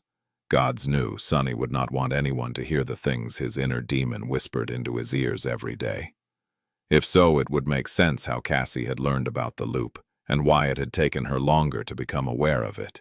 She could only perceive the sin of solace by using her ascended ability on Sunny, after all, and would thus be far less susceptible to the Wraith's influence. However, it was not necessarily the case that she could see and hear the hateful apparition. In fact, it was far more likely that Cassie was telling the truth. The sin of solace only existed in Sunny's mind, and was therefore unlikely to be seen by her while sharing his senses. She could have simply become aware of the loop because of her unrivaled affinity to fate and revelations. The blind girl had always been able to feel and perceive things that none of them could. It was not outside the realm of possibility that she would slowly learn to sense the twisted nature of time on Windflower by herself. Cassie could have been sincerely confused by his question. Sunny simply did not know. He frowned a little. "The sin of solace, the sword wraith that follows me around. You can't see him?" Cassie looked at him silently for a few moments, then smiled faintly. "How can I see him? I'm blind." She pointed to her beautiful blue eyes, making Sunny cough in embarrassment. "No, that's not what I meant. What I meant was, forget it." Did it really matter if Cassie could perceive the sin of solace or not? Sunny would prefer it if she couldn't, but if she could and was willing to pretend otherwise, that was fine as well. It was not like Cassie had not been pretending to not know various things ever since becoming an awakened. Her aspect and abilities not only allowed her to learn secrets, but also gave her no choice but to learn them. To spare herself and the people to whom those secrets belonged a lot of embarrassment. She probably kept quiet about such things. At least that was what Sunny thought. He grimaced, remained silent for a while, and then smiled tentatively. "Well, anyway, you really remember? That is great news." Indeed it was. At first, Sunny had only considered his mental state, and how sharing the burden with another person would alleviate his fatigue and loneliness. But really, the benefit was so much greater than that. With 2 members of the cohort being able to carry the knowledge of the previous revolutions into the future ones, the range of things they could achieve would double. Everything that Sunny had been doing alone would be done faster, and solutions he had not dared to try would not be nearly as daunting anymore. More than that, Sunny and Cassie did not need to pursue all these goals together. They could split up and tackle different tasks simultaneously, thus accelerating the entire escape to a great degree. Of course, he needed to consider his plans carefully. There were things that Cassie could potentially achieve on her own, and things that she would never be able to do without his help. He would have to teach her everything he had come to know as well. Even though the blind girl had become aware of the loop, the current revolution was only her second one. Sunny, however, had been accumulating knowledge of windflower over more than 60 revolutions. She had to benefit from the groundwork he had laid before becoming a true ally to him in this timeless hell. Yes, I'll have to teach her about the island and the abominations populating it first. Cassie, meanwhile, turned to face the mist. The soft lines of her delicate face twisted slightly, expressing her doubts and anxiety. Yes, I do remember, but it seems so odd, like a strange dream. She lowered her head. That hollow butterfly, the cavern, the dark forest, and Effie. I can't believe that Effie is... It was at that moment that both Cassie and Sunny were suddenly interrupted. Looking at them in utter confusion, Nephis raised an eyebrow. What are you two talking about? She frowned. What does Cassie remember? And why is remembering something so important? Caverns, forests, and butterflies? What does it mean, and what is it about Effie? The two of them turned to her, surprised. Sunny was suddenly very guilty about forgetting Neph in all the commotion. So, I'll have to explain everything again, I guess. But then, he suddenly had a thought. The questions were addressed at both of them, so his flaw was not compelling him to answer. Looking down, Sunny patted Cassie on the shoulder and smiled. You take this one, Cass. I'll go rescue Jet. Before the blind girl could even answer, he already mounted Nightmare and disappeared into the mist. Ha! It was good to have an assistant. Chapter 1, 1439, Desperate Times. By the time Sunny returned with Jet, Cassie had already explained the situation to Nephis as best as she could. That had already saved him some time. Not that it mattered during this revolution. For now, his goal was to get Cassie up to speed. As they left the chainbreaker and headed toward the bone orchard, Sunny started to describe the perils of windflower to her in detail. Jet and Nephis listened too, growing grimmer with each minute. The devouring beast is here as well? Hearing Jet's somber question, Sunny nodded. She lingered for a moment. Who is devouring beast, though? Oh, Soul Reaper only knew who Undying Slaughter was because they had met. She had no concept of who the 6 plagues were, and no explanation to how a defiled version of her could exist on the island. Sunny explained the things briefly, not that he knew much more than her. We don't know how they exist, or why. These future versions of ourselves are known as the 6 heralds of the estuary of the 6 plagues, and 2 of them are here, on the island, the future version of you and the future version of Effie. He lingered for a moment before adding, we also don't know how the 2 of them ended up here. My theory is that they were exiled to Windflower to contain their flaws, but it's just conjecture. Jet's face remained impassive. She nodded silently and did not say anything about his indirect castigation of her flaw. Who would like hearing that her personal curse was so terrible that even the nightmare creatures had chosen to banish her corrupted future self into isolation? Sunny let out a quiet sigh and continued explaining things to Cassie.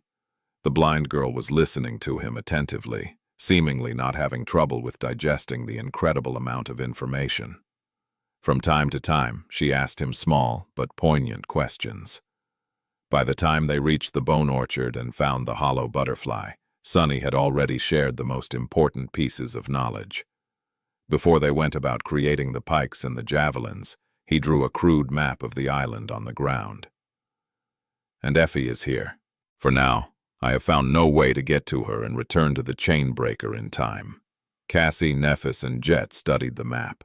After a few moments of silence, the blind girl asked, have you considered leaving the island with Jet and returning to the loop from the northern side? Sunny hesitated for a while. Eventually, he shook his head and said in a grim tone, I can't say that I didn't, but it is simply too dangerous. Do remember that it's only called north because that's how I drew the map. In reality, I have no idea which side of the island faces which direction. Navigating to Effie's side won't be easy, and it is not even a given that we'll be able to navigate at all while being thrashed by the whirlpool. His expression turned even darker. I don't see us faring well in the vortex. Even if we fly above it, the winds would certainly throw us around. We might be able to get back to the island, but not to a landing zone of our choosing. We have gotten incredibly lucky the first time, actually. That beach where we landed is one of the few relatively safe places on Windflower. If we crashed almost anywhere else, we'd be dead in a matter of minutes. Even if the abominations dwelling in those places wouldn't have killed us, the thing that hides in the mist above the island would. Sunny sighed. Most importantly, we simply don't know how entering the loop functions. Not only where, but also when we land is a question. We can only leave at the end of the day, when the crown of twilight provides me with essence. But if we return to the same point in time, Effie will already be lost. In short, there are too many risks. Cassie contemplated for a short while, then nodded. I see. Remaining on the island seems like the most promising choice then. But you have already explored all the routes, and even learned a lot about most nightmare creatures here. Some of them, unbelievably, we have even defeated. So why do you say that there is no way to get Effie to the chainbreaker in time? Sunny remained silent for a few moments, then winced. The problem is that this damned place is simply impossible to traverse for a bunch of Ascended like us. Sure, we have killed a few of the local residents, but only the weakest and most vulnerable of them, or those that our powers directly counter. The rest are too dreadful for us to fight, so we can only advance by hiding and timing our movements perfectly. And that is too slow to get to the other side and come back in the span of a single day. The blind girl was studying the map. For a moment, Sunny was reminded of how strange the situation was. Cassie could not see, so she was simply pretending to look at the map. She seemed to have developed a habit of imitating the actions of those who had sight, in order to not make the people around her feel uncomfortable, while, in reality, she was actually seeing the map through the eyes of her companions. He hesitated, then added with a bit of hope in his voice, "But that was back when I was the only one with the detailed knowledge of the loop. Now that there are two of us, the situation might change." Cassie did not answer for a while. Then she slowly shook her head. "No, it won't change." Sunny was taken aback. He stared at her tensely, then asked, his voice even, "And why is that?" The blind girl sighed. "It's because I am not strong enough to make a decisive difference. Sure, with my help you can save an hour or two, but that is not enough. Even if we separate, the scope of the things I can accomplish is limited. If this island is too dangerous for you, Sunny, then it is certain death for me." She frowned. "Even if we somehow manage to make everyone in the cohort remember the previous revolutions, it will still not be enough. Not that having Nephis, Jet, and Effie slowly being driven mad by that cursed sword of yours is an option." Sunny's face darkened. He scoffed, then looked away. "So what are you suggesting we do then?" Cassie shrugged. "We explore every opportunity. The things we've learned offer us no solution. So there is no other choice but to turn to things we've yet to explore and hope for the best. Starting with..." She leaned forward slightly and pointed to the map. Sunny lowered his gaze and looked at where her delicate finger was pointing. His expression changed subtly. "Of course it's that place." The place the blind girl was pointing at was at the very center of the map. There, a crude image of a tall tower was drawn, surrounded by a wide moat. Chapter 1, 1440, Desperate Measures. There were several places on the island that Sunny had not dared to explore yet. They were too dangerous, and lay off the route that led to Effie. He was already tormented enough by dying while trying to reach her, so losing his if meaninglessly to satiate his curiosity did not seem like a good idea. That said, Cassie was right. It was not as though Sunny had not considered grasping at straws by venturing into these dangerous territories before. He knew that he would most likely end up searching for a solution there eventually, but not before exhausting all other choices. Well, his choices had been exhausted. Cassie had become aware of the loop just when they had, so he allowed himself to grow hopeful for a few hours. However, she was now reminding him of the harsh reality. Even if there were 2 people who remembered the previous revolutions now, it was still not enough to solve the diabolical puzzle of Windflower. Even with everything he had learned, there was no feasible way to achieve their goals, which meant that they had to expand their efforts to the most dangerous corners of the hellish island. And the tower. It was the most dangerous of them all by far. Sunny had already tried to enter it once during one of the earlier revolutions. However, before he could even cross the bridge, he had died without even realizing what had killed him.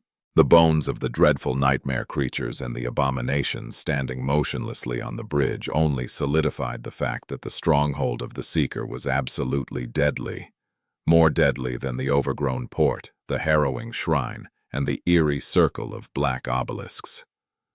He stared at the map silently. Can't say I'm not curious to get inside, though. Windflower was just too mysterious. Sunny had been exploring the dreadful island for about 2 months now, and although he was now familiar with its landscape and dangers, he did not know a lot about its history. Who was the Seeker that had lived here before, exactly? How had that person been able to not only survive inside the loop, but also build the tower, the port, the shrine, and other structures within it? Or had the vortex not existed yet when they called Windflower home? If it had not, was the Seeker responsible for creating it? Sunny knew, of course, that Windflower had not always been trapped within a loop of repeating time. Otherwise, there was no explanation for the existence of the bone orchard, the steps cut into the cliffs, and many other landmarks of the nightmarish island. Even the line of footprints they had found in the white sand predated the starting point of the loop. They looked like they had been left only a few hours, but in reality, the person who had leapt off the edge of the island must have done so many centuries ago. Sunny wondered if those were the footprints of the mysterious Seeker. He also wondered if the loop was really created by someone. Can't it be destroyed as well? If there was a place where he could find answers to at least some of these questions, it was the Seeker's tower. Looking at its crudely drawn image and Cassie's finger pointing to it, Sunny let out a heavy sigh and nodded. All right, now that there is no other choice, we will explore the tower. The tower was just like it had been before, but also a little different. This time, Sunny and the members of the cohort, including Effie, approached it from the northern side. Windflower was also shrouded in impenetrable darkness, so the sight of the lonesome spire rising above the forest was even more foreboding. The light in one of its highest windows seemed even brighter now, shining above the dreadful island like a beacon. The Seeker's Tower was not exactly ominous in and of itself. It was not a gargantuan structure like the Crimson Spire or the Great Ivory Pagoda of the Kingdom of Hope, nor was its architecture particularly menacing. In fact, it was rather beautiful. The gray tower was perched atop a tall black cliff, airy and austere. Nevertheless, it emanated a sense of absolute harrowing threat. Every time Sunny looked at it, he could feel a chill run down his spine. The frozen figures of terrifying nightmare creatures that stood on the bridge did not help one bit. Even now he was staring at them with a dark expression. The members of the cohort were doing the same as they hid between the pines. Is that a great beast? In the sinister silence of the misty forest, Effie's whisper sounded as loud as thunder. Sunny glanced at her and nodded solemnly. Indeed, it is. One of the abominations caught by the bridge was a towering monstrosity that seemed to be made entirely out of bulging muscles, sharp claws, and harrowing fangs. It was almost unnoticeable in the darkness of the fragment, but because the light shining from the window reflected from its pale hide, a vague silhouette could be seen. Effie gulped. Damn, That reaction did not surprise Sunny.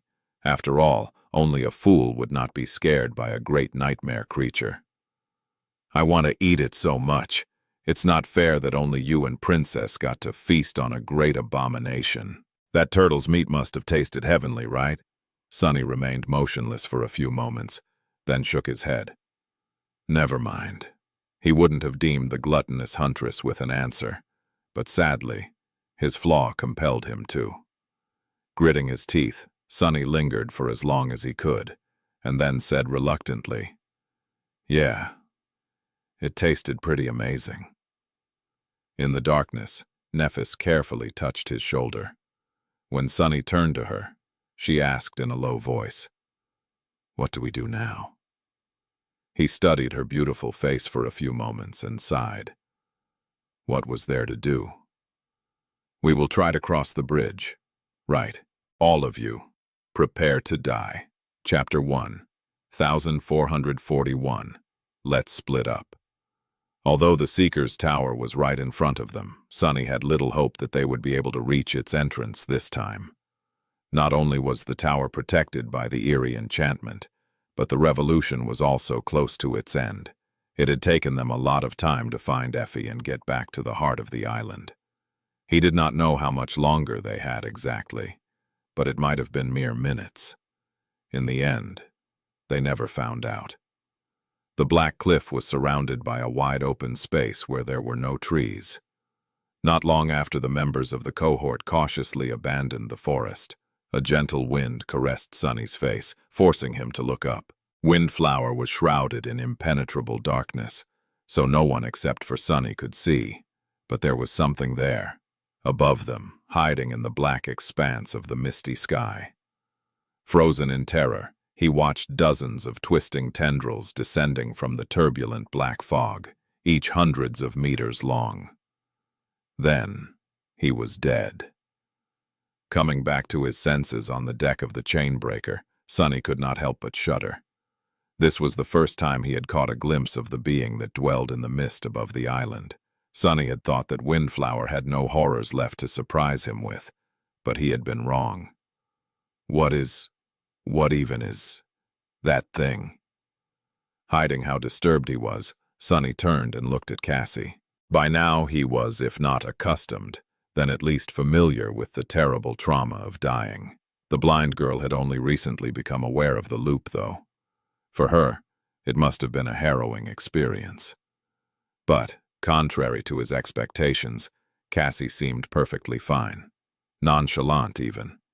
It was as though she had experienced countless deaths already.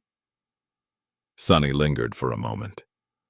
Right, considering her aspect, she probably has. Nevertheless, he walked over to her, hesitated for a moment, and tried to make his voice sound soft. "Are you all right?" A brief, pale smile appeared on Cassie's face. She nodded. "Yes, I'm fine. It's just, it was sobering." Nephis stared at them silently, a hint of confusion appearing in her tired gray eyes. She was once again suffering from the symptoms of essence exhaustion. Sunny sighed and gestured to Cassie, imploring her to take care of the explanations. A moment later, he was off to retrieve Jet. I am definitely not avoiding Neff. He could have sent Cassie, Nightmare, and one of his shadows into the mist and remain on the chain breaker with Nephis instead. However, Sunny was not quite sure how to act around her now, after what the Sin of Solace had said, and what he himself had admitted, especially not if they were left alone. "I'll just think about how to get into the terrifying ancient tower. That is much less daunting." He explained the situation to Jet on the way back to the chain breaker.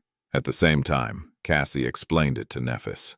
So by the time the four of them reunited, everyone was already aware of what was going on. But the usual routine had to change from now on. If they wanted to enter the tower, they couldn't waste time going to the far side of the island and back. There was simply not enough hours in the loop. Nevertheless, Sunny hesitated. How could he leave Effie alone in the cold mist and darkness? He was not sure what had happened to her in the previous revolutions. without them. But knowing what he knew about the island, he doubted that it was something he would want to know. Sunny remained silent for a while, agonizing over the choice. Then, Nephis suddenly spoke. "Jet and I can handle that." He looked at her in confusion. "What do you mean?" She leaned over and pointed to the map he had drawn. "You and Cassie can go to the tower. The two of us will enter the caverns, kill the terror, find Effie, and hide ourselves away until the end of the loop. Soul Reaper is the key to slaying that thing anyway, so we'll manage without you." Sunny listened to her with a grim expression and shook his head. "But you know close to nothing about the island. The two of you alone won't be enough, especially with how low on essence you are." Nephis smiled. "Who says that we'll be alone? We can take your Onyx Saint and Ravenous Fiend with us. You can also send one of your shadows to tag along. Once you unleash the Shadow Realm fragment, you'll be able to extend your senses to almost anywhere on the island, right? You can observe where we are and guide us with the help of the shadow. That will be enough." Sunny hesitated for a few moments. Neff's suggestion had merit. He was still not convinced that they would be able to survive the dread of Windflower on their own, but there was a chance, no matter how small. Sunny would most likely be able to guide them through the forest remotely. Cassie could share senses with either Nephis or Jet too, to warn him should anything unexpected happen. In any case, there was not much of a choice. Even though he did not like the idea of sending both members of the cohort who could not remember the past events of the loop blindly into the mist, it was worth trying at least once. Cassie and Sunny, meanwhile, had the best chance of actually making it inside the tower. "Ah, I hate it." He shifted slightly, then nodded. "Right. You two go and kill the Cavern Terror then. If you give it half of the beating you gave me, it might just run away and hide in fear." Both Nephis and Jet stared at him incredulously. After a few moments of silence, Jet asked, "When did we give you a beating?" Nephis nodded and raised an eyebrow. "And why?" Sunny coughed and looked away. "Oh, that. Don't worry about it. It was just a small misunderstanding. A couple revolutions ago. Anyway, there's no time to waste. We should hurry if we don't want to be discovered by undying slaughter. Come on, let's move." Soon they left the chain breaker and separated. Accompanied by Saint and Fiend, Nephis and Jet headed east toward the Bone Orchard. Sunny and Cassie, meanwhile, hurried north, toward the Seeker's Tower. Chapter 1. 1442. Elusive Duo. Going straight to the tower might have saved Sunny and Cassie a lot of time, but it was also the most dangerous direction. Not only was undying slaughter prowling somewhere in the mist, but devouring beast was also not far away. There were other horrors waiting for them in the forest as well. Luckily, there might not have been a more elusive duo than Sunny and Cassie in Two Worlds. With the blind girl riding Nightmare, they could move swiftly in the darkness. Since she was sharing his senses, they did not need to carry a source of light with them, thus avoiding unnecessary attention. Sunny could detect most dangers far in advance, and Cassie's supernatural intuition warned them about those threats that could not be perceived that easily. Added to the extensive knowledge of the island, that allowed them to avoid confrontations with its prisoners and advance inland stealthily. Of course, it would not have been possible without the fragment of the Shadow Realm. The silent understanding they shared also played a large role. At some point, Cassie patted Nightmare on the shoulder. The black stallion slowed down and then halted, standing motionlessly in the flowing mist. Sunny leaned against the trunk of an ancient pine and listened to the muffled sounds of the forest, focused and calm. "Do you sense a threat?" Cassie nodded. "Something is approaching." He swiped the surrounding woods with shadow sense but did not find anything. Nevertheless, the forest suddenly seemed more eerie than it had been before. Sunny frowned, contemplating which of the horrors of Misty Island could be lurking nearby. His expression dimmed. "Can we evade it?" The blind girl frowned, then hesitantly shook her head. "I don't think we can. There is not enough time." Sunny sighed and raised the Sin of Solace. We fight then. It was a shame. He really thought that they would be able to reach the Seeker's tower alive, before Sunny could prepare himself for the inevitable, and most likely fatal clash. Cassie was suddenly surrounded by a whirlwind of sparks. Even the familiar motes of light seemed dimmer in the darkness of the fragment. The blind girl remained silent for a few moments, focusing on something, then said quietly, "We can't evade it, but we can try to lure it away." Soon, the blade mannequin echo weaved itself from light and hurried into the mist, intentionally producing a lot of noise. Cassie pointed in a different direction. "Let's go!" They rushed away, wanting to create as much distance between themselves and the unseen danger as possible. Sunny kept tracing the echo with shadow sense. Less than a minute later, something strange happened to it. He still could not sense any movement in the shadows, but the blade mannequin suddenly halted. Its steel body convulsed, and then slowly rose above the ground, thrashing wildly. One of its arms fell into the moss, shattered and torn. Then, another. This one took a moment more to land. Soon, pieces of torn metal rained from somewhere very high above. Sunny could not sense the shadow of the clockwork swordsman anymore. It was simply gone. A few seconds later, Cassie sighed. The spell just announced that he is destroyed. Sunny was frowning as he ran. Fortunately, the poor echo had bought them enough time to slip away from whatever it was that had gotten the blade mannequin. They could have taken a safer but longer route. Perhaps he had been hasty in his decision to waste as little time as possible. Despite Sunny's doubts, they did reach the tower alive.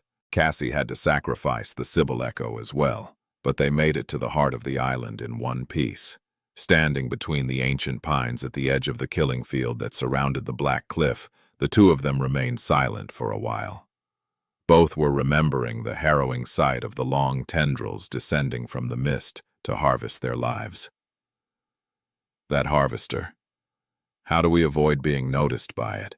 Sunny had considered flying across the moat before, but now he did not dare to. The bridge seemed to be the only way, but even then, they would be in the open. Or we can swim. Sunny glanced at the rushing water and suddenly felt a chill running down his spine. Something told him that nothing could return from its depths alive. He contemplated for a few moments, then sighed. I can manipulate the mist to hide us from the harvester. We should be able to reach the bridge unseen. Cassie tilted her head a little. But can we cross the bridge? The figures of the frozen nightmare creatures suggested otherwise. Sunny studied the dark silhouettes with a grim expression, then concentrated on the black cliff itself.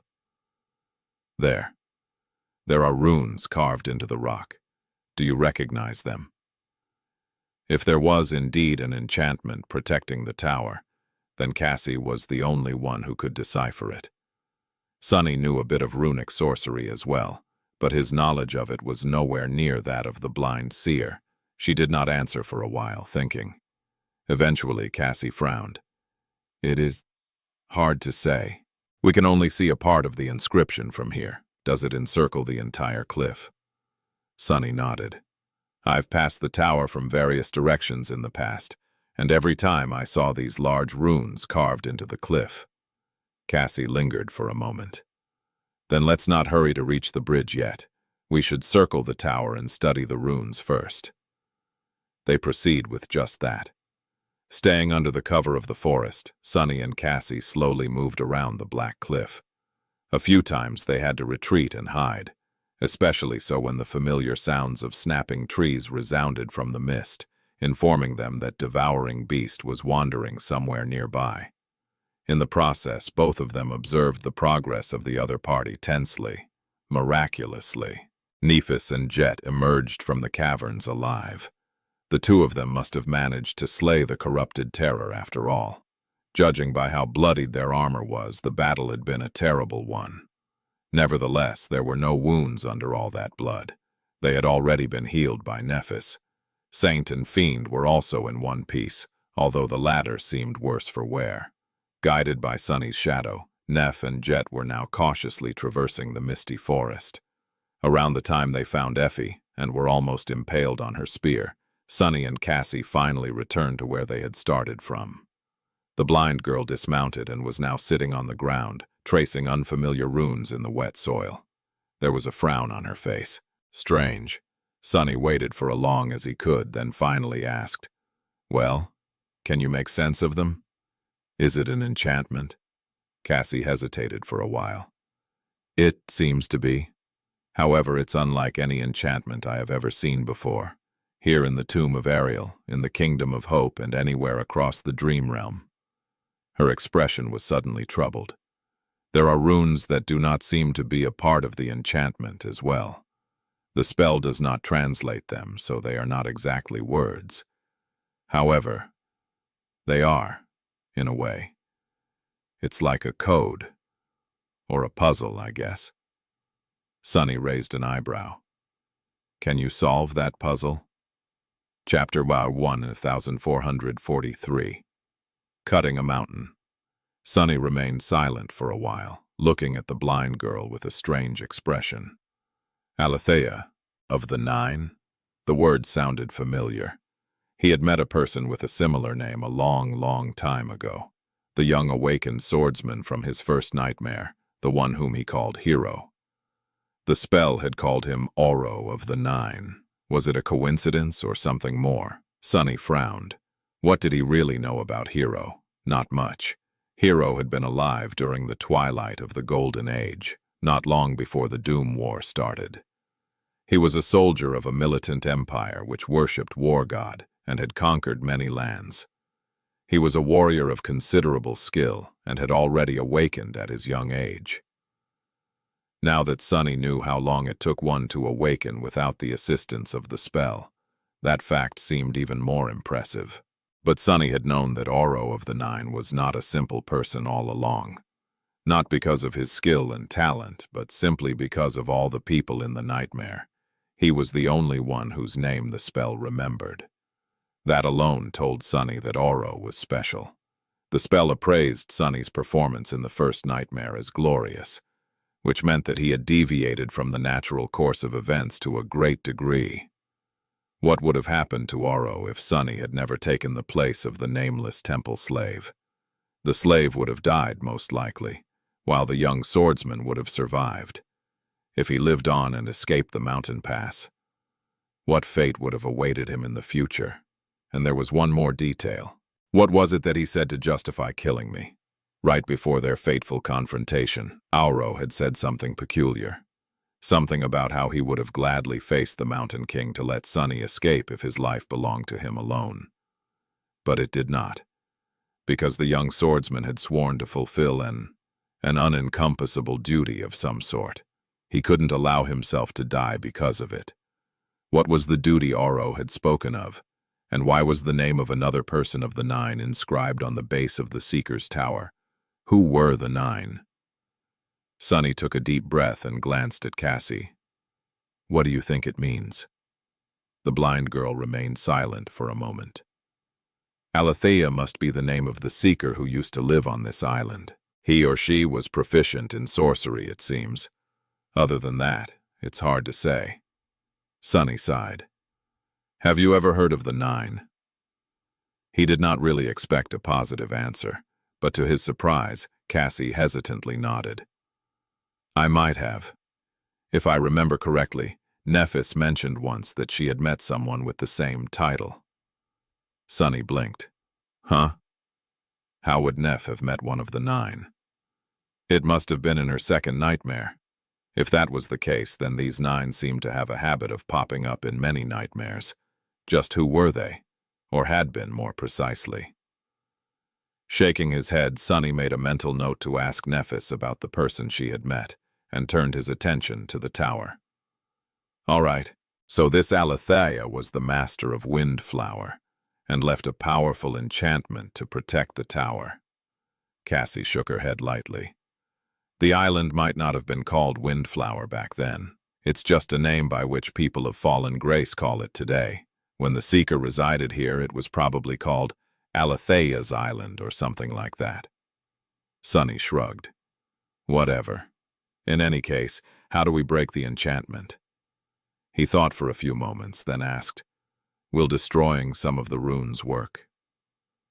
Cassie remained silent for a while. Not just any runes, but if the key ones are erased, the enchantment will fall apart. I can identify the ones we need to destroy. Sunny raised an eyebrow. "I thought you said that you couldn't make sense of this strange enchantment." The blind girl smiled. "That's true. I wouldn't be able to recreate it, but breaking it is much easier than that. Nevertheless, don't be too encouraged. The runes are carved deep, and there are certainly measures in place to protect them. We'll have to shatter the entire slope of the cliff to erase them." He chuckled. "Leave that to me. I might not be able to cut a mountain with one slash of my sword, but breaking a cliff or two shouldn't be a problem." Cassie nodded and fell silent, concentrating on identifying the key runes of the enchantment. Sunny, meanwhile, studied the black cliff. A long time passed. On the far side of the island, Nephis, Jet, and Effie had hidden among the cliffs and shared a meal. Sunny watched them through the shadow and listened to the calming flow of their conversation. Neph was holding the guiding light, explaining how it had been found in the lost temple of fallen grace. Finally, Cassie was done with her task. The two of them moved stealthily around the black cliff and reached the spot where the string of most vulnerable runes was located. "There, destroy that section." She pointed to where Sunny needed to strike, but he shook his head. "Not yet." They had to wait a little longer. After about an hour, Sunny took a deep breath and rose. A whirlwind of scarlet sparks danced around his hand, forming into a black bow. He raised it and held the string. At the same time, somewhere outside the mist, the 7 suns were plunging into the great river. It was dusk. As the crown of twilight opened his soul to a flood of essence, Sunny drew the bow and activated its most powerful enchantment, Death Dealer. Usually he would not have been able to use it more than a few times in a row. The strain on his essence reserves was simply too great. But right now, it did not matter. Releasing the string, he sent a black arrow flying. Then, without wasting even a second, Sunny grunted and drew the bow again. The second and third arrows streaked through the darkness before the first one even hit the target. Then, the silence of Windflower suddenly exploded into a deafening roar of breaking stone. It was as though a furious storm suddenly descended, with booming thunderclaps shaking the world. Black arrows struck the face of the cliff one after another. 1, 2, 3, 10. Despite how harrowing the force of these strikes was, the weathered black rock held, for a while. Gradually, a net of thin cracks appeared on its surface. Then, the cracks widened. Not long after that, small shards of broken stone shot into the air. Finally, the side of the cliff exploded and collapsed, tons of black stone falling into the turbulent waters of the wide moat. Sunny lowered his bow and swayed a little, utterly spent. His breathing was ragged. By his side, Cassie clenched her delicate fists in excitement. It worked. The enchantment is failing." Sunny lingered for a moment. "Yeah, I can see. Crap." There was no thrill in his voice. Out there on the bridge, the harrowing abominations that had been motionless before were already starting to move. Chapter 1. 1444 New Ways to Die. Not only were the nightmare creatures on the bridge coming back to life, but the thunderous noise created by Sunny's arrows had to have attracted all kinds of abominations from the depths of the island. The enchantment surrounding Alethea's tower might have been destroyed, but the situation was dire. He could already hear the pines falling in the forest, which meant that devouring beast was approaching them. Damnation! Sunny stared at the stirring nightmare creatures for a moment, then dismissed his bow and dashed to Cassie. "Sorry!" Grabbing the blind girl by her thin waist, he effortlessly lifted her off the ground and jumped into the saddle. A moment later, Nightmare had already left the cover of the trees and was flying toward the bridge. "Sunny? What?" The mist boiled and surged into the killing field, obscuring the swift silhouette of the black stallion. Sunny hoped that this would protect them from the being that hid in the skies, but he couldn't be sure. Pressing Cassie against himself so that she was not thrown off Nightmare's back, he readied the sin of solace. Either we get inside the tower or die, so hold on tight. The abominations on the bridge had already caught their scent. Sunny had hoped to slip past them before the creatures fully regained their senses, but it seemed that he had been too optimistic. There was only a second or two left before Nightmare reached the moat, and yet there was already a great nightmare creature eyeing them as it blocked the way. Curse it! At the last second, Sunny gave his steed a command to turn left. At the same time, the deep darkness surrounding them stirred and came alive, surging forward like a tide. Just when Nightmare would have plunged into the rushing water, the darkness solidified, turning into a tangible surface. A bridge built of shadow had appeared to the side of the stone bridge, and they were already crossing it. Sunny saw something fly at him from the direction of the great abomination and lashed out with the sin of solace. The impact was powerful enough to almost tear his arm off, but he did manage to deflect it. A moment later, they were past the nightmare creatures. Sunny even imagined that they could actually make it. But then, something was wrong. The further Nightmare advanced across the moat, the worse Sunny felt. His body had somehow turned weak and frail. His thoughts turned cloudy.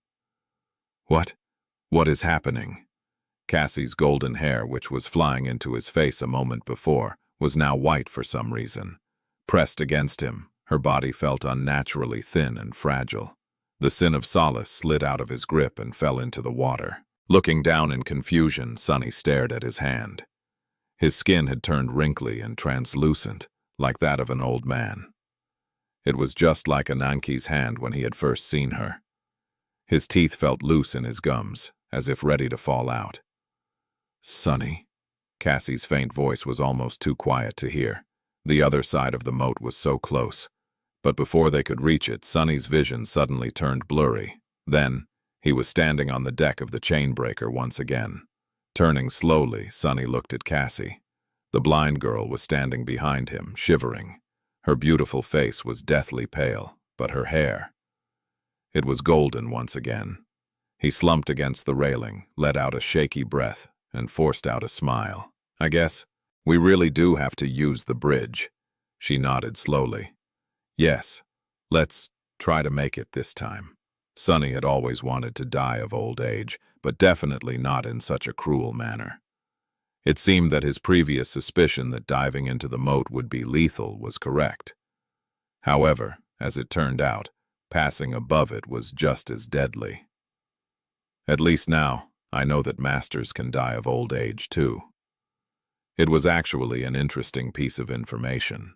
It was common knowledge that awakened had longer lifespans than mundane humans, but no one really knew by how much. The spell had only descended on the waking world around half a century ago, after all, and it took a while for the first ascended to appear. The first saints appeared even later, after Sunny had been born. I'll put it in my exploration report, if we ever make it out alive. Not letting the eerie death slow them down, Sunny and Cassie made another attempt to enter Alethea's tower. In the end, it took them a dozen more revolutions to succeed. Getting near the water flowing in the moat was a death sentence, since time around it went utterly insane. Flying was suicidal because of the harvester. So, the only way to reach the black cliff was to cross the stone bridge. However, the nightmare creatures trapped on it were too deadly. As soon as the enchantment was destroyed, they were released from its hold and turned their attention to the two humans. Sunny and Cassie tried fighting them, and perished. Then, they tried to evade them, but were caught and killed. Eventually, it was Sunny who came up with a way to deal with the abominations.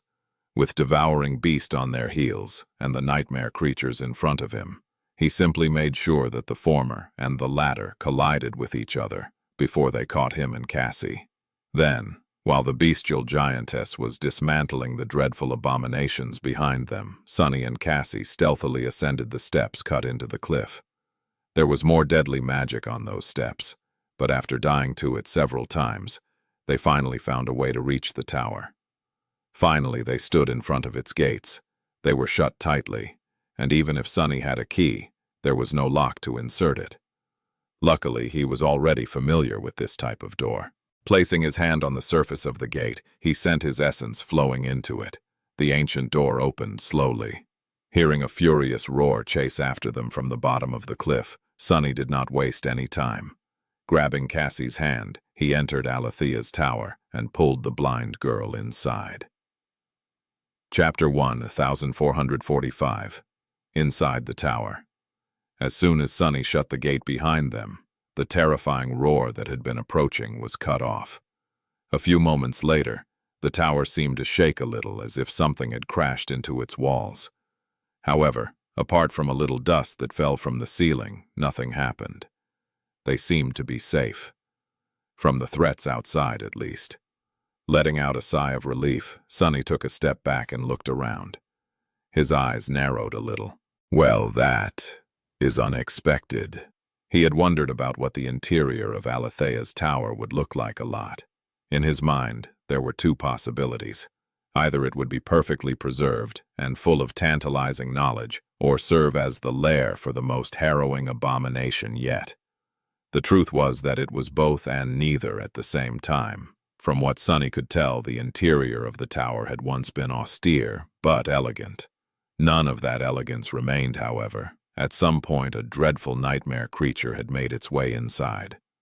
He was currently staring at that nightmare creature. Its torso was hanging from the ceiling, terribly mutilated and seeping with black blood.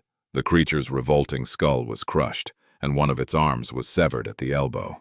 A vast and utterly disgusting puddle of blood, viscera, and brain matter covered most of the floor. Looking at the corpse of the gargantuan, vaguely humanoid creature, Sunny couldn't help but feel a sense of deep, primal terror. Alethea's tower had indeed become the lair of a dreadful abomination.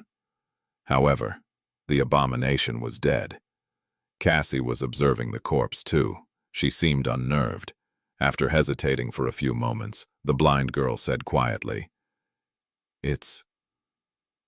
It was a great tyrant." Sunny gulped. "Why, the hell? Is there a great tyrant in our third nightmare even? That has to be against the rules.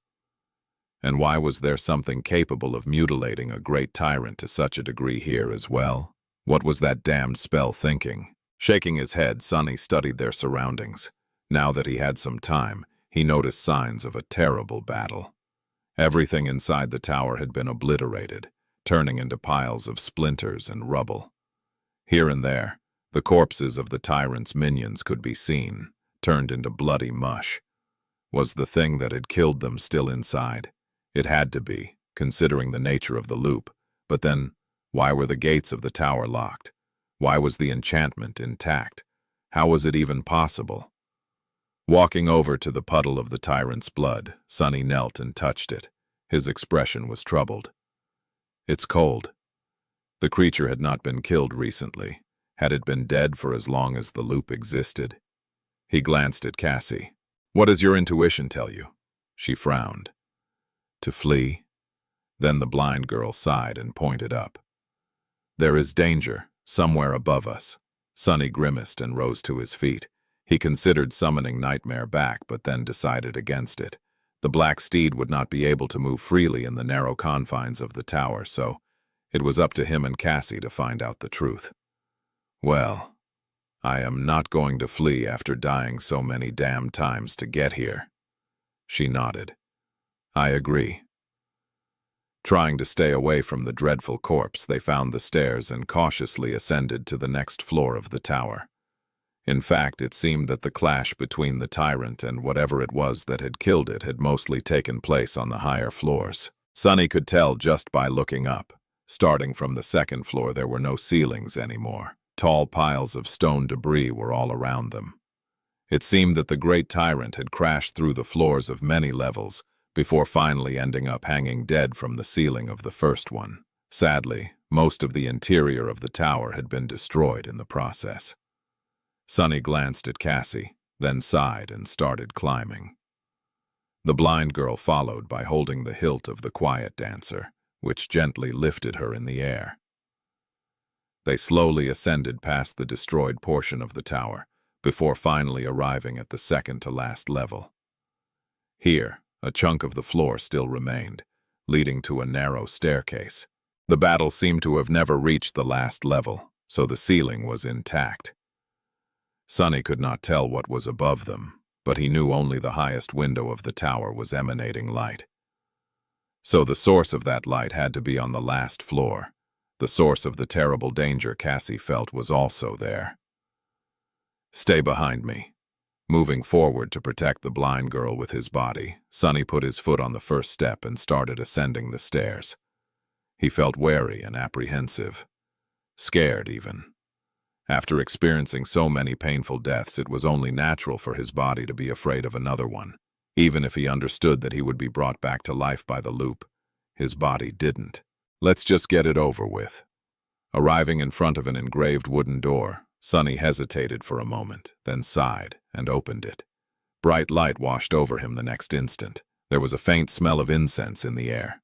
Taking a step forward, Sunny shielded his eyes with a hand and extended his shadow sense forward. He had expected to find a dreadful abomination waiting for the inside. But, to his surprise, there was no movement at all. Lowering his hand, he looked at the final floor of Alethea's tower. It consisted of one large chamber. There were lanterns floating in the air all around it, emanating a warm glow. A pleasant smell of incense permeated the air. The interior of the chamber was perfectly intact. A few pieces of simple but tasteful wooden furniture stood on the tiled floor. "Sunny," Cassie pointed to the far side of the spacious room. There, a wide bed stood, surrounded by a half-transparent silk canopy, and on that bed, a beautiful woman in an archaic robe was laying, her chest rising and falling steadily. She was fast asleep. Cassie nodded. "Yes, it's not particularly hard. Anyone knowledgeable in runic sorcery would be able to." He glanced at the black cliff, thought for a few moments, and asked, "So what do these runes say?" The blind girl hesitated. "It's a bit strange. I don't quite understand the meaning, but if I'm reading it correctly, they say—" Cassie remained silent for a bit, then turned to him and shrugged. "I am the tower that Alethea of the Nine built." Chapter 1, 1443, Cutting a Mountain. Sunny remained silent for a while, looking at the blind girl with a strange expression. "Alethea of the Nine." The word sounded familiar. He had met a person with a similar name a long, long time ago. The young awakened swordsman from his first nightmare, the one whom he called Hero. The spell had called him Oro of the Nine. Was it a coincidence or something more? Sunny frowned. What did he really know about Hero? Not much. Hero had been alive during the twilight of the Golden Age, not long before the Doom War started. He was a soldier of a militant empire which worshipped War God and had conquered many lands. He was a warrior of considerable skill and had already awakened at his young age. Now that Sunny knew how long it took one to awaken without the assistance of the spell, that fact seemed even more impressive. But Sunny had known that Oro of the Nine was not a simple person all along. Not because of his skill and talent, but simply because of all the people in the nightmare. He was the only one whose name the spell remembered. That alone told Sunny that Oro was special. The spell appraised Sunny's performance in the first nightmare as glorious, which meant that he had deviated from the natural course of events to a great degree. What would have happened to Oro if Sunny had never taken the place of the nameless temple slave? The slave would have died, most likely, while the young swordsman would have survived.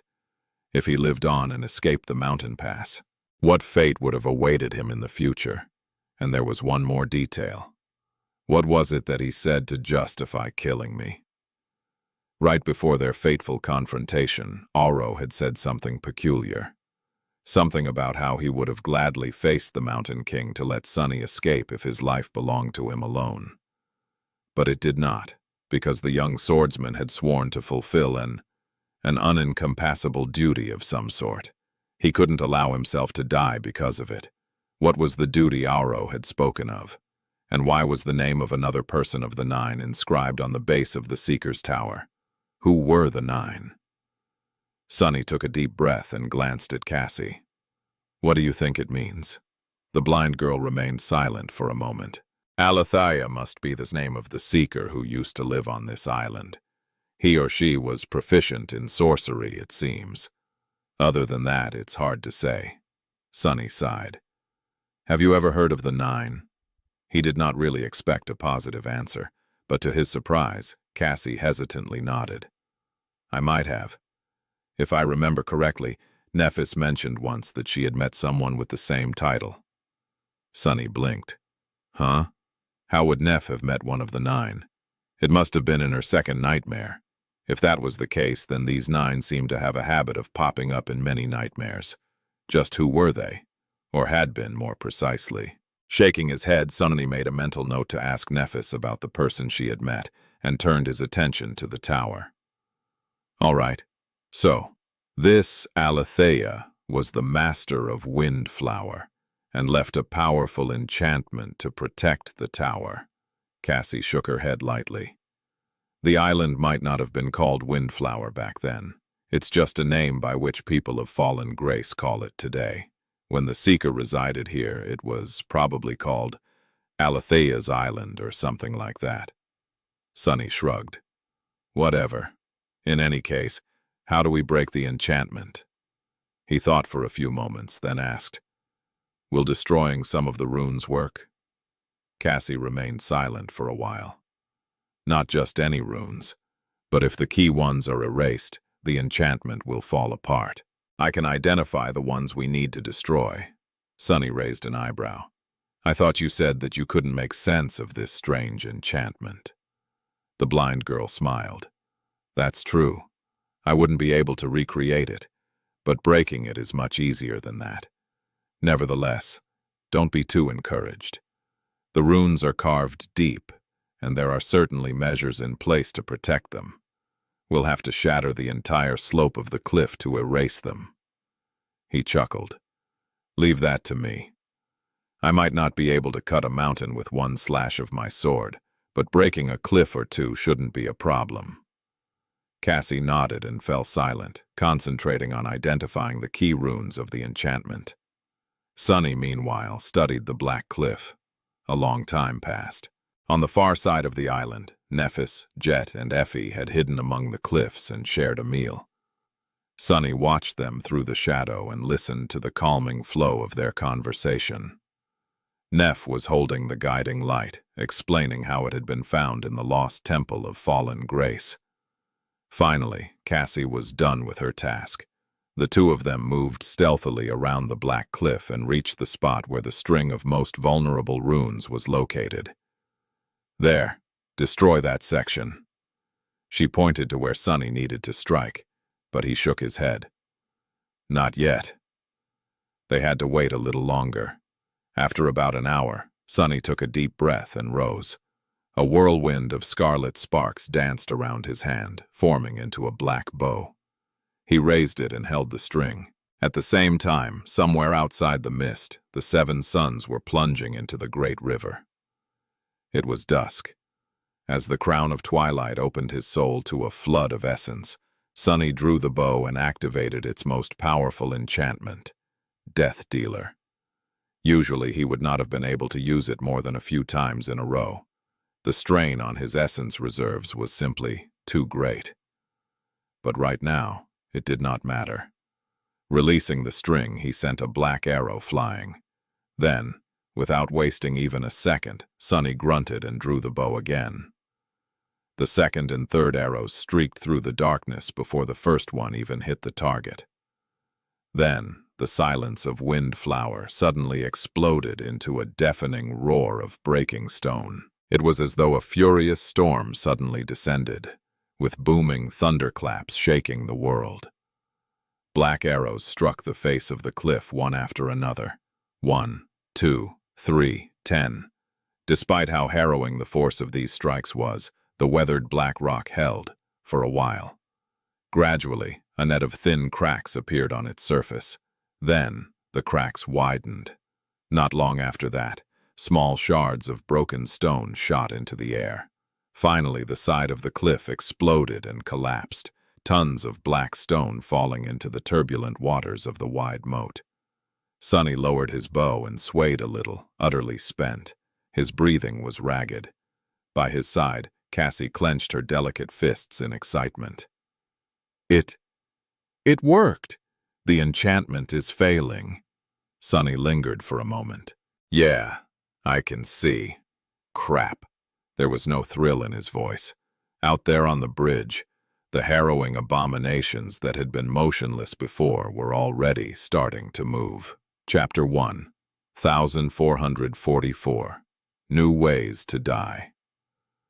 Not only were the nightmare creatures on the bridge coming back to life, but the thunderous noise created by Sunny's arrows had to have attracted all kinds of abominations from the depths of the island. The enchantment surrounding Alethea's tower might have been destroyed, but the situation was dire. He could already hear the pines falling in the forest, which meant that devouring beast was approaching them. Damnation!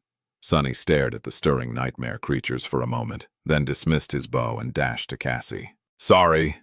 Grabbing the blind girl by her thin waist, he effortlessly lifted her off the ground and jumped into the saddle. A moment later, Nightmare had already left the cover of the trees and was flying toward the bridge. Sunny? What? The mist boiled and surged into the killing field, obscuring the swift silhouette of the black stallion. Sunny hoped that this would protect them from the being that hid in the skies, but he couldn't be sure. Pressing Cassie against himself so that she was not thrown off Nightmare's back, he readied the sin of solace. Either we get inside the tower or die. So, hold on tight. The abominations on the bridge had already caught their scent. Sunny had hoped to slip past them before the creatures fully regained their senses, but it seemed that he had been too optimistic. There was only a second or two left before Nightmare reached the moat. And yet, there was already a great nightmare creature eyeing them as it blocked the way. Curse it! At the last second, Sunny gave his steed a command to turn left. At the same time, the deep darkness surrounding them stirred and came alive, surging forward like a tide.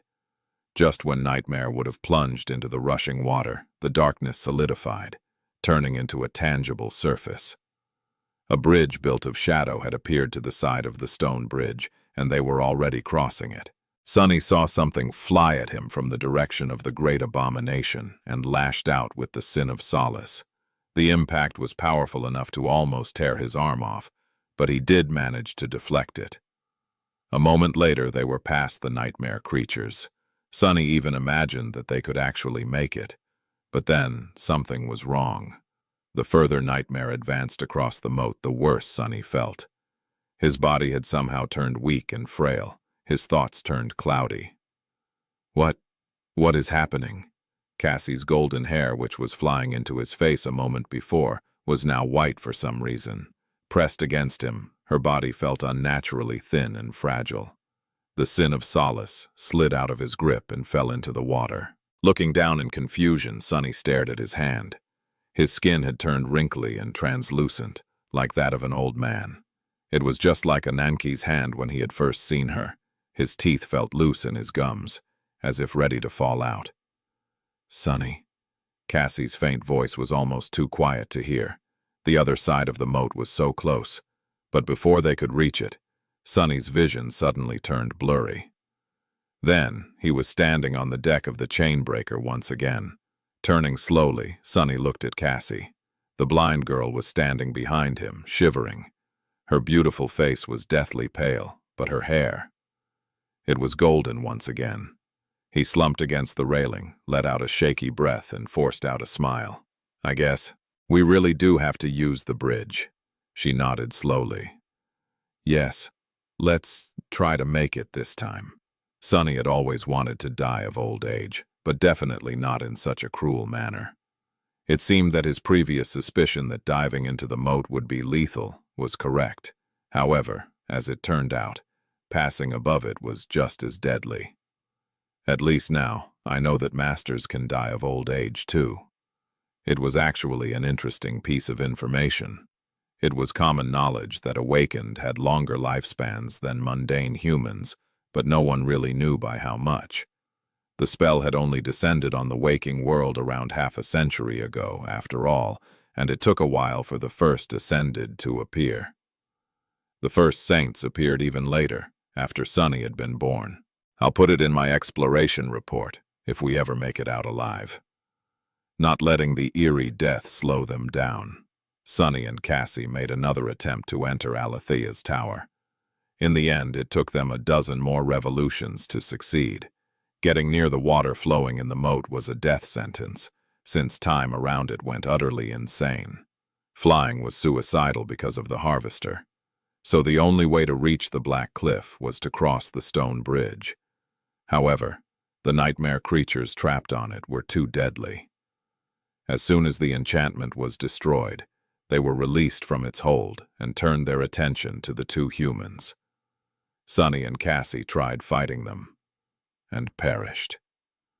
Then, they tried to evade them, but were caught and killed.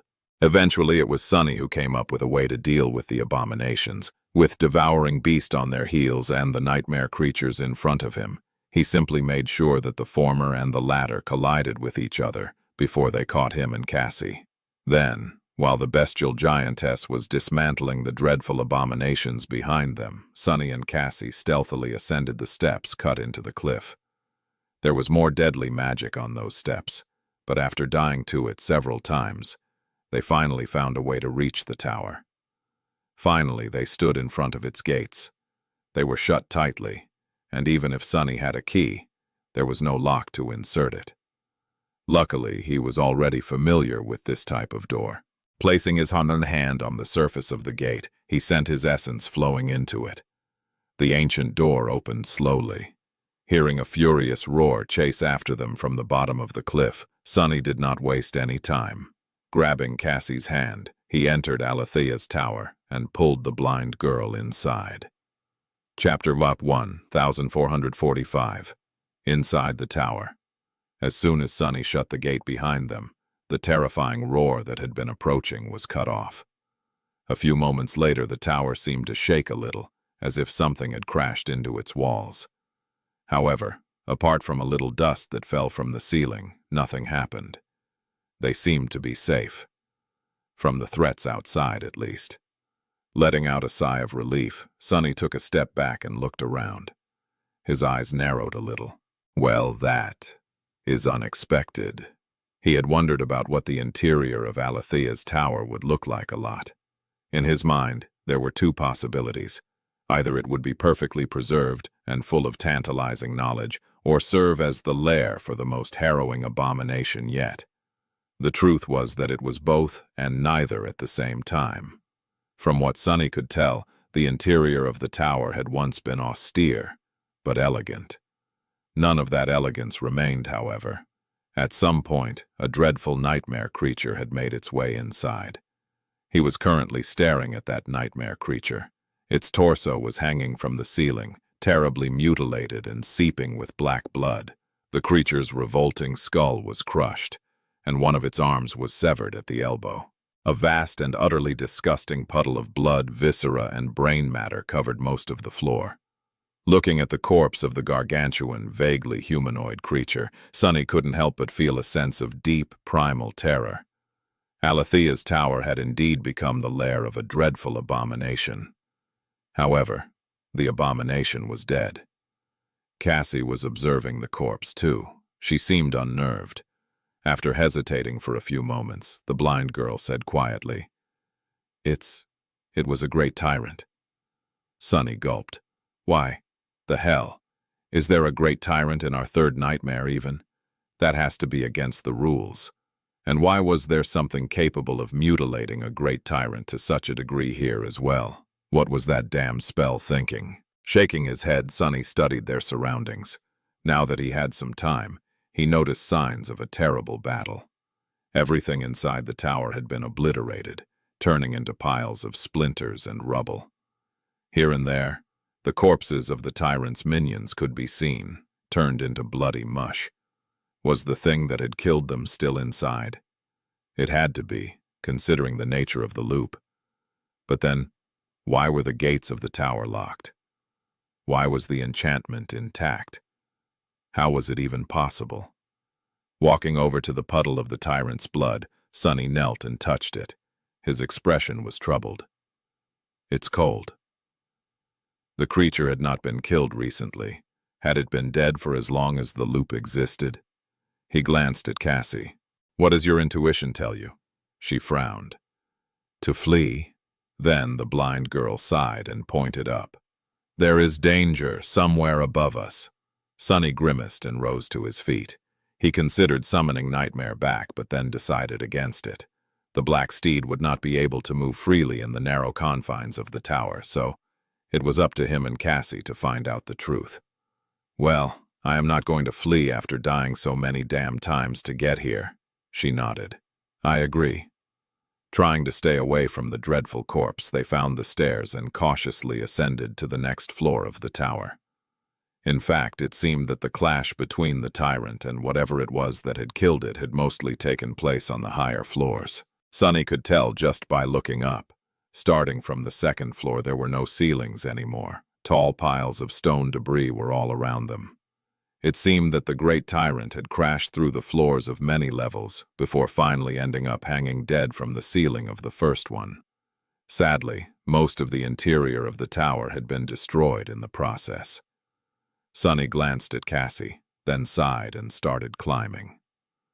The blind girl followed by holding the hilt of the quiet dancer, which gently lifted her in the air.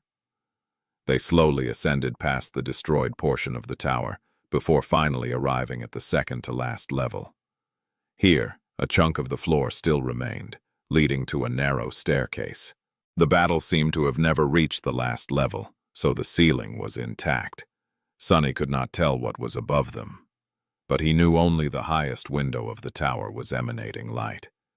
So the source of that light had to be on the last floor. The source of the terrible danger Cassie felt was also there. Stay behind me.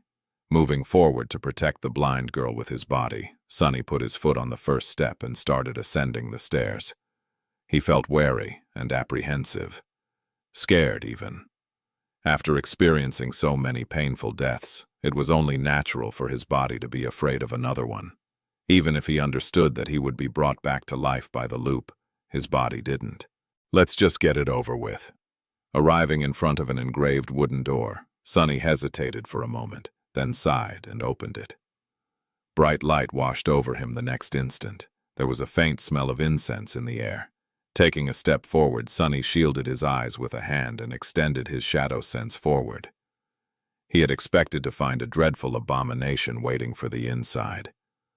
But, to his surprise, there was no movement at all. Lowering his hand, he looked at the final floor of Alethea's tower. It consisted of one large chamber. There were lanterns floating in the air all around it, emanating a warm glow. A pleasant smell of incense permeated the air. The interior of the chamber was perfectly intact. A few pieces of simple but tasteful wooden furniture stood on the tiled floor. Sunny, Cassie pointed to the far side of the spacious room. There, a wide bed stood, surrounded by a half-transparent silk canopy. And on that bed, a beautiful woman in an archaic robe was laying, her chest rising and falling steadily. She was fast asleep. Paderpaw 1446. Windflower. Both Sunny and Cassie froze, bewildered by the strange scene. Surely I'm seeing things.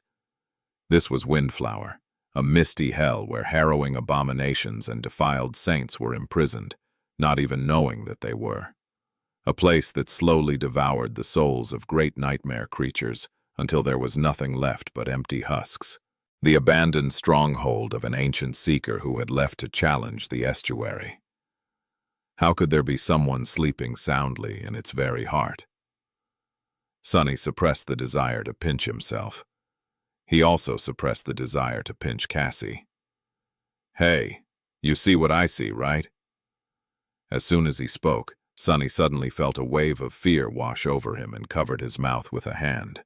Shaking off his bewilderment, he reminded himself where they were, and why they had come here. Cassie had said that there was a source of terrible danger at the top of Alethea's tower, but there was only this sleeping woman, which meant that she was that source. What if his voice woke her up?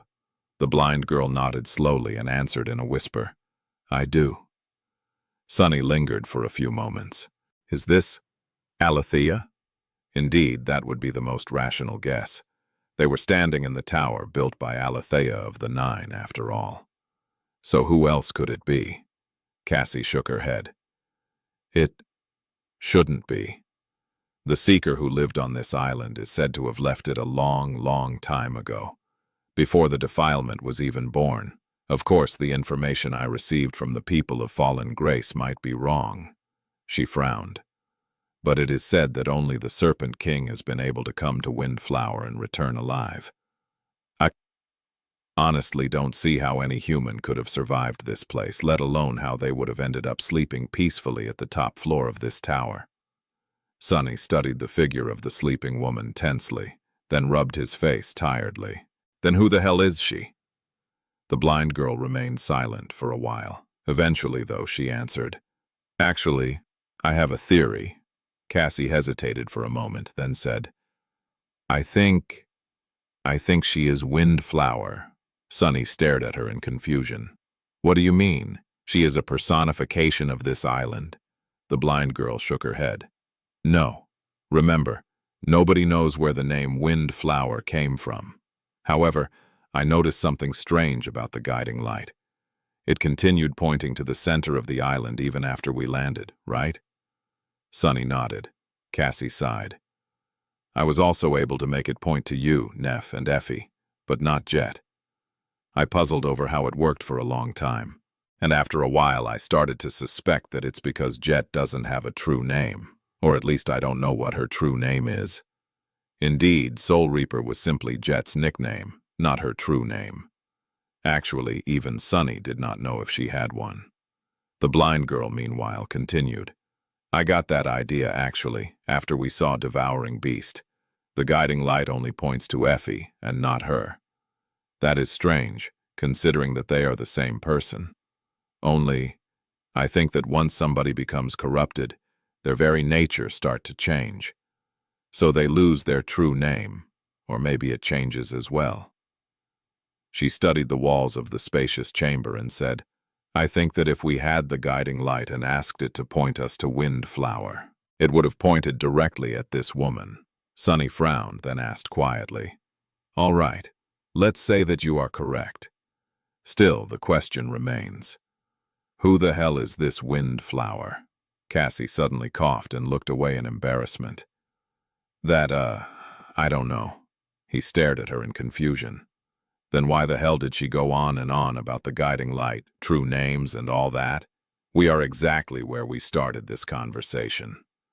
Shaking his head, he took a deep breath and asked, "So, what do we do now? We wanted to come here to find a way to escape Windflower, Alethea's island, whatever this place is actually called. Do we just wake her up and hope that she's not some terrifying, defiled abomination?" Cassie shook her head. "She's not defiled. She is a transcendent human. A saint." Sunny raised an eyebrow. "How do you know?" The blind girl raised an eyebrow. "How do you not know? I used my dormant ability to read her runes. You can do whatever it is you do to look inside people." He blinked a couple of times. Right, he could do that. Shifting his perception, he peered into the soul of the sleeping woman. She had a single radiant core, its brightness similar in intensity to that of a fully saturated transcendent soul core. However, his expression dimmed. At the very heart of the beautiful radiance, almost unnoticeable, there was a tiny seed of encroaching darkness. It was small and insignificant for now. But Sunny knew that it would grow, because that was how corruption was. It spread and consumed everything, until there was nothing pure left.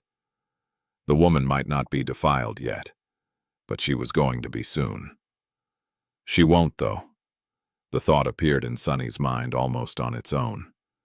He contemplated its meaning for a few moments, then tilted his head slightly. Right. She won't. For as long as the woman remained on Alethea's island, inside the loop, she was not going to be corrupted, if she could hold out for a single day. At the end of the day, the time would rewind itself, and whatever progress the vile darkness had made would be erased. Therefore, for her, this island was like a sanctuary. Was that why she was here? It had to be. Sunny sighed, then looked at Cassie and hesitated for a moment. So, are we really gonna wake her up? The blind girl shrugged. What's the worst that can happen? Sunny stared at her with wide eyes. What? Why on earth would you say that? You of all people should know not to. He suddenly fell silent, afraid that his furious whisper would wake up the sleeping woman. However, he did not have to worry. She remained peacefully asleep. In fact, nothing they did seemed to wake her up. By the time the revolution ended, it had become apparent that the mysterious woman's slumber was not a natural one. Instead, it seemed eternal. Chapter 1 and 1447 Different Approach. So, what do we do now? The cohort was hidden between the cliffs on the northern side of the island. Effie was pillaging the covetous coffer while Jet and Nephis sat tiredly on the ground. They had taken point in the battle against the cavern terror, but strangely enough, Sunny and Cassie seemed more drained. The blind girl shook her head in dejection. I'm not sure. They had just shared their findings. The method to infiltrate Alethea's tower, the remains of a slain great tyrant, the sleeping woman on the top floor, and how they had failed to wake her up. Sunny was in a grim mood. They had wasted so much time and effort, but had nothing to show for it. The escape from the island seemed just as impossible as it had before. Curse it. He remained silent for a few moments, then glanced at Nephis. There was something gnawing at him. Cassie said that you've met one of the 9. That question held no real importance for their current situation, but he felt curious. Perhaps knowing more about the former master of the island could help them think of a new solution. Neff looked at him with a hint of surprise. Yes, I did. Sunny did not react much to her confirmation. Was it in your second nightmare? He was more or less certain of it, but unexpectedly, Nephis shook her head. No, I met him in the nightmare desert. Everyone was confused by her answer. Effie and Jet because they did not know who the 9 were, Sunny and Cassie because they did. How could a person from the ancient past of the dream realm be alive in the present day? Noticing their confusion, Nephis explained. When I first entered the nightmare desert, I found 2 skeletons nailed to a mystical tree. One called himself Azarax the Mighty, and the other called himself Eurus of the 9. I got the impression that they were left on that tree as punishment. She paused for a moment, then added quietly, That Eurus, he told me that he was a humble slave who had angered the gods by slitting the throat of one of them. I'm not sure if his words can be trusted, though. To me, it seemed like he had been a high-ranking soldier of the demon army. In any case, I took him off the tree, and he guided me to the underworld. We parted not long before I entered the nightmare. Sunny stared at her in bewilderment. Well, that is a wild story. 2 talking skeletons nailed to a tree? Sure, the nightmare desert is full of old bones that refuse to stay dead. However, none of those I've seen ever spoke to me. For a moment he remembered visiting Neff's dream right after she had returned from her second nightmare. Had there not been a terrible tree there, with 2 figures cruelly nailed to its trunk? And what was it about slitting a god's throat? Surely that was a play on words. Right? Interesting. Oro had been a soldier of the war god's empire. However, this Eurus seemed to have participated in the Doom War on the side of the demons. Aletheia, meanwhile, had come to the tomb of Ariel, perhaps the only place where the war had never reached. Just what was he supposed to make of it? If there was one unfortunate conclusion Sunny had to make, it was that knowing about Eurus of the 9 did not help him at all. Alethea's island still seemed inescapable. The tower, which had been their hope for the last dozen or so revolutions, seemed to be a dead end. Cassie let out a heavy sigh. We should probably try to wake up that woman again. If nothing helps. Although I don't like it, we might want to try attacking her. Sunny raised an eyebrow. You want to kill her? The blind girl frowned, remained silent for a few moments, then said quietly, If that is what it takes, I am. He was somewhat surprised. Cassie had changed more than he had thought.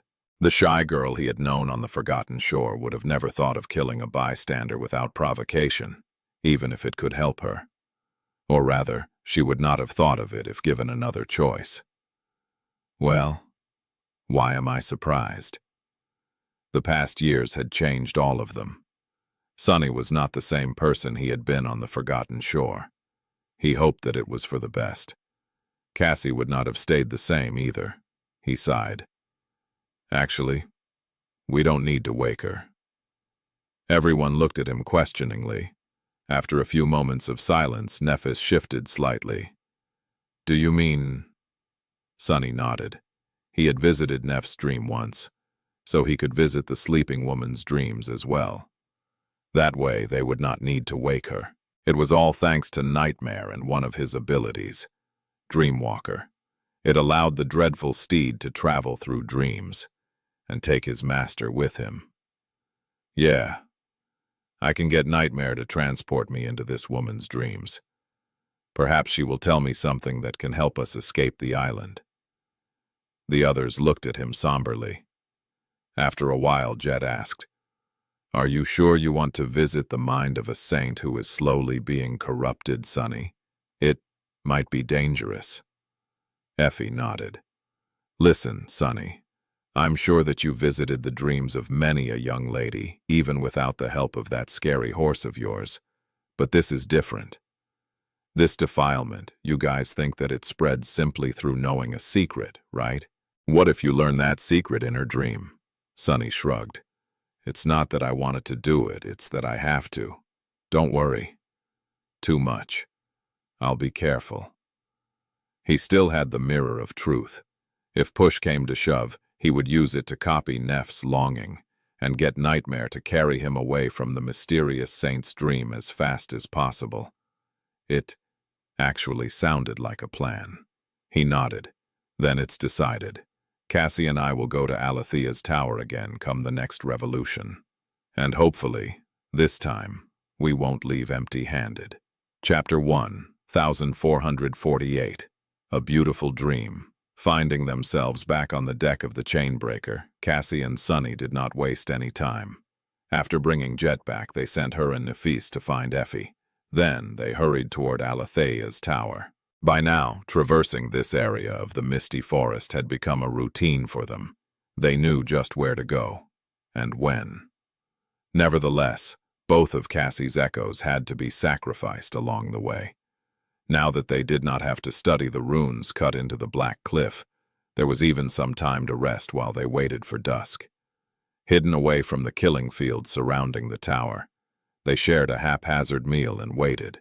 Sunny studied Cassie's face in the darkness. She seemed calm and collected, but he knew that she had to be struggling to stay sane just as much as he had struggled after living through his own first few revolutions. Alethea's island was just too cruel and harrowing of a hell. In fact, Sunny was not sure what his mental state would have been if Cassie had not joined him in the knowledge of the loop.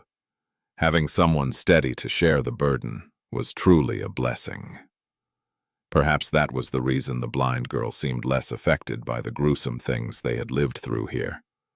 Unlike him, she had always had a partner to support her. Still, he hesitated for a moment, then asked, "How are you doing?" Cassie smiled.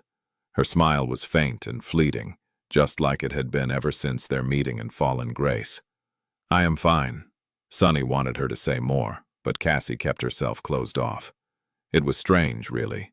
There had been a time when they were close as siblings, and a time when they were like strangers. The ice between them thawed eventually, but it took Sunny a long time to want to mend their relationship. Now that he was trying, though, Cassie seemed unwilling. He simply did not know what was happening in that head of hers. Actually, he suspected that no one knew. Even Nephis, who was the closest to the blind girl, could not tell what Cassie was thinking. Perhaps that was the curse of being a seer. Sunny sighed. I am way too oblivious about these things to navigate through such a mess. But he had to try at least. Well, if you want to talk about it, I'm here. Cassie nodded. Thank you. It means a lot. However, it seemed as if she was thinking about something else. Shaking his head slightly, Sunny rose and summoned his bow. It's almost time. They destroyed the enchantment protecting Alethea's tower, led devouring beasts to the released nightmare creatures, and slipped past them. Ascending the stone steps, they opened the gate of the tower and hid inside, then climbed to its top floor. Finally, Sunny and Cassie arrived at Windflower's chamber. Everything here was the same. Calling upon Nightmare, Sunny approached the perfectly preserved bed and looked at the woman sleeping on it through the half-transparent canopy. The mysterious saint was a rare beauty, without a doubt. Her dark skin was smooth and dewy, without a single blemish on it. The lines of her exquisite face were soft and lovely. Her wavy hair was like glistening black silk, while her archaic robe was of a rich azure color, with vivid white accents. As she dreamt, her expression was vulnerable and innocent. It was a captivating sight. Sunny found it hard not to let his heart be moved as he looked at the sleeping beauty. The world itself seemed warmer and softer around her, as if caressed by a gentle wind. He sighed. I'm going. Cassie, you. Stay safe, please. With that, he took a step back and dissolved into the shadows. Nightmare was already waiting for him in their embrace. His vast form wrapped itself around Sunny. And then they were somewhere else. And yet, they were exactly where they had been. Sunny was still on the top floor of Alethea's tower. However, it looked different. The wide bed was empty. Cassie was nowhere to be seen. The floating lanterns were gone. Instead, the chamber was drowned in bright light that poured through the windows. Nightmare had to hide in the deep shadows in the corner of the spacious room to avoid it. That's not right. Since when was Alethea's island so bright? Wary, Sunny slowly walked to the window and looked outside. His eyes narrowed slightly. Below him was the familiar island. However, it had changed entirely. The suffocating mist was gone, revealing the beautiful green expanse of the pine forest. The trees bathed in warm sunlight, swaying slightly in the wind. Here and there, clear streams flowed. The killing field surrounding the tower was drowning in flowers. The stone bridge was empty, with no nightmare creatures in sight. In fact, without the mist, Sunny was supposed to see the towering figure of devouring beast wandering the forest. However, she was nowhere to be seen. There was no harrowing creature in the clear blue sky, either. Alethea's island seemed utterly devoid of danger. Instead, it seemed like a tranquil, beautiful, and peaceful place. A paradise. This is her dream? Sunny knew that he was inside a dream. However, the space around him did not seem like one. It was much more solid, defined, and permanent than the few dreams he had visited in the past. What the hell is going on? It's a wonderful day, isn't it? That voice. Sunny flinched and turned around. A woman had just entered the chamber, carrying a bouquet of fresh flowers. It was her. The beautiful, sleeping saint of Alethea's tower. She was awake, or rather, in her dream, she was. Sunny took an involuntary step back. Despite how lovely the woman was, he couldn't help but feel wary of her. His voice was slightly hoarse. Who are you? The beautiful saint raised an eyebrow and smiled. Me? I am Windflower. Then a hint of amusement appeared on her charming face. But why are you asking? And why are you here again? Chapter 1, 1449, Left Behind. Windflower. So Cassie was right. Windflower was the true name of the mysterious saint in front of him, and after the memories of the original master of the island, Alethea, had disappeared from the memory of the river people, they started calling this place after its current resident. In time, even that knowledge was erased by time and the collapse of the river people civilization. All that remained was a name that had lost all meaning. Everyone who remembered Windflower were gone, and yet, the person to whom that name belonged remained, trapped in a dream that lay in the heart of Alethea's island. However, Sunny was caught by surprise because of something else the beautiful saint said. He suppressed the desire to take another step back, frowned, and said tensely, "I am asking because I don't know, and I am here in hope of finding a way to escape this island. But, again, why did you say that I am here again?"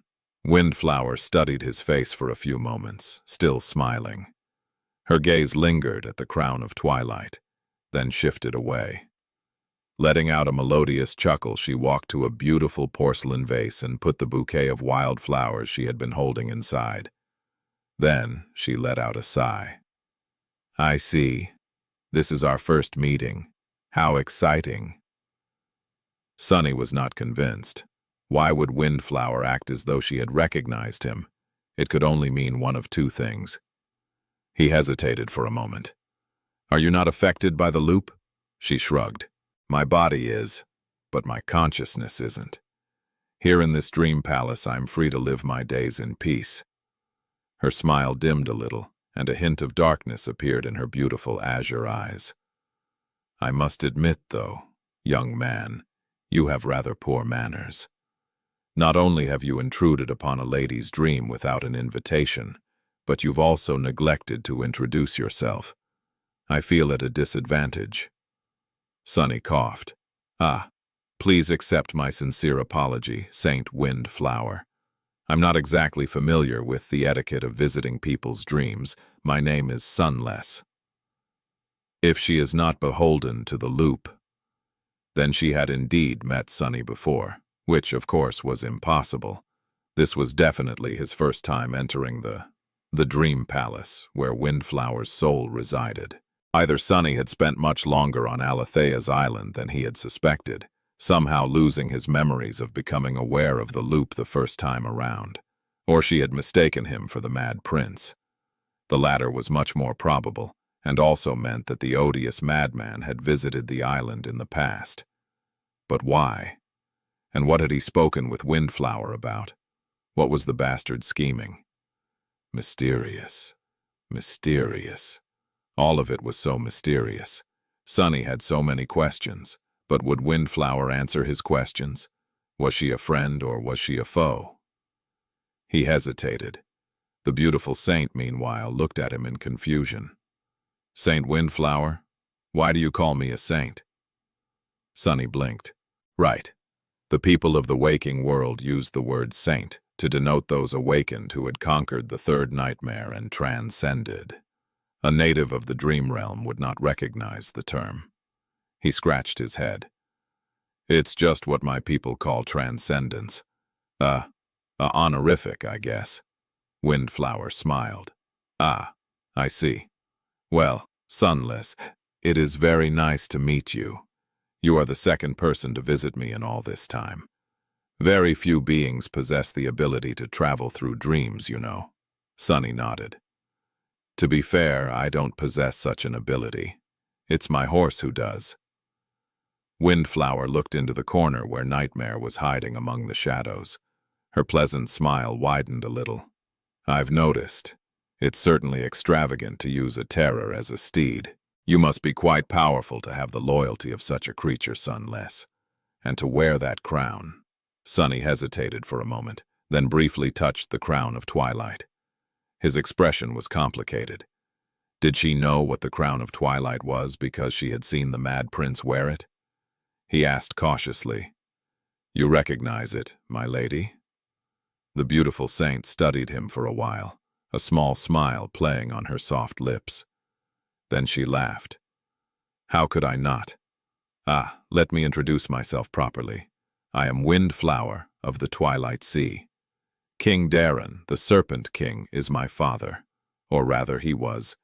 Considering that you are wearing the memory of his crown, Sunless, he must have died by your hand. Time seemed to slow down for Sunny. He stared at the beautiful saint, the princess, silently, not knowing what to do. So, I am her father's killer. That was not ideal, to say the least. He had already been wary of Windflower, and knowing that there was blood between them only made that wariness grow. Who would want to stand in front of a mysterious, partially corrupted saint after slaying her father? Of course, Darren of the Twilight Sea had already succumbed to corruption himself by the time Sunny killed him, so there was no rational reason for the enchanting princess to hate him. But when had people even been rational? Wait a minute. There was another revelation in what she had said. Windflower easily identified the Crown of Dawn as a memory, which meant that she knew about the spell. Was its carrier, most likely? Sunny's eyes narrowed. Well, of course she is. If she was Darren's daughter, then she was not one of the river people. Instead, she was a challenger of this nightmare, just like Sunny. No, not quite. Only masters could challenge the third nightmare, and since she was a saint, she had either achieved transcendence inside the tomb of Ariel, or had come inside with her father in order to guide the future challengers with him. Noticing Sunny's unease, Windflower smiled. I see you are starting to get it. Indeed, I am not the real Princess Windflower. I am merely a copy of her, conjured by the nightmare spell. She is long dead by now, I think. And yet, I remain. Sunny's face paled. This was the first time he had met an inhabitant of a nightmare who was aware of their nature. He didn't quite know how to behave in front of her.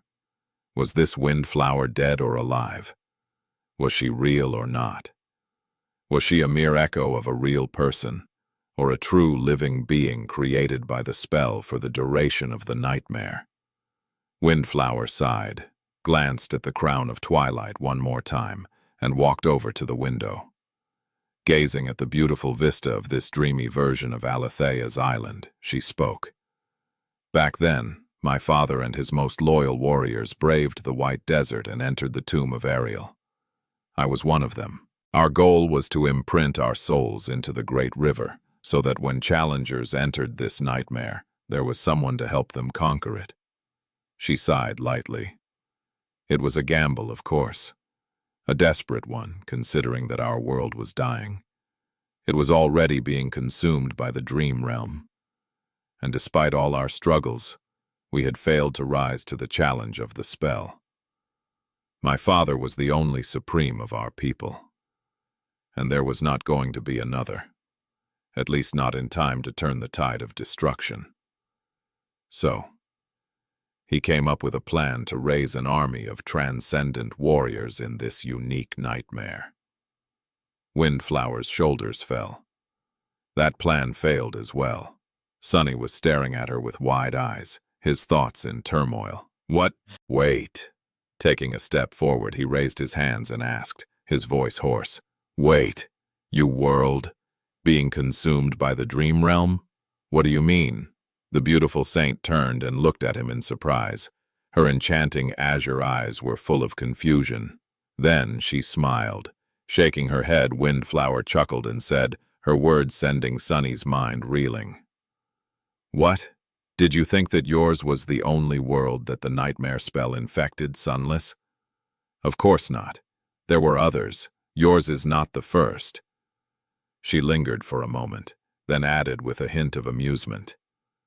However, it will be the last. Chapter 1450. Seventh Realm.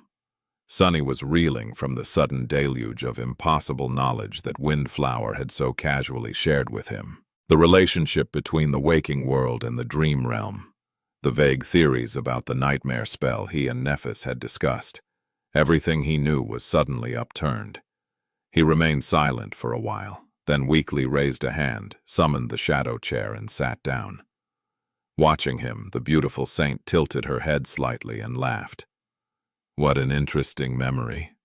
Walking away from the window, she found a chair of her own, then picked up an elegant porcelain kettle and poured fragrant tea into 2 cups. Sunny took a deep breath. I did think that my world, we call it the waking world, was the only one infected by nightmare spell. Oh, I was never sure, though. Windflower pushed one of the cups toward him and shook his head. It seems that your people are less knowledgeable about the past than mine were. Ah, but we were rather ignorant as well. Still, we knew that there were many realms before the End War. Some were connected to each other, some were far apart. Some were considered mortal realms, while some were considered divine. Each of the gods had a realm of their own. She looked into the window and took a sip of tea. The mortal realms were where the war between the demons and the gods took place. By the end of it, most of them had been turned into desolate graveyards. They have become the core of the dream realm, where corruption reigns. Sunny forced his hand to remain steady as he raised his cup and tasted Windflower's tea. It was pleasant and soothing, but left a tinge of bitterness on his tongue. Of course, it made sense. The dream realm had always seemed like a patchwork world, with different regions of it inexplicably possessing different skies, celestial bodies, and even laws. The forgotten shore, the chained isles, the hollow mountains, the nightmare desert, they did seem more like different worlds that had been roughly smashed together than natural parts of a single whole. He took a deep breath. What about the divine realms? The beautiful saint smiled. Those were left untouched by the war. Even after the gods died, their realms remained. They were isolated from the mortal ones and each other as well, and so were left untouched by the spreading corruption. At least for a while. Naturally, there were 6 of them. Sunny did not say anything, prompting Windflower to continue. The world where I come from was one of those 6 realms. It is similar to the Great River, actually. A beautiful world covered entirely by water, with countless islands rising from it like gems. A world of storms, winds, and stars. Well, it was before. By now it must have been consumed by the dream realm already. Sunny's hand finally trembled. Bringing the cup to his lips, he lingered for a moment, then asked, What do you mean, consumed? Windflower leaned back in her chair and sighed. From your reaction, it seems that your people have not experienced the worst of it yet. What is the rank of the most terrible gate that has opened in this waking world of yours? He frowned. A Category 5. A great nightmare gate, I suppose. The beautiful saint looked at him with pity. I see. Then it will start soon. Once more of them start to appear, pieces of your world will begin to be assimilated by the dream realm. Piece by piece, your world will eventually be swallowed entirely, becoming a part of the dream realm. Just like the other 5 divine realms have already become a part of it. That is why I said that your world will be the last one the spell ever infects. Once it's gone, there won't be anywhere left for it to spread to. Become a part of the dream realm. Sunny shivered. How had Windflower described her world? A world of storms, winds, and stars. Didn't it sound like the Storm Sea, the region of the dream realm controlled by the House of Night? Had the Storm Sea been a world like Earth once, where mundane people lived and struggled, and where the spell had appeared one day, forcing them on the path of ascension? A world that had eventually lost to the tide of nightmare gates and was destroyed, becoming another one of the desolate hells of the dream realm. Just like 4 more worlds before it? Would Sunny's world share the same fate? He shook his head. But why? Why is this happening? Why does the spell infect different worlds? And why are they being consumed by the dream realm? Where do nightmare gates come from? How can we stop it? Windflower sipped her tea and smiled.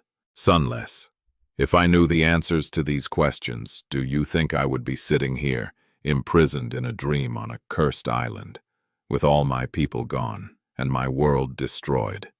She chuckled. "Whatever the path to victory is, my people have already lost. You still have a chance, at least. A better chance than we did, even. From what I saw, your world is much stronger than mine was.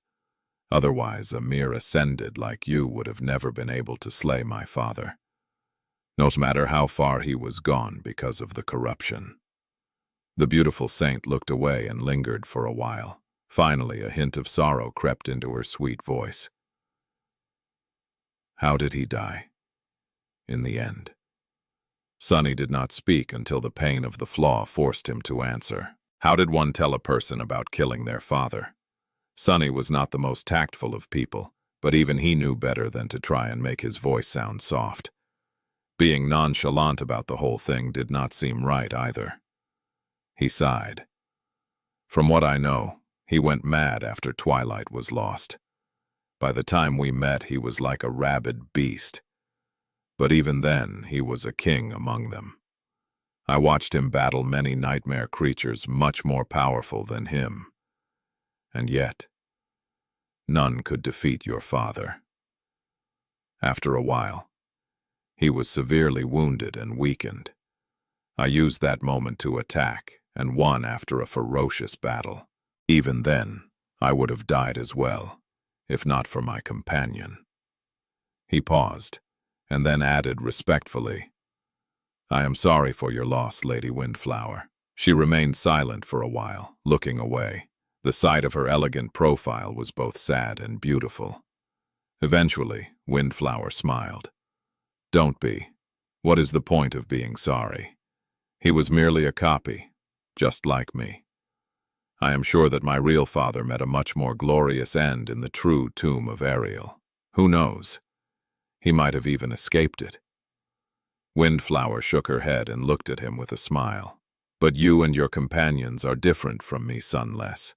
You are here to challenge the nightmare. So, did you say that you wanted to escape Alethea's island?" Her azure eyes sparkled with dark amusement. "I'll help you.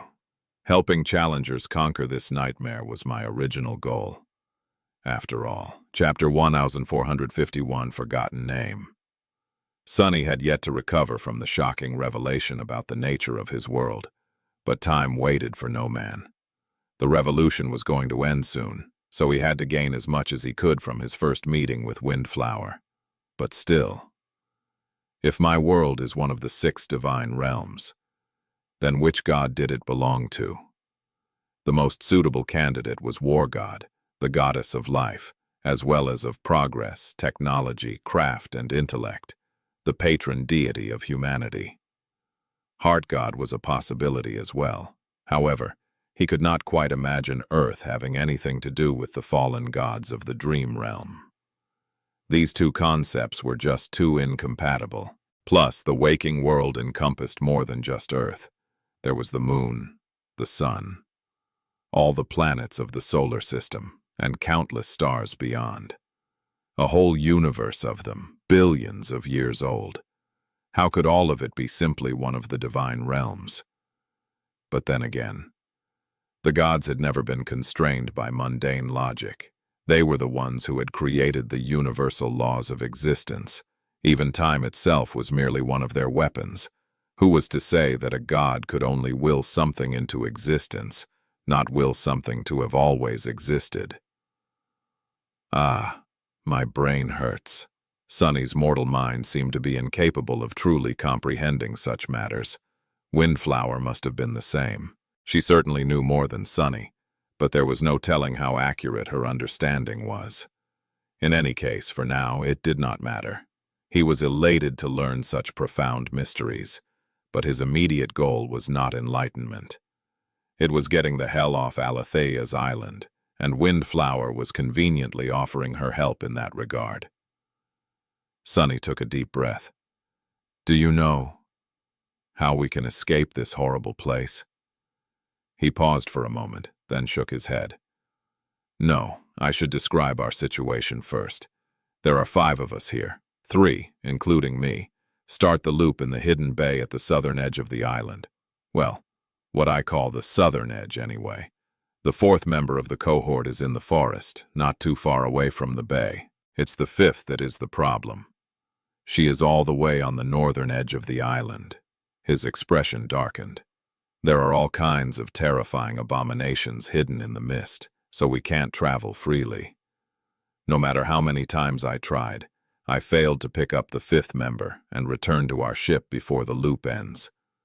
This tower, and you, Lady Windflower, are more or less my last hope. Windflower looked into the window, then let out a quiet sigh and put her cup on the table. Then, she stood up. Come with me. Before Sunny knew it, they were somewhere else.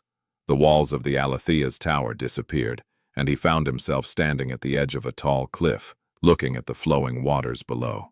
The colossal whirlpool was gone, replaced by the beautiful vista of the great river sparkling under the light of the seven suns. However, not too far away, the world was obscured by the familiar mist. It was the boundary of Windflower's dream, most likely. The enchanting saint looked into the distance.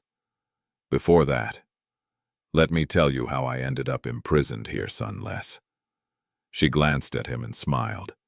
As you might have guessed already, it was my father who had brought me here and put me to sleep at the top of Alethea's tower. There is a seed of corruption in my soul, and so, remaining inside this cycle of time is the only way for me to live on. Her smile dimmed a little. Windflower lingered for a moment, then looked at the great river once again. Back then we laid siege to Verge, hoping to destroy the source of the defilement and conquer this nightmare. However, even after breaching the walls of the city and fighting our way to the Citadel of Truth, we failed to defeat the first seeker. Studying the exquisite line of her charming face, Sunny scowled. The first seeker must be tremendously powerful then. If even a sovereign in command of a vast army of awakened had failed to put an end to the defilement, then how could their cohort ever hope to succeed? His thoughts turned dark and bitter. However, Windflower lightly shook her head. The first seeker has no power. That thing could not even be called a living being anymore. It's just a grotesque, sprawling mass of festering flesh contained within the citadel, its tendrils slowly spreading across all of Verge. The problem, however, is that anyone who touches it becomes infected by corruption. That is how I became infected as well. In the end, we had no choice but to leave our fallen behind and retreat. That is how our glorious assault ended, in death and misery. She looked at Sunny somberly. So, Sunless, tell me, do you still think that you and your companions can conquer this nightmare? He remained silent for a few moments, trying his hardest not to imagine the revolting image of the cursed city of Verge. The picture Windflower painted with just a few words was just too vivid. Eventually, Sunny nodded. I do. One of my companions. She is immune to the corruption, in fact. I have a memory to borrow that ability of hers as well. There is probably no one in the world suited for the task better than the two of us. He smiled faintly and lingered for a moment, then added in a strangely dark tone, It must be fate. Windflower did not seem too surprised by the fact that there was someone out there whose soul could not be corrupted. She watched the water flow for a while, then sighed. It's good then. You might really stand a chance to succeed where we failed. In any case, after we retreated from Verge, my father brought me here, to Alethea's island. The only place that could delay my eventual fall into corruption. Quite ironic, don't you think? Sunny hesitated. I'm not sure that I know what you mean, my lady. She looked at him with surprise. What? You don't know who Alethea was? He frowned, then shook his head. I only know that she was called Alethea of the Nine, and that she was one of the Seekers. Windflower chuckled. Yes, you are not wrong. Indeed, she was one of the Seekers, a mysterious sorceress who built this island and created the whirlpool of twisted time surrounding it for some unknown purpose. She lived here for a while, but eventually left in search of the estuary. as most seekers did. Alethea never returned, and her name slowly disappeared from the memory of the river people. The beautiful saint gazed at the great river with a dark expression. Of course, there is something different about Alethea, because, unlike all the other seekers who had traveled downstream in search of the estuary, she actually found it. Sunny eyes widened slightly. "Wait, do you mean?" Windflower nodded. "Yes. Although her original name is forgotten, everyone in the tomb of Ariel now knows her by a different one. The core of this nightmare, the source of the defilement, the first seeker, is Alethea of the Nine. This island is the estate that she had abandoned before leaving on her fateful journey to the estuary." Sunny shivered and instinctively turned around to look at the distant silhouette of Alethea's tower. Windflower, meanwhile, smiled. "So you see, it is indeed quite ironic. The seed of corruption was planted into my soul by the first seeker. Yet my father prevented my soul from being consumed by bringing me to the first seeker's stronghold. If that is not ironic, then I don't know what is." She turned away from the great river and laughed. In any case, after putting me to sleep in Alethea's tower, my father meant to return to Twilight and search for a way to destroy the first seeker. He also meant to find a way to save me, or if not, then at least to visit me from time to time. However, he never came. Now I know that it is because Twilight was lost, and he succumbed to corruption himself. Windflower sighed. "Well, anyway, that is the past. What is important now is that my father had not only come to Alethea's island, but also left it, and I can teach you how to leave it as well." Chapter 1, 1452, Path to Salvation. Windflower walked along the path in the forest, with Sunny following behind. Although he was certain that there was a long way to go, they arrived at the hidden bay in mere minutes. It looked different without the gloomy mist obscuring everything in sight. The white sand sparkled in the bright daylight, and the black cliffs cast deep shadows on the beach. For the first time, Sunny noticed how similar to the nightmare desert this place looked. The chain breaker was nowhere to be seen in Windflower's dream, but the line of lonesome footprints was still there, leading to the edge of the island. Sunny stared at it for a moment, then asked out of idle curiosity, "Whose footprints are these?" The charming saint smiled. "Whose else? Alethea's. That is where she left the island. It happened countless years ago, of course, but because of how twisted time is here, it also just happened yesterday." He scratched the back of his head. "I see. So the footprints belonged to the first seeker." Sunny honestly did not know what to think of that. Hiding his unease, he pointed to a particular spot on the beach. "This is where our ship crashed." "Right. It's a flying ship. But currently, it can only fly during dusk and dawn. As soon as I find a way to get the fifth member of our cohort back, we'll wait for the right time and fly away." His expression darkened. "Of course, there's also that thing in the sky above the island. I'll need to find a way to escape from it as well." Windflower looked at him and remained silent for a while. Then, she sighed. "I'm sorry to tell you this, Sunless, but even if you get your companion back, you won't be able to escape the island." His heart skipped a beat. Staring at the beautiful saint incredulously, Sunny lingered for a few moments before opening his mouth. Eventually, though, he asked grimly, "Oh? And why is that?" Windflower shrugged. "It's just how it is. Nothing can escape Alethea's island the way it came. The whirlpool simply does not release anything once it's caught in its maw. No one is powerful enough to defeat its current, at least no one in the tomb of Ariel. Flying won't help either. The winds will throw you down." Sunny was not amused. He stared at her some more, then sighed. "That's a bit contradictory, don't you think, my lady? You said it yourself.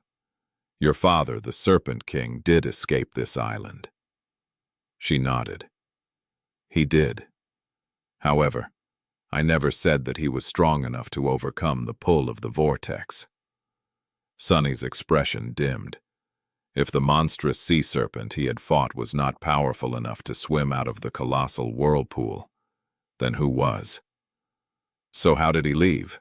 Windflower simply pointed down. What is that supposed to mean? Sunny blinked a couple of times, staring at the white sand beneath her feet. Then his eyes slowly widened. Do you mean that the only way to escape the island is to dive into the vortex? She smiled. Indeed. Granted, surviving what is hidden below the island is not much easier than braving the whirlpool. But your flying ship should be sturdy enough to make it through, and you have the guiding light to show you the way. He frowned. What is hidden below the island? Windflower lingered for a bit. Nothing much, really. Just the depths of the great river, and all the horrors that dwell in them. Usually diving that deep would mean certain death, but the vortex, it creates a tunnel of sorts. As long as you don't plunge into the water, you'll be fine. Sunny was not at all happy about how nonchalant she sounded. Falling into a mystical tunnel that led to the depths of the bottomless great river, staying clear of the water? What about these obviously lethal things exactly? Told her that they would be fine. He sighed.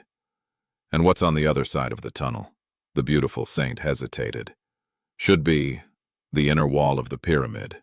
You'll have to be careful once you reach it because there are bound to be dangers there. But the important point is that one can make their way back to the great river by following the inner wall. At least that was what my father believed. And since he did make it back to Twilight alive, he must have been correct. Sunny took a deep breath. Should be? You are not certain? Windflower chuckled. How can I be certain? I never left this island myself. However, others, like my father, did. Others. So there was someone else who had come to Alethea's island and left, not just the Serpent King. Sunny did not miss that detail. He hadn't missed the fact that Windflower mentioned the guiding light either. He had never told her about the sacred staff of the Sibyls, or that it was in their possession. So how did the beautiful saint know about it? More and more things about her seemed strange. The wariness he had felt before suddenly returned. Sunny remained silent for a while, then said evenly, Even if I'm willing to try diving into the vortex, the problem remains. I need to get Effie, the fifth member of my cohort, back to the ship before the loop ends first, and currently I see no way to do it. He grimaced. There are too many powerful nightmare creatures on the island. There are two defiled horrors that are even more dangerous than them as well. There is that thing in the sky. I can't deal with all that in a single day. Windflower looked at him with a curious smile. What if you had more time? Sunny contemplated her question seriously, then shrugged. It would be hard, but not impossible.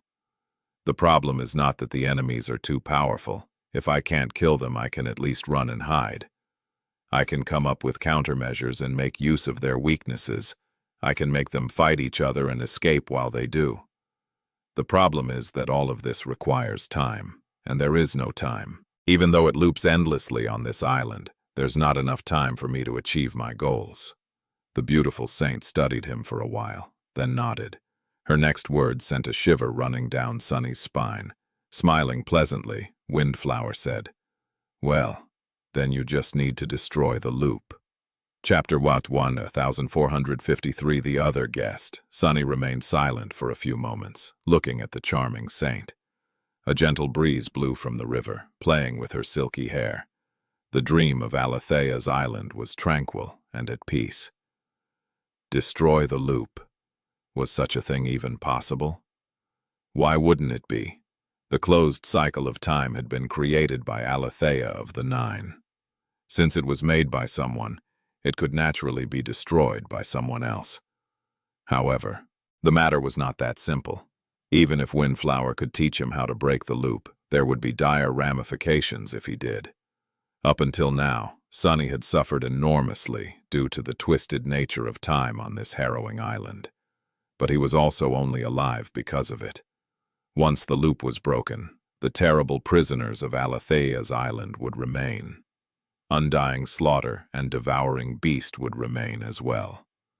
But Sunny was not going to have the luxury of being reborn at the start of a new revolution. He would only have one chance to prevail against them and escape. It's not like I have a lot of choices. The plan Windflower suggested was a deadly one, but Sunny did not have a better solution. He did not have a lot of time to spare either. He and Cassie were doing fine, for now, but their mental states would inevitably start to crumble as the trauma of repeated, torturous deaths accumulated. It could very well be that they would never be in better condition than now. Sooner or later, they were going to start deteriorating. At least Sunny felt that they would. The question was, did he really trust Windflower? A deep sigh escaped from his lips.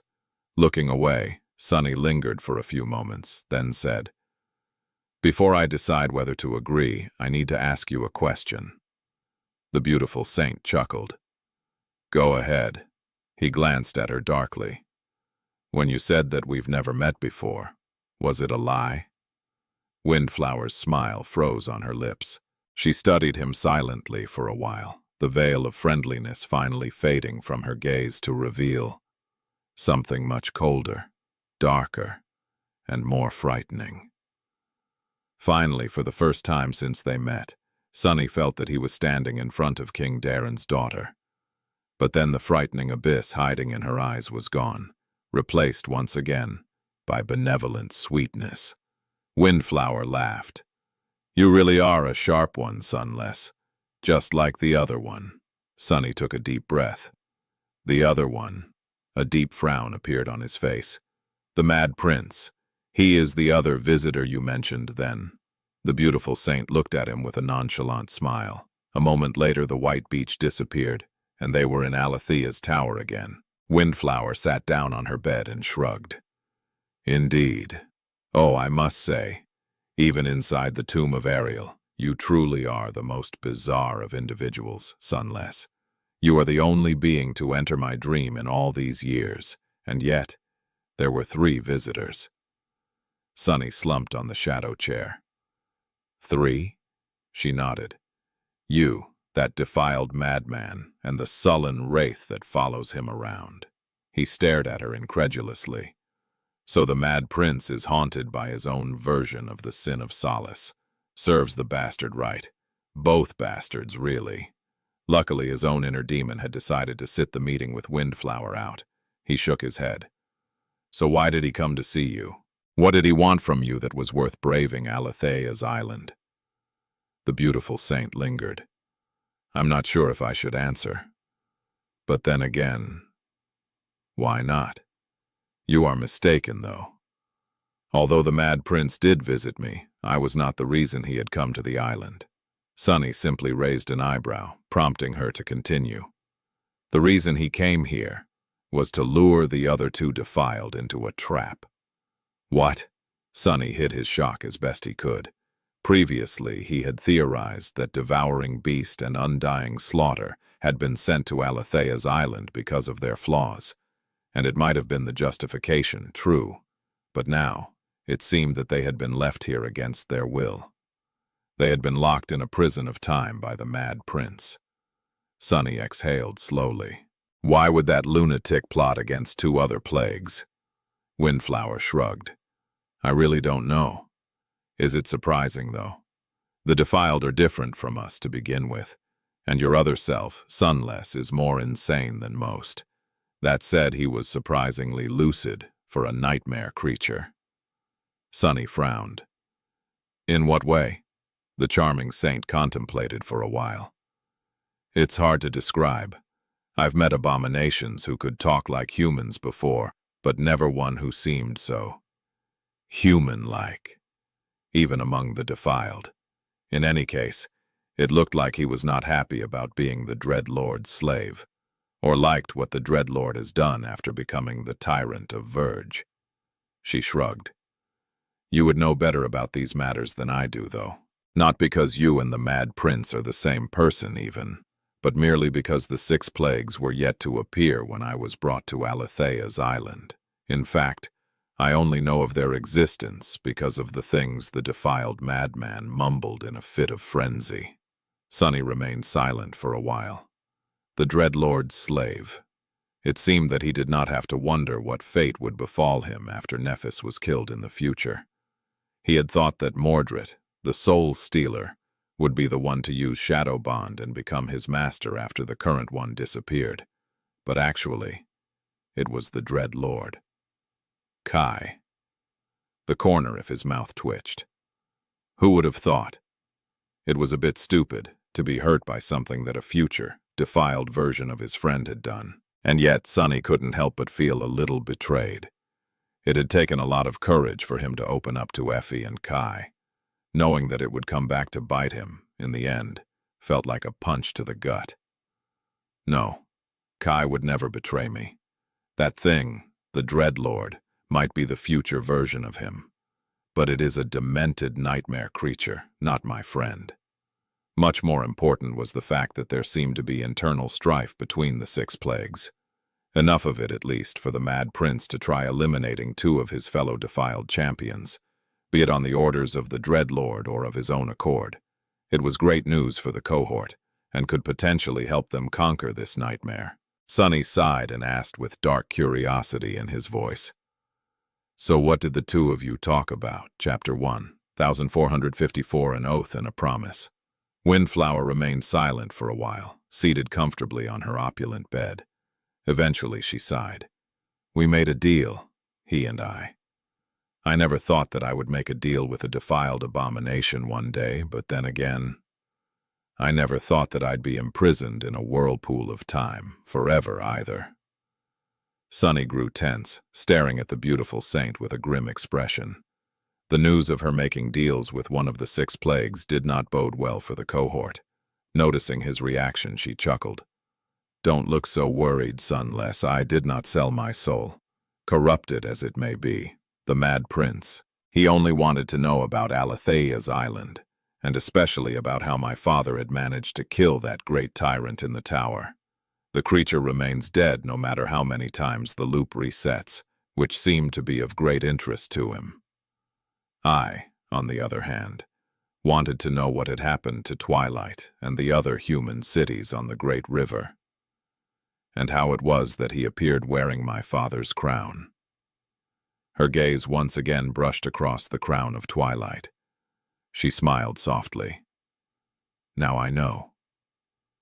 Sunny lingered for a few moments. There were a lot of things he wanted to ask about, but it did not seem wise to press Windflower for answers. Too much.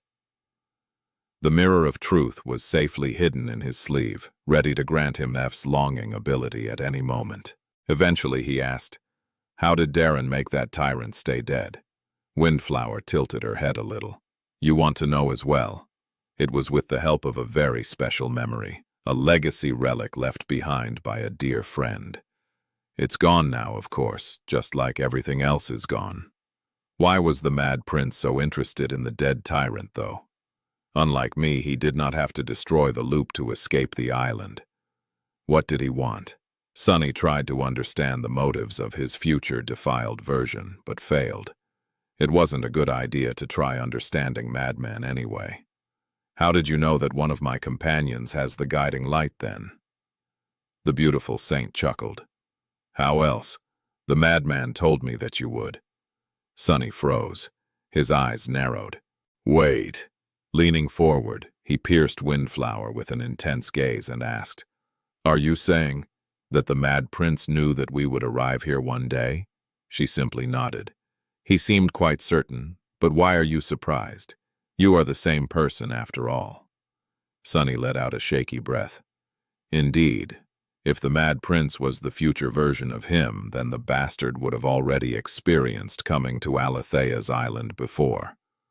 Still, something about it didn't make sense. If the defiled lunatic already possessed the memories of meeting Windflower and learning about the island from her, like Sunny was currently learning, then why would he need to come and ask again?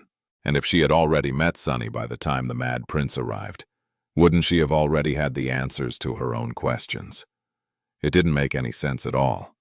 Just like undying slaughter and jet existing at the same time did not make sense.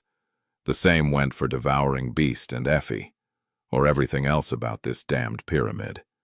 If anything, though, the new revelation made it seem as though the 6 plagues were somehow alien to this timeline. More alien than Sunny and his companions were, at least. Focus on the task at hand. How to escape this cursed island. Sunny gritted his teeth, remained silent for a few moments, and then said, "So how do I destroy the loop?" He suddenly hesitated. Before Windflower could answer, Sunny raised a hand and added, his voice low, "Wait. If I do destroy the loop, you will die, won't you?" The saint simply looked at him with a smile on her lips. "She will. That is why she is here on Alethea's island after all. This is the only place where she can exist. So by destroying the loop, he would be killing Windflower." She watched him for a bit, then shook her head. "You are both right and wrong. Windflower of the Twilight Sea, will indeed cease to exist if the cycle of time is broken. However, I won't die. No, what waits for me is much worse than death. It's corruption." Her smile slowly disappeared, leaving behind only coldness. The beautiful saint looked at him somberly, then said, "That is why we are going to make another deal, you and I." Sunny met her heavy gaze and shifted slightly. "What deal might that be?" Windflower stared at him for a few moments, then smiled darkly. "It's simple, really. I will teach you how to break the cycle of time. In return, Sunless, you will kill me." His expression cracked for a moment. "What?" The beautiful saint nodded. "You will make an oath that after the loop is destroyed and before corruption swallows my soul, you will kill me. That is the only way I'll show you how to escape Alethea's island with all your companions." Sunny looked at her solemnly. He couldn't say that he didn't understand. Indeed, if he was in Windflower's place, he would have preferred death to turning into a nightmare creature. At least he hoped that he would. But still, wasn't it just too sad? Sunny sighed. "You want to die?" Hearing his question, Windflower chuckled. "You make it sound so serious." Her enchanting azure eyes ignited with humorous sparks. "Remember, Sunless, I am not even a real person. I've been conjured by the spell to play a role in this nightmare, and so there is no purpose for my existence outside the nightmare. So, wouldn't it be a fitting end for a creature like me to be killed by a real person like you? By a person who will conquer the nightmare?" She fell silent, looking into the window with a distant expression on her beautiful, charming face. After a few moments of silence, she added in a softer tone, "I won't ask you for another oath, Sunless. But make me a promise, if you will, that you'll conquer this nightmare indeed." Sunny remained silent for a while, looking at her with a heavy expression. Eventually, he sighed and opened his mouth to speak. Not long after that, he was back on the deck of the chain breaker. Chapter 1 and 1455. Puppet Master, the white beach was shrouded in mist once again. The bright and beautiful vista of Windflower's dream was gone, replaced by the chilling gloom of reality.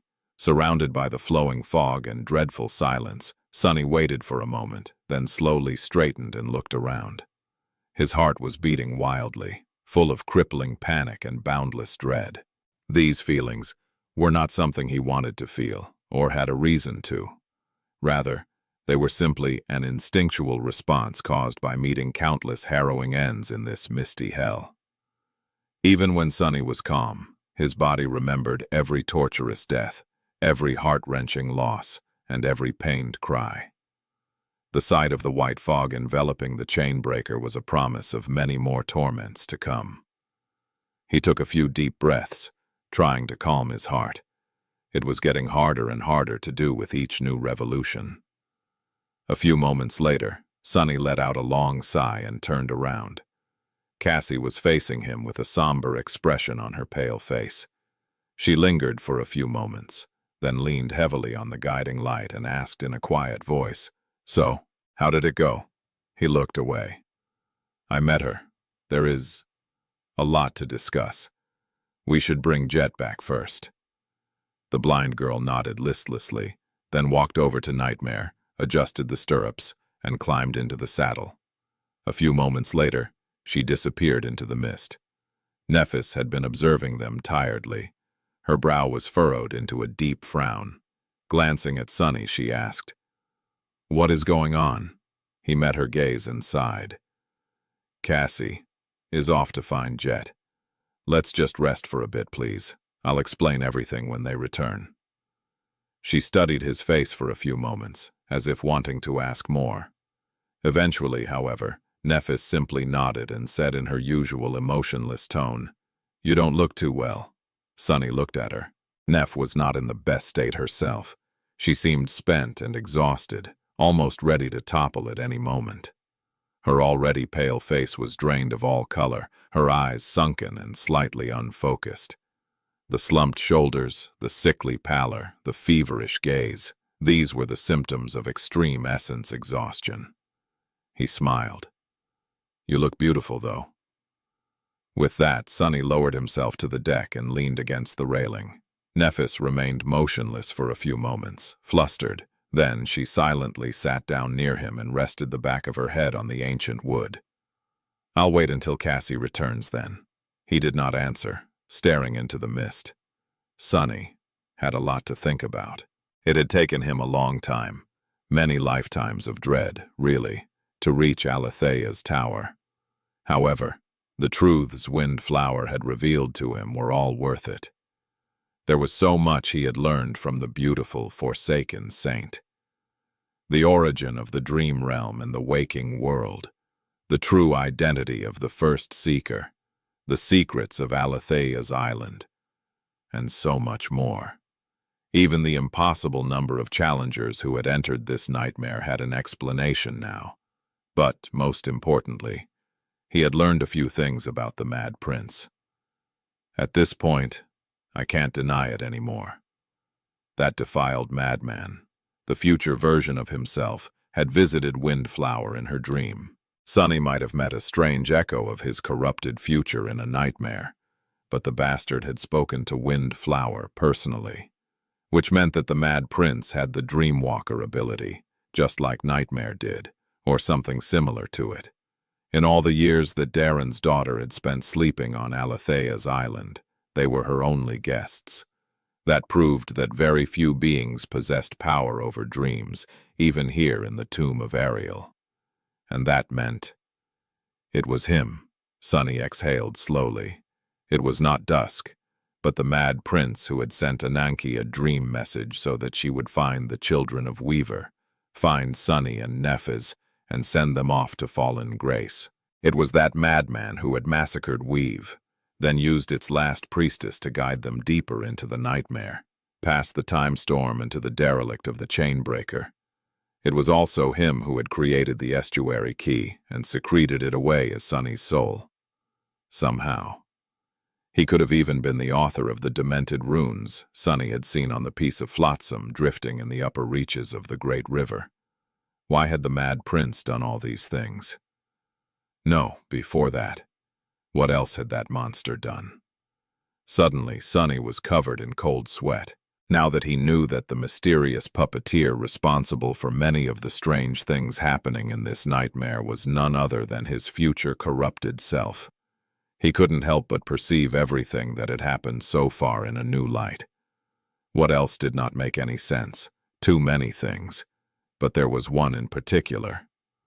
Why wasn't Fallen Grace destroyed? Led by the 6 plagues, the Defiled had successfully destroyed Twilight and every city of the Sibyls, except for Fallen Grace. That last city, though, had strangely been spared. It was attacked by the Defiled from time to time, sure, but none of the heralds of the estuary had ever shown up to erase it from existence themselves. Their inaction seemed very strange in hindsight. Was it, perhaps, because the Mad Prince needed Sunny and Nephis to visit it one day for some reason? To come into possession of the guiding light, perhaps? Or was it because the 6 plagues simply couldn't appear anymore? The defiled madman had treacherously eliminated undying slaughter and devouring beast from the board after all.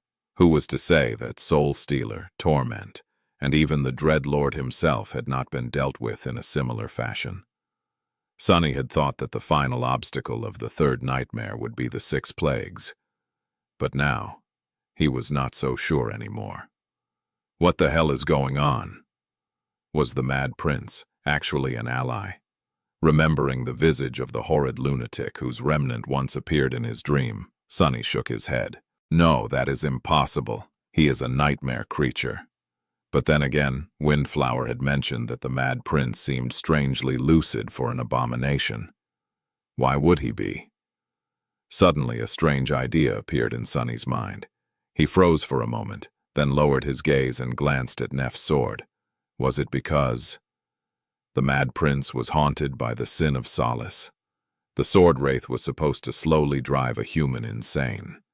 What would its effect on a nightmare creature be then? What would madness mean to a being whose mind was inherently alien to all things human? Sunny did not know why, but he felt that he somehow stumbled on a glimpse of truth. If the wraith born from a sinister whisper of Ariel, the demon of dread, had indeed helped his future self maintain a sliver of humanity even after becoming defiled, then he still wouldn't be an ally. However, it was entirely possible that the Mad Prince had other goals than the plagues did. Just what is my evil twin scheming? Sunny did not know. In fact, after learning so much, he felt that he knew even less than he had before. He was sure of one thing, though. The sinister shadow of the Mad Prince was behind everything that had happened in the nightmare so far, and that was an indescribably chilling thought. Sunny knew himself all too well after all. Even slightly lucid, he was a very scary enemy to have. Chapter 1.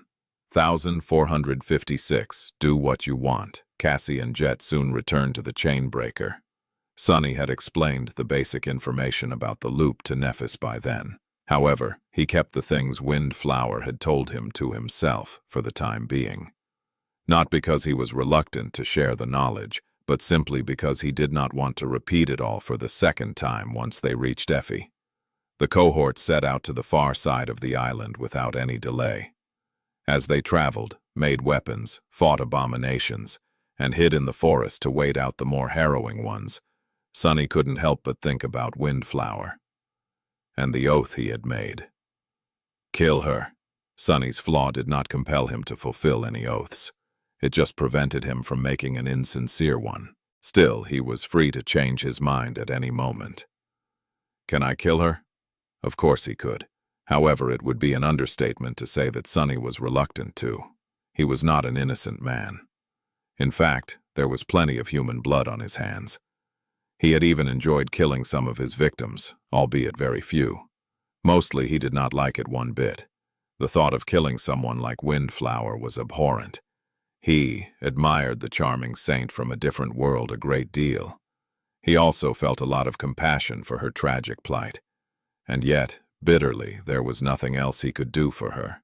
Death was the only mercy he could give Windflower. How fitting. Shadow God would have been proud.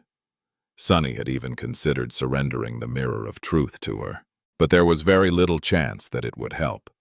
Yes, Windflower would be able to delay the spread of corruption by a few hours if she borrowed Neff's aspect ability.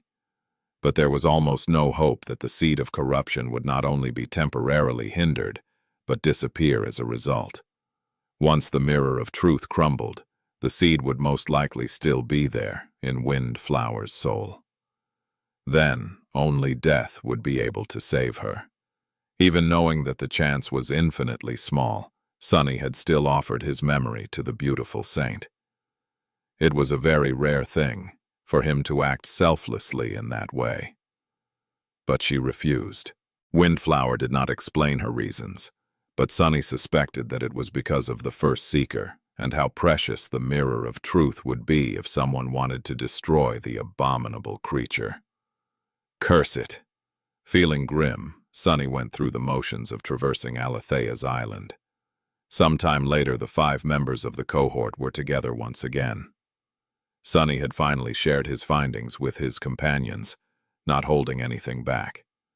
Their reactions, just as he had expected, were very intense.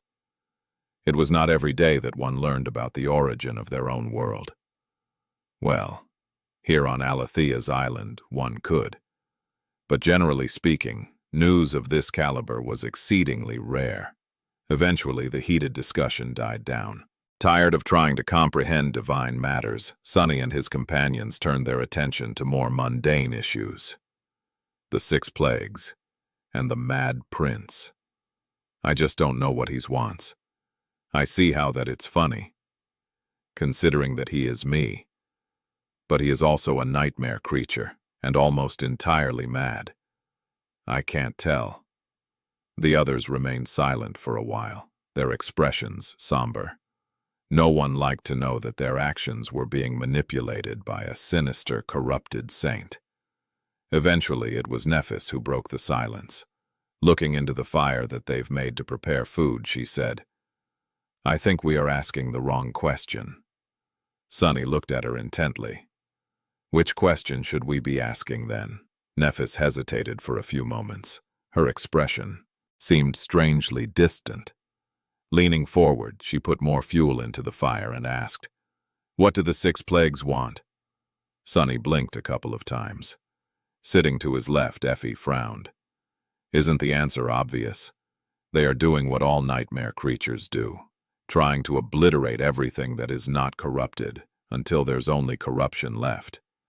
Here in the tomb of Ariel, it means eliminating all river people. Nephis nodded. But why do they want to eliminate all river people? None of them knew what to answer, so they just stared at her in confusion. Did abominations need a reason to slaughter humans? She sighed. Let's go with another question then. If the person who challenged a nightmare succumbs to corruption, what happens to them when the nightmare ends? Sunny opened his mouth, feeling a bit stunned by that question. They will. He hesitated. Nothing like that had ever happened, at least not to his knowledge. So, there was no definitive answer. The most likely one, though, was that they will be expelled back to where they came from. Nephis nodded once again. So then, if the 6 plagues want to escape the nightmare, they have to conquer it, just like we do. She sighed. But how do they conquer it? Jet looked at her with a frown. They need to destroy the source of the defilement and save the... But then, she suddenly fell silent. The rest of them were silent too. No, saving the river people is not the goal of the nightmare. Sunny gritted his teeth. The goal of the nightmare was never straightforward.